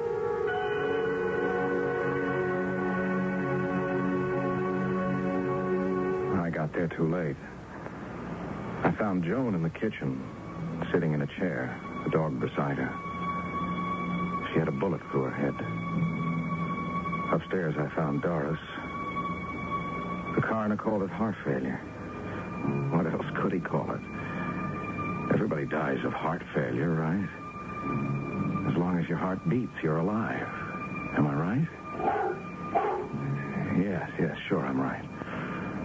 Oh, the dog. The dog was okay. I brought him home with me. We're getting to be real pals. Since I'll never get married again, he's good company. The only company I've got, actually. Oh, I suppose you're wondering about those phone calls. No mystery.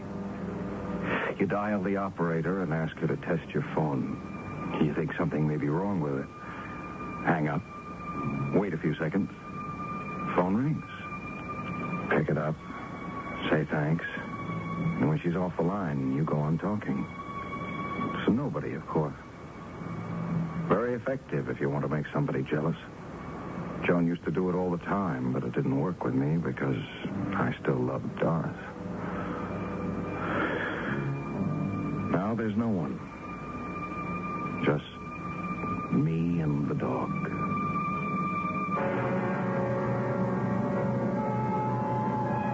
Tom Struthers is still living in the same house with a big black dog.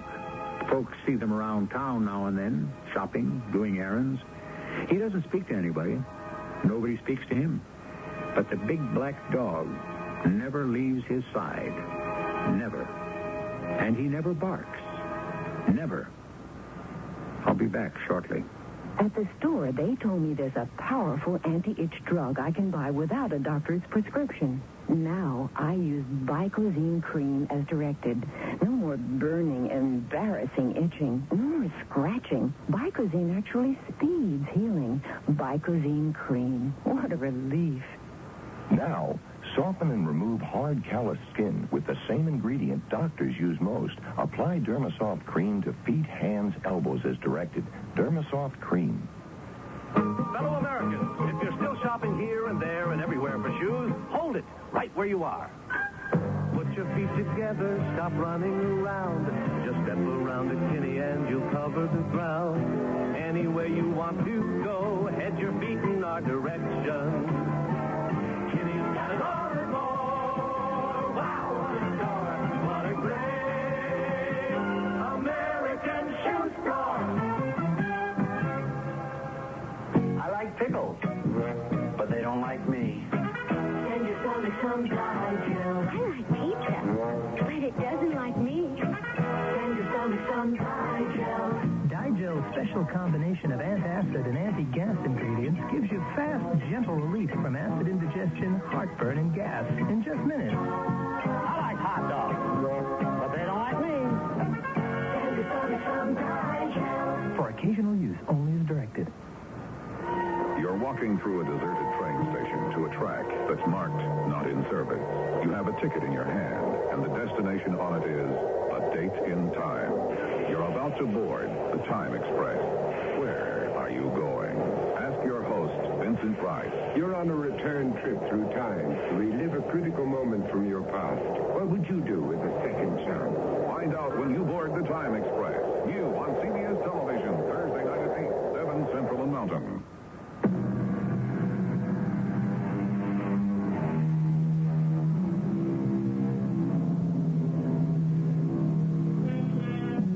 The other day, somebody told me he thought he'd heard a sort of muffled bark that seemed to come from inside Tom's house. He thought, too, that he'd heard Tom's phone ring just before. It's occurred to me that after a couple of years, maybe Tom got so lonely that he dialed the operator and asked her to check his telephone. I could be wrong, of course, but I don't really think I am. Our cast included Terry Keane, Patricia Elliott, and Tony Roberts. The entire production was under the direction of Hyman Brown.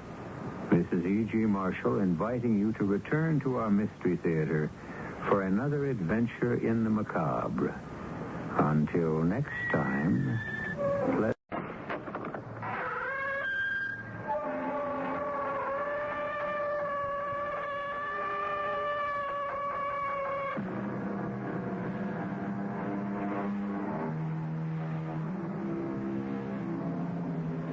Come in. Welcome. I'm E.G. Marshall. There comes an hour of sadness with the setting of the sun.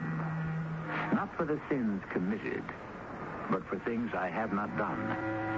Yes, what we have done we can undo, perhaps. There is repentance, reparation, reform, a lesson to be learned. But the act that was never performed, especially the act of goodness, is gone forever. And there is an empty space in the universe. Mr. Larson, you know and I know that you killed William Randall. That's a lie. Sooner or later, you'll confess. Lieutenant, I'll sue you for false arrest. Oh, I can't arrest you. I have no proof. And you never will. But I'll arrest you. Do you know when? On the day you ask me to. The day You must be crazy. You'll ask me to arrest you. You'll beg me. Give me no peace. Until I finally consent to take you into custody.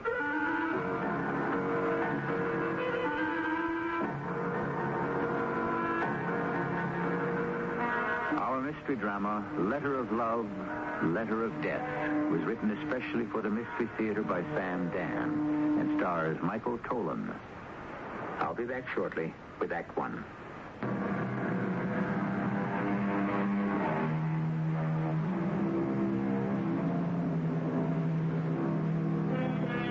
What was that poem about the rose that turned its face to the sun each day with love and adoration? The rose that lived only for the light and warmth in the smile of the sun.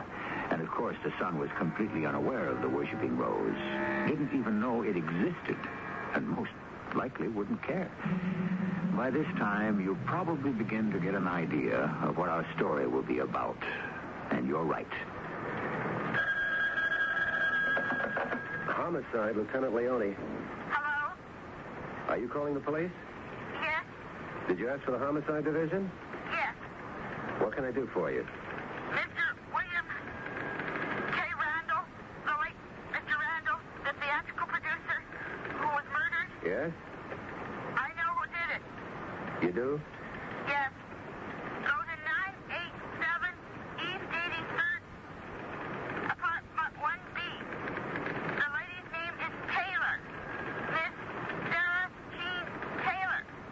987 East 83rd, Sarah Jean Taylor. Have I got that right? Hello? Hello?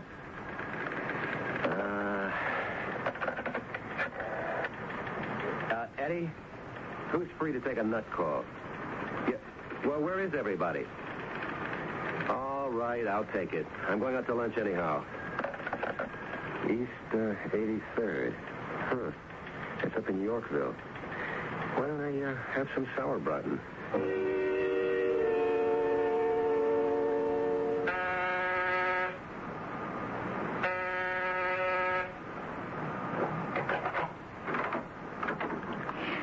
Yes? Miss Taylor? Yes. Miss Sarah Jean Taylor? Yes. My name is Leone, Detective Lieutenant Leone. My identification. Oh, I believe you. May I come in? Please. I was wondering, Miss Taylor, if you could help us. How? Did you know a Mr. William K. Randall? Yes. Did you know him well? I knew who he was. Did you ever have anything at all to do with him? Yes, in a way. In a way? A very impersonal way. Could you explain? I work for the copy house. Oh, what's that? We type scripts. You know, for theatrical producers, TV and the like. Oh? And what do you do there? I'm a typist. And Mr. Randall was a very good client. We did a lot of his plays and things. I typed up a great many of them. And that's how you knew Mr. Randall? Yes, Lieutenant. You did meet him, though. Usually he would send someone to bring a script or to pick one up. He was a very important man, you know. Yes, so I understand. Sometimes, though, if there was no one to send or if he was in a hurry or one thing or another, he'd stop by himself. Maybe something had to be corrected. Then I'd have to come in from the back room, and he'd tell me about it. That would be the only time you'd ever see him? Yes. And the only time you'd ever speak to him? Yes. And you'd never talk about anything except the business of typing one of his manuscripts? Yes, that's right. Never any personal conversation? Oh, why would there be any personal conversation? Well, he might say good morning, good afternoon, depending on the time of day. Did he know your name? He might have. When he'd come in, whoever was up front would say, Sarah Jean worked on that. I'll call her. Oh, then he did know your name was Sarah Jean. Well, he was so busy and important, my name probably meant nothing to him. Why should he remember it? Would you say that he was aware of you as a person? I'm not sure. How long had he been coming in there and having these encounters with you? Perhaps 10 years. And in 10 years, you don't think you made any visual impact on his consciousness? No, not really. The William K. Randalls, they live in a faraway world of their very own. And if you're not in it or of it, you really don't exist for them. Miss Taylor, is it possible that Mr. Randall might have done you an injury? How could he have injured me? Huh. You have any personal enemies? No. You sure? Lieutenant, I'm not important enough to have enemies. Is there anyone who dislikes you? No. Are you sure? Lieutenant, I don't know very many people. And the ones that I do know, I don't know very well. Well, can you think of anyone, anywhere, who could have a grudge against you for any reason? No. And there isn't anything you can tell me about Mr. Randall? Nothing at all. She was, what, 40, 35, 50? She was one of those women who could be called nondescript. You see him and you don't see him. You don't notice anything about him. Maybe because there's nothing to notice. 5 minutes afterwards, you can't even remember what they were wearing, or even what they looked like. Well, I had my sauerbraten, so the trip uptown was worthwhile after all. Where are we on this Randall thing, Leone? It's wide open, Inspector. Any suspects? Sure, pick up the phone book. I understand a great many people didn't like him. Who's your leading candidate, if any? Edward Larson, the playwright. Why? Randall was supposed to produce Larson's play. Actually, the thing was going into rehearsal, and Randall called it off. Why? Who knows why? It's a flaky business at best. Anyway, Larson was all cut up about it. And for that, he'd kill Randall? He said he'd do it, in front of witnesses. Larson had been slipping badly, I understand. A couple of flops, a little bit of a drinking problem. He needed this play. Well, what have you got on him? He doesn't have an alibi for the time of the murder. Well, I don't have an alibi either. Now, of course, there's another thing. Randall was stabbed with a knife, actually a letter opener on his desk. There are prints on it. Whose? We don't know. Not Larson's. Not Jenny Daly's. Well, who's she? The actress Randall threw over. She was very cut up about it. But who do the prints belong to? We don't know. Have you run the prints? Not a rumble anywhere. But still, I lean toward this guy, this Edward Larson. I know he did it. And left somebody else's fingerprints on the murder weapon? Yeah, I admit it's a problem. You don't have anyone else? All the nuts are off and running on this one. I got a tip this morning on the phone about a Miss Sarah Jean Taylor. Oh, who's she? A mousy little dame. She works as a script typist. Well, what connection would she have with Randall? The company she works for types his manuscripts. Anything there? No, I don't see how. So why should anybody try to set her up? Might have been a gag. Oh, yeah? Somebody at the office figured to get her all excited. She does lead a dull existence. Now, I still like my boy, Edward Larson. The fact is, the killer is the one with the fingerprints on the knife. And that is not Edward Larson. The average person lives in what the psychiatrists call the emotional mind, or something like that. He goes through life on hunches, guesses, things like that. You think cops are different? They try to be, but they're the same as anyone else. Oh, it's you. Good morning, Mr. Larson. Detective Leone, is it? Yes. Mind if I come in? What are we doing? The remake of Crime and Punishment? I beg your pardon? Dostoevsky's novel. Although I wouldn't expect a police detective to have read it. I read it, Mr. Larson. And you're following it. You believe I killed Bill Randall. You intend to keep after me and after me till I confess. Well, I didn't do it. I didn't say you did. And why do you keep hounding me? I'm not hounding you. I only want to ask you some questions. Haven't you asked me enough questions? You did threaten to kill Mr. Randall if he canceled your production. Well, people say things in extreme anger. Why did he decide to cancel your play? Because he was an evil, vicious, vindictive man. Why did he agree to put it on in the first place? To tantalize me. To lead me on. So he could set me up for the fall. The night he was killed, where were you? I don't know. At 8 p.m., where were you? I don't remember where I was. Oh, yeah. Yeah, I do. I was out walking. Who saw you? No one. Which means you have no alibi. If I'd known I'd needed one, I'd have made sure to have had one. At 4 p.m., you went to Frank's.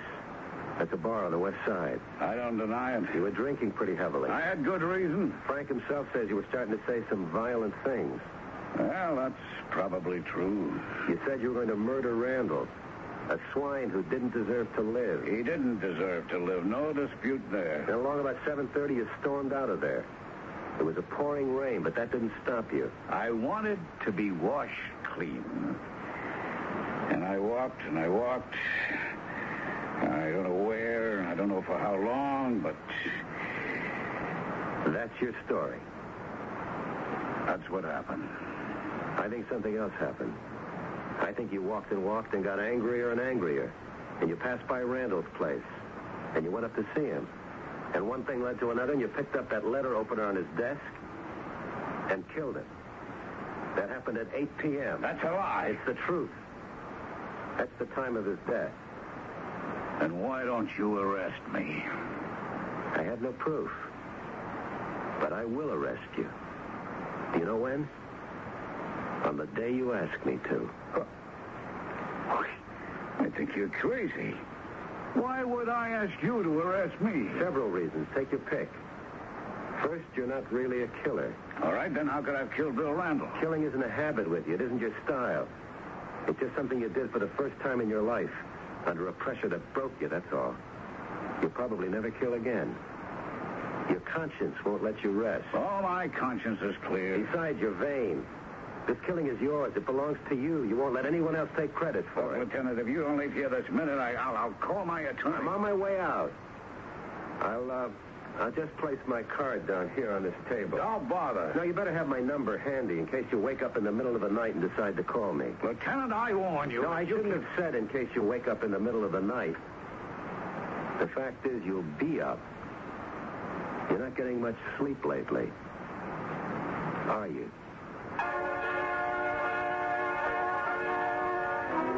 Probably not. But then again, who knows? We like to think that guilt lies heavy and destroys repose. The fact is, many of history's greatest villains got their full, refreshing 8 hours a night. And besides, how do we know Edward Larson is really guilty? All that Lieutenant Leone has is a hunch. It's true he's a cop, but does that automatically make him right? We need Act Two.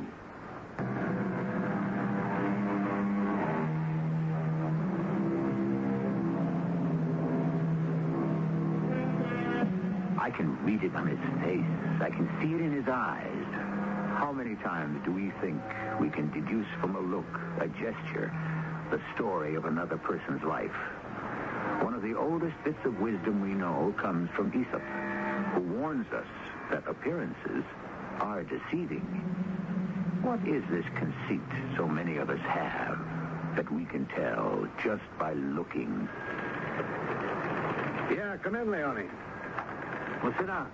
You want a progress report, Inspector? I don't have one. This is off the record. Lay off Edward Larson. What's this? It seems you've been giving him a hard time. Hey, now, wait, Inspector. What have you got on him? Nothing. Furthermore, the prints on the knife do not belong to Larson. Therefore, it follows Larson cannot be the murderer. Yeah, I wish I could believe that. Believe it or not. Now, lay off. His lawyer happens to be an old friend of mine. Yeah? They could certainly raise Cain if they wanted to, but Larson's attorney figures you're just an overzealous cop. Uh-huh. And a quiet word passed along by me puts a period to the sentence. I know Larson did it. So you keep this up and you'll get both of us into trouble. You want me to take you off it? Okay, Inspector, I'll behave. But I'll still bag him. What is this thing with you, Leone? I don't know. It's just I look at him and there it is. You need evidence. I'll find it. It'd be better if you found out whose fingerprints are on Exhibit A. I don't care whose fingerprints are on that knife. Edward Larson is the killer. I was beginning to scare myself.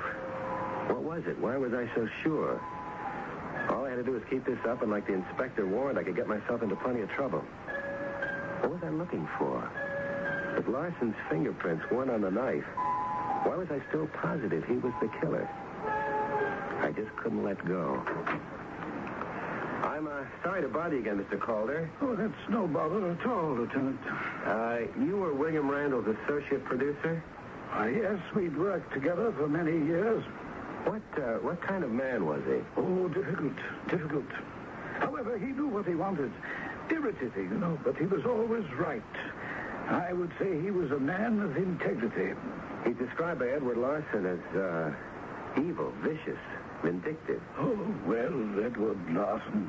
What does that mean? Larson was, well, I should say, is finished as a writer. Actually, he finished himself. It was the booze.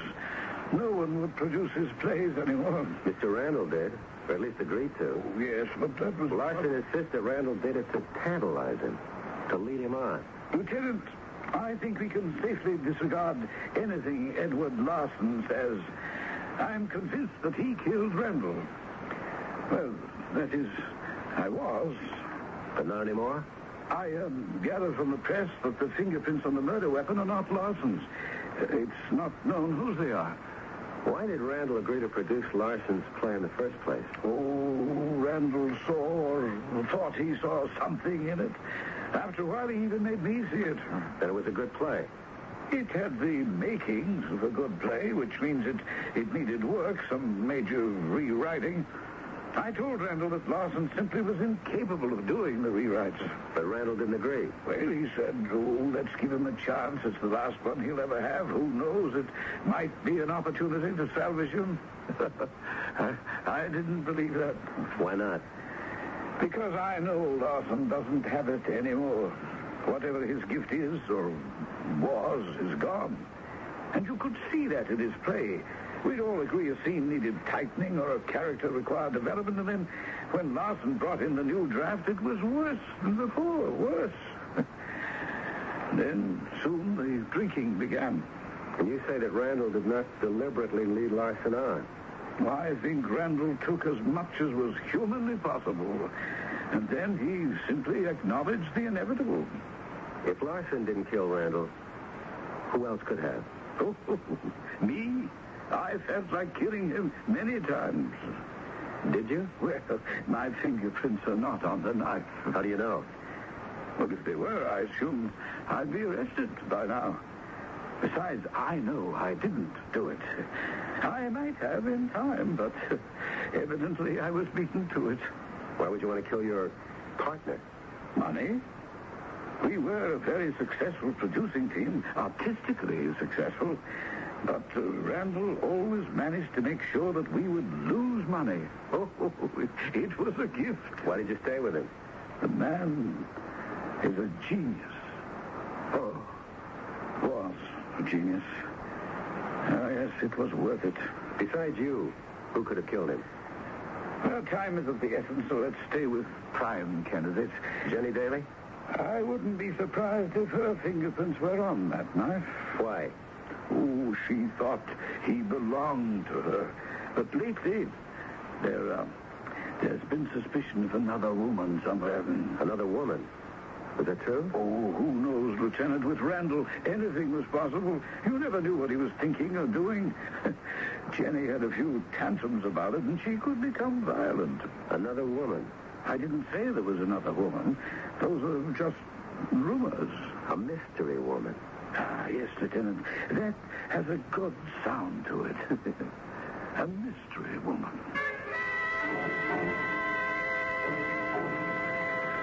What's this about a mystery woman? They think Randall was tied up with some mysterious dame. What does that break down into? This Jenny Daly was jealous because Randall wasn't paying too much attention to her, so she figures there's another dame. Mystery woman. Leone, you're working too hard. Besides, we have to get the killer sooner or later. We've got the fingerprints. We'll turn him up somewhere. Him? All right, maybe her. I tell you what. I take you out to lunch. No, I have to lose weight. Oh, me too. Well, let's start tomorrow. What's today? Tuesday. The big special at Schmidt's is a sauerbraten. Oh, I don't know it. Come on. We'll shoot up to Yorkville. Hey, wait a minute. Mystery woman. That woman. What woman? I got a tip on the phone. This dame up in Yorkville sounded like a nut call. This voice said Sarah Jean Taylor killed Randall. I told you about her. What would a man like Randall want with a dame like that? Maybe that's why she's a mystery dame. Excuse me, Inspector. Leone? Lieutenant Leone? Yes? Why haven't you arrested Sarah Jean Taylor? What for? Who is this? For murder. Inspector, see if you can trace this. What do you mean? I told you about her. Eddie, get a trace on the call on Leone's line. What did you tell me? I told you she was guilty. Yes, but I need evidence. You have all the evidence you need right now. Hello? Hello? Yeah, he hung up on me. Eddie, get anything? Okay. He didn't have enough time. Well, we have two mystery women. One is Miss Sarah Jean Taylor, and the other is the one who's trying to set her up. What did she say to you this time? Same thing. She said Sarah Jean did it. And when you asked her for the evidence, what did she say? She said we have all the evidence we need right now. No, we don't have any evidence at all. But we do, Inspector. And it's all the evidence we need.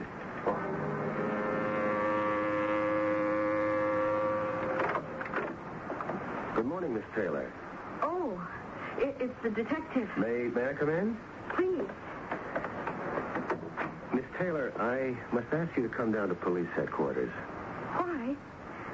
I haven't done anything. No, nobody says you did. Well, then why am I being arrested? You're not being arrested. Then why must I go? We'd like to ask you some questions. Oh, well, you've already asked me some questions. Well, we have to ask some more. Well, then ask them here. Miss Taylor, I'm asking you to cooperate. However, if you refuse, I can return with a warrant. A warrant? Then I am being arrested. No, please, Miss Taylor. A certain matter has to be cleared up. What certain matter? We can only attend to that at headquarters. But I'm innocent. I didn't do it. You didn't do what, Miss Taylor? I didn't do anything. I never did anything in my life. I just sit behind a typewriter. I never did anything to anybody. What do you want with me? Most probably nothing. Well, whatever I'm supposed to have done, I'm innocent. And all we want to do is give you a chance to prove it. I don't have to prove anything. If you accuse me of a crime, you must prove it. Nobody's accused you yet. I'm just asking you to come down to headquarters. Where is she? In my office. She's guilty or she isn't. It's that simple. And now we find out. Yes? Okay, Eddie, thanks. Clear as a bell. As if they're engraved in marble. Those are her prints on the knife. They are? Eddie downstairs says he's never seen such sharp, bold prints. We've got her. It's your color, and you get all the credit. Yeah. And it just fell into your lap, too. Well, makes up for all the tough ones. Let's book her. Miss Taylor, Lieutenant Leone here has just read you your rights as prescribed by the law. My rights? You care to make a statement? Well, what can I say? That I'm sorry? Sorry I killed him. But I'm not. Sorry I was caught. But I'm not. Not really. I couldn't live with this for the rest of my life. Lieutenant, I'm sorry I was so sharp with you back at my apartment. That's all right. You seem to be a very pleasant sort of man. Why are you on the police force? We have many pleasant men on the police force. Jerry, would you deliver Miss Taylor here to a matron? Do you mind going with this officer, Miss Taylor? Oh, no. Not at all. I would have confessed, I suppose, in the long run. Goodbye, gentlemen. And so, Lieutenant, that wraps it up. We have the killer of William K. Randall. Have we? What's this now? Are you all right, Leone? I don't think we got the killer. Leone, her fingerprints are on the knife. She admits it. And this bears out your theory of a mystery woman. What are you doing? I don't care about her fingerprints. I wouldn't believe her on a stack of Bibles. And who says we have a theory of a mystery woman? Leone, I'm going to humor you for about 10 seconds.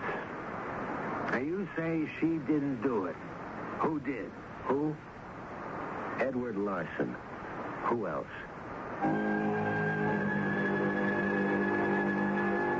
Believe about a quarter of what you hear, and maybe half of what you see. And maybe, just maybe, you won't be taken in. But look now. Her prints are on the knife, and she says she did it. What does Detective Leone want? What more does he need? Well, he's only got one more act in which to get it. And that's in just a few minutes. Discover...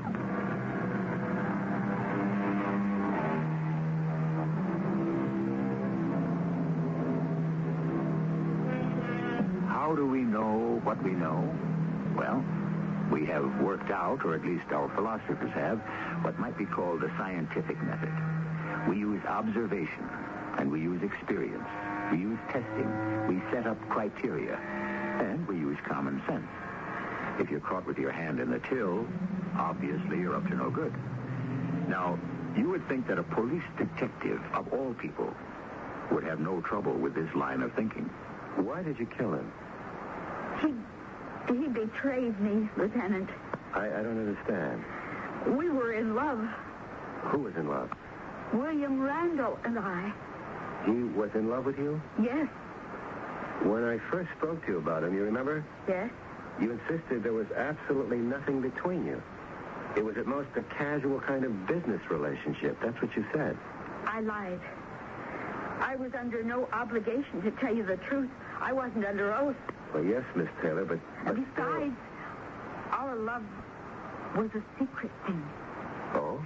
Soon he would leave the theater, leave this entire way of life, and the two of us would retire to a lovely mountain wilderness. I have his letters with me. I'll read you one. His letters? All the letters he wrote to me. I carry them always. A lovely mountain wilderness made tame by your presence. And thus we too shall know the joys of Eden. That's what he wrote to you? Oh, yes.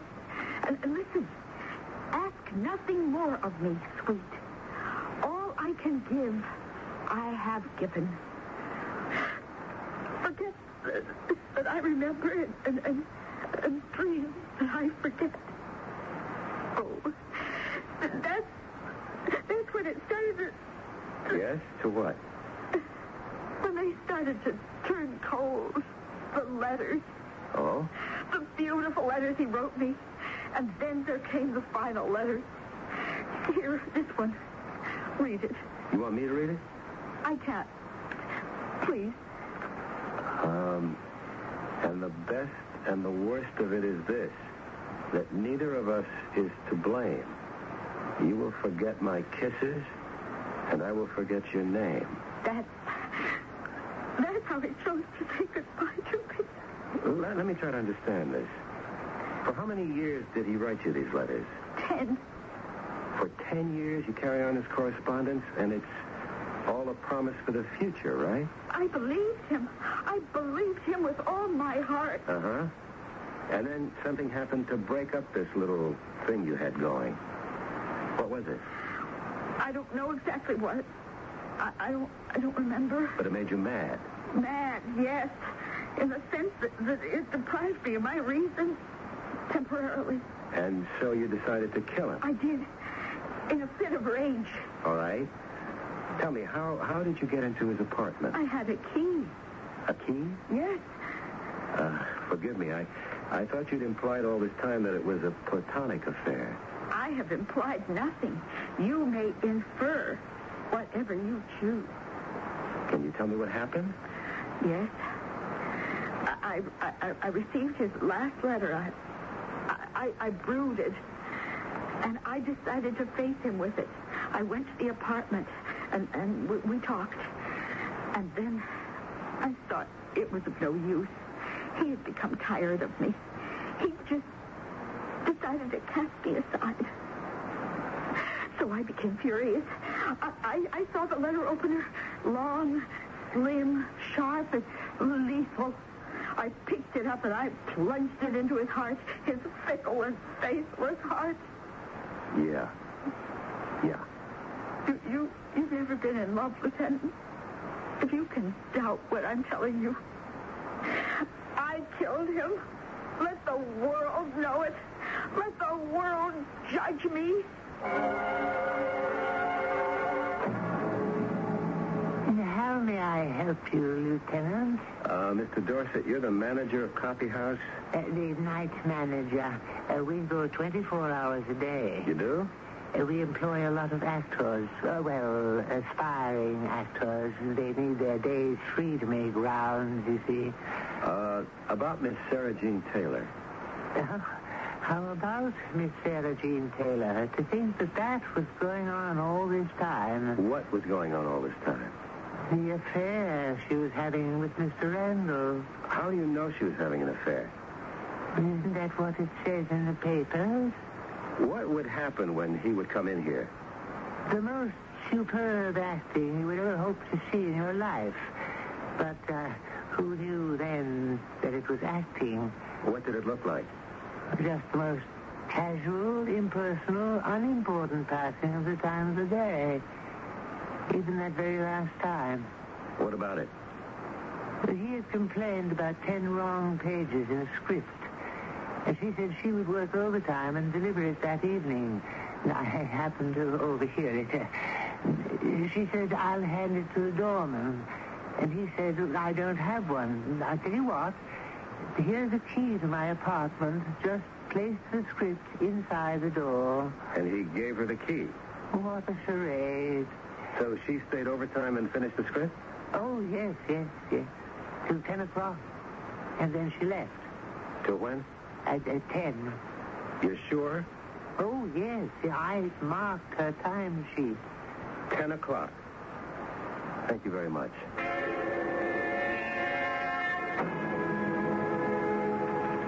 So, 10 o'clock. What about her? If she left at 10 to deliver the script, she could not have killed Randall. Why not? Coroner says he was killed at around 8. Well, an hour or two leeway in these things isn't unusual. It's not an exact science. I know what happened. So do I. She killed him. No. Well, how did her fingerprints get on the knife? She placed them there. But tell me why. So we would think she killed him. Remember the report from fingerprinting? Jerry said something about sharp, clear, bold lines, perfect prints? Yeah, that's all. Shouldn't there have been other prints on the letter opener, too? Why? You know why. A letter opener, it's in regular use. It's covered with prints. If she picked it up in a fit of anger, she wouldn't leave a unique set of prints. Maybe you could make hers out, but there'd be others, too. Wouldn't there? You don't give up, do you? Now, look. You got nowhere to go. You got a confession. You got a murder weapon with fingerprints. It's established she went there, and so we can safely say, case closed.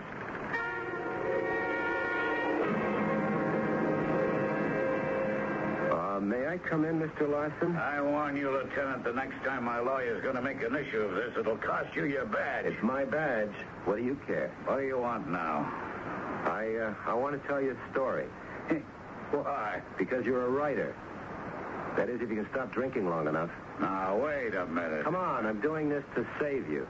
Save me from what? Yourself. You can't write anymore. That's why Randall canceled your play. You couldn't face that terrible truth, so you killed him. All right, I heard enough. I'm calling my lawyer. Why? He can't solve your problem. I can. What are you talking about? I'll give you a theme. Maybe it'll inspire you. Theme? What do you know? Just listen. There's a woman named Sarah Jean Taylor. A shy, timid, self-effacing little woman. Mousy. What made her that way? I don't know. You're the writer. Find the why. Just what are you setting up to follow this? Think about it. She has nothing. She has nobody. But she works as a typist in a place where they copy plays and stories and novels. So every day she reads about love, romance, adventure. And so she creates a fantasy. She lives it. A handsome, dynamic man walks into her office. Randall. She imagines a love affair with him. Are you listening? Good. And so she pretends he's writing letters to her. Yeah. Of course, she writes them to herself. Sure, of course. She worships him at a distance. He doesn't know. How could he? But this make-believe is real for her. Yeah, certainly. It's the only reality in her life. You're getting there. The letters are filled with things that she's read. Remember, she's read some of the best things in the world. And those phrases find their way into her letters. I know exactly what I would use. Suddenly, one night, she has to go to his house to make a script delivery. And she does. And there he is. Dead. Dead on the floor. Of course. What an opportunity. She couldn't have him in life, so she'll have him in death. He's been murdered. She sees the weapon on the floor. A letter opener. That's right. She wipes it clean and carefully places her own fingerprints on it. And how does she get caught? She disguises her voice, tips off the police, keeps leading them on. Naturally, yeah. Naturally, she wants to be caught. Naturally. And she is. They've got her. Never mind that a stubborn detective sees through it. They've got her nailed. They could send her up for life. Now, I ask you, Mr. Larson, as a dramatist, as a storyteller, is this how it should end? Well, is it? No. Write the story, Mr. Larson. Write it, and you'll save yourself. You'll prove you're a writer once again. It's the only way, isn't it? Well, can you write it? I can write it. Can you write the true ending? Because without it, you have no story. Yes, Lieutenant. Yeah. I can write it. Mr. Dorset? Hello, Lieutenant. Welcome back to Coffee House. Isn't it marvelous the way things worked out? Our Sarah Jean was innocent after all. Yes, she was. Do you suppose I could see her for a minute? Certainly. Just go through that door. Thank you. She didn't kill him. But do you personally think she was having an affair with him? Through this door? Miss Taylor? Oh, it's you, Lieutenant. I just thought I'd drop by. Oh, that's very considerate. Make sure you're getting along okay. Oh, yeah. Everything's fine. You don't have to worry anymore. The case is closed. The case? The Randall murder case. Oh. You won't be bothered again. I don't think there'll even be a trial. Larson will spend the rest of his life with psychiatrists. It's been nice meeting you, and I'm happy everything turned out well. Oh, thank you. Goodbye, Lieutenant. And so, my love, my dearest, my very own, now that I have found you, I shall never leave you. Say the words that will make me the happiest of mortal men. Your adoring Lieutenant Leone.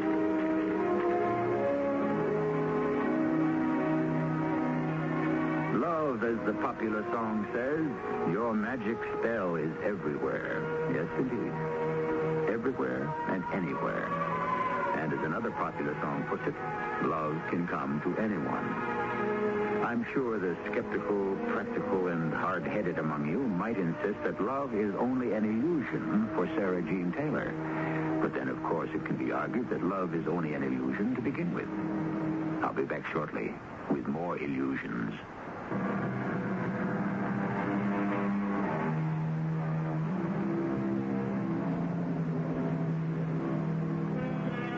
So many people are alone and lonely. So many people work at humdrum, routine jobs. So many people live by themselves. Is this the only world they know? Or do they transport themselves into another realm, somewhere high in the imagination? That quiet, serious, nondescript-looking woman across the aisle on the bus. No ring on her finger. She probably isn't married. What is she thinking about? What is she dreaming about? Some of those dreams would make the finest stories in the world. And what a pity that we shall never hear them. Our cast included Michael Tolan, Martha Greenhouse, Robert Dryden, and Ian Martin. The entire production was under the direction of Hyman Brown. This is E.G. Marshall inviting you to return to our Mystery Theater for another adventure in the macabre. Until next time, pleasant dreams.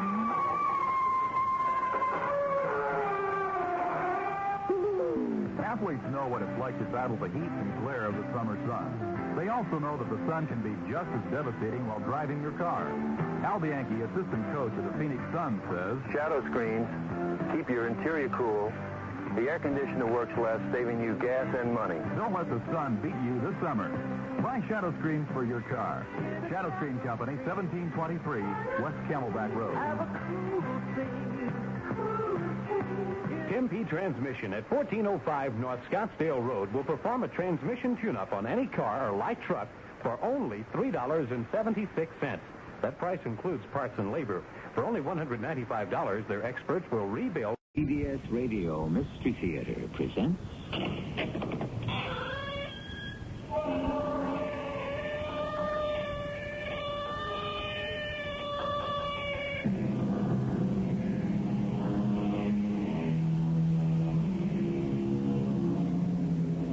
Come in. Welcome.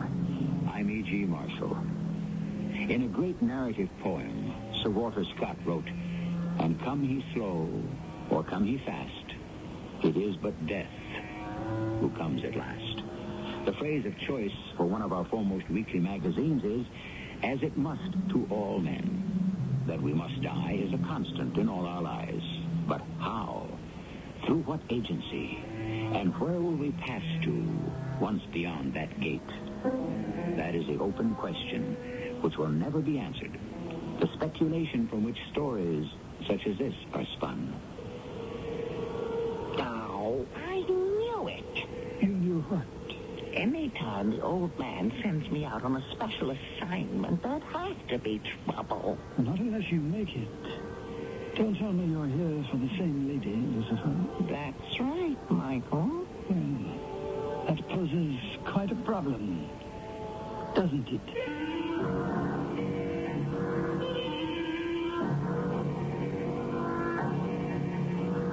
Our mystery drama, War of Angels, was written especially for the Mystery Theater by Ian Martin and stars Ann Williams.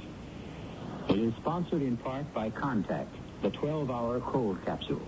I'll be back shortly with Act One.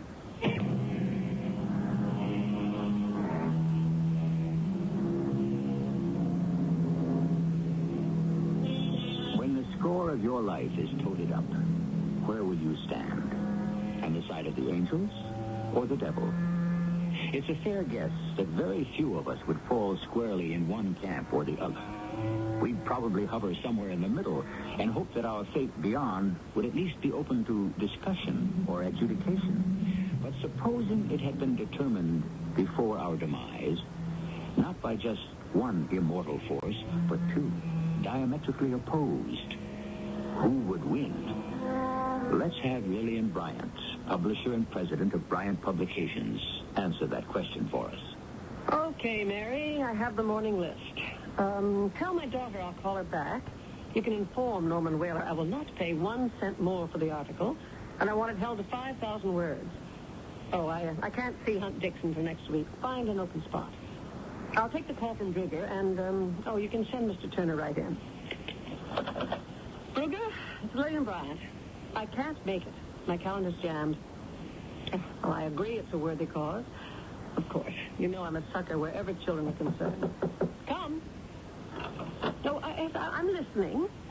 You have my full attention. Back somewhere, Bert. Oh, if you want coffee, help yourself.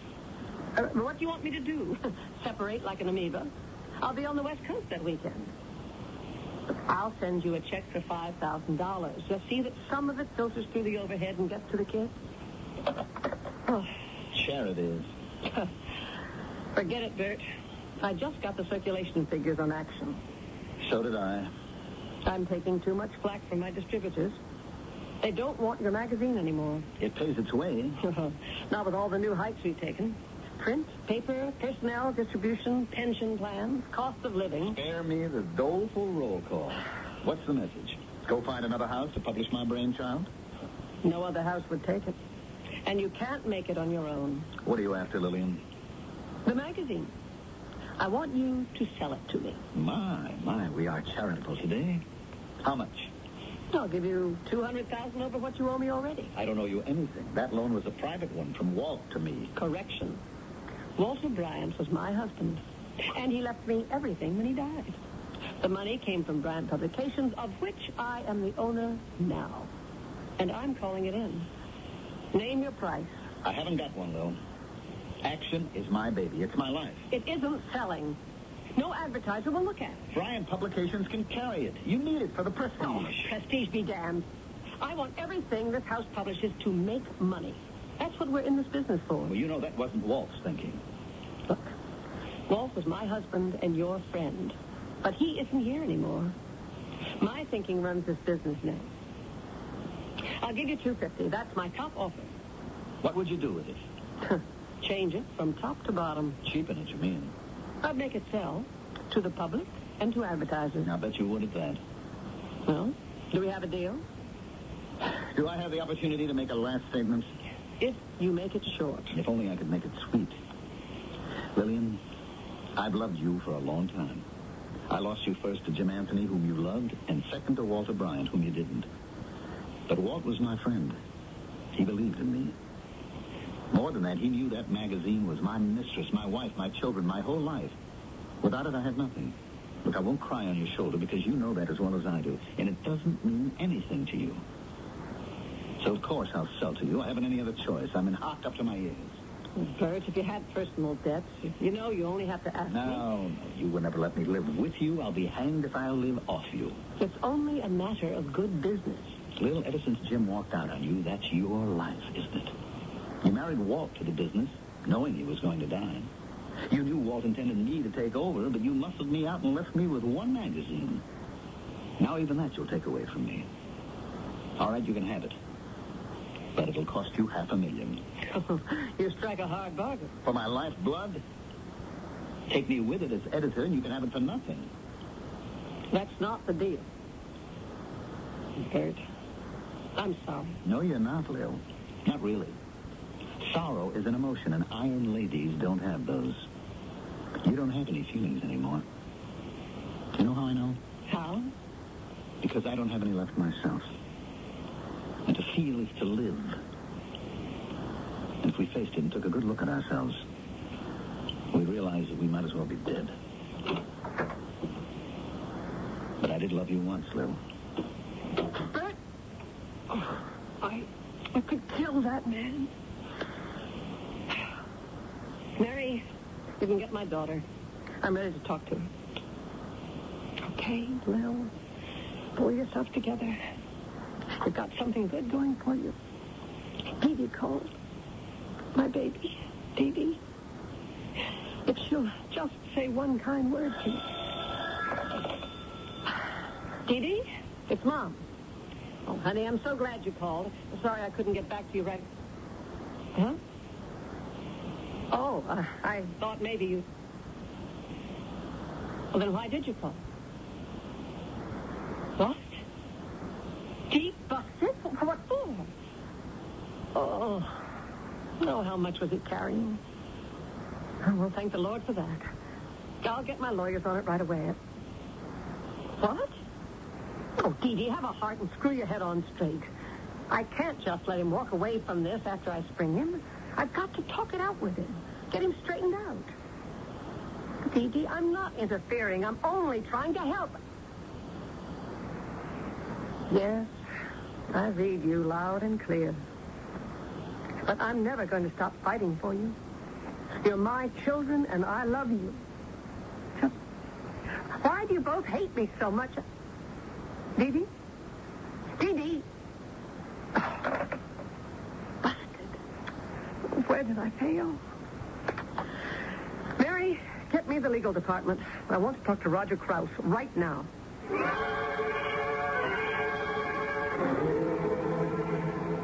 What's the difference, Mom? It's a free country. If I want to be a pothead, who's to stop me? Me.